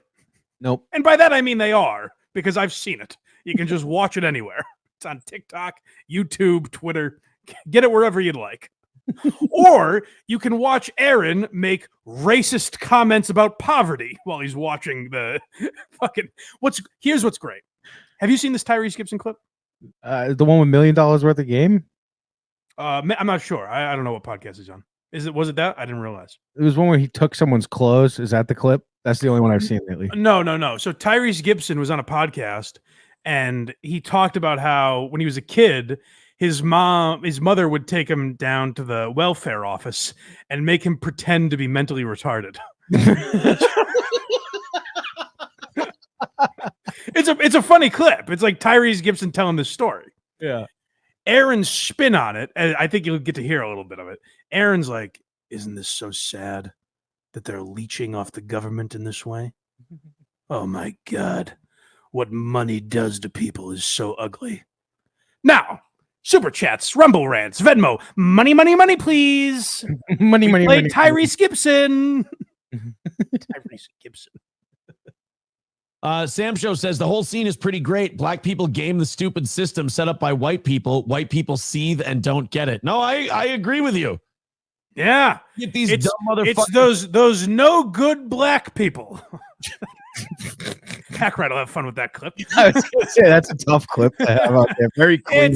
Oh, those sons of bitches. Now, let me get back to begging, if you'd be so kind. Pony up the dough. Why the hell not? Speaking of ponying up the dough, we've got 12 minutes left, and we How are does he not? I mean, out of it. When it's that close together, Aaron, how do you not smell your own hypocrisy? I feel like he might at this point. That's crazy, Aaron. To crucify people about gaming the welfare system and then immediately being a welfare recipient. Right now, 160 away. Guys, if you can throw some money at us, throw some money at us, because right now we're sitting bad.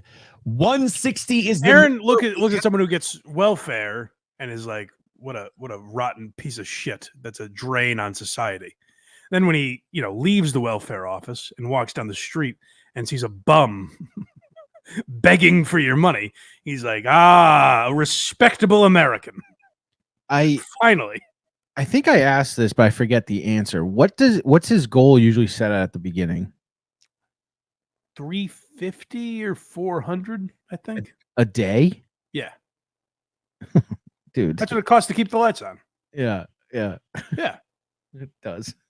Yeah. To win That's today. what my electric bill is every day, just so you guys know. Just from every Sunday, I don't know if your electric company breaks it down like this. Mine does. They say every Sunday, Mike, you spend $400 in electricity. And I say, well, I better hit that goddamn goal. Otherwise, they're going to turn the power off.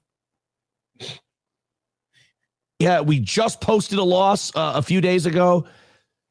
Really, once you post more than 2 L's in a month, you're talking about, that's the danger zone for the old steel toe. So the danger zone. Oh, not another loss. If he was smart, he would run with that and just start playing that song when it's close and they're not even close to the goal. Guys, we're approaching the danger zone. And here's the thing. Again, my own personal finances, if I wasn't able to pay my bills and stuff, I'd be like, oh fuck. I don't know if I can keep doing this as my job.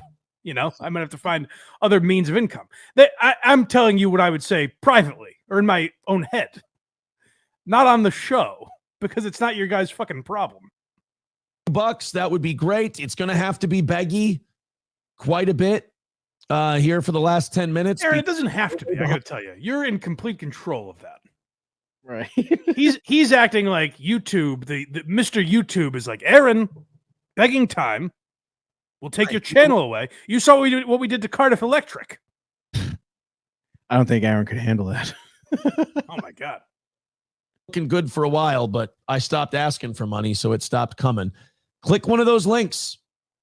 PayPal, Streamlabs, Venmo, Super Chats, Rumble Rants. Oh, that was the problem, Aaron. You haven't listed those enough. I didn't realize I could just click one of these links. This guy's name's Johnny Crutches. His cohort, yes. Yeah, he's been here the entire time, not saying a fucking word. I don't know if that's Matt or Johnny Crutches, but I think it's Johnny. It's in the same seat as the guy who found out. Yeah. Okay, that's him. He hasn't said a word. It's just this guy begging for money, and he's it seems like the little I've seen of Johnny Crutches, I think he's kind of humiliated by this. So I think he just keeps his trap shut as to not disrupt the because every once in a while you'll hear him make a joke, and then Aaron gives a dismissive "Hey, buddy, this ain't time for merriment. This is not jocularity time. We're begging here. All right, stay out of my way." And I want to do 30 minutes of overtime today and not have to reach into my own pocket to keep this thing. Everybody. Now, what does that mean? I mentioned this on WATP. What does that mean? Reach into his own pocket?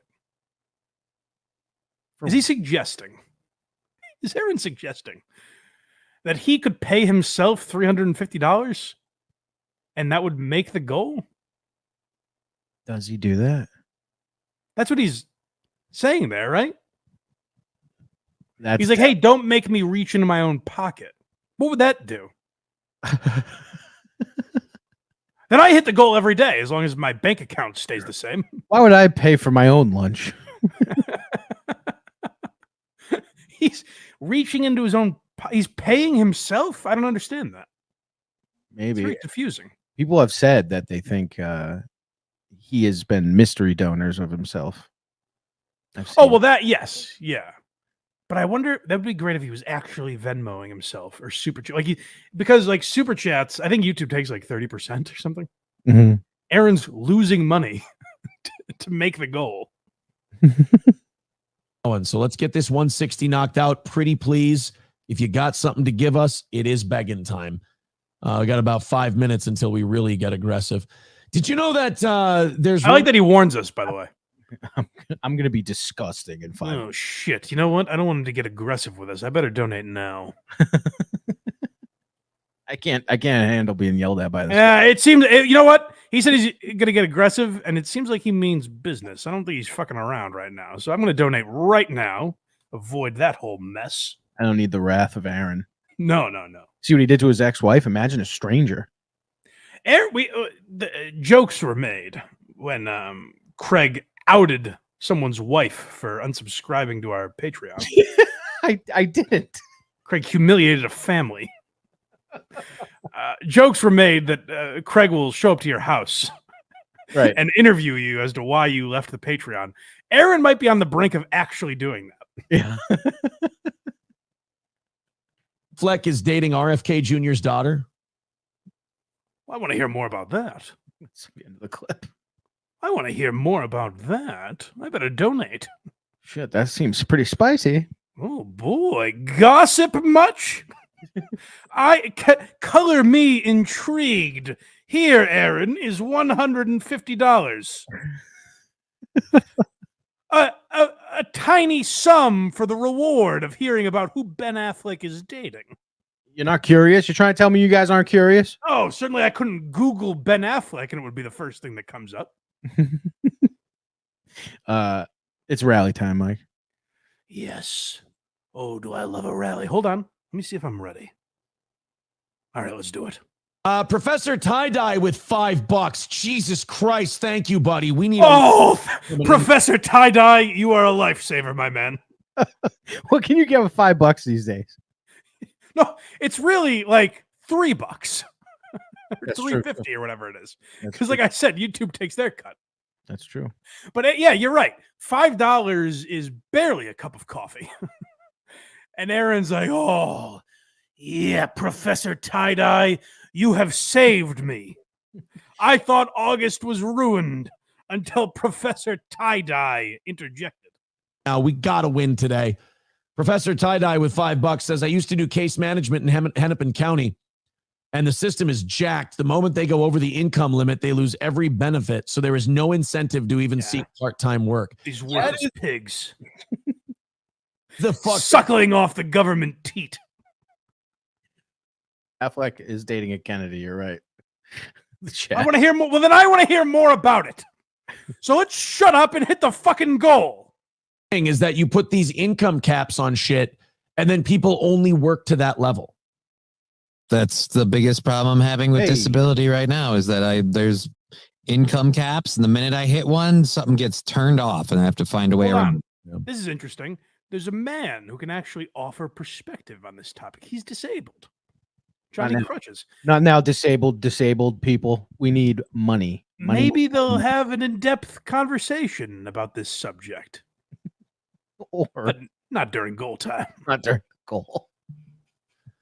Well, thank you, buddy, for the $5. He just moves right on. 55. He just moves as if Johnny didn't speak. This guy just opened up his heart. You'd think we were playing a different clip. Yeah. And Johnny honestly tried to save Aaron, where he's like, well, you kind of look like a douchebag, but I live off disability. Like, I have a disability, and I'm trying to offer some perspective here. Aaron's like, shut the fuck. We're thanking Professor Tie-Dye, you worm. This is looking bad, dude. Guys, we need... Oh, what do you mean Johnny Crutches having to live off disability? Yeah, She just confessed to you. I just gave you something to talk about. Oh, you know what? That seems like maybe close to 5 minutes worth of conversation. Or you could stare at a clock. Let's see what Aaron chooses. Yep, this is the countdown, which means this is the long clip.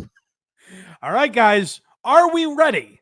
I expect super chats, but not just super chats. I expect Venmo, Rumble rants, PayPal, gifted memberships.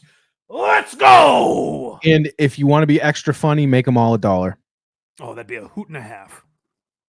All right, guys, it's begging I time. thought she was on the money plane. Shut up, Johnny. Shit. It's You 100% begging time. Here we go. Thank you, Tigger Next Door. Oh, boy. For taking fucking pity on us. It's Pity Dono's time with his $20. Says, guess the family won't eat tonight. Thanks, Aaron. Hey, you know what? It's a dog eat dog world. Try feeding them dog. 140 away from today. Guys, we need to make a fucking move here. 140 away from today. We were so good. What are you up doing? until about 8 o'clock, and then just kind of let it. Am I the only one hearing this clip, Craig, or is the audience hearing it? Everyone's hearing this clip. Well, then what the fuck are you people doing? Huh? Start donating to this cocksucker. He's got legal bills to pay. Super chats, Rumble rants, Venmo. Let's move it. Go and nothing. Would you ever consider selling April's wedding ring for the goal? She has it. It's hers. Coltrane with $1 says her name is Kathleen. She just goes by Kick. Thank you very much. Hey, shut up. Is today's number. Shut up about the Ben Affleck topic. We've got a goal to hit. Stop interjecting. That was pre-countdown. You don't bring interesting topics to the countdown.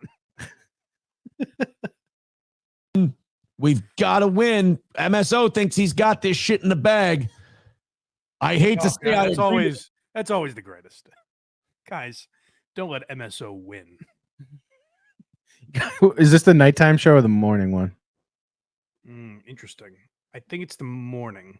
Does he start trash? Be like, dude, the nighttime chat thinks you guys are fucking gay. Oh man, guys, you should hear. I didn't even want to say it because I think you're nice guys. The evening chat's having a little. Let's just say they're having a little fun with you. You know. Listen, don't worry about what they're saying. I'm just saying, if you want to prove them wrong, maybe throw a few bucks. No, it's not. It's really not that bad. They're just they're goofing on you a little bit, but like they don't think you can cut the mustard. You know, they don't think you have what it takes. That's all I'm going to say. I don't want to get too graphic. They talked about fucking your wives and dancing in your blood, but you know, if that's fine with you, if you're not really a man, then don't donate. It's no big deal. But I have a terrible fucking feeling about this morning and this month in general now. After, because we got to get through this week. This puts a lot of pressure on the rest of the week to fucking knock these out. $140 is the number. Guys, don't put pressure on Thursday. Oh, is Thursday just under a heaping pile of shit? No! There's a tidal wave of gold coming at us. And just disgusting pandering. The rest of the week is under pressure. Psychologically, let's look at what that means. That means the same people that are watching you now, you're warning them that in a day or two, they're going to be under more pressure because they didn't donate on Tuesday. That's what you're telling these people, Aaron. Pressure is what they're under. How do you think he feels not bringing in any money on Friday?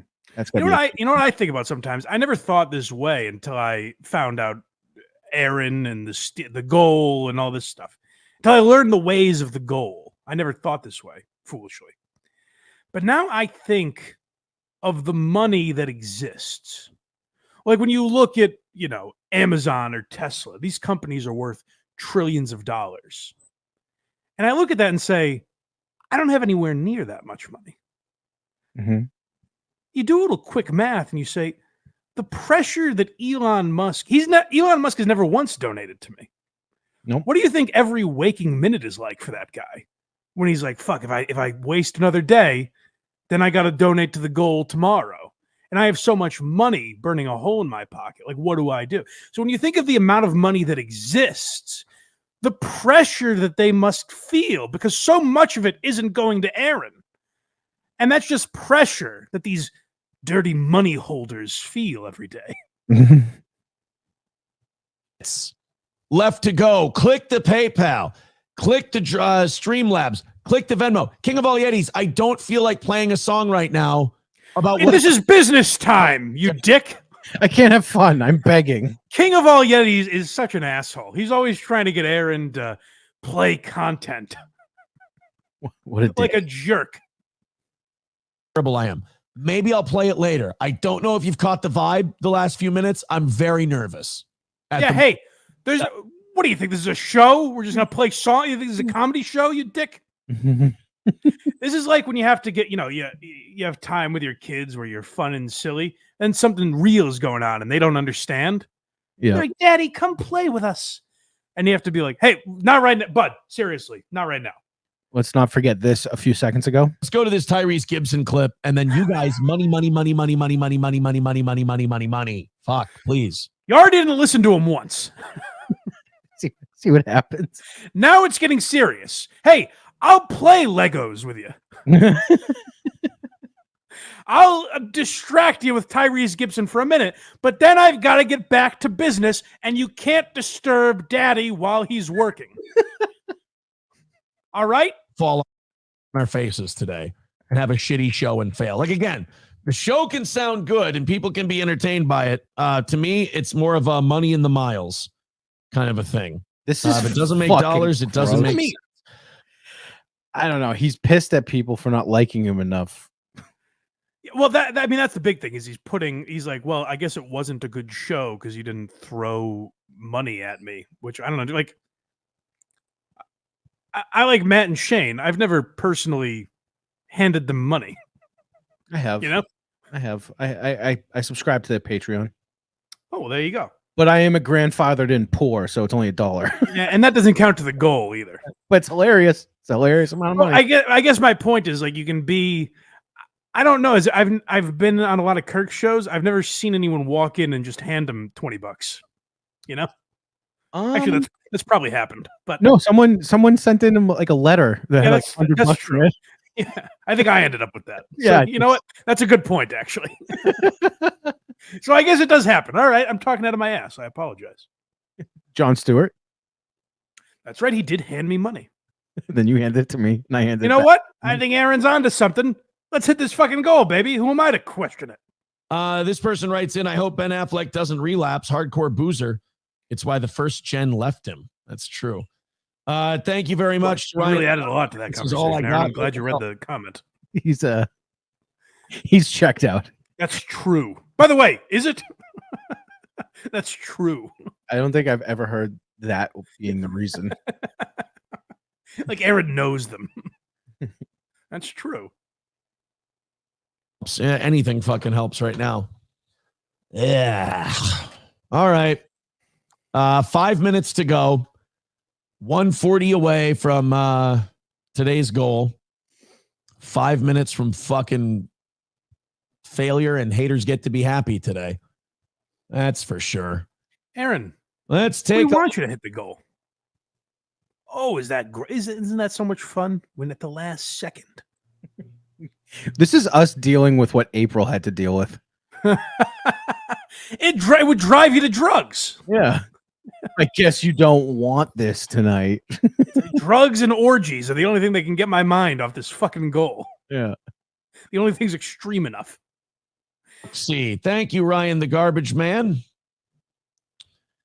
That's going to bring us down to 135. This is so from today. This All is right, so we're ticking uncomfortable. away. Just having a guest on while you do this is gross. Well, it's his producer, Johnny Crutches. He is? Dude, You know, imagine if like David Collins was on right now. We're like, David, stop talking. David, shut up with your quips. That was for before. Now we're in goal mode. David Collins, by the way, season finale had a very funny. I think Jerry was messing with him a little bit. Fucking Jerry. Jerry put together a montage of all. It was supposed to be a reflection on season 2 of the David Collins 30-minute half-hour show, and wouldn't you know, it was all clips of people praising Jerry. He's always bastard. He's always up to something. He sure is. He's a scoundrel. Hey. Well, guys, Streamlabs, PayPal. I don't really know what else I can say. It's been rough going. Rumble rants is what else you can say. Dickhead, finish the list. He would have hit the thing if he said Rumble rants there. Where do I donate? Aaron, I don't have PayPal or Streamlabs. I think the message has been made pretty clear. 135 away. Streamlabs, PayPal, Venmo. Aaron, I'm sorry. Hold on. Rumble. Let me clarify this. You think saying that over and over again for 4 hours, 5 days a week, sometimes twice a day, you think the message is clear that people are allowed to donate to your show at this point? You still have the belief you got to like repeat your phone number 18 times on a voicemail so people can write it down? Yeah, exactly. I say blindmike.net twice at the beginning and the end, unless you count this, I guess. But it being portrayed on the screen right now. But I promote the show a couple times, and even that I'm like, well, they probably know, but you're supposed to remind people. You know what I mean? Like, just in case you remind people. If I did it 40, 50 times a show, I can tell you I'd be comfortable with one thing. They would know where to find me. Yeah. No one would want to, because my show would be exhausting to listen to. Right. But I would sure as shit know that they could find me, if nothing else. Rants. Don't worry. We've only got a 3-show streak going. Yeah, dickheads. We are April. We are April. No big deal. It's just a 3-show streak you cocksuckers are messing with. That's what hangs in the balance. Don't you understand? What are you laughing about, dickhead? Do you understand what's at stake here? What aren't you getting about the severity of this? 3 shows. He didn't do it once. He didn't stop it twice. 3 days in a row, this motherfucker worked hard enough to hit the goal. And you're all going to just wipe that away like it never happened? He has to, you know what he has to do if you don't hit this goal? He has to turn around to his whiteboard and erase the streak. Yep. Do you know how humiliating that is for a man? I don't. We always hit the goal, so we wouldn't know. Oh, it sucks the life out of you when you have to end that streak. Sorry, Aaron. Yeah, I know. Oh, believe me, I know. He gets I'm just begging for what I can get. That's essentially how it works for this show. Has for years. Beg for a W. Tigger next door says it's my time. That part sounds familiar, which is where I'm like, am I playing some of the clips Carl played? Because like little pieces of it sound familiar. Like the thing that caught my attention there that sounded familiar is him going like, hey, that's how the show works. We've been doing it this way for years. Well, Aaron, he said that too. If your entire month is obliterated because you didn't hit the goal one day, maybe cook up a new formula, you know? That's what I would suggest. Please, for the love of fucking God. August is ruined. That's such a great way to talk about things. Yeah. Like if something minor doesn't happen, be like, well, you've destroyed my month. August is ruined, and this is a major setback for September. Well, I'll tell you, September is already looking in rough shape because I don't know how many shows he's going to do. It's not looking great. It's tough. Screw MSO. 100 coming in. Screw MSO. From the Tigger. So we got a pity fuck there. Thank you for the pity fuck. 40 away from knocking out today. So we at least got the extended number to go to overtime. Thank you very much for the 100. Thank you, Tigger. Yes. Now we're finally talking. See what I mean? We don't root for Aaron to fail. We're getting there. Go ahead, buddy. We're close. We're within spitting distance. Very much, Tigger. I appreciate that. Let's go. $5 to Coltrane. Says over $30 today, but can't do that daily. Pay up, people. He deserves to be paid for the work. What a guy. Thank you. Then on Venmo. There's no way someone wrote that in earnestness. No. There's no way someone seriously said, come on, guys. He deserves your money for this. It's like, thanks. I appreciate that. Curtis with $20 says, kick Johnny, can't stand traitors. What does that mean? Kick Johnny, can't stand traitors. Apparently I'm a traitor. Oh, I'm supposed to kick you? Yeah. This is the part we did talk about this on WATP where Aaron went on. I mean, I'm sorry, Johnny Crutches went on some other show and shit on Aaron mildly. I don't think he like really shit on him, but like jokingly. I guess so. I don't know their relationship really. It's kind of hard to tell. He called him gay. Oh, that's fine. Yeah. Oh. I guess I'm a traitor. All right. Well, you fucking traitorous piece of shit. Next time I see you, I'm going to give you a kick me. I'm going to fucking kick the shit out of you. You understand? I'm going to kick that wheelchair out from under your ass. All right. All of a sudden, we're only $15 away from today. Dr. Silverwolf renewing his membership says it's 1,156 miles to Georgia. We got a full tank of gas, half a pack of cigarettes. It's cloudy, and we're wearing sunglasses. Hit it. All right. Now we're only $15 away. Look at how his mood changes. Thank God. Get that ribeye. Guys, we're fucked. August is fucked. Don't you understand the implications this has, not just for me, but for the entire month of August and the future? Don't you know the pressure this puts on future days to donate? Do you have any idea what you're doing? And then someone gives him $100 and he's like, "Yeehaw! We are cruising to overtime." He pays his rent with his Patreon. That's right. Begging paid off today. We're being rewarded for our despicable behavior. We've got 2.5 minutes to go, and we're $15 away. So let's do it. Come on, you son of a bitch. Go ahead and knock that last. All right. Well, now I'd say you're 15 minutes away. Now you can just start talking about other stuff, right? You have to. Because you're doing overtime no matter what, because those are the rules. If you don't hit the goal, but you get within 50, you still do 30 15? 30. Yeah. You do 30, but they have to make it up to you, right? I think I have that right. I believe. I don't know. There's a lot of. During that 30 minutes, they owe you the extra $15. We got to get the steel toe bylaws. It's complicated. Yeah, there are a lot of addendums. It's very well. Hold on, I just want to say it's very. So there's 2 minutes left. You're within $15. That seems virtually meaningless, right? Yep. In the grand scheme of things, like is the extra $15 going to make or break his month? I don't think so. You almost got to count that as a win. So move on. Let's start talking about Ben Affleck and RFK's daughter. You know, right? Let's just start getting into other subjects, right? Why not? What do you say? Let's make everybody really upset that they came here to watch us miss it. Citizen M says we need our own haters to exile Michaela from the Dabbleverse. Doxing cunt should be Steel Toe's #1 enemy right now. No offense, Citizen M. Michaela's not even on my radar. She's a fucking nobody. All I'm thinking about is this goal right now. Shut the fuck up. Oh my God. I don't know who Michaela is, by the way. I have no idea who this is that he's talking about. So my #1 enemy, I don't know. When we're doing 1,000 viewers at our peak, even when Meme Copium has a great show going. Oh my God. I can't really be bothered. Oh, Aaron, you've accomplished a tremendous feat. Did you say Meme Copium is on at the same time as you? First of all, I refuse to believe that. No one could best Meme Copium, which I assume is a show he's referring to. Or a commenter. It's very hard to tell. This is all very inside. I'm a little confused.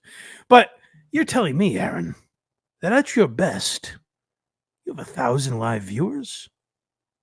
I guess Mr. Beast's downfall is virtually meaningless for YouTube because there's a new sheriff in town. I didn't realize the star that Aaron Imholte was. Someone in the chat saying this Michaela person allegedly doxed Slam Piece. Oh, well, there's no need to do that. I don't like that. She's a miserable cunt who's never been happy her entire life. She's run herself out of every show she's ever been associated with. Seems harsh. Thinks the internet is real. It is. She's a fucking weirdo. What can I tell you? People it does exist. That's what I mean. It is a real thing. The internet is real. Mike, you want to know something? What's that? The reason we're talking right now? Fucking internet. Get out of here. My God, it is real, folks. Wow. We've proven it. Kind of living in their own, they've made their own hell for themselves. Get back to the goal. Again. Holy shit, is this Michaela person in this chat right now? Is she? I think so. Oh, Michaela, don't dox people. What are you doing, you rascal? Come on. I'm sure she'll Crazy give her that- side of the story. I'm not If she's here, she's a good person. Yeah, obviously. Hunter. Meredith with $9.99. Thank you very much. We take 7 of that. Oh, I can taste the goal. Why do we take 7 of it? Num num num num. Why do we take 7 of it? Let's see. That should be his new when he's close. He should go money, money, money. Num num num num num. Why do you? This has been said before. Make the goal higher, so you don't have to do this on the fly math with reducing prices. I'm kidding. Guys, about $10 away from knocking it out. What do you say? No. Not about $10. 15. If we're not going to do the math, why bother with any of this? No shit. 15 minus 10 is 5. For some reason, we're only taking 7. So 15 minus 7 is 8. We're not $10 away, Aaron. We're only 8. Get your fucking head in the game and let's hit this goal. Fire up, Johnny. He's waiting to see us get to 0 here. Yeah. Damn All right. right, $10 away. It was a fucking slog today, but it looks like we're going to do it. 1 minute left. Pulling it out. $15 from Katie says here. Yes. There we go, guys. It's over. And it's done. We did We it. did it. Suck our dicks, Michaela. How do you feel now, you tramp? dance. Or cope, whatever you need. Yes. Or don't. Come on, Michaela. All right, guys. There it is. $5 into tonight. Thank you very much.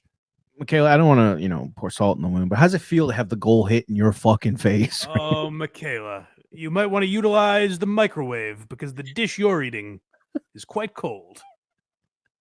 I'm probably on her side anyway.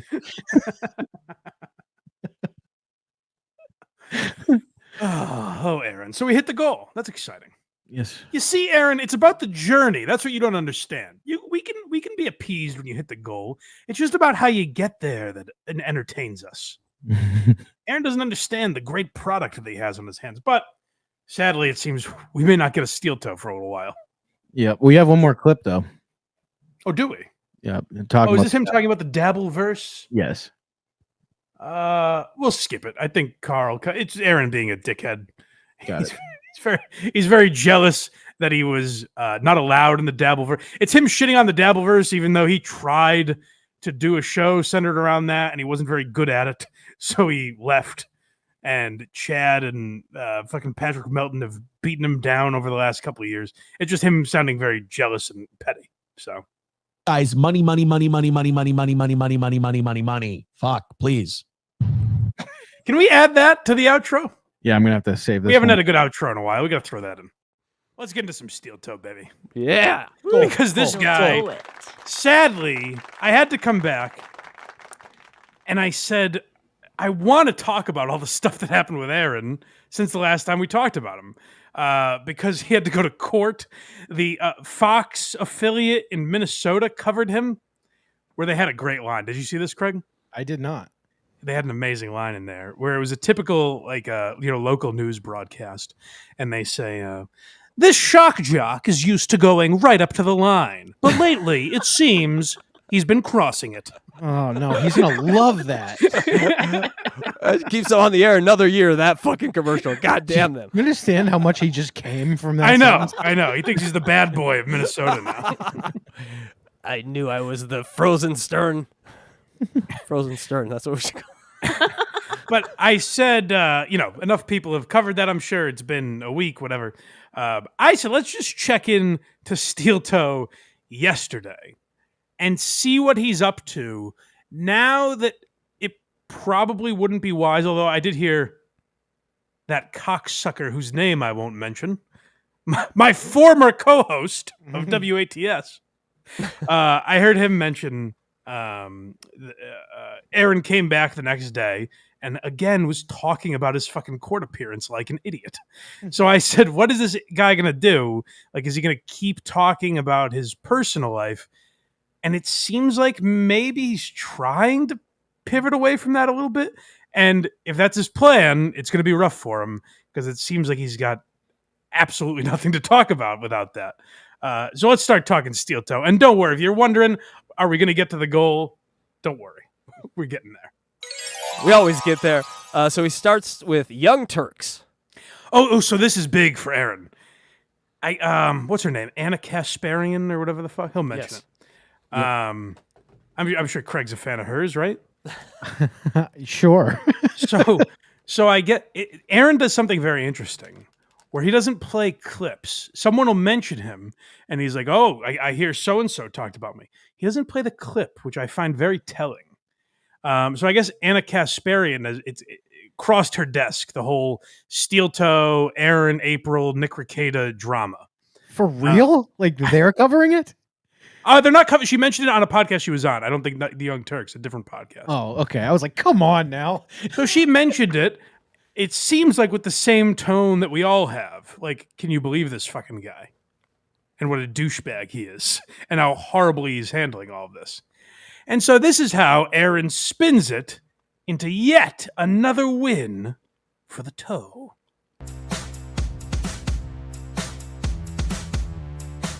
There he is. We have, it's going to be a very good one today.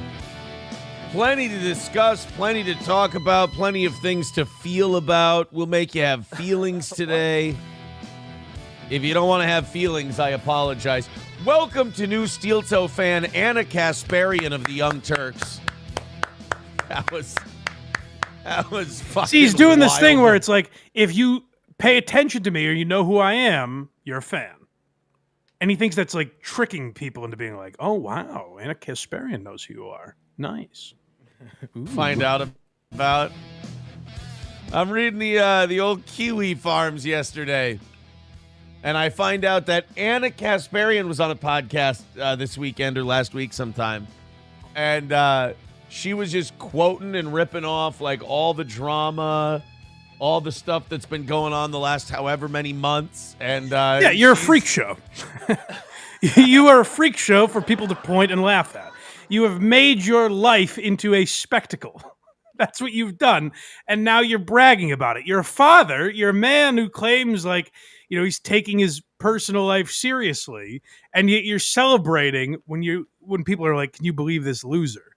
And by the way, for a guy who says, you know, he's blind to all the haters, like, oh, these guys, these haters, man, I don't even see what they're saying. Very interesting for a guy like that to be on Kiwi Farms. What do you think he's doing on there? You think he's looking up random names, or is he searching for Aaron Imholte? The joy in his face saying this is the most annoying thing in the world. He's so happy. And it doesn't matter what they're saying. Like no press is bad press in Aaron Imholte's mind. All press is good press. Because if Anna Kasparian thinks you're a loser, then that's really cool. Yeah, this reminds me of Billy the Kid seeing a wanted poster of himself back in the 1800s. He's like, look at me. They want to shoot me. I'm famous. She called it her guilty pleasure. So welcome to Anna Kasparian of the Young Turks, who, by the way, You want to go to a Coke den, girl? Hey, Aaron, can I tell you? Anna, I have to believe, whatever you think of Anna Kasparian, she's not the loser that I am that's combing through your 4-hour show. She's going to Doom or My Lost Interest or Stalin 19 or Our Friend Real Media Player. She's going to one of those and watching the clips. She's not watching 4.5 hours unless they don't hit the goal. She's not watching all 4.5 hours of Steel Toe, believe me. Anna, your thoughts on hot tubs? She sure did. Not in the best light, but I mean, she didn't like shit on us or anything. No. Aaron, how could they? How could they shit on you, Aaron? Everything you've done is so cool. It's fucking sick, dude. Just mentioned some unfortunate things that had occurred, but she's more like. Well, hold on, let me rattle off a few of those, if you wouldn't mind. Aaron walked into another couple's house with his wife and walked out without her. Aaron brought his kids to a drug den and did coke, Molly, and whatever else he said, and now does victory laps when people get arrested for doing the same thing. Aaron got arrested for revenge porn right after mocking his ex-wife for getting arrested for drugs a week earlier. Are these the type of things? Aaron allegedly had an incident with his wife, a physical altercation that led to the order of protection that's been placed on him. Are these the little things that Aaron noticed? Say what you want about Stuttering John, but it's not like a faux pas that you made on the air. It's not snot flying out of your nose. It means you're actually like a bad guy. And I think John's a bad guy too. But my point is, like, Aaron's had a horrible year. And yet he does this thing where he's like, you know, she mentioned a few minor things that the haters like to point out, like all the crimes I've committed and how I'm a fucking simp on the internet for people to laugh at. I hosted a Klan rally. It was great. Oh, that too. I forgot about that one, Casey. Yes. No offense, Greg. She's talking about kiwi farms, and she's talking about how she loves following all this. Like, I didn't have Anna Kasparian on the bingo card this year. Oh. Wow. Hey, by the way, I hate people that talk like that too, that talk in internet speak. Mm-hmm. I'm sure I've done it in some form accidentally, and if I have, shame on me. But I hate people that, like, there's a blueprint of the way you talk on the internet. Like, this was not on my bingo card this year. So just have your own thoughts. Talk the way you would talk, not the way Twitter talks. I'm going to use that before the end of the show. Good. I hope you do. Next one's called Worthless Personal Chat. Oh, so, you know, Aaron's show is built on, like, his personal life, I guess. And if he's not allowed to get into, like, the real gossip, then I guess this is what he's going to do. And if so, it's pretty rough. I got to stop looking at the screen. I'm starting to, like, I'm not liking it. I'm starting to see Beaker a little bit. And I don't want any Beaker jokes, but like I'm looking Beakerish today. Do you like my new shirt? My boys in the shirt looks interesting. You like it? My boys in the hood shirt? Yeah. I got it at a garage sale this week. Hold on. Poor Johnny Crutches can't even muster a response. Do you what would you say to that? Do you like my shirt? He's like, I can't walk, is what I'd say. Come on, brain. Come up with something. And he just blurts out, yeah. It's just a grunt. It's not even a response. It's literally the gayest Boys in the Hood shirt I've ever seen. No, it's really cool. And you know that because Aaron's a cool radio guy. He's one of the 3 best in the world ever. That's true. I did forget that. Yeah. I hear that again, but hear Aaron as the wife asking the husband, "How do I look in this dress?" It's that. It is sort of indifference. It is gross, by the way. If you're a diehard enough Opie and Anthony fan, like if you listened to enough O&A, it is like creepy how much he's ripping off Kumia. Mm-hmm. Like just in the cadence, do you hear that there, Craig? Where he's like, "Oh yeah, I'm looking Beakerish today." Like just in the way Kumia, he's copying everything about Kumia. It's weird. It is very weird. And I don't want any Beaker jokes, but like I'm looking Beakerish today. Do you like my new shirt? My boys in the shirt looks interesting. You like it? My boys in the hood shirt? Yeah. I got it at a garage sale this week. Yeah. Sure. SP and the kids and I went garage sailing. Found this for $1. Whoa! $1 garage sale find. Neat. For anyone that doesn't know, by the way, the woman he went with shopping with, he referred to as SP, and if you don't know what that means, it is slam piece. Lovely. The woman that he is parading around town with his children, he refers to as slam piece, and you can tell things are going pretty well for this radio titan when he is buying his clothes for, without exaggeration, $1. You guys know how everything is so much cheaper now, right? How you can buy a lot of shit for $1. That's how Aaron gets his clothes.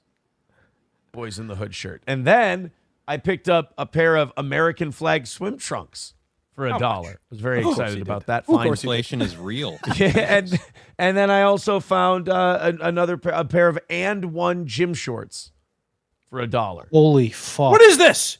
What is this, Aaron? What are you doing? You going through every item of clothing? This is for April's lawyers. I don't have anything. Look, I'm spending nothing on clothes. I got this shirt at a garage sale. You can't take it. How It often, says Boys in the Hood. in real life, if a friend was saying to me, "Guess how much I got this shirt for?" I would punch them in the face. I'd say, come here and don't move, so I can make contact with you. Yeah, he would miss, but he would try. Greg, that's as producers, that has to be the first question we ask him every show now. Hey, nice shirt, Mike. How much? Mike, who are you wearing? Oh, come on, guys. You really want to know? It was a big weekend. That's all I'm saying. Karaoke. Sounds like you made it out like a freaking bandit. I really did. I upgraded my wardrobe. Stop encouraging this. Craig, you know what it's like when you have an egomaniac host. You're like, fine, I have to indulge this. He's gonna bring on DJ Electra and let her read super chats. I have to play along. Oh God. No, I kid, Electra. I kid. I know. Do you? I had a great. No. That's why she's special, guys. She gets it, but doesn't get it, but also gets it. That's amazing. That's a skill. New white T-shirt, and I feel great about it. All in all, man, I had an awesome weekend. Oh, good. Oh, that's so, Aaron. That's so comforting because I gotta say I was in Chicago, as you guys know, over the weekend, and the sleepless nights that I had. I just stayed up drinking whiskey, and guys were like, "Mike, I know it's a bachelor party, but Jesus, we're going to bed." And I said, "God, what do you think? What do you think Aaron's going to wear on Monday?" They're like, "I don't know, Mike. Probably an expensive shirt." And I said, I'm not so sure. I think it might be something much cheaper. I just hope he's having a nice time this weekend. This next one's called Quite an Offer. Oh, so I think this is to us. I think this might be a little deal for the super chatters or the Rumble ranters or the Venmoers or the Streamlabbers or the PayPalers out there. Ooh. Labbers. Slap My Ass Sally becoming a member for their 28th month. Thank you very much for that. Thank you, A little comment on there. Another win for the toe. Thank you very much. We're Aaron, starting at people are mocking you when they say that. They're calling you an asshole. an even 300. The next Another win for the toe is slang for I'm a complete douchebag that thinks I'm winning. The next another win for the toe will be used by a country eventually that loses a war, and it's like their last tweet. Well, another win for the toe. Hundo today. So let's make hay while the sun's shining. You know, if you want to, Johnny's back. Things are getting back to normal. If you want to knock out 300 right off the bat today. We have that option? Oh, nice. I didn't know we could do that. You'll let us, Aaron? I thought we had to wait till the end. I can just give you 300 right now? Nice. Then I can move on with my day. Oh, man, don't have to sweat the goal. That'd be nice. Look at his co-host. He's just like dying right now. Yeah, Johnny is just from the waist down. Constant nightmare. I love that idea.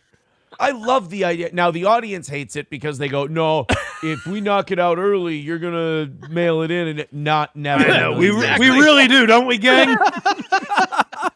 That's what he's serious, by the way. I know. That's what's crazy. He's not doing a bit. Scroll that back just a tiny, tiny bit because I want to hear him where he really thinks we're going to be like, come on, Aaron, come on. We could give it to y'all now. But then, is the show going to be as great? We like the show the way it is. We don't want you to give up, Aaron. 99% effort is not good enough for us. We need 100% of steel toe. It just won't be the same if you're not begging for money the whole time. Speaking of money, real quick, Casey, read that last super chat before we get too far away from that topic. Okay. All right.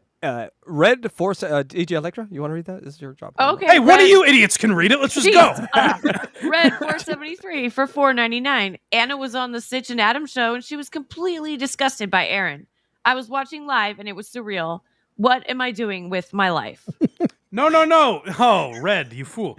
She thought he was really cool and handsome. She liked the way his pants looked. Didn't you hear? She's like, I don't think he spent a lot of money on those clothes, but he is pulling it off. Right off the bat today. I love that idea. I love the idea. Now, the audience hates it because they go, no, if we knock it out early, you're going to mail it in. And never in a million years. We feel comfortable. Don't worry. We feel relaxed. The show goes very well. Oh, you're going to love it. So throw in a couple of bucks, the Streamlabs, the PayPal, the Venmo. We're doing great so far. Really just $200 by 8 o'clock. So $200 in the next, or $100 in the next 2 hours. We're looking great. Make up the price. Go ahead, guys. What's the? Now I have no clue what we're donating. How much are we doing? Is it 100? Is it 200? Is it 300? Well, if you knew, then you could never give more. He keeps it moving, so it's like a goalpost you can never kick the field goal to. You just keep kicking. Eventually, it'll get there. He really thinks we're sitting at home like, oh, God, I just can't. I got to get to work. I can't wait 4 hours to donate, but I guess I'm going to have. Hold on. What's he saying? Let me turn up the volume here. I can donate now? At the beginning of the show? Hold on. Venmo's hours start this early? They're receiving donations via Venmo? Can we talk about cash depreciation, giving now versus later? Come on, guys. That's a good point. Yeah. What's more valuable, Aaron? This man's on probation, is what the 6 was called. Oh, yeah. This is a guy that has had criminal charges brought against him. And this is the show that he's doing. Always wanted to be able to do that. Just kill a guy by cranking on his neck really hard. Hold on. How many guesses could I have given you? Whoa. I would have never guessed that was what he was going to say. Listen to this psychopath. Yeah, I got to go back on that one. That is like go on a watch list type comment. He's already on a watch list, Craig. He went full Catalano right there. That's what we call a full Catalano. That was Joey C, baby. That's what you tune in to watch Joey C do. Judging by the series of events, if I was a school in that area, I'd be on the lookout for this guy. This is a man who, by the way, not only the revenge porn stuff, he's on probation from the order of protection that he has against his ex-wife. The order of protection that suggests he's not allowed to talk about her because of all the horrible things he said about her. And I believe that lawsuit included documentation that suggests he was physically violent with her. So this is a guy, this is not a parking ticket that Aaron got in trouble for. And yet he's talking like this on his podcast. And if you're like in the case and you're a lawyer and you need to prove he had any violent thought ever, well, the timestamp here is 120. I mean, it's right there in black and white. And to be clear, because Aaron tries to do this, I've heard him do it with like Patrick Melton and these people that talk about Aaron, where Aaron will be like, oh, my haters. This is what my haters do. Which, first of all, I'm not an Aaron hater. I'm becoming one the more he talks. But I just think like he's a guy that's funny to goof on. But he'll say like, oh, my haters, they pretend to be these free speech guys, but then they go after the things I say. Aaron, talk about murder all you want, by all means. But what I'm saying is I'm trying to help you and say maybe it's not the wisest thing for a man in your position to be talking about. Yes. Context, Aaron, context. Always wanted to be able to do that. Just kill a guy by cranking on his neck really hard. Jesus. I mean, I haven't like wanted to do it like in my life. I've just wanted to have the ability. Well, my dick's in his mouth. I knew it was coming that do time, that. and it was still crazy. And again, this is a man who allegedly headbutted a woman. I don't know that he did that, but it has been alleged in court documents. So and think about who's talking. He admitted to a very hard hug. Yeah. Like that looks so cool in movies when guys just go and just murder I'm a now guy. worried for my safety. I don't know. I'd like to practice Johnny's just on enabling something. You know that I can't run. Yeah, like I a get it. small. Imagine saying I'd like to paralyze a guy to a guy who's paralyzed. So listen to this. He doesn't at all get that. So Johnny tries to be playful. Poor Johnny Crutches is like, hey, I'll yes and this horrible bit where you want to kill someone. Hey, look at I'm the crippled guy. I'm probably in trouble here. And Aaron, like the great radio broadcaster he is, just paying zero attention to what the guy is saying. I want to put someone in a chair just like yours, Johnny. What? I don't know. I'd like to practice on something, that can't run. Oh, Yeah, like like a small animal? Like me. Practice on, A small defenseless animal in a wheelchair. They say that that's fine. They say that if you start by, experimenting on small animals, that never escalates. Nope. Oh, nope, what? Not the first stage of a serial killer at Right. all. So, dude, I'm old. Like, if I start stage 1 now, I'm never going to get to serial killer.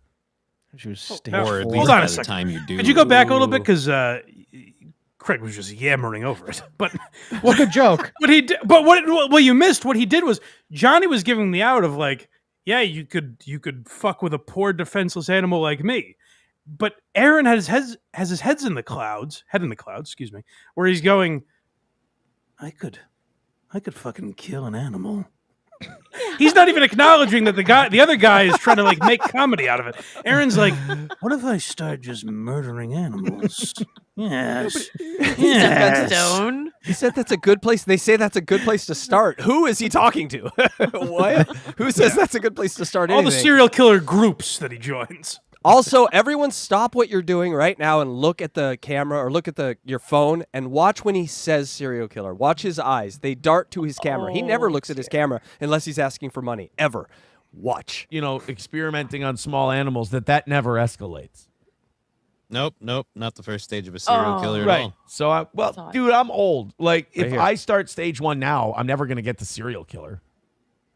Or at least by the time you do, it sounds like it's pretty much. Donate, or I'll That creeper murder doing you. We might have got it. We might have found him. We might have found a murderer. Over anyway. Right. Those guys get to serial killer after like 25 years of fucking killing small animals.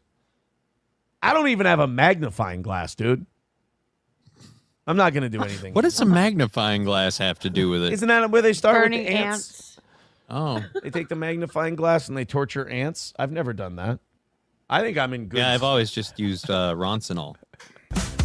Just blondes from the Minneapolis area. Johnny's just trying to pull him out of this.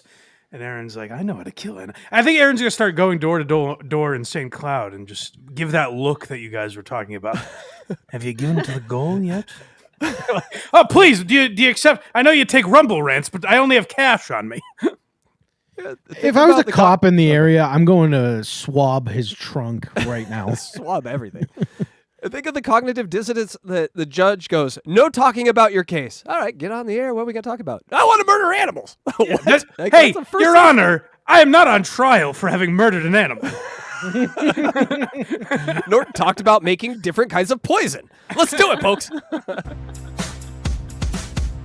Worth every penny is this new one. Heck the dick. Someone says, tried to super chat you, but you blocked me. What? I'll unblock you right now. I didn't do that. I'm going to go. I didn't block you, Nova. Nova, I'm going to unblock you, and then you're going to resend that $20. Otherwise, I'm going to block you again. That sounds fair, right? That's kind of funny. I mean, yeah. Yeah.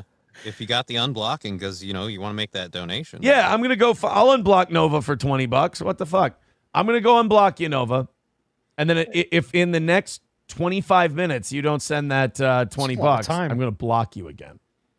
That sounds fair. Like, what is this show? Very, very detailed. Very in the weeds with The this. show donators. is, I've blocked you, evidently, for saying something I didn't like. I will unblock you if you give me money. And I'm going to put a time limit on that. The show is just time limits and money. And there's filler in between the gaps. I didn't And block don't you, but I'll unblock you for $20. Don't call me Beaker Face. Oh, Boy, man. the price of dignity. Because obviously, evidently, this guy said something that offended Aaron. Whether it was minor, maybe Aaron was in a bad mood that day, or it was something horrible about his kids or his family or something, or anywhere in between. And Aaron's like, listen, whatever it was, that sweet, sweet $20 is going to be worth it. Oh, the dignity that will pulse through my veins when I unblock you and you call me a talentless hack again. Oh, will it all be worth it when I have that? Who's on the 20? Thomas Jefferson? Well, it's 70% of 20. Interject. He's actually getting like Interject. $15. Really. I was going to say, I have no fucking clue. Man, let's take a look here. Nova. Fucking hell. I don't see. Oh, there you are. Oh, good. There you go, Nova. Save. All right. Nova, $20 incoming. Expecting it from you. Thank you, sir. Plankton. Now we've got a whole new goal. Whoa, Mike. It's not Plankton Rules. It's not the same guy. Okay, because I was like, get the fuck out of How here. great would that be? I don't know what I would do. I truly don't. I did text for any Clug Maniacs that are following the Quincy saga. I did text Plankton Rules myself today. What did you say? Hmm? Have to wait. Do I have to We'll wait? find till- out. We'll find out Fuck. next week on Quincy. I remember Plankton Rules. Yes. We're trying to get a hold of him desperately. Oh, you know what? DJ Electra might be a good. Ooh. Maybe I should try. Yes, this could be good. We might need DJ Electra. All right. Hey, Plankton. You have to join Hey. I like this. I like the way you think, DJ. We call that a honeypot. She's our honeypot. Yes. Endless movie references is the next one. Oh, so this is something that Aaron gets made fun of for. And I'm glad Craig is here because Craig will know that sometimes we First get person caught to ever up say in that. a movie. Well, for this purpose. Fuck. I'm a guest. Sometimes we get caught up in a movie reference, you and I, and we go back and forth for a little while. Yes. Some scenario. Like with Aaron, we thought he sounded like Pacino when he said something once. Yep. And so we just started doing Pacino talking about the goal. Yeah. A bit like that, Yeah. So people would shit on Aaron for making movie references. And I never understood. I was like, well, why? A lot of people reference movies. That's very common. I didn't listen to Steel Toe long enough to really get that bit. So you guys are helping me learn. I get it now because this is exhausting. Oh, no. So he just launches into, he says, oh, this is exactly like that movie. And then just endless self-indulgence pursues. You know who they are? They're Don from Casino. Yeah. Okay. That's who they are. It's like, you didn't see yourself getting set up on the second shooting. You didn't see yourself getting set up on the second shooting. If you didn't see yourself getting set up on the second shooting, then either you're too dumb or you were in on it. Either way, you're out. Okay, that's a little, FBI's you know what? That's a little long, but whatever. Maybe I guess I overestimated. Don? That was a little long. Yeah, I don't know if he has I quote Casino fairly often. Me too. Like on Kirk's show, I do that. Tell me I was at that dinner. Yeah. I've done that fairly often. So I quote Casino. I don't remember the line that he's referencing, but that's fine. Whatever. It was a little long for my taste, but now he moves on. We hit the goal yesterday. Can you give me that? Please give me that. MSO doesn't want to come on here and debate me. Me? Am I firing you? No, I'm not firing you. Yeah, I'm firing you. Then the CIA comes up to your office and they go, I thought I could maybe see about you changing your launching mind into new about the characters old FBI here. I can't. I'm sorry, but they're incompetent. Oh, you got me there. How many that scenes old are we doing, Aaron? The whole movie. It's a monologue. FBI is as useless as tits on a boar. But I was wondering if maybe you couldn't find something for them maybe further on down the trough. Sorry. Is that it? Some might accuse me of maybe seeing that movie a little too much. No. Why? See, I do things like that, and now in the last 12 hours, you know what I've started thinking? What? Would Anna Kasparian have liked that? Oh.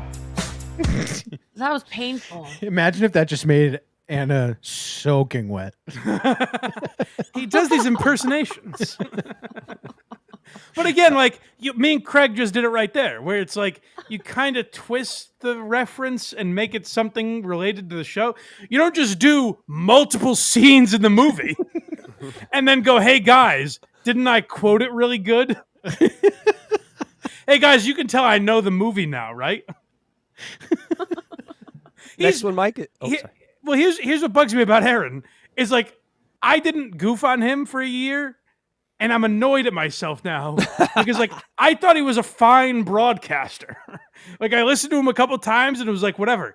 I listen to him now and I'm like, he's so bad. Why did I listen to all these people that said he sucked? No, what a segue. This one's called Aaron's Bad at This. He ate it. All right, let's get into Johnny's business. Johnny's got some business he wants to discuss. What? I was gonna talk about how I upset that lady and made that mistake twice of saying like, oh, I guess we're broken up and not talking to her and stuff. What the fuck? But there's a lot of stuff that happened last night, and before you continue, I had this blocked off. Oh man, this is going to be a big chunk of today's show. What the fuck? People were going to send in pity donos and everything for today. Pity donos, no. But now, wait a minute. What? Is this a prank? No. Am I being punked? No. You told me yesterday that Well, this you is had Aaron related- trying to be like, I can't actually tell what he's doing because it's either him trying to be like, oh, what the fuck, man, but he's bad at that, or it's him legitimately shaming Johnny Crutches into talking about his personal life, which, by the way, if we were in here to make fun of Aaron, this Johnny Crutches thing is fascinating. He's in a relationship with a girl he's never met who is like, they got into a fight. They've gotten into multiple big fights. And keep in mind, they've never met. They've met on like a dating app or something. And she won't stop calling him and everything. And I was like, oh, this poor Johnny Crutches, he's a virgin. He has a kid. How and he's did he- behaving like this. Now, how did he acquire this name then? Johnny Crutches? Yeah. I don't know his disability. I don't know how he happened upon that. Maybe he got hit by a train. Who knows? It's possible. He's in an egg chair. You got hit by the hype train, baby. Honestly, what I think we're seeing here, though, is that just being outlawed to talk about the only thing that he has talked about for months, he has nothing else to talk about. So that, yeah, I'm glad you said that, Casey. So that was the main thing. I don't know if he's doing a bit where he's like, oh, come on, Johnny, talk about it. Like it's a horrible bit they're doing, or if he's actually like guilting Johnny into talking about it. But either way, what it is I have nothing left. So Johnny, you have to bring personal shit to the show now. Relationship issues you wanted to discuss, and I called you and we talked about it for a little bit. And now, as we come up on the show and as I'm getting ready to introduce this segment, now you tell me, not really. It's like we were doing improv and I went, hey, I brought you a package. And you just go, no, you didn't. I'm like, wait, what? Well, I mean, I said, not really. I don't want to talk about much of it. No worries. I'll see you tomorrow. Like when we talked yesterday. So Johnny's genuinely uncomfortable. I forgot about that part. Those are two totally different conversations right there. This is so gross. He has talk MS, about much. apparently. But the simple gist is the first time that California girl. No, wait. Before you start, remember, drag it out. It's a rich taffy. Aaron, let him tell the story. That's the grossest thing I've ever seen right there. Well, it's like You sounded defeated. you don't need to tell us how the sausage is made. You can drag it out. And then there are times where you can make jokes about like, hey, this makes my job easier. But doing it before the story starts just tells us that it's fake horse shit that you're instigating so you don't have to do anything. Does he think he's off air or something? Like that's the only thing I can think of. He's making me mad now. God damn this guy. Shit, such HACKRIDE's gonna come back. Such little regard for his audience. Just stretch. Their lives mean nothing.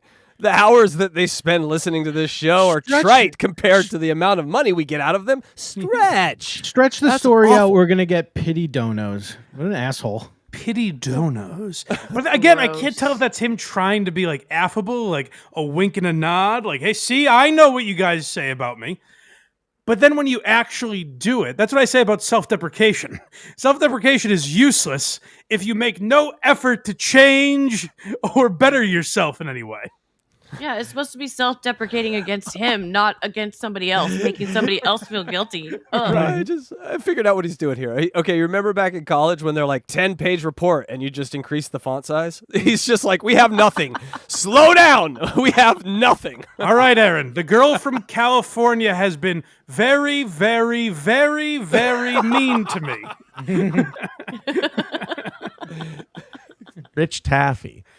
People want this to be nice and they want it stretched out. Nice. All right. Well, and stretched out. I met California Girl. No, and wait. we- I didn't say we had to go back to the beginning.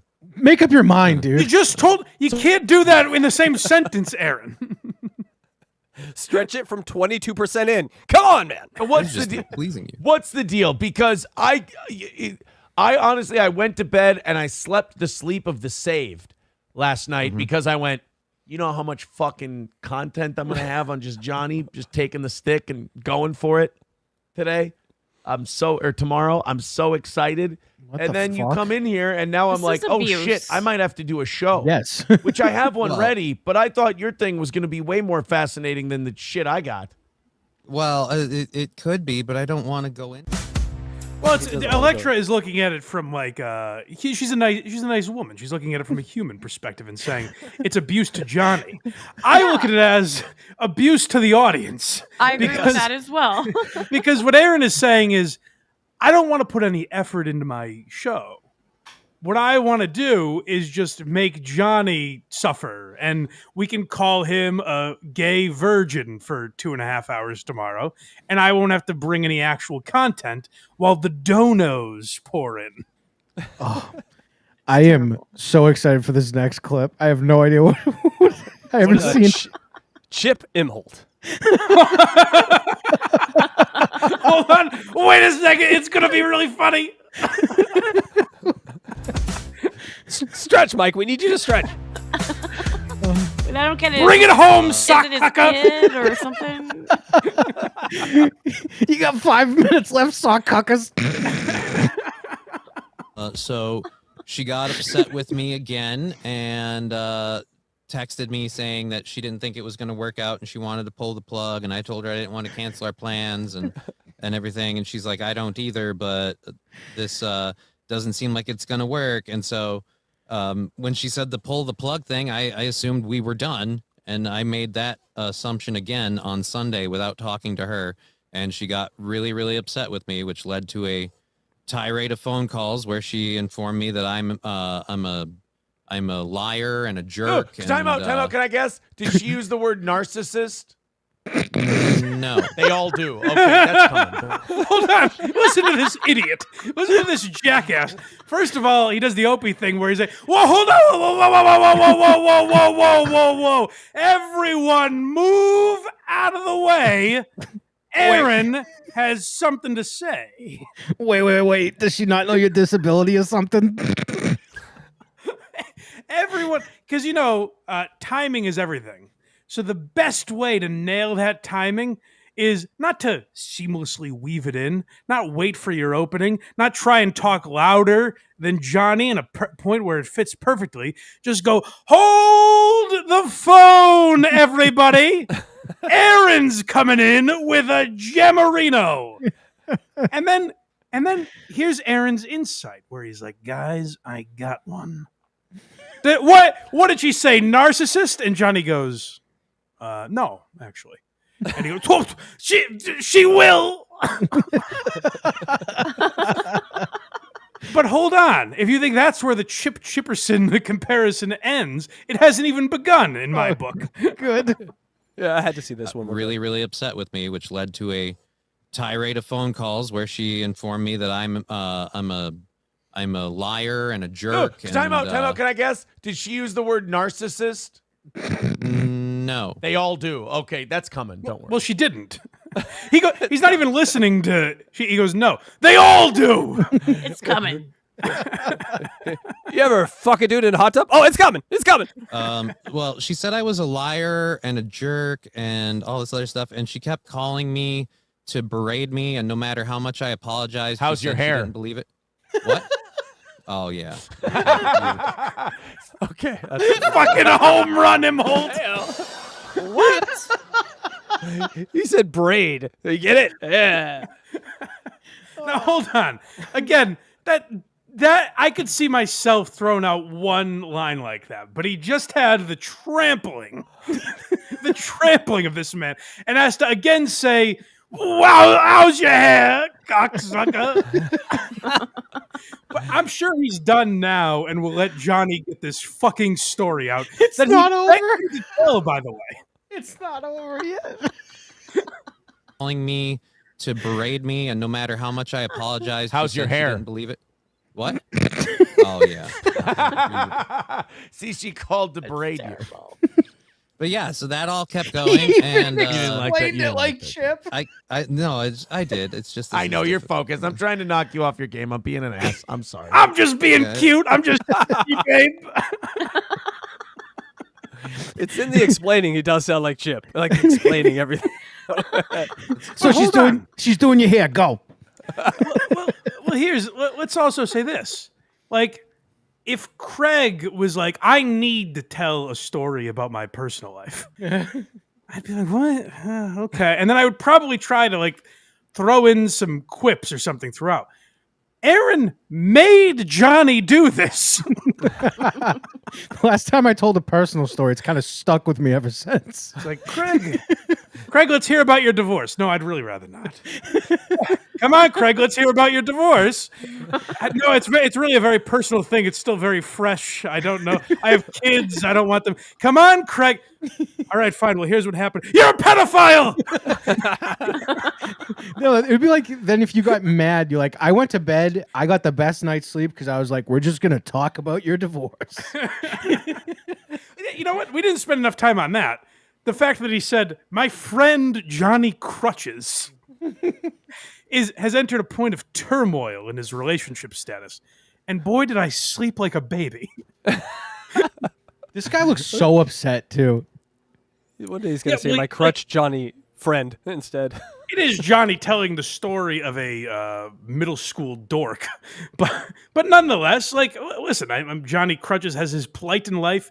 I'm sure we can all empathize in some form or fashion, and he's been forced to tell this story. Yeah, Aaron's just like, would you take your girl to Nick Ricada's house or something? Didn't come back with a cocksucker. Your English better be perfect, or I'm going to pounce on every syllable. All kept going, and you didn't like that. You didn't like that, Joe. I did. It's just I know you're focused. I'm trying to knock you off your game. I'm being an ass. I'm sorry. just being cute. Yeah, it's cool. I liked it. But yeah, so we were texting and we were talking and arguing in circles for hours. I kept apologizing, but according to her, I have to do a sincere apology, which means like not talking about women on my show, because the last show that she was upset with, I talked about the girl that's going to be on Dancing with the Stars with an ankle bracelet, and I showed her like, oh my God, can you give me her name and phone number? It sounds like my dream girl. Oh, no, I can't unhear it now. I'm going to hear that constantly. Wait. Oh. Wait. I know. I get it. I understand. Johnny's like, Jesus, man, you made me do this. He was set up. Multi-talented is the next one. I'm depressed now. All right. We all are. So I'm sorry to do that to you, Electra, but there's only 40 more minutes of this. Okay, thank God. So you've seen Aaron and his quick wit you just saw on display there, where he can chime in with quips on a dime. You saw his acting chops, where he can do a monologue from Casino. But I mean, his talent cannot be confined to one particular area. This man is multi-talented.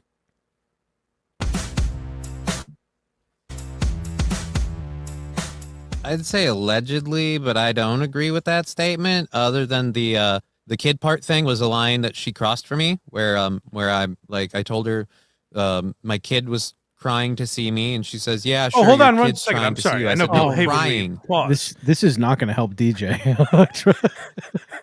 Well, Electra, let me explain. What Johnny, the story that Johnny is telling is apparently Johnny Crutches as a child. And I guess the girl that is pestering him, Johnny was like, they were talking on the phone and she was berating him, as Johnny said. And Johnny said, like, hey, listen, my kid needs me right now. I have to go do something with my kid. And she was like, oh, so I guess I don't matter to you. And Johnny was like, hey, fuck you. Like, that's a little too far for my taste. Yeah. Now listen to the the seamless way that Aaron is able to present comedy into this scenario. I'd say allegedly, but I don't agree with that statement. Other than the kid part thing was a line that she crossed for me, where I told her my kid was crying to see me, and she says, "Yeah, sure, your kid's trying to see you." I said, "No, crying to see me. So I need to go spend time with my daughter." And she said, "Yeah, I'm not a priority." And then I hung up the phone, and that royally pissed me off because my daughter is a priority. In the heat of the night, I wanted to talk to my daughter. She resented this and started calling me harder. Holy Wow. Just absolutely charmless. There is no... I mean, that was a Saturday Night Live skit. That was not real. How did we not put the chip correlation together sooner? I've never seen it this clearly. Like, this is because this is before he was complete talking chip about a chip. dude. He was talking about a dude fucking his wife every show. Now he can't. This is what's left. Everything he's seen. He's seen Kumia and Chip. So now he's Kumia and Chip. That's what he is. Spend time. Aaron just puts on a wig and big glasses. And of course he beats his wife. Because Kumia... No, I'm just kidding. I'm waiting for him to go. What's got you laughing today? All right, Johnny, let's go. Okay, and also, when is he going to get his trans? Because it's coming. It's coming. He's going to end up with a trans. Wait. I got a good line. You go. Trans. I was on the radio. Transistor.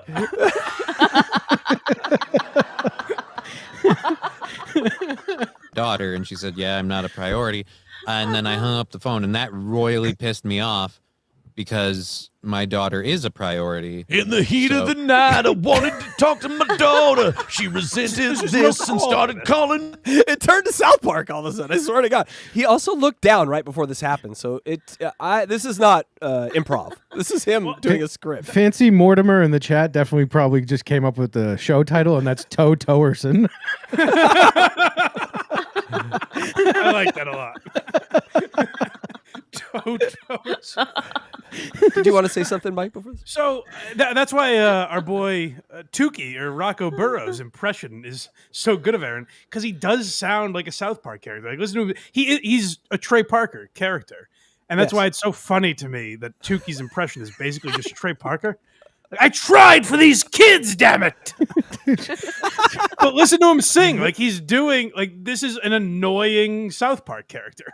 When the guy's talking about a very painful moment with his child. The context it was great. Priority. In the heat of the night, I wanted to talk to my daughter. She resented this and started calling me harder. See, I'm writing a Meatloaf song as you go. You keep revealing. Meatloaf. And I think we're going to have a 6-minute ballad by the end of this. Can't keep meat off his mind. Can I tell you part of the problem, too, is I know he's influenced by Opie and Anthony. This would not be unheard of for O&A to do to eat. Let's say E-Rock was pouring his heart out and they just keep interrupting him. The difference is there weren't just two people in the room. There's only two guys on this show. Aaron made him tell this story. Great. It was funnier when there were Opie, Jim, Anthony, Danny, Sam, the whole gang would laugh. Where this is just hey, tell your story. I don't want you to tell your story. Trampling your story. It's okay, why am I doing this? This is very much like he's doing it to him in an elevator. He's just telling a story and then why are you doing that, dude? Yeah. All right. You don't think so? Would you prefer Robert Tepper? Is there an artist you'd I'm sorry. No, you're right. I'm being a dick because I'm picking the artist and it's the story of your life. No, who should it be? I don't know. Can't be R. Kelly, dude. We can't. No hey, thanks. R. Kelly. Two R. Kellys in Nice, the show. nice reference. But I thought you loved R. Kelly. How about Ja Rule? Yeah. She's blowing up my phone. It's murder. You want to go back to the 90s? Impressions are very good. No, not really. How about Brian McKnight? He needs a hit. This list is going to make that Klan rally very angry at you, Aaron. Stop it. What does he mean? He's just throwing out. He's thinking of names, and I keep going because I know he's very heavily influenced by O&A, as am I. So like, stretching, Mike. I know what his mind is is spinning through right now, and he's like, "Oh, just any song reference will be funny." It has no tie to what Johnny is saying, the theme of the show, like what the chat is saying. There's nothing that ties everything together. He's like, "I'm just gonna sing songs at random." If you told me he was on a totally different stream right now, I would believe you. It makes no sense. And this is why that Chip Chipperson character was so great, because it pointed something out. It was like such a clear line of someone who gets the show and just listens to the show. Like Bobo and Opie, as we found out years later, like listened to the show, were aware of what the show was, but you could tell never fully got it. And in a weird way, Aaron doesn't understand his own show, and that's fascinating to watch. I have a song that doesn't exist stuck in my head right now, and that's just Aaron has a fucking podcast.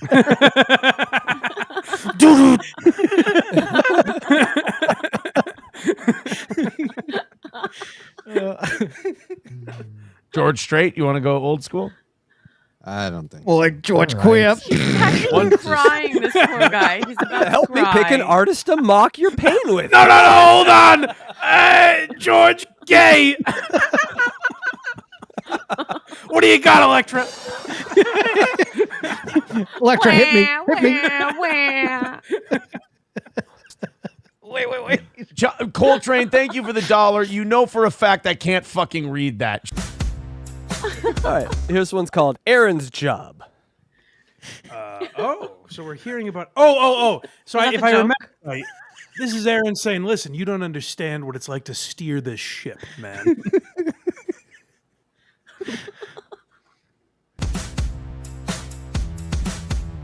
I want to do it. Jack Cat, thank you for the money you've been sending us this morning. But he says, I'm out. Get your brain in order, Aaron. You're psychotic. Johnny wanted to talk about the thing, and I wanted to. My job is when he talks about sad things is I try to bring funny parts into it. I try to introduce levity so that the story can continue because the story will be very sad. But here's the problem, Aaron. You made him talk about it. And you wanted him to continue, and you cut him off completely. You're like, hey, listen, it's like Aaron caused 9/11, and then listen, we're trying our best to make comedy out of this. I forgot about the Chip Chipperson part where he comes back and explains why everything you heard was funny. There's a big difference. Like Gilbert Gottfried telling the 9/11 joke and people saying too soon, that's comedy. You're supposed to do things like that. If Gilbert Gottfried was flying the plane and then made that Empire State Building joke, that would have a different context to it. Aaron is causing this drama and then being like, guys, I'm just trying to make light of a serious situation. No. You caused the seriousness and now are pretending you're making light. It's a great example. Can you imagine back then people blamed Gilbert Gottfried for an earthquake? I mean, they got mad at him for an earthquake. Right. He just made a joke about an earthquake. Right. Like, you bastard, you killed these. No, that was the earthquake, Right. not me. It would be like if God tweeted about the Japanese tsunami. To turn sad into sadder. It's my job to maintain levity in these situations. Jack Cat, just calm down for me, buddy. These situations which I artificially create. Yeah, come on, I'm a pro. I know how to do this. Been doing this since I'm 18. And when you think it's over, it's not, Mike. It's not. Oh yeah, so you guys remember the great music bit? Yes. He sang Cats in the Cradle or something. Well, don't you worry, gang. We ain't done yet. Jukebox ain't closed. Nice. Can I sing? It wasn't sincere until I changed, like I said, the behaviors on my show, which I'm not going to change. So she won't believe my apologies. They're not sincere, but she keeps calling me because she wants me to make it work. Would you argue, and would you say this statement's correct, that you did your best, but you guess your best wasn't good enough? Fuck yeah. That's a fucking song, cocksucker. Lyrics right there. That was a song for sure. So again, not to take Aaron to school here, it has literally nothing to do with what they're talking about. He's not taking songs that apply to the situation. There's no tie-in to the artist. There's literally nothing here. He's just grabbing songs out of thin air. And watch this. He's continuing this bit. I guess his voice is a little hoarse, so he stopped singing them. Now he's just saying them. I hate you right now. And sometimes it's all I need to know. Sorry. But you would say you did your best. I tried. I did my best. Did you try to say goodbye? Yeah. Did you I tried to say goodbye. Did you choke? Did you try to walk away and stumble? Oh Get it because your legs don't work. And though you're trying to hide it. No, you're wrong. It's not that clever. It's literally, he thought of a fucking Macy Gray song. I know. Real song. I know that. That is a clock is right twice a day situation. I think. Yeah, he lucked into that. It's clear. Your world crumbles when she is not near. Oh, that's just... You don't think that that's what happened? No, I don't think that's what happened. Okay. There is no... keep in mind, Macy Gray was never mentioned. The other song, like, none of this ties into anything. He's literally thinking, while Johnny is talking, he's like, give me just any song title that I can ham-handedly shove into this bit to completely derail it. Would you say, let's take this point by point, okay?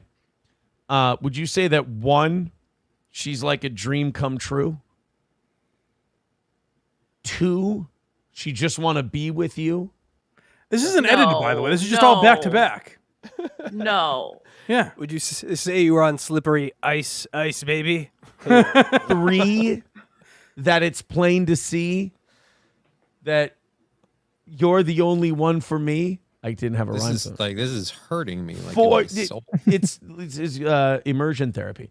4, Johnny, you got to give Johnny Crutch's credit. He's like kind of trying to sell the bit a little for him. He's like, "Oh man, you're being so funny right now, Aaron. I can hardly deal with it." I don't think he's joking. Quite the Abbott to Mike Costello right now, Aaron. Hey, He just can't get up and leave. That's because Aaron's fucking his kid's drowning.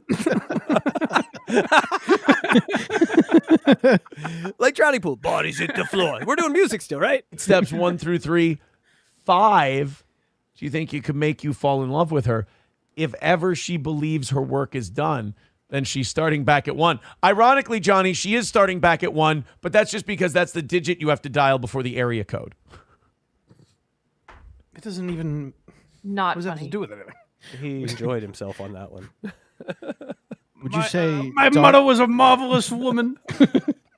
Darkness is imprisoning him? Don't talk about my mother, you cocksucker. Absolute horror? How can he live? How can he die? If you won't listen to me, 3, I'm going to call again. Ugh, and fuck. if ever I believe this call is done, then I'll start back at 1. April, Nick Ricada would always come over to help April fix the floorboards. They all fuck to the worst pop stations. I swear to God. Could they fuck to like deeper cuts? When you're fucking another man's wife, make sure you fuck them to deeper cuts, not pop tracks. This is awful. Again, though, correct me if I'm wrong. That's also a Brian McKnight song, right? Yes. The second Brian McKnight reference. For no reason. The Glenn ain't gonna like that. There's no tie-in to Brian McKnight. There's not a name that was mentioned that was similar to the chat didn't, for some reason, insert Brian McKnight into this. There's no reason that his name keeps getting dragged into It's just a good song, Mike. Well, there's no Just denying like a that. little girl, you know. It's hot tub music, baby. Sorry. Yeah. No, it's all good, man. I just I just keep saying didn't wanna- sorry, and then I pick another song. And that, by the All way, right. I saved you. That goes on. Death of the goal, Mike. I think we're coming to it. Oh, so this is sad news. Toe Towerson. This is very sad news. Aaron, after years of doing this, Stop, Gregors. Stop. Aaron, after years of doing this, has thought of something.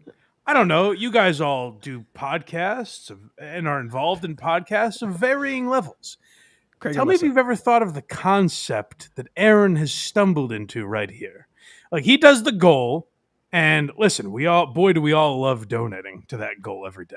Right. But Aaron has thought, maybe there's a better way. Could that be possible?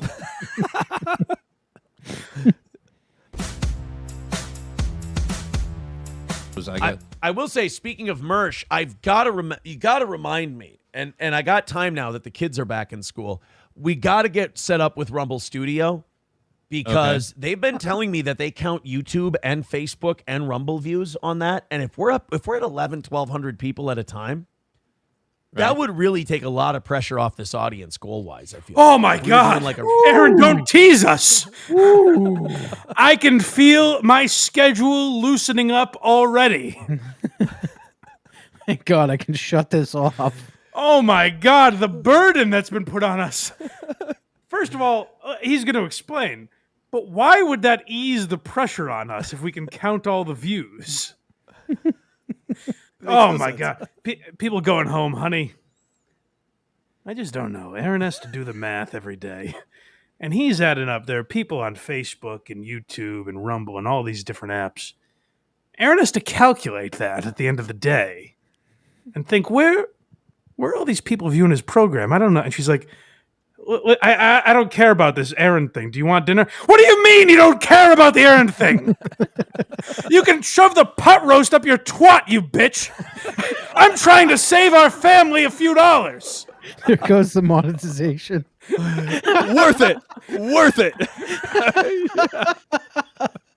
I've been cooking our books every month, and I'm on the precipice of a solution, and you're worried about dinner. I like Tuesday, Mike. A read an hour? Yeah. I feel like that could really help. I don't know how much you get I'm if sorry, you have... go back a little bit. Aaron is learning, and this is interesting for a guy that's been in radio. You can do ads? I've got one word for you guys.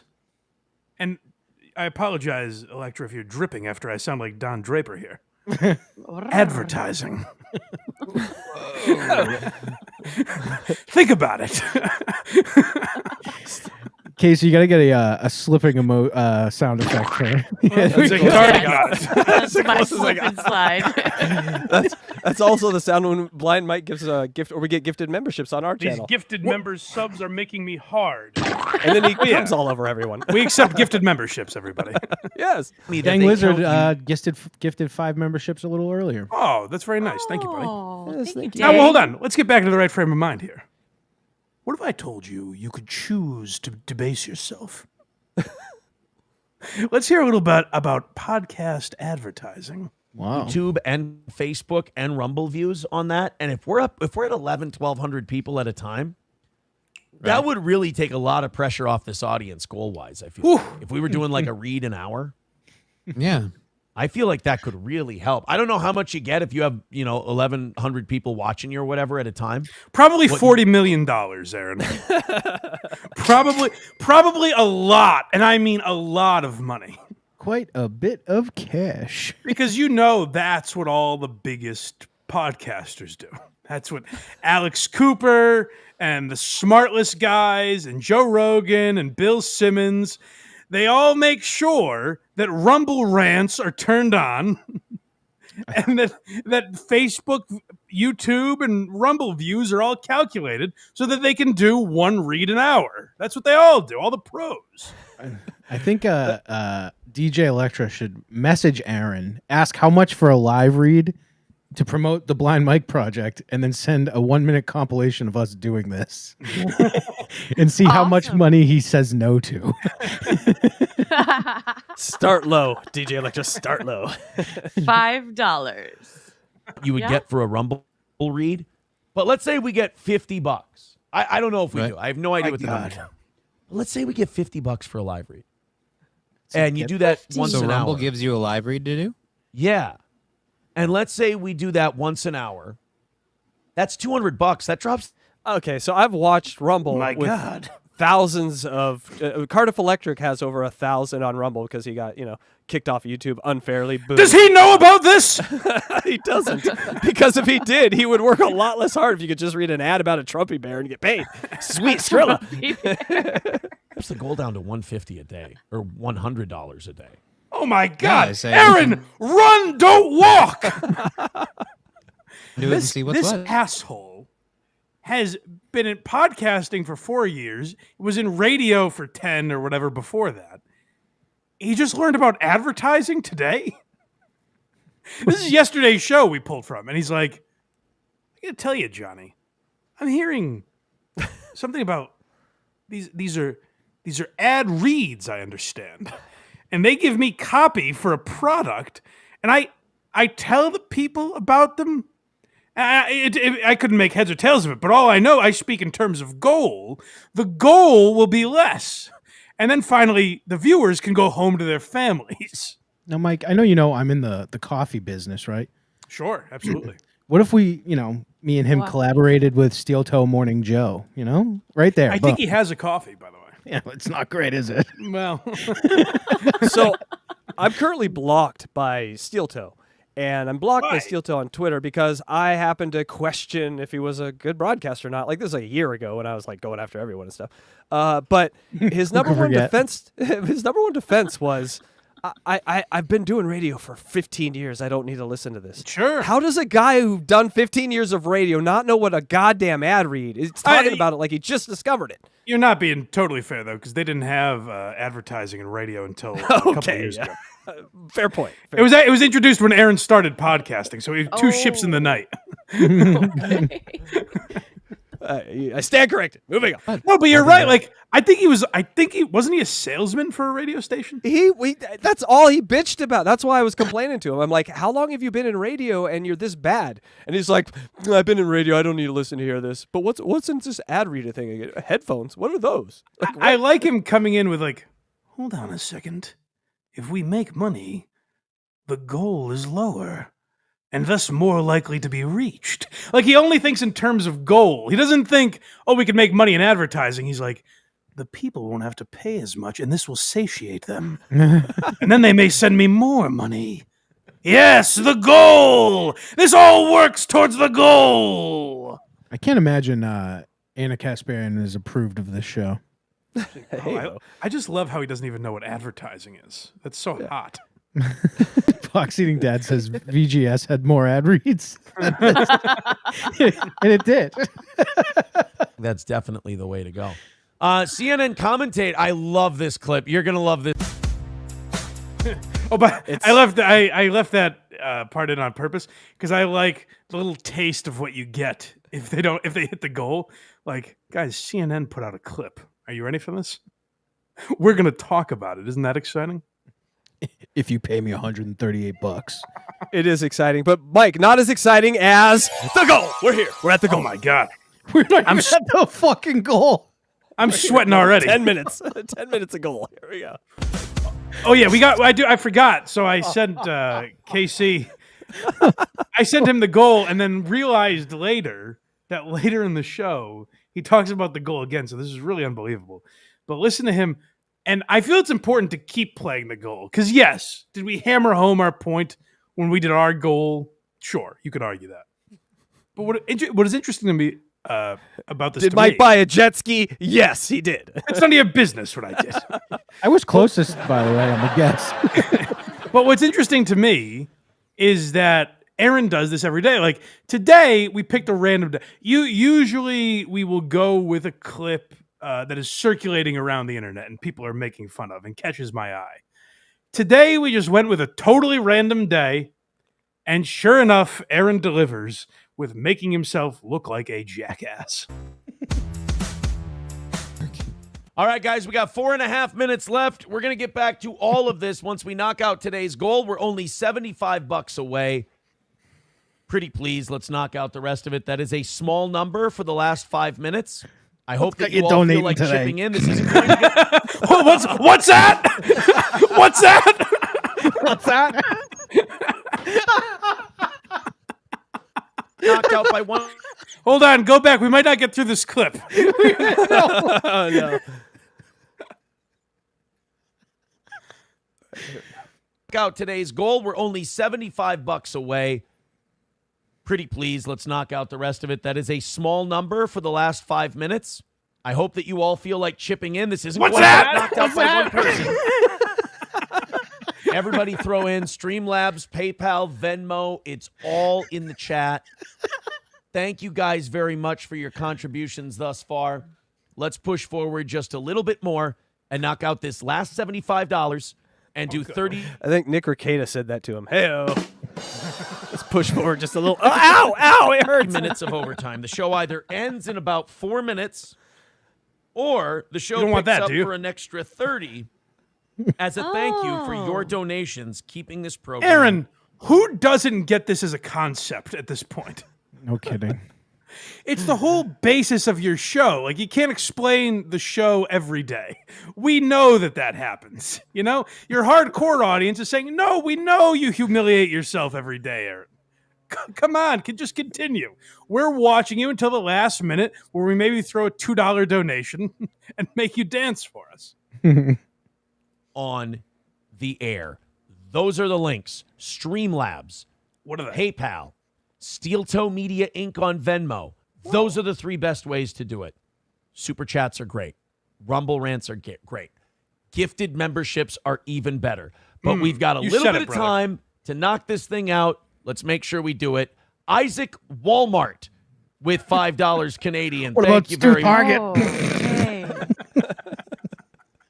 Jimmy Payless. much. We've taken a bunch of $1 and $2 over on Rumble today. We're going to count that as the whole 5. $70. Whoa. Hold on. So if you don't know Steel Toe, if he gets $5 on YouTube, he doesn't count that as a full $5. But because other people have donated, he's going to count it? The integrity of this goal has been tarnished. I don't know what's confusing about that. It's very clear. It's obvious. And it's Canadian, so. And it's like, Aaron, have a little fucking think about the amount of money you're talking about. You're like, well, listen, if I take the $2 off of the goal that I need to, I'm not confident enough that we'll make it up. So I just have to count the whole $5 from today's goal. So let's pick up. There's no reason to make this wait until the last second, and I've already got the leg shakes going. Let's hammer it out. What about you, crutches? What about you? But listen to this. Don't make us wait until the last second. I've got the leg shake. Like, I was talking to Austin. The memory I was referring to was being on stage at the historic Wilbur Theater in Boston. Aaron gets the same feeling in his legs when he's asking his fans for $2. That's his personal standing ovation. $1.99. $80, guys. You can do it. It's a little bit from each person. It's $10 from 7 people. Let's get everybody involved. 3 minutes to go. $70 away from getting an extra half hour and calling it. Okay, well, you know what? We'll donate and you move on to another topic. While we'll listen to the show while we're getting Venmo up on our phone. How's that sound? No, that doesn't work like that. We have to incessantly talk about this until it's completed. Day for the show and the toe and keeping us on the air another day and rebuilding from the little hit we took recently. Thank you very much to D. Gulag with. Oh, you don't know about this? Well, we are all Steel Toe. You understand? Okay. Then we did take a pretty big hit. Yeah. So we were arrested for revenge porn last week. We're all just one toe in the boot, Kragers. Yeah, and we had to go to court, and we had to go to hiding first so that we weren't in jail over the weekend. You know how you battle revenge porn? Avenge porn. Pretty good. So we had to go hide in a cabin for the weekend so we could avoid spending the weekend in jail. Then we had to make our court appearance. So these were all days that we all couldn't do the show. And by the way, don't forget, if you remember the last time we talked about Steel Toe, I mean, August was obliterated. There was a day they didn't hit the goal. So, I mean, people have been talking nonstop about how August went. I heard they were telling me when I was in Chicago, I was up buying a beer, and I said, you know what? Let me get a round for the guys. And the lady behind the counter said, hold on, before you hand me your card, are you aware of how much prices have been raised?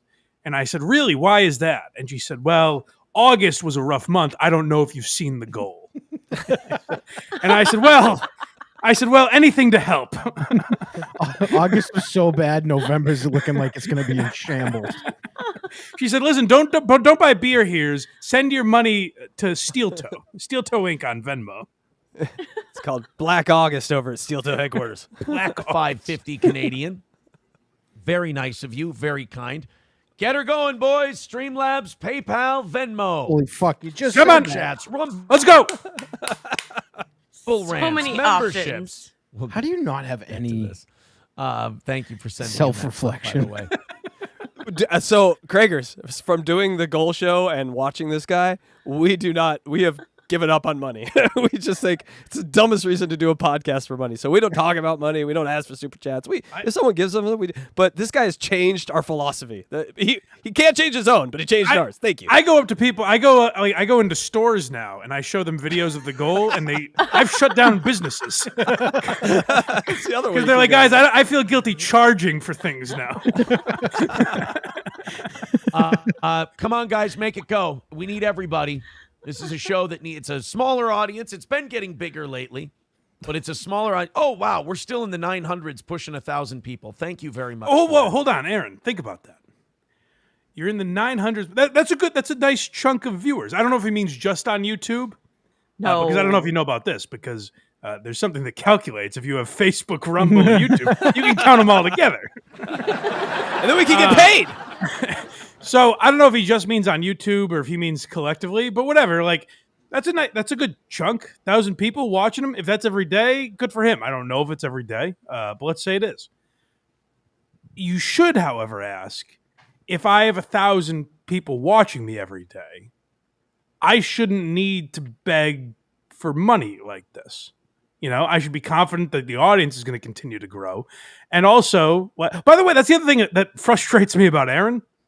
He does literally nothing to grow his audience. He doesn't do like membership content. He doesn't put out like shorts or chop up the segments we do. So maybe people who are only interested, like if you look at our 4-hour videos, you might be like, well, fuck that. I'm not watching this whole thing. But you might be like, oh, well, I just want to watch the Kill Tony thing. And maybe you are able to discover that. Aaron doesn't do any of that stuff. He's just like, hey, the people that are here give me money. And that's how I will continue this show. A guy so concerned about views doesn't know how to double his views by using the same content that he has. It's fascinating. Right, or bringing any content whatsoever. And it's just all like give me money. It's all filler. Like again, that's absolutely right because he did something about some interview Dave Smith did. If Aaron cut out that segment and uploaded, it didn't seem particularly good to me. It seemed a lot of regurgitated points, but whatever. Maybe he would find new people that way that like Dave Smith and want to check out more Dave Smith content. But instead, he's just like, come on, guys. 10 people donate $7 or 7 people donate $10, however you want to chop it up. Let's go. It's more efficient. It's more efficient, I got to say. Aaron is the third base coach of podcasting. He just waving come them on, in, gang. waving them all in. Yeah, let's go. Come on. Clapping, spitting out sunflower seeds. He's never holding anyone on third. Everyone Anyone's go in. ball game. Let's go here, boys. Everyone donate. Everyone. Let's have all of you. Throw Third in just base. a little bit. Remember, if we go over, we don't keep any of the extra. It goes to the next day. A little over 2 minutes left to you gotta go. hear that again. I'm sorry. We didn't give that enough runway. In just a little bit. Remember, Did if you we hear what go he's over, suggesting we don't there? keep any. No, here, we'll go back. I'll give him more time. Come on, guys, make it go. We need everybody. This is a show that needs a smaller audience. It's been getting bigger lately, but it's a smaller audience. Oh, wow. We're still in the 900s, pushing 1,000 people. Thank you very much. Sweet. For that. Let's have all of you throw in just a little bit. Remember, if we go over, we don't keep any of the extra. It goes to the next day. A little over 2 minutes left to go. So he's saying, what does that mean? We don't keep it, Mike. It's ours, but we don't keep it. Yes, I can spend it on whores, but tomorrow, not today. Wait, so if I don't hit the goal exactly, Aaron burns the money? No. Wow.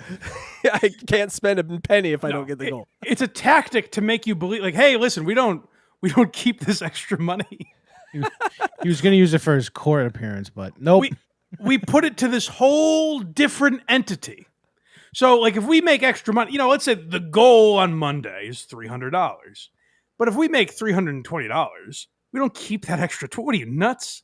We're not greedy pigs. We're not capitalist pigs that keep that extra $20. What we do is we donate it to a whole new entity, which is Tuesday's Steel Toe Morning Show. We donate it to a needy group. Think about it. Tomorrow's goal has no money. We are donating to a cause that has nothing and trying to take off some of the burden on them. There's a man on there charged with crimes. We have to help him. It's very sweet. And by the way, Aaron, you have 900 or 1,000 people. You don't have Carl Hamburger trying to sabotage your show, though, do you? No, he does not. That cocksucker. Yeah, definitely Carla by now. He's out. Oh, He's fully out. John said something dumb. Like we haven't heard that before. Make it happen, guys. You seen him take a drink? Me. Pretty pleased with Cherries on Top. Knock it out. Sandy Squatch with 5 gifted memberships. Thank you. $60. Yes! Away from getting this done today. Thank you so much. I like how he paused there, too. He's like, $60. Not like it was the donation. Away. But, like, they're like, $2 doesn't get him juiced up. But, like, $5, he's like, fucking, yeah, let's go. Let's fucking go. Keep it going. We've got 4 or 5 people chipping in so far. Just a few more, and this is going to get knocked out. If it's a show you love, a handful of singles, hey, that would be great. To a filthy handful of beggar singles, like he's a stripper. He just called himself a beggar. Well, that's his way of being self-deprecating. But you're doing it every day. You know what I mean? Like, let's say I'm sure I have a bunch of crutches. I can't think of what they are right now. So does he. Johnny Crutches. Hey, I set you up for that. But like, if there's something that people point out that I say all the time, I might acknowledge that on air, and say it by act and be like, "Oh fuck, like, that's me doing that thing that I do." But actually, like in reality, I would try to say it a little less, at least when I catch myself. Aaron is going, "Here's that thing that I do." And I'm going to do it again tomorrow, and again the next day, and again the day after that. I would like if he wheeled out a pole and just got on a pole for us at the end of the show. Like, hey guys, it's pole time. Here I go. Hell yeah. That would be self-deprecation. Me. That'd be wild. DJ, I'd like to write that down for your next show, please. 60 Okay, for you? away. Okay, great. For you. Okay, great. Click the links. A minute and a half left. Let's do this thing. This few minutes has been Let's get it hammered. dragged out. Throw in a few more. We're almost there. Gray Duckling with $10 says Canadian. That dude lit the cigarette like he was getting executed by a French battalion. Did you see him light that cigarette? He's like, let's get this over with.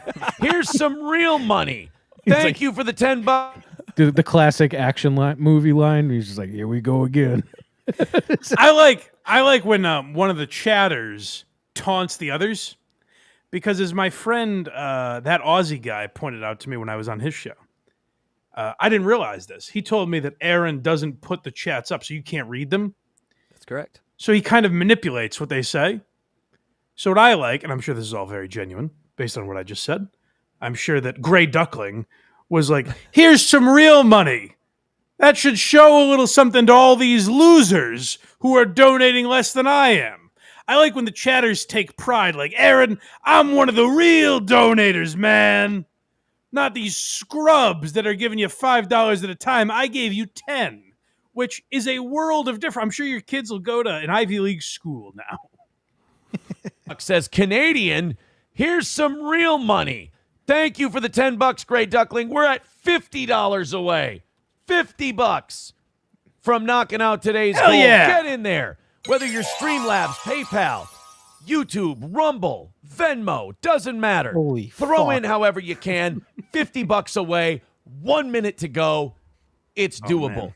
It's just a more efficient Jake Hudson. That's really what we got going on here. He can get it all in one sentence. Congratulations, Aaron. I really like when he says it's doable.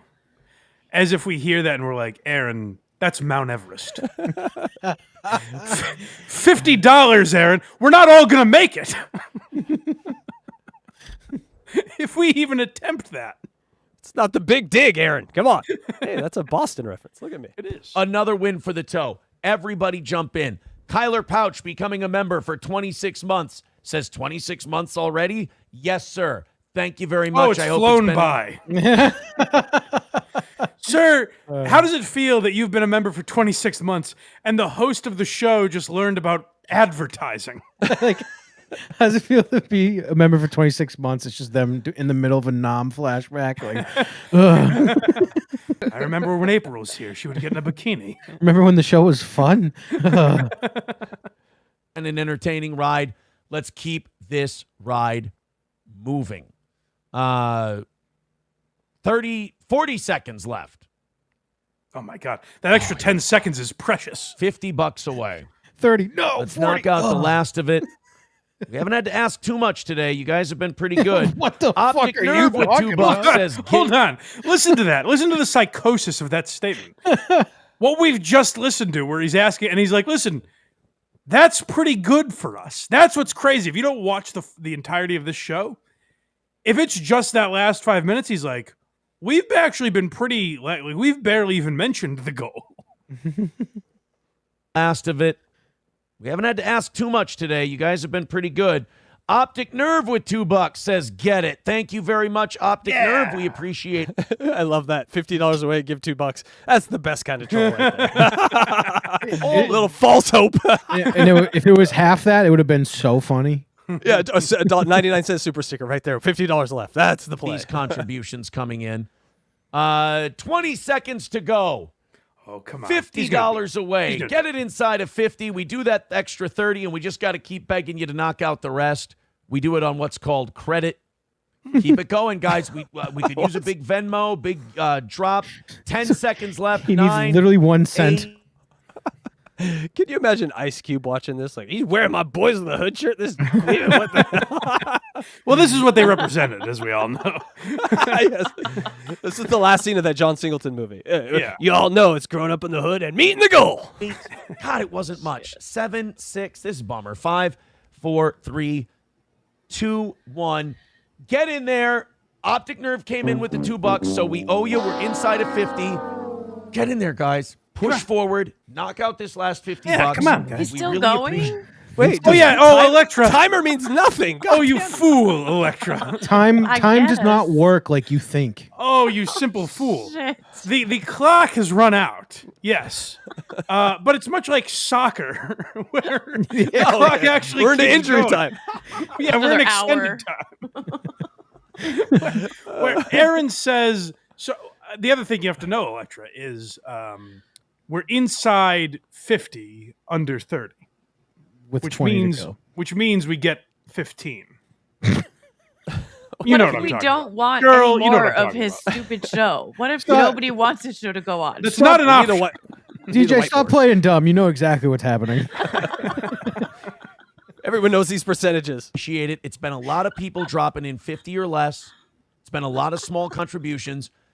It's such a small number to keep this show on the Aaron, air. if it was a lot of people giving more than $50, Running for fucking president? Like, who gives a Well, this- fuck? I was just gonna say that we got to make our presidential candidates do this. Like, this is how they got to get their money, but a goal, and they don't. All the money they get by the goal they can use for the presidential run. Nothing more. So the goal would be amazing. you guys are missing my favorite part. The goal is $300. Who was under the delusion that a lot of people were giving more than $50? It wouldn't be possible. It's mathematically impossible for a lot of people to give $50 and not hit the fucking goal. How much is a plethora? and this is what happened in August, DJ Electra. It's been a lot of small contributions. It's such a small number to keep this show on the air. We appreciate it. Throw us a few bucks. We need it. We've never shied away from that. Well, that was so We've always motivating. been very honest about how we funded this. Aaron, that's not the problem. I need an Arms of the Angel commercial with Aaron's Guys, face.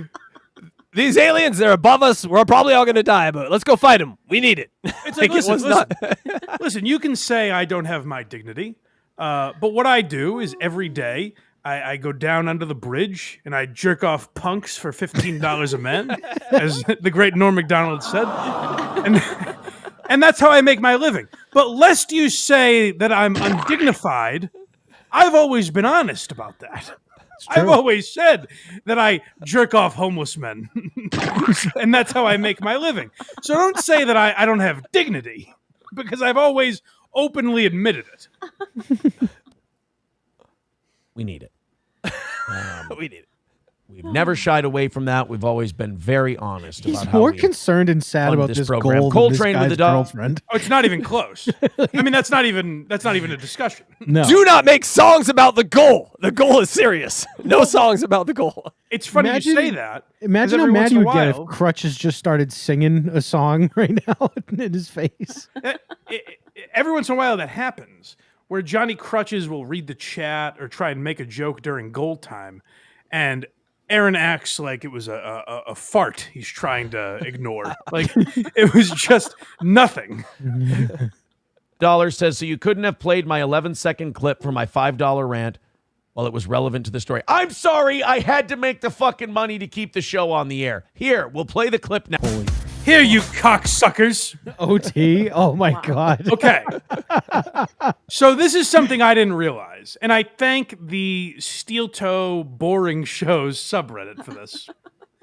I happened upon there yesterday, and they said, guys, you got to watch overtime because they didn't hit the goal.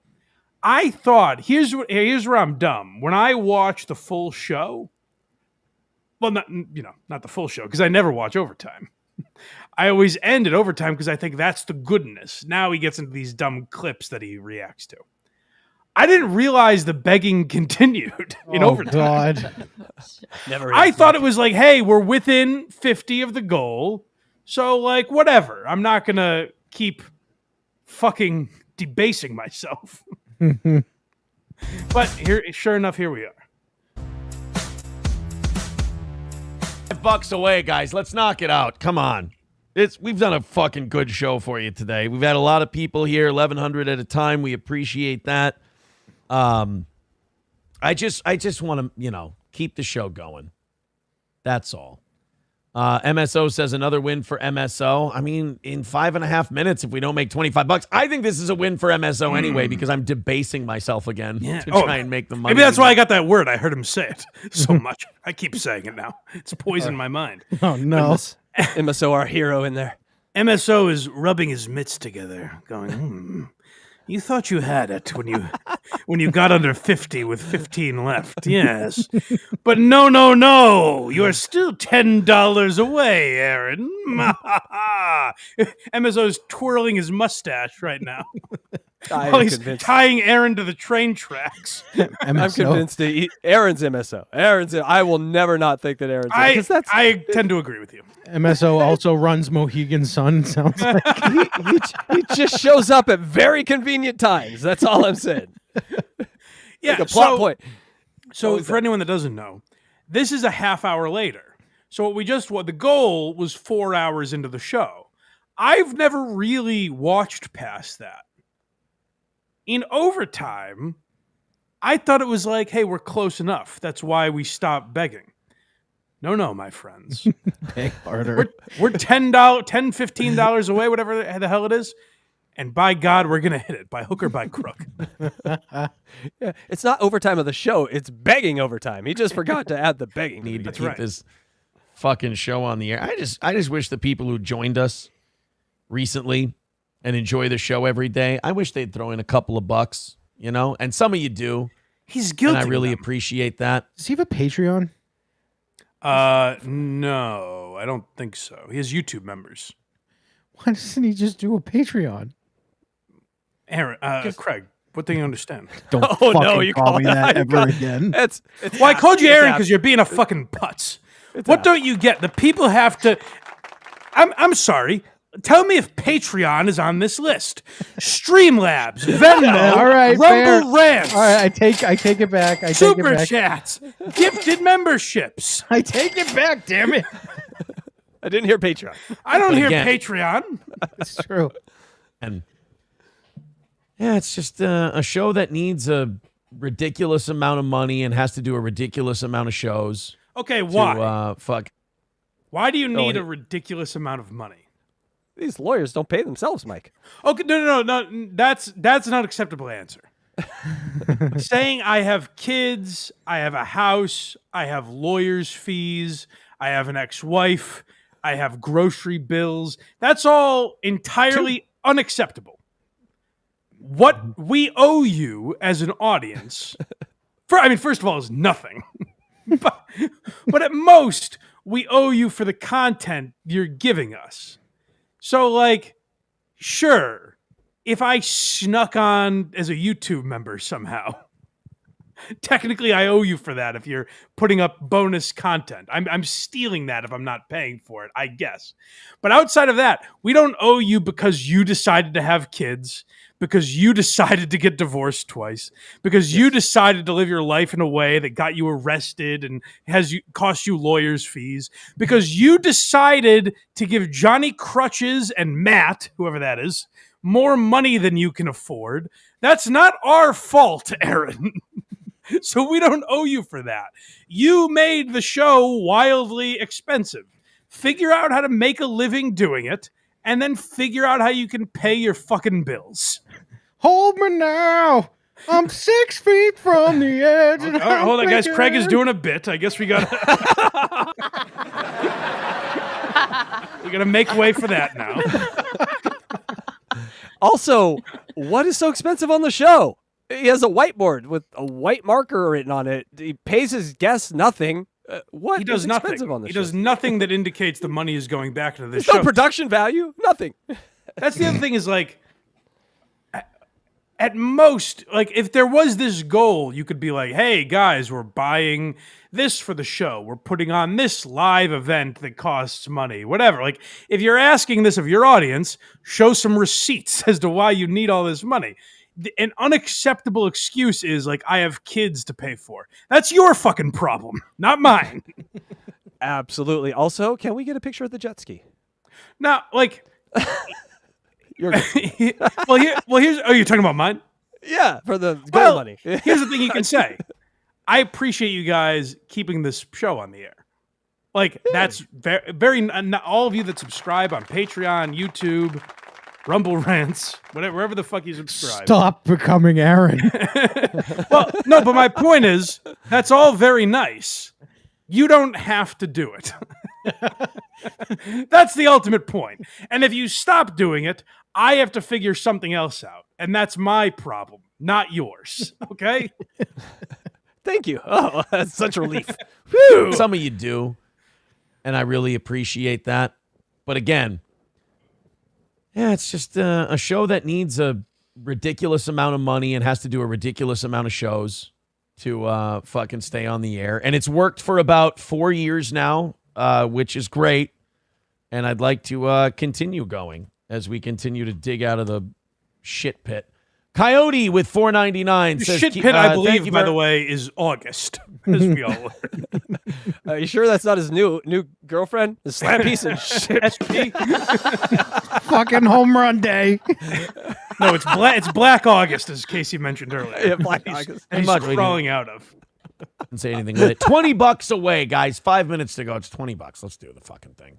Ollie becoming a No, member Aaron, for to you, I say it's 20 fucking bucks. Wow, You know what I mean? It's like if someone came up to you and was like, hey, remember, you owe me $1. And you're like, what, huh? And they're like, you owe me a fucking $1, man. And you're like, for what? And they're like, remember the thing? I gave you $1. You owe me for that. And you're like, oh, okay. And he's like, come on, just pay up. It's a fucking $1. And you're like, no. You're the one making it a thing. Don't tell me it's just $1. But it is. Watch this weird move with his eyes too, right here. Not You you. didn't say anything everyone with it. $20 away, guys. 5 minutes to go. It's $20. Let's do the fucking thing. Ollie What the becoming fuck a is member wrong for with this 16 months says, keep your chin up, buddy. I appreciate that Does very not much. realize that's a joke. They're comment? making fun of you, Aaron. Mike, you can't see it, but Aaron Imholte has no chin. Hey, he's chinless. I appreciate it. Let's continue on. Red Fox Mad with $4.99 says, "Come on, everyone, let's go. Everyone send in $5. Ah, there you go, Julie buddy. wasn't as emotional talking about his producer getting arrested for child pornography. Where's the fun Fox stories that we get in overtime? Is it just all more money? I didn't. Well, think it was they have that. fun, and then Aaron looks at the scoreboard and he's like, "Oh, we're still down. I gave these bastards extra, and they still haven't paid their debt." Wake me up when September ends. It's very good and topical, but I'm going to try to keep moving. 15 away from knocking this out and saying a big thank you before we get out of here. We got 5 minutes left. Chevy fan says, imagine 20,000 Citizen M's. I think if this Rumble studio thing if it works as well as people say it does, I think that could be a Like nice it's the little invention solution, of or the at least internet. help. Like, hey, this new platform that really could be that could save us. Like That platform Aaron, with their bullshit views. I'm sure they're not paying you $50 an ad. I would guarantee you. It's probably $3 or something. It's probably some horrible deal that they give you. It's not going to save your life. So stop like, what is this? This is all childish talk that we're doing, Aaron. Figure it out and then implement it. Don't tell us about it. You get 3 Trumpy fish for each one you do. Trumpy trout. $15 away. Come on. Help out. Everybody, $5. go, guys. 4 minutes left. Nana's Clam says, why, though? Why is your show so much more expensive than its peers? question. I'll level with you because I made really fucking good money on radio. I had 3 kids. Hold on. I That had has to- nothing to do with anything. Nothing to do with anything. You made really good money on radio. So what? You got a new job that pays less. You have 3 kids. That was your decision. I had no say in that. He brought You your didn't wife come to to a me and drug say, den. you didn't come to me and say, "Hey, Mike, should I have kids?" And I said, 3 of them at least. And you said, "But I can't really afford it." And I said, "I'll pay for it. I don't care. I just need a good show." And use the deductive logic here. How did he get paid in radio? I know. I how thought would- nobody made money in radio. I Well, sure no. didn't. When he get paid, it's from advertising money. He was in No, radio no, all no, those I don't years. think that's right. What? It just appeared on a tree one day, and they gave it to him. Advertising only exists on Rumble, to my knowledge. That is the first place. They're the Jackie Robinson of advertising. Actually, Mike, it's the only place that's like not monetized. You call the Rumble the Jackie Robinson of anything is the greatest joke you've ever said. Developed a life that I can't untie myself from. You got to do that one on Kill Tony. That's your first joke. Hey, everyone, I'm on Rumble. You know, the Jackie Robinson of broadcasting. Hey-o. Thanks, Tony. You like that one? That, plus paying Johnny, plus paying Matt, plus paying taxes, plus paying all that stuff. We do it the right way. And it's Taxes very are on the fucking money expensive, you and I make from apologize. this, you asshole. If I pay you right now, you have to pay taxes on that. Guys, for that every fucking day. I apologize every day when I prostrate in front of you and ask you for your money. What? Prostrate? I You want used it correctly, you idiots. I don't think I've ever heard that word. But still. Yeah, stick to that, Craig. It's what Archie Bunker how Archie Bunker would say prostate. But yes. Doing it. And if we do a good enough job and you guys support it, we can keep doing it. And if not, message will be received and we'll figure something else out. But $15 away. No, that's the part I say. Hey, if you don't want to pay it, that's totally fine. Hey, but you've been begging them for 4.5 hours. You can't then go, but I mean, if you don't want to donate, don't worry about it. I do feel kind of shitty if I donated after he says that. I'm like, well, what the fuck? Right? Throw in a couple of bucks. It doesn't hurt. $1 from Deranged Lunatic says, "Are you sweating gravy, fat boy?" No, this is just shame. I'm really I'm dirty. I'm Isn't gross. there a I'm price on that, Aaron? Isn't there $300 a day? Why don't you just broadcast till you make $300 and just don't mention it? Right, yeah. Well, no, then you would have to mention it. But he should do the goal every week and just stay on until he makes it. I think that'd be great. Yeah. All right, you first. Let's do this first. You pick a number and we'll do it. The e-beggar and days like this. The show is great. The show is awesome. Well, there's no doubt about that. No one's disputing that. The show's amazing. Unquestionable. The show's fantastic. It's S tier for sure. This ocean liner cannot sink. No, it will not. Like, I have no qualms about the quality of show we did today. We gave you a superior product, but I hate this part. I don't like this part. I would ask, you can make jokes about Alex Cooper. Does she ever have a day where she's like, fuck, I can't pay my bills? Say what you want about her show. She never goes on and says, guys, come on. I've got kids. I've got an agent. I've got people to pay. Let's go. Come on. No, if the show was great, you probably wouldn't have to worry about that as much, Aaron. $15 away. Help us knock it out. We appreciate your generosity. 2.5 minutes left. Fucking, it's holy 15, shit. For Christ's sake. It's a number on paper at this point, but I'd like to hit it. I always feel used and gross. Fuck you. How dare you? About to go to double overtime here. This is like if we were down at halftime in the Super Bowl and the coach was like, I mean, what does it really matter at the end of the day? I guess it's just a trophy, you know? Like, your lives don't change. It's just whatever. You're a Super Bowl champ. Who gives a fuck? No. You've been telling us it's of the utmost importance for 4 hours. No, you're already on TV, guys. See, look, you're up on TV. You did it. When I do the 30 minutes and we don't knock it out. Marsha, thank you for the $5 on Venmo. I appreciate that. 10, guys. It's fucking 10. This is already a win for MSO, by the way. Yeah. There is no way I'm calling this a win. This has been like begging to the extreme. This is what pill addicts do. This is legitimately what like drug addicts do, where they're like, "Come on, man, it's 10. You really need $10? Like, come on, bro. It would really help me out." This is what like addicts do, like people on the brink. So true. Embarrassing, and I apologize. Whatever. This is why whores typically ask for money up front, says Mad Move. That's a good point. Yeah, they know what they're selling. Sounds like Right, exactly. Minute 45, $10 away. Oh, fucking gross. This is going to be all over the place today. Oh, look at how bad they suck. I know. Aaron, it has nothing to do. It's what you're doing that we're making fun of. It's not about hitting the goal. Like, I'm sure Aaron makes more than a lot of people on YouTube. I'm not going to other shows and being like, look at how fucking little money this show makes. Because we don't know. Yeah, that was Aaron's the one telling us every day.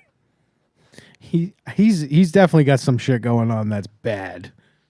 Because I feel like this is way worse than it's ever been. Oh, it's been getting worse over the last month, where you can tell he's got like legal bills and shit to pay. Yeah, for. It has definitely gotten worse. Where it's more like, come on, guys, come on. Today's goal is $5,000. We can hit it. Craigers can smell their own. He's like, oh, I smell desperation and evilness in the air. Over $10 too. But that's the spot we put ourselves in, unfortunately.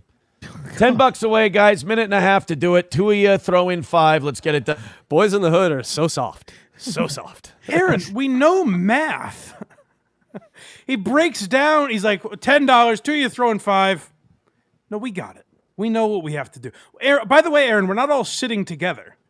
I can't turn to someone else in the chat and go, hey, you got $5 because I'm throwing in 5. All right, we're going to do it together. Halvesies. I want Crutches to just continue his story about his girlfriend and Aaron just be like, shut the fuck up.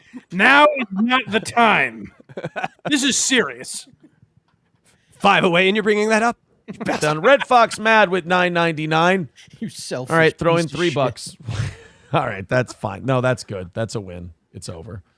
Everything's we'll count that 7 as 10 and get the fuck out of here. They just won? There you go. No. Thank you, Red Fox He's Mad. counting 7 as 10 and getting out of here. We're doing Canadian math. That's 7 is 10 American. Good, we're good.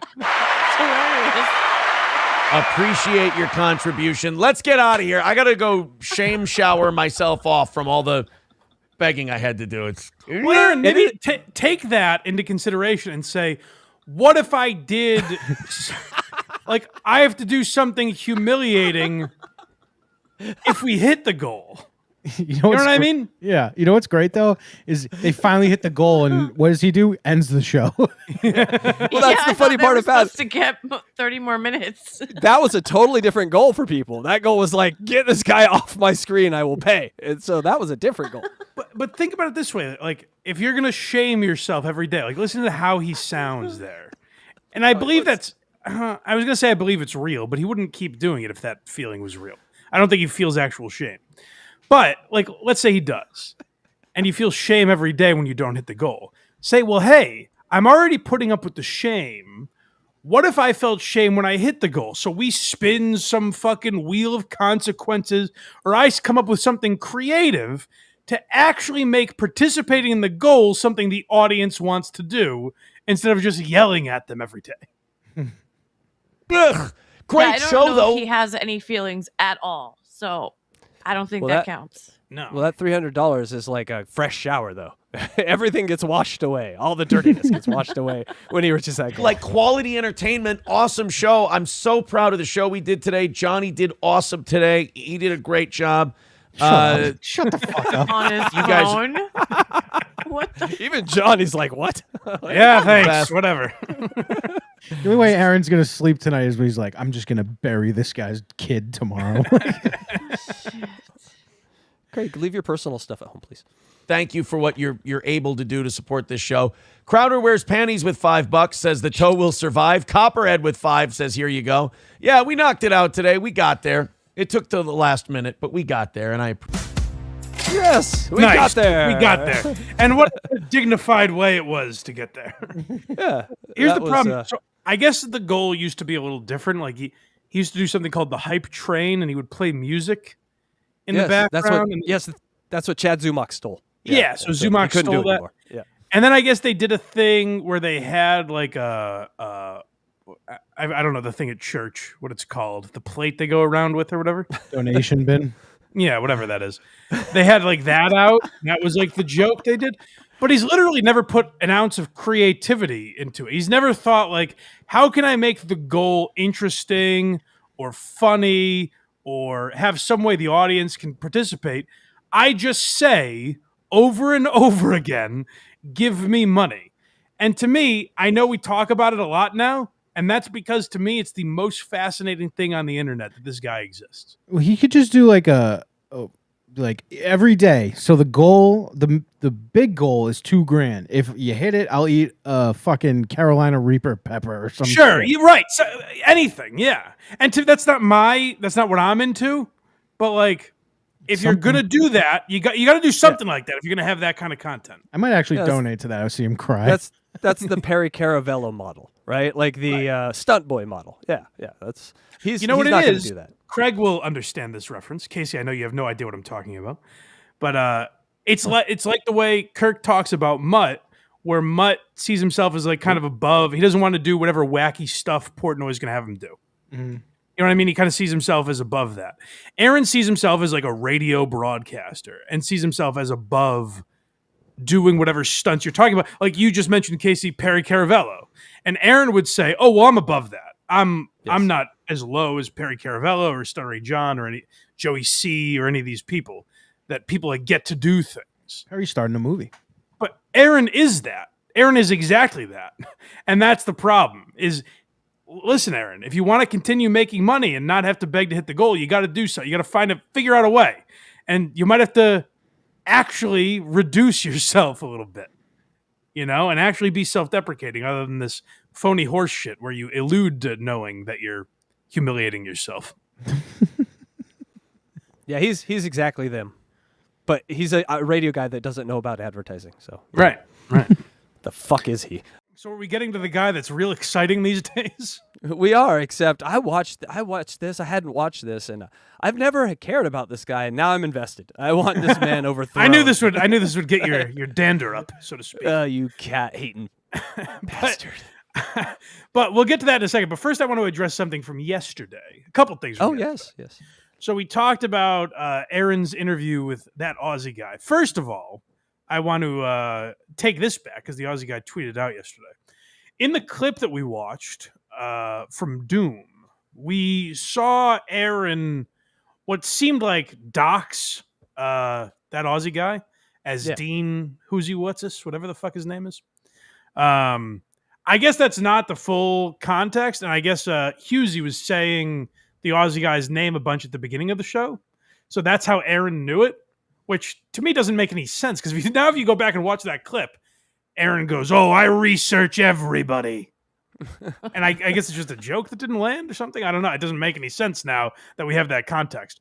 But credit where it's due, Aaron did not dox the Aussie guy. I guess Husey did apparently, but.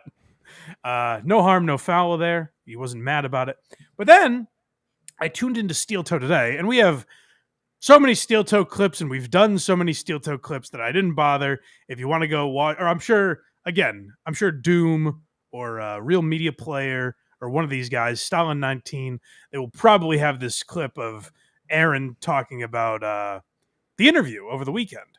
And he mentions that the Aussie guy was a sniveling little girl and came crawling back to Aaron after the interview. He was on today and he's like, "Oh yeah, the Aussie guy messaged me afterwards and he was like, 'Hey man, it's all WWE. I actually really respect you a lot.'"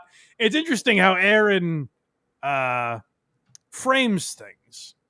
And so I reached out to the Aussie guy and he sent me exactly what he said. So I guess you be the judge of whether or not you criticize him for reaching out to Aaron after the show. My personal belief is this isn't really necessary, but to each their own. But let's hear what Dean had to say. Yeah, so this is going to a Steel Toe morning show. Hey, man, respect to you for sticking around and jousting with me. I don't hate you, Aaron. I have my opinions, but I don't hate you. I saw an opportunity to do something to get a little exposure, and that was successful. I understand. Okay, so hold on. I'll interrupt you once or twice here, just because Aaron said, he goes, "Oh yeah, Dean reached out to me and was like, 'Hey man, I just did it all for exposure for my channel. I actually like you.'" That's not really what he's saying, right? He's saying like, I don't have hate. I don't actually have hate for you. I knew this would be good for my channel. I don't know. Maybe to some people that'll seem disingenuous. To me, I kind of get what he's going for. I don't think this was necessary, and I probably wouldn't have done it because I've talked to the Aussie guy about Aaron, and I can tell he does kind of hate him. You know, hate might be the wrong word, but like Aaron annoys the shit out of him, obviously, from a content perspective. So I'm sure he doesn't have like legitimate hate in his heart for him, but like the Aussie guy was being honest with Aaron the other day. So I don't think this is necessary to kind of couch it with like, "Hey, we're just kind of guys being guys here," right? You know, but it does speak to what we talked about yesterday with Aaron framing the super chats. I don't even know if he's intentionally doing it, if he even knows he's doing it. Where I think Aaron lives in Aaron land and sees things the way he wants to see them. And when someone sends him a message like this, it means glowing positivity, another win for the toe. Yeah, I just look at this as like an olive branch from one creator to another, just kind of clearing the air. Like, hey, we're content creators. Like, this is what we're supposed to be doing here, right? Opportunity. I would say to Dean, like, Aaron was pretty shitty to you and didn't warrant this olive branch. It's not like Aaron took his licks like a pro, and it was just two guys talking, and then afterwards you shake hands.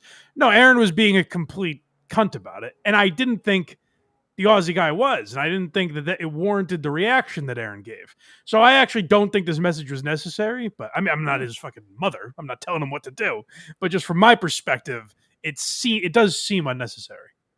Yeah, but as someone who doesn't know this Aussie guy at all, like me, I look at this and I go, well, that's a content creator with, with a backbone, with some self-respect. Like he'll have it out with you on the air, but then, he'll reach back channels and be like, hey, we're cool, right? Like, I think that's actually how you're supposed to work these things, not just actually hate the people and call fucking, absolutely, kids school and go down that road. This is actually how it's, I think, supposed to be done. We're not professional. We don't know. But he goes on to say, I understand that you think it was shitty of me, and you're probably right. So he even acknowledges that. But we do what we do for entertainment, and I think we were very very entertaining. Thank you for your time and good luck with everything. Yeah, I know you didn't like that one. Yeah, I don't know. I mean, like we do what we do for entertainment, but you're also supposed to believe what you're doing, you know? Yeah. Well, like that's the thing is that I would say. I think it's very late or early in Australia. I don't know. So the Aussie guy can't come on with us at this time. But if he could, I would want to ask him like, but you believe all that, right? You know what I mean? Like it's not just shtick that you're doing, because like every criticism I have of Aaron, I believe. And if he was on the show, I would present it to him in the same way. Like the stuff with the goal, I find crazy. And I would probably focus on that more than the family stuff, like I do on the show. I'm not particularly interested in a lot of his family dynamics. But when Aaron brings them to the show, they are fodder for content. Like if people find them ridiculous, they're more than welcome to talk about it. So I don't think he needs to go out of his way to say like, hey, it's just for entertainment. Because then you see what it did today is it gives Aaron ammo to be like, see, no one actually thinks I'm wrong and everyone thinks I'm great. Yeah. So that's a weird result that I don't think the Aussie guy was anticipating, which if he wasn't actually, shame on him, because I think he's watched Aaron long enough to know that this is the result, that Aaron would just spin it as another win for the toe. But that's the message. Like you guys see it. He told us we could read it on the show. So I don't know. Make what you will of it, I suppose. Gang, leave it in the comments if you think the Aussie guy's a pussy. I we think got he's one. just doing it so that Aaron will come on his show again. That's what I was gonna say. Yeah. Maybe, and that's probably smart, I guess. But my take on that even is like, well, then you are kind of lying to get him on the show. You know what I mean? Like at that point, you're actually doing something that Aaron wrongly accused you of doing. If you're just like, hey man, it was all bullshit, why don't you come on the show and we'll have a fake fight about it? Then to me, he actually is doing something that Aaron accused him of. But like, I guess that's all I'm saying is the message was unnecessary. I don't have a problem with it. I don't think he said anything wrong, but it just it gave Aaron ammunition to be like, see, everything I do is fucking awesome. You just hate to see when the toe wins, Mike, and the toe won that one. Got Maybe the that's W. it. Maybe Win for the you know toe. what? Maybe I am guilty of that.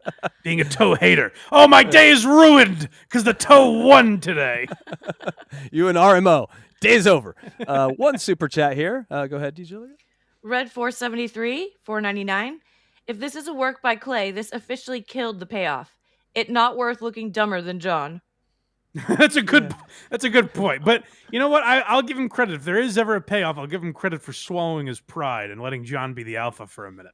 Yes. The problem with those is like the payoffs, they're never payoffs. It's just like, hey, I made John end his show early one day because I played porn.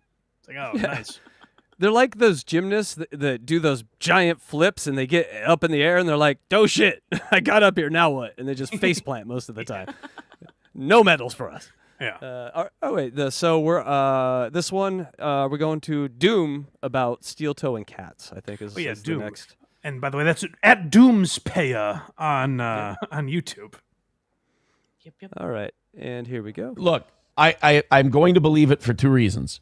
One, because I could see it, and two, they're talking about the Haitian cat thing, I think is the concept. Yes, that's been a big topic after the debates. Trump said they're all eating our cats and our dogs or whatever the fuck he said. Look, and they're talking about this. And gang, if you thought you knew edgelords before, brace yourselves.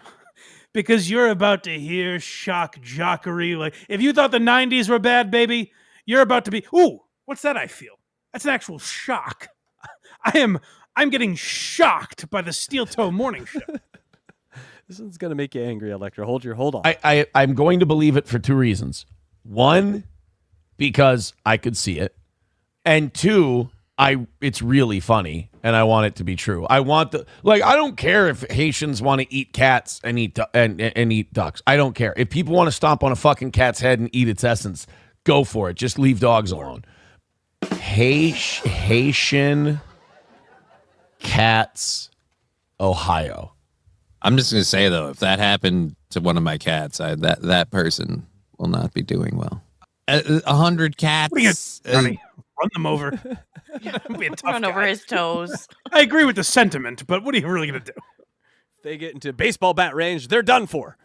Do you know how hard it is to wrangle? Like, I don't know, but I certainly feel bad for the cats. That's not cool. Oh God, I love dead cats. Dead cats are my favorite. Whoa! Uh-oh! Someone sound the wacky alarm. No, it's not the right alarm.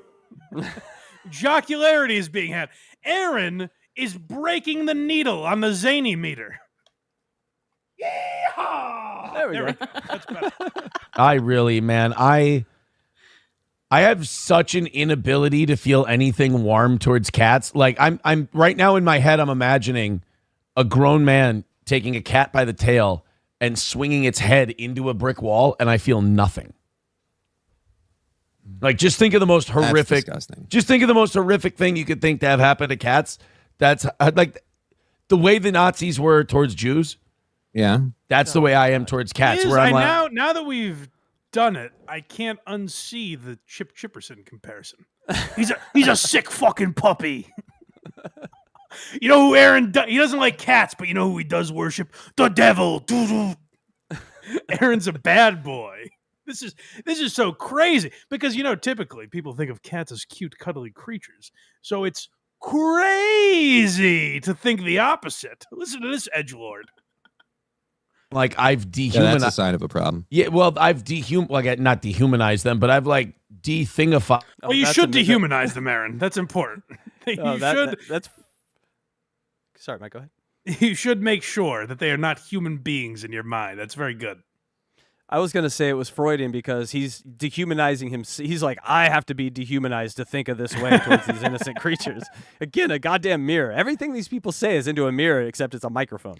By the I think his brain just like, you know how in radio people used to think like, what'll get the phone lines cranking? Like I remember like gun control would be a big one, or I've heard Kirk say this before that like pit bulls are a hot button issue where if you talk about pit bull owners and ownership, like people shouldn't own pit bulls or whatever, the phone lines light the fuck up. So what Aaron is doing here, I think, is very similar to a radio instinct, where he's like, you know what I'll do? I'm going to say I want to step on cats' heads, and then people in the audience will super chat me to be like, "You're sick! Don't you kill my cat, Aaron!" Like he's just trying to be an over-the-top shock jock in hopes that people throw $2 at him. Them where they're just an object and you can do whatever you like. If a kid broke a nice glass dish, that would upset me more than if a kid cut a cat's throat. That's a serious problem. I don't think so. They're useless. That's even worse. I mean, you think it's okay? Honestly, cats. And you were calling her. Cats are vermin. I know these two have a strange dynamic because again, like you could do something with this bit. Like clearly, Aaron doesn't actually want to kill kids. He's just doing it for shock value or whatever. Like this could go somewhere, but these two have an odd dynamic where I almost blame Johnny Crutches for this, where he is the straight man to the point where he genuinely doesn't find Aaron funny. It's not a back and forth like why I oughta kind of a straight man. It's Johnny Crutches being like, oh God, Aaron, why are you doing this?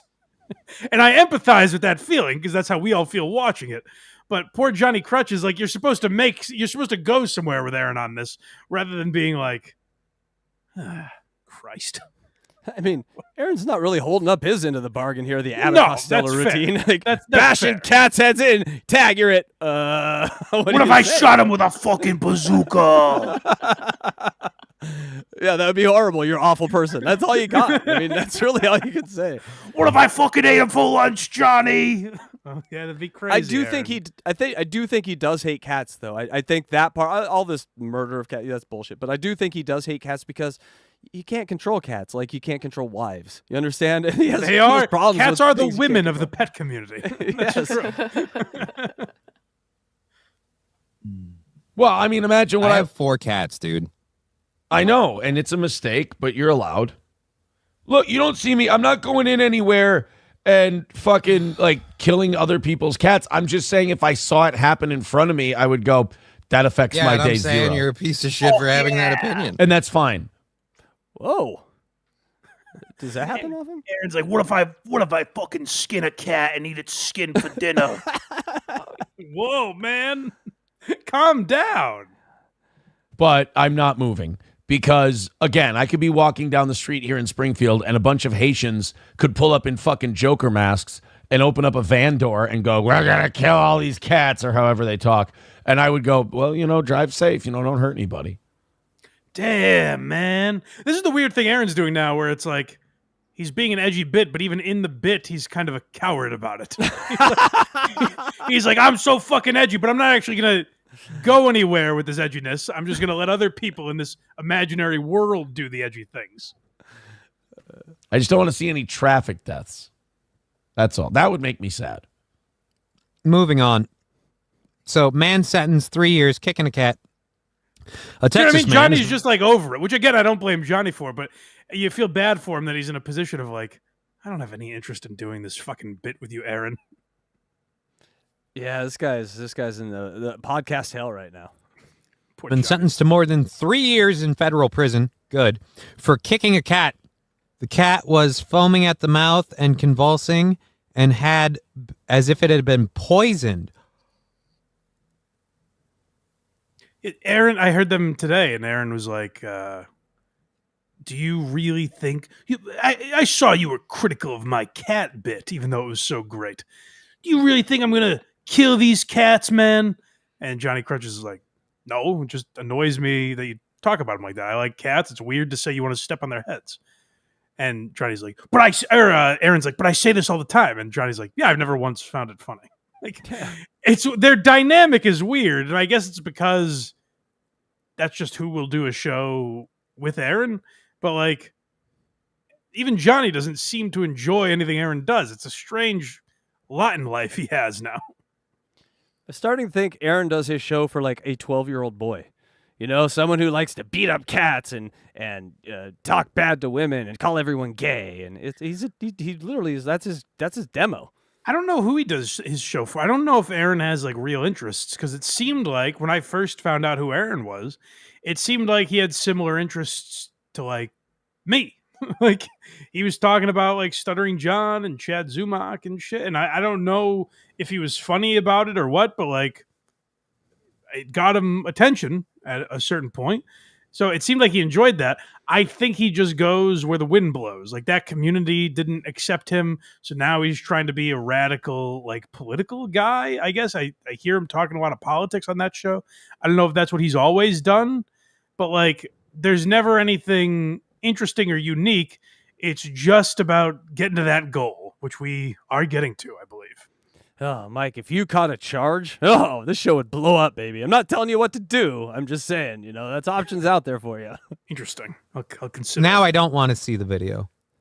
Williams did not render or try to procure aid for the cat, but instead kicked it as if kicking a field ball. Yeah. Kick was recorded by another man, the Curious Meyer, who encouraged Williams to kick the cat. Prosecutor said Myers posted the video to social media. Meyer was sentenced last year to 18 months in prison. Yeah, fuck both of you. I guess Aaron's doing the cool thing where he doesn't care. This appears to be from Johnny's podcast, where he's just by himself. The Game Over podcast? Oh, yes. Yeah. So he talks about it later, I think. Yeah, later in the day. Yeah. Aaron hates cats. And if Aaron did that, I think he should be in prison. Well, he's probably going to end up there, it seems. And if I was on the show with him, and if it wasn't clear enough, last time, where I literally looked at him, I'm like, dude, I have 4 cats. Like, I've played along with it because I know how he talks about pit bulls, but I know for a fact that there's a pit bull he's been nice to. What the fuck are we The doing, cat Johnny? thing is becoming an issue for me. So if he like really starts doing that and leaning in, I'm gonna lean in and calling him an utter piece of irredeemable human shit.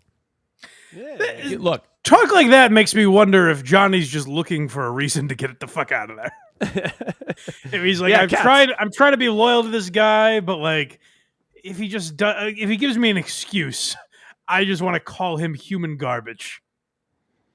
Yeah, he's a piece of shit. Johnny's realizing it, and he's doing that ethical thing of like, well, he pays me $500. Is my soul worth $500? Well, it's getting close to be it. Yeah. The lines people have are interesting. Like headbutting a woman doesn't do that to some people, but it's like don't speak ill of cats. Well, I hate to say Johnny's right on that, on the scale of importance, but cat will never like up and leave you and take half your money. So I don't agree with this talk, Electra. Don't listen to him. Electra, you there? We got 2 super chats, and then it's goal time, baby. Oh, good. Well, while we get to our goal. Yes. All right, she is not there. Craig's gone again, William S. says for $5. Mike, I can solve your Craig problem for you. Just say yes, or act like you don't want me to. I'll know what you mean. Oh, interesting. Yes, Interesting. yes. And then I'll consider that. we got Bueller for $4.99. Oh, I haven't seen him in a while. Hello, Bueller. An original Patreon member, I believe, back in the old days. Excellent. Mike trying to sabotage Craig as producer with these obscure live show hours. He was on the show yesterday. That's not true. He was here yesterday. Yeah, I try with Craig, and he just doesn't like us anymore. He's moved on to bigger and better things with Rubbed Out. No, that's not true. Craig is always part of the team. He'll be back, I'm sure, this weekend. If not, I'll be here. But Craig is 1A, I'm 1B. It will always be that way. We love Craigers. All right. Up next, goal, baby. It's goal time. Right. So I think I mentioned this yesterday, but Real Media Player does a thing called Only Goals, where it is astonishing because he takes only mentions of the goal. So when Aaron goes into plug mode throughout the show, and says, Streamlabs, PayPal, Rumble Rants, all that good stuff. You know him, you love him. When he does that, Real Media Player clips it and compiles it into 1 day's worth of goal talk. And so this is from Thursday's show, 4.5-hour show. And the entire compilation is half an hour. Meaning half an hour, and I don't know if he does every single mention of it or just the ones he finds funny, but at the very least, of a 4.5-hour show, half an hour of it, a full segment, is dedicated to the goal. That's a tremendous amount of talk to do to suggest people pay you. Like, we haven't done it once today, and we probably made less than Aaron does, but I have my dignity intact, thank God. It's priceless. So let's see the latest edition. Well, not this is from the end of last week. It's the last goal of the week, so that's very exciting. When you end your week, you want to go out on a high note. So you guys probably had your wallets out on Thursday because, hey, on Rumble Fridays, not all platforms get to contribute to the goal. So this is very exciting. Yes, this first one's called Donation Suggestion. Oh, yeah, in case you guys didn't know, like, what a fun way to donate would be, here are some options. Yes, and thank you, Real Media Player. Yes. $2.95 is our number today. The evening show people went $50 ahead for you. That's very cool. Very nice. Let's see if we can get to $200 by 8 o'clock. Already people have thrown in on Rumble. Already people have thrown in on YouTube. Let's see if we can christen PayPal and Venmo right now. Let's see who wants to be the first one. That'd be fun. Venmo hasn't donated yet. I was going to give on YouTube, but when you've presented that idea, Aaron, I think that could be so much fun, wouldn't it? Wouldn't it be neat to go over to Venmo and give instead of YouTube? What is he doing? On PayPal and Venmo, we can go. You can go as low as $1. You can go as high as $100. How about a couple hundo? Am I allowed, Aaron? I'm gonna have to check with my bank. Am I allowed to give out $100? I've never spent that much on anything before. Are you sure that's cool with everyone if I give you $100? Because I've been giving you 5 at a time because I was like, well, obviously they're not going to let me. Aaron's not going to accept more than that. But now I'm hearing you say you'll accept $100. Aaron, if you really mean it, then I've got a crisp pundy for you, my friend. I've just been hanging on to it all this time. No pieces to start off the day. I'm not against that. Who thinks they've got a hundo just sitting around where they're like, you know what? Give it to the poor bastard. I'm okay with it. And then we're good until 9 o'clock with a hundo piece. Oh, man. Or if I give 100 right now, we can just take a breather till 9? Holy shit. Aaron, I got to tell you, that takes a lot off my plate. My morning is jam-packed. And I got to tell you, that would give me a little breathing room. Don't sit too long, though, because that goal for the morning is going to come right back up and bite you in the ass. You can't rest. You can only nap. No sleep. Here's what's interesting, though. For those of you that don't know what time he does his show or anything, he starts at, I think, 6 Central Time. So 7 here on the East Coast. And so 9 o'clock, I assume he means his time. That means we have another hour of the goal left. So what Aaron's saying is if you give 100 now, that knocks 100 off. So we can take a couple hours off, but then at 9 o'clock, then we got to start thinking about the goal again. You can take a breather for a little bit, but make sure you come back at 9 because we're going to need to hit that goal still. Jesus Christ. Somebody's got a 50 piece, and we can do 2 of them. It really doesn't matter. Do it together. But we've knocked out. Whoa. Now I'm a little Aaron, I don't know what you want from me. I can give $100, but you're saying you'll also accept 50 from 2 people. That's interesting now, because I was thinking this would cost me 100 bones. But if I call my buddy Casey Day and I say, Casey, you got to get on Venmo right now and send Aaron a quick 50. I'm giving 50. You give 50. That's a $50 savings for each of us, buddy. Electra, get up here. We need $33.33 from you. Guys, we're losing money not doing this. Rumble's been started. YouTube's been started. Let's start PayPal. Let's start Venmo. Links are in the chat. Thank you, guys. Last goal of the week. It's the last one. Oops, I accidentally just set a plus sign in the chat by pounding. You goose. Oh, this show's so raw and real. I didn't realize he was communicating with the chat while this was going on. I guess there's a new feature, Mike. It's the next one. Ooh, okay. So this is exciting. This is, we've talked about this before. How can you enhance the goal, restructure it, make it maybe more entertaining for the audience? And Aaron has stumbled upon what I think is a really brilliant and innovative idea that definitely no one has thought of before. 180 away from today. Let's keep knocking it down. You guys are the best. Last goal of the week. You guys were hammering out a shitload of it in the first hour and a half. Oh, we had our hard hats on. We're just knocking away at that fucking goal. Come on, gang. Let's get in there. Earlier we do this, earlier we take off to lunch. What do you say? Keep her coming, and we'll call this thing another win for the toe. Oh, we have our goal clip now. Huh? Our Andres Cantor drop. We finally have. So when the goal finally does get hit to the Andres catch. So he stole the goal drop from us, Mike. That was our drop. We had that first. No. He was thinking of it before that. He just wasn't ready to implement it yet.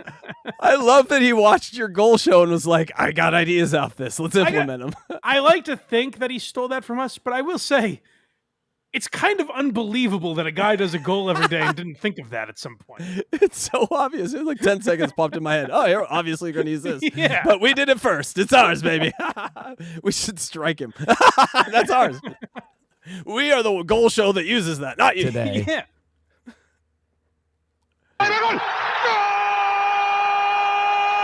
My CGI budget. Let me give me my money real quick. That was so cool how he did that. Game changer. It's a total game changer. I was thinking like a super tip system, like some system he invented. He just got a sample. Now someone else says goal also. I swear to God, if there's a rally monkey coming up, I'm going to fucking St. Cloud, Minnesota, and beating this fool's ass.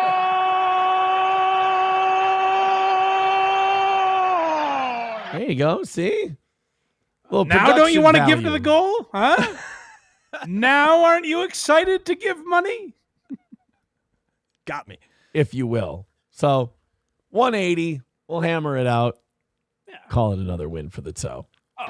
Without a doubt, Aaron. Absolutely, that's what we'll call it. Douche chills on that one. All right, into the week blues is what this one's called. Oh man, well here's the thing: it's like you guys know when you get to Thursday and you consider it the end of the week. You know how all you guys work for a living, and you're like, Thursday, it's quitting time. Well, here's the thing: is like sometimes on Thursdays when you're ready to knock off for the weekend, you're not quite there yet, and it's troubling, quite frankly. 180 bucks away from knocking out today. Could you guys do a favor? You guys were well under 200 by fucking 7 o'clock today. You guys are awesome. Could we rally up one more time here? Hold on. Let me get Clay Dabbler on here to do some quick math. They're at 180. You guys got well under 200. What am I missing? Well, he counted on his fingers. That was a lot of fingers, Mike. What am I? So many fingers. That's true. That is 4 hands. What am I missing here? That 180 is well under 200. I never understand Steel Toe's equations, where he's like, "We're within spitting distance. This is doable, guys." I don't understand. It's all doable. So what does any of it mean then? Imagine Goodwill Hunting with just him as the Will character, just writing 200 is less or greater than 180 on the board. Minus 20. For years, YouTubers have been looking for chalkboard. Like, what the hell? It's not your fault, Steel Toe. It's not your fault, Steel Toe. Under 100 bucks by 9 o'clock. That would be great. 180 away. It's our final goal of the week. Last one. Let's call it a successful week for the old toe, especially that debate stream. You guys were so generous. Thank you so much. Let's rally it up one more time and finish it off. That's ultimately right there is why I spend so much time on the goal and why it frustrates me as much as it does. You guys were so generous the other night. But come on, let's go. Back to it. Back to being generous. Come on, let's go. You were guys, I'm so grateful. You were so amazingly generous last night. Okay? You heard me say that? Now, let's get back to being generous. What do you say, guys? Come on. It's like that famous saying, time to lean, time to donate. Abs, PayPal, Venmo, Super Chats, Rumble Rants. Think we can get, we have what, 5 gifted subs so far today? Think we can get to 20 again? Anybody want to drop some believe, Aaron. I think we can do it. Ships get to 20 new ones like we did yesterday. That'd be all right. 170 away from today. Guys, can we rally it up, please? That would be awesome. We are 7 minutes away from 9 o'clock. I know I said I'd like to be at 100 by 9. We're kind of settling into a pattern.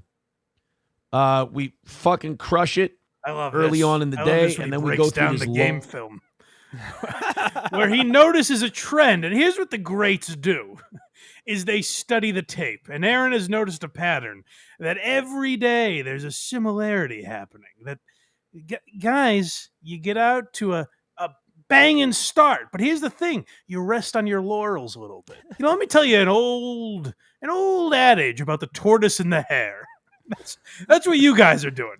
Is you're getting out to a hot start, and then you're thinking you can just coast the rest of the day. And Coach Imholte is saying, that's not the case, guys. Let's keep up that effort, Let's go. Come on. Keep up that effort. 4.5 hours. That ain't too bad. Let's go. Your donations show me you know how to donate, so let's just keep pressing the pedal forward, baby. That's right. Yeah, guys, you've proven you can do it. Yes. Now you just need some consistency. Yes. A pattern. We fucking crush it early on in the day, and then we go through this lull around 9 o'clock. I don't know if I start getting long-winded or what. But Aaron, I appreciate you blaming yourself, but this is on us, buddy. I appreciate you lumping yourself into this, but it ain't you. I understand the superstar is just as important as the last guy on the bench, but this is on us, buddy. Apologize if I am. Let's see some financial results here. Again, it's the last goal of the week. Last time I have to bother you about it. So let's rally it up. Knock out 170. We got about a little over an hour to do it. I would really appreciate it. $170 is the number. Please. Who is Aaron talking to in his mind when he's like, hey, you know what we do, guys? This is all of our problem. What we do is we get out to a hot start, but then we kind of like we're too relaxed after that. What is he referring to? Like, does he think people give so he wants people to give multiple times throughout the day, right? That's what he's asking. Right. Yes. He wants you to give at 6 a.m. and then 7 a.m. and 8 a.m. and 9 a.m. Right. Even the goddamn church only asks once, Aaron. Come on. Right. Otherwise, like, who are you talking to? If people are watching your show, this is a podcast. It's not radio where it's a new audience every 15 minutes. You're asking virtually the same people. I understand it's live, so new people might pop in and out. But ultimately, you're talking to the same people, and it's the same people every day, and saying, like, hey, guys, keep donating. And that's why it's so crazy that he got mad at the Aussie guy the other day. I think it's a perfectly valid question to say, Aaron, you're asking people every single day to donate. Is there not a better way? And Aaron's answer is always like, well, this is the model we have to do. What do you mean have to? You've decided that. You've chosen this. There are other things you could do. Remember when we played last week, Aaron discovered advertising. He learned about it. It's taken a while to implement, it seems.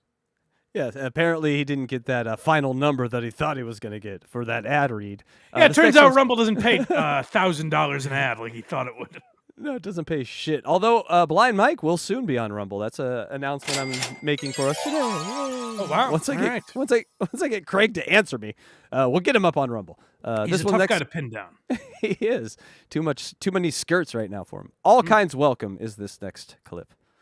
Oh well, it got some of you might be a little older. My generation, typically a little more progressive, and so we know this. But you older guys out there, you might think like, well, there's a no coloreds sign above the goal where some of these people aren't allowed. In my day, some of these people weren't allowed to donate. But times are different now. Need rallies. It's 9 o'clock. We got to get that last goal knocked out for today. Streamlabs, PayPal, Venmo, Super Chats. We appreciate every contribution you give this show. Let's load it up. Hey, man, if you got a hundo, I'll take a hundo. I'm not proud. You got a 50 spot? I'll take a 50. You got small bills? Small bills work here as well. Just go ahead and click one of those links. Aaron, it's all digital. No, none of us have cash on us that we're handing you. If you got change that goes jingle jangle, drop it in the cup. But here's what's maddening about this. And I hope I've done a decent job proving it by continuing to talk about this fucking goal. And if it seems repetitive, I'm obsessed with the volume of it. Where it's like, this is every day. Last week, we just picked the day before. This is Real Media Player choosing last Thursday as a day. He does, like, if you look at that channel, I don't know if he does every single show, but he does a good deal of them, where there's a lot of videos titled Only Goals, where it's Aaron every single day doing this and telling us we're allowed to give 50. We're allowed to give 100 if we want. Who's not aware of that, Aaron? Who is this message for? Maybe his audience is in North Korea. We're just not discounting the fact that these people may not be able to, so he just motivates them. Oh, Aaron represents freedom to some people. Yes. Oh, what a benevolent leader. We're allowed to donate whatever we want to him. Yes. I do see those NOKs sometimes. I think that might be North Korea. Just saying. Go ahead and help us knock this 165 down because we have an hour to do it. And we're a little bit behind. We always start ahead for the day. You guys are always great at the beginning. And then we have this lull period, and I get really nervous and sweaty, and my legs start bouncing all over the place. I'm holding them upright at the moment just so I can keep them from bouncing and being all nervous. He's holding his legs? I don't know. Is that visible on the screen? No, nothing. He's kind of just looking down. But that's the same formula for his wife's. Starts out great, and then he chokes him out, and it all goes downhill from there. Hey, Aaron's legs are shaking, doing what he does every single day. Like, that should tell you it's not healthy. Literally, Aaron, this goal is taking a tax on you that is going to have damage for years to come. They should, like, the local university should come out and put all those stickers and wires and, like, while he does the goal and measure his heart monitor and his blood pressure and all that just to see what the goal does to you. Your health is worth something, Aaron. All right, this one's called Challenges Begin. Oh, okay. So this is an indication to me that you guys might be able. Remember when, like, Stuttering John was putting on hats and yes, don't we money? all? Don't we Like, all? John, change your shirt for $20, and he would go do it. And like King Cobra's the guy we talk about on Who Are These Socials. He'll eat stuff for money and all that. Like, I think Aaron is entering that territory. It's early. This is a very gentle signal, but I think he's entering that territory, maybe. Yeah, it's stunt boy land is what I like to call it. He's entering stunt boy land. Maybe, yeah. Yeah, that would be fun. The doctors can't stop it. Lab Glass with $50 says, all right, fatty, we take 40 of that. Thank you, Lab Glass. So now I can't eat on air for the rest of the month. Hold If on. we not, We'll get to that ridiculous sentence in a second. We take 40 of that. Shouldn't Aaron, in theory, if he's reducing the cut that, like, YouTube takes or whatever, shouldn't he also on the fly take out taxes? Yes. You know what I mean? Why not expenditures? What are you going to buy? Well, that's going to be a chicken sandwich, so I'm going to take that off too. Right. What Like, are you shouldn't doing? he take out everything? Like, if this is all, if we're counting profit, then I think that a lot more should go into this goal. I'm gonna suggest that the goal needs to be higher. I don't want to tell Aaron how to do his job, but now, so, like, they've told him, Aaron. I guess Aaron was eating a banana on air. It was very disgusting. I'm not usually one that gripes about people eating on air, but the way he was chewing into the microphone was pretty tough. And people were like, "Hey, here's $50. You're not allowed to eat on the show anymore." I wonder what that could lead to. Like, if you're able to get Aaron to do even something small like that, I wonder what the next step of that is at this point. Also, if he reversed it and he's like, the goal is $200 in taxes, and then he just divides it up. Well, I got $30 in taxes, so every day you're doing a goal to pay taxes, right? And you wouldn't care about how much he makes. You could do this in a way that would be fun. knock out today's goal in regulation. I can't eat on air for the rest of the year. Wow. Deal. How exciting. It does. I will say one thing that frustrated me there. He refers to it as regulation. Like, I guess the show, like, he talks about it like sports. So, like, this is regulation time that we're in. But we get to hit overtime soon. Isn't that fun? Yes. This one's called Rally Time. Oh, boy. All right. So guys, buckle up here. We've been goofing around and having a good time. Now, this separates the men from the boys here. We're getting into rally time. Can't be dishonest about that. But we'll get to that story during overtime. And doctors have discovered a man whose penis is literally turning into a bone. This can happen. Oh, my God. I bet there's so much more to talk about than exactly what you just said. Dick can calcify, and it can basically turn into like a bony thing. But we're not going to hear either of these. I was searching dicks on Google last night, and this story just popped up. Like, how do you find that story? Or hold on. Well, it's Casey. I hope you don't want to know too badly, because we're not going to talk about these unless we hit that fucking goal. Oh, shit. Now, I know you know. Now we know that a penis can calcify, I guess, and just become perpetually hard. Not the type of hard you want, I assume. But we won't get to hear Aaron's take unless we fucking pony up. So dust off those wallets, you cheap pricks. If we don't do the overtime, I'll never know. I'm going to walk around my whole life thinking my cock's going to turn to a bone because I didn't hear the end of this story. Aaron, come on. Not only that, you'll know that's possible now. Aaron has teased us with that. But you'll always wonder, what did Aaron think about that story? Did he think that was crazy that could happen? Or did he think it was pretty normal? You know what? Just to for peace of mind, to put my mind at ease, I'm going to assume that Aaron's take on the bone hardening story was that it's pretty normal for dicks to calcify. I bet that happens all the time. That's what Aaron would have said, probably. Other 4 or 5 stories that we've got ready for overtime, unless we knock out the last goal of the week. Yes! $80 away. There's all the links. Here we go, guys. 5 minutes away.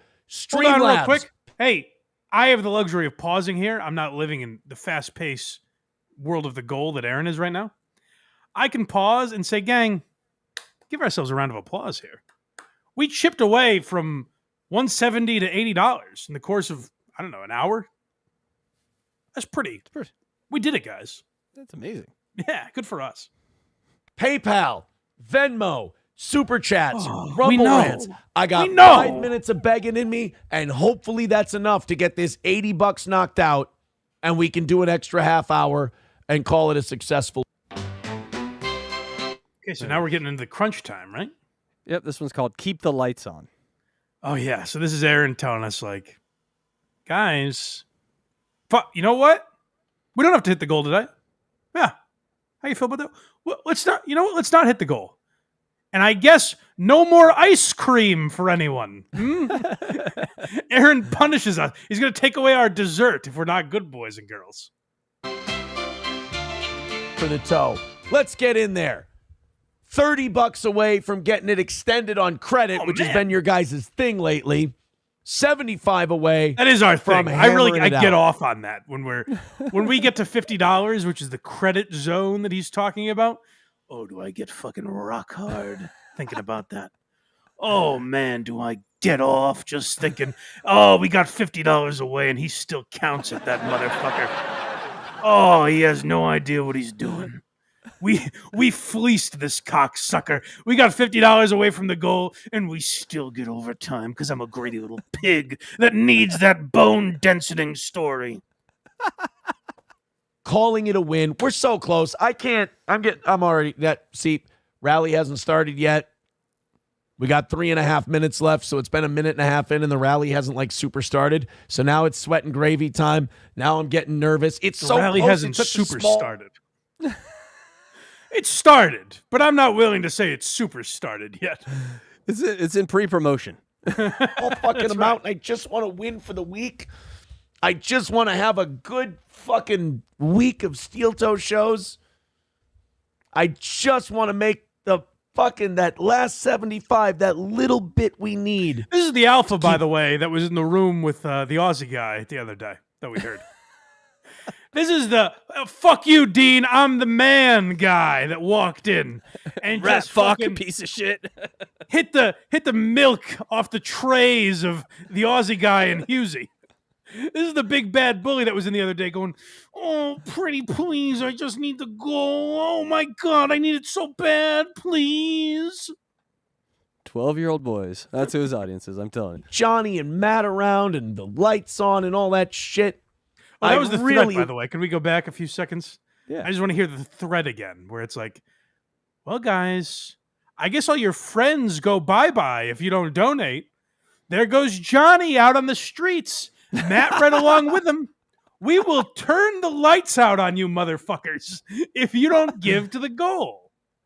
Last 75, that little bit we need to keep Johnny and Matt around and the lights on and all that shit. What is this tone he's doing? Oh, I just need... We've heard him. That's not how he talks. Yeah, it's like his version of baby voice to Yeah. get us. He's sweetening us up. He's sweetening us up, you know. But he was the cool guy. Remember, he doesn't need any of us. He thinks we're all fucking losers. You heard him. Anyone that criticizes him, which is, by the way, the majority of people super chatting him, I think. And if you criticize him, you're gay. You're one of those gays, those nasty gays that he hates so much. So why is he all of a sudden like, oh, I need the goal and I need it so bad. Come on, just $75. Just give me $75. Oh yeah, that's it. Just $75. Oh, you're making it feel so good for me. It's important to have goals in your life, Mike. And this man has found his goal and he's just sticking to it, I think. That's all. I appreciate it. Like it. Panic time, because it doesn't look like we're going to get there. So now we're in nut kicking time. This is when we really gotta sack up here. Wow, 2 ball references in one sentence. Amazing, Mike. You're fucking genius. 55 away from knocking it out today. We can do it. $55 left. Woo. What is it? 2 minutes. 2 minutes away. $55 is the goal. The last goal of the week. Hammer it out. Help us out. Be a steel toe hero. I like the promotion of the last goal of the week because me at home, that makes me think like, oh, I don't have to give to this guy till Monday. Oh, well then here's $55. Let's smash this thing out right now. Enough said. Minute and a half. Come on. It was just minute and 2 a half. minutes. How did Minute time and a move half. that quick? Minute and a half. It's panic time. Get it going. That was dangerous. It was panic time. I was taking a sip of water. I could have died. Don't choke, Mike. We need you. Video says, don't spend all of this with Officer Munson at a single Denny's. How am I going to be able to? We're not going to remember what we ordered. Thank you for the $5. Come on. It's doable. 1 minute away. 1 minute. All right, guys. That's how every wife described Aaron when they first met him. It's doable. Guys, 1 minute left. Come on. Finish her off. Help us out. Steffi with 10 gifted memberships. Oh, There we you go. nasty 30 bitch. bucks away. And guess what? We got over 20 new memberships today. Thank you, Steffi, Yes! very much. Yes. $30 away. 30 seconds left. Whoa. What? Wait, is that what? Hold on a second. What did I miss? Am I wrong? I thought we were $55 away, right? Yeah. And we Steffi just got gave it. what? $10? 10 members or 20 Oh, memberships. 10 memberships. Yeah. So that's $50, no? Yeah, it's right at the doorstep. Maybe like $5-10 away. Not what he just said, like $50 away. He said 30, I think. I don't know. It's also confusing. Oh my god.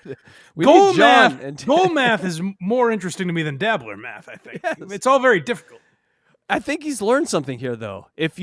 Once you get that money in, if you just reset to a different number, no matter what that number is, people aren't going to know. They're not going to, what was it at? What is it now? They're just going to look what it's at now. He's figured something out here. Yes. Now, if the goal has 8 beers in 3 hours. DUI. Thank you, Steffi, very much. $30 away, 30 seconds left. We're getting overtime on credit, but how about for once this week, we knock out that last little bit? How about for once this week, you don't humiliate yourselves? Credit. How about you guys, for once, don't disappoint me? The credit thing is, that's just one too many layers of stupid for me. Like Credit is great. Well, you said it at the beginning of this, where he started with like, guys, the evening show was pretty generous to you guys, huh? It's the same people. It's the same. Same housewives and 12-year-olds just looking at each other. Before regulation ends, $30 away. All the links are in the chat. Those gifted memberships look pretty. All right, here we go. Final 10 seconds coming. Here comes the countdown. 10. The evening show, morning show thing is like if I made my girlfriend like pay for breakfast, and then at night we went to dinner, and I was like, "Morning crew is really sweeping me off my feet." Maybe you cover this meal, so you could kind of make up for what the morning crew is doing. It's the same. What are you talking about? It's the same person. It's more like she paid for like all your morning and then like 10% of your night. So when you got to your night, you're like, well, you only have to pay for 90% now because I paid 10% this morning. The morning crew is really treating me like a lady, and I think you could do more to keep up with them here at night. 9, 8, 7, 6, 5, 4, 3, 2, 1. Okay. You've got it to 30. I'm sweating gravy. But that's not enough. I want to play the sound drop. I want to call it a win for the week. Oh, that's the other thing, guys. You're missing out. He wants to play the sound drop. He hasn't gotten to play the goal soccer call yet. Finish it off, boys and girls. Finish it off. Imagine if we held that again, like if someone in the chat was like, Mike, you got to play what's the announcer's name? The soccer announcer. You got to play him, whatever it is. You got to play him saying goal. And I was like, just $30 more. To hear a sample you can hear in 100 places on YouTube. Yeah, just search goal on YouTube and that probably comes up. But look at my face when it happens. That's what you're missing out on if you don't do it here. This one's called Teamwork. Okay, well, this is we all got to band together here. Enough dicking around. You know, you guys that give $100, you think you're the stars. Us that give $2 at a time, we think we're really, you know, we're doing the fundamentals. We're playing the game the way it's supposed to be played. We all got to come together. Enough dick measuring. Let's be a team. Yeah. Speaking of which, last night we did unboxing Eric. Eric measured his penis 5.1 inches, Mike, just so you know. Well, we're not pulling a Eric the Midget here, all right? No more measuring. We've got a goal to hit. Everything has been under $50 today, by the way. That means you guys have chipped in and done this as a team. I appreciate that. That is awesome. Now just $25 left in this next half hour. Guys, let's team up and knock out the rest of it. We're giving you overtime on credit today. $25 away from the rest of the goal. It's a tiny little amount. Let's all team up and knock it out and call it a win. Imagine your credit score goes down like 80 points and you're like, what the hell happened? Oh, shit. We missed 2 goals this week. Oh, damn it. I forgot. Can't get that house now. Got to wait till the next cycle. Fuck. Please, pretty please with cherries on top. I don't really give a shit about the Tyreek Hill thing, do you? Let's open up the rest of these overtime stories. Let's also knock out. For anyone that didn't watch this episode, Aaron teased the Tyreek Hill thing as an overtime topic. And then he's like, who gives a fuck about it? He's like, yeah, your dick could turn to rock. We don't really care. More goal. 20 away. $25. I'm dying to get that last goal knocked out. And then tomorrow for Rumble Friday, you guys will just throw in a bunch of $5 links and we'll make a shitload of money. What? Hold on. Guess the week's not over. I thought this was the last goal of the week. Non-Rumble goal, Mike. Come on, keep up. That's a great way. That's a great way, by the way, of doing that. And then tomorrow, you guys will all just give me $5. Don't you know what? Don't even worry about it. Don't worry. Why are you acting like you're cutting us a deal here? No. I'm saying this is the last goal of the week, and then tomorrow you come in, you give me $5. It's no big deal. Each of you gives me $5, and there's no goal. It's not, that's the cool thing. Is like you don't have to give me any money. You just show up, you give me $5, and that's whatever. Yeah, come on, chill out. I'll call it a good old successful week for your friends here at Steel Toe. Thanks, guys. Throw into that You're PayPal, welcome. that Streamlabs, that Rumble Rants, and everything. We're at our last chance, Mike. Oh man, I don't want to go out of the week a loser, you know, because then I got to show up tomorrow and give Aaron $5 with shame on my face. I'd like to do that a winner. And we're not going to start off Monday any good if we're this deep in the hole over the weekend, people. Come That's on. the other thing. The morning crew, if this isn't them already, is going to be so pissed on Monday. All right, last chance. Last clip is 25 to go. Finish it off. Streamlabs, PayPal, Rumble Rants, Venmo. Can't miss goals. We got put behind, unfortunately, due to circumstances beyond our... where we do a retrospective on the goal. Now, guys, this is the part of the Jerry Lewis telethon where we get serious. You know, we've had a lot of laughs today, but he should have pictures of himself earlier in the show talking about the goal right here in this part, like a little self fun, you know. Yeah, just pictures of Aaron with like an empty plate. Aaron with his pockets turned inside out. Here's when we were 55 away. Now, I just want to say this one thing because, you know, gang, we've had a lot of fun here, but some situations beyond my control. And if you don't know what those are, the situations beyond my control is on air. I sent revenge porn to Gino Bisconti. That was totally out of my control. I couldn't. What am I supposed to do about that? Me texting someone a picture of somebody and doing it publicly and telling everyone about it. How would I control that? Daddy did pretty well for himself there, I gotta say, though. So this is where, Aaron really takes accountability and says it's our fault that the goal isn't getting hit in September. Troll. So we got to get down to 0 every day because that's our break-even point is that 0 number. So knock it out. Streamlabs, PayPal, Super Chats, Rumble Rants. We got up over our the gifted memberships that we wanted. That was really cool. That doesn't mean you have to stop sending them in. I gotta say, even as a hater, that was big. When we did that, it was like, okay, now we're doing something here. You know? Hey, maybe we don't hit the goal, but we're not. It's like the Patriots yesterday. You know? Like, I'm watching that game, and I'm disappointed. They lost in overtime, and that hurts me a little. But then I'm saying, you know what? No one thought we'd even be in this. And that's something to build on. So, like, hitting that membership goal, that's something, guys. That's getting to overtime against the Seahawks.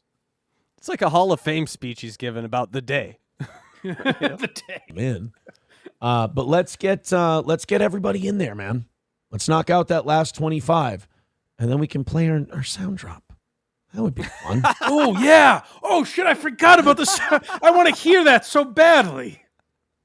I would like that. Little pricks. Guys, thank you very much. What an awesome day. Thank you. Another win for the toe. Not only that, we also knocked out every goal for the week. Tomorrow we're going to celebrate with some Rumble Friday. $5 links, $10 immediate, $20 complete. Oh, so the $5 is just a buy-in. You can get 10 or 20. God damn, this guy is fucking great. Wait, a buy-in? What's happening? You have I to don't pay know. to get him on Rumble? Yes, well, you can buy 5, 10, or let's listen to the end here again. Okay. Knocked out every goal for the week. Tomorrow we're going to celebrate with some Rumble Friday. $5 links, $10 immediate, $20 complete. What does that mean? Oh, God, I have to do more research. God damn it. I swear I bought a timeshare from this guy. I swear I have. If one of these guys, if someone on here can just tell me what this is so I don't have to look into it. What the fuck does that mean? Because now what I'm obsessed with is overtime. Because for a while, I thought overtime was just like you cruise through the stories you didn't get to. I didn't realize he kept begging in overtime. Now, what's this Rumble Friday business where we're paying for links? Link, the $10 was like partial, and then the 20 was full. $5 links, $10 immediate, $20 complete, I believe is what he said, right? What is that? That's just words. So I've watched a lot of the podcasts. I've never heard any of those words in that order. Do you know Rumble jargon at all? Is that a Rumble thing I'm not aware of? We'll have to ask Cardiff. I have maybe it's a unlisted video, and like so he sends private links if you send him $5. That's the only thing. I my can't head can come up with. imagine anyone is paying $20 for that fucking episode on Fridays. I can't imagine that's the case. And he straight up lies. Like, goal's done. Up here's more. Well, I guess there's no goal to this. You can just give. So that's the difference, right? The last goal is Friday. You can give forever. You know? So on Fridays we just let our hair down. Yeah. No, and we let our hair down and have to pay a fucking 2-drink minimum. This guy's got it figured out. What? I don't know. But he seems to be making $500 a day, give or take 50 a show. So, I mean. God, the layers to this goal. It never ends. Now there's a Friday element that we have to look into. I'm glad you said that because I didn't even catch that at the end there. Yeah, we got to know what that. I'm keeping my eye on chat, but no one. People sent him links and they pay him to look at them. Okay, so he will. Okay, I get it. So it's kind of like you sit on, make me laugh, sort of thing. So for $5, you can send a link to Aaron. He'll watch it on the air. For $10, he'll send something that's not complete, but the $20 one will give you a complete video. I think I got it now. $5, he'll play the link at some point. $10, he'll play it immediately the second he sees it. $20, he'll play the full video no matter what. Right? Do I have that right? It's got to be it. We figured it out. We did it. Holy shit, what a grift that is. That's just, I don't have any ideas. I'm not preparing for a show. Send me your bits for a show. All right, Aaron, here's $20 and I found video of your mother doing a porn. It's like, what? You just play anything? You are literally a whore, Aaron. Yeah, that is some funny Wait, stuff. so people must... I want to see that show now. I want to see. Can we allocate some money out of the budget for that show, Mike? Is what I'm saying. Because if he's gonna play anything, we got some videos for him. This is going to be like my gambling addiction. Every Friday, I'm just going to be sending this fucker $20 trying to make a fool of him. And the worst thing is not even going towards the goal, Mike. That is gold. That is not goal money. So you're just working against ourselves here. That's crazy. I'm going on with Carl in a little bit. I have to see if he knows about that. Go to blindmike.net for everything Blind Mike. Look at me. I did it. Kragers did it.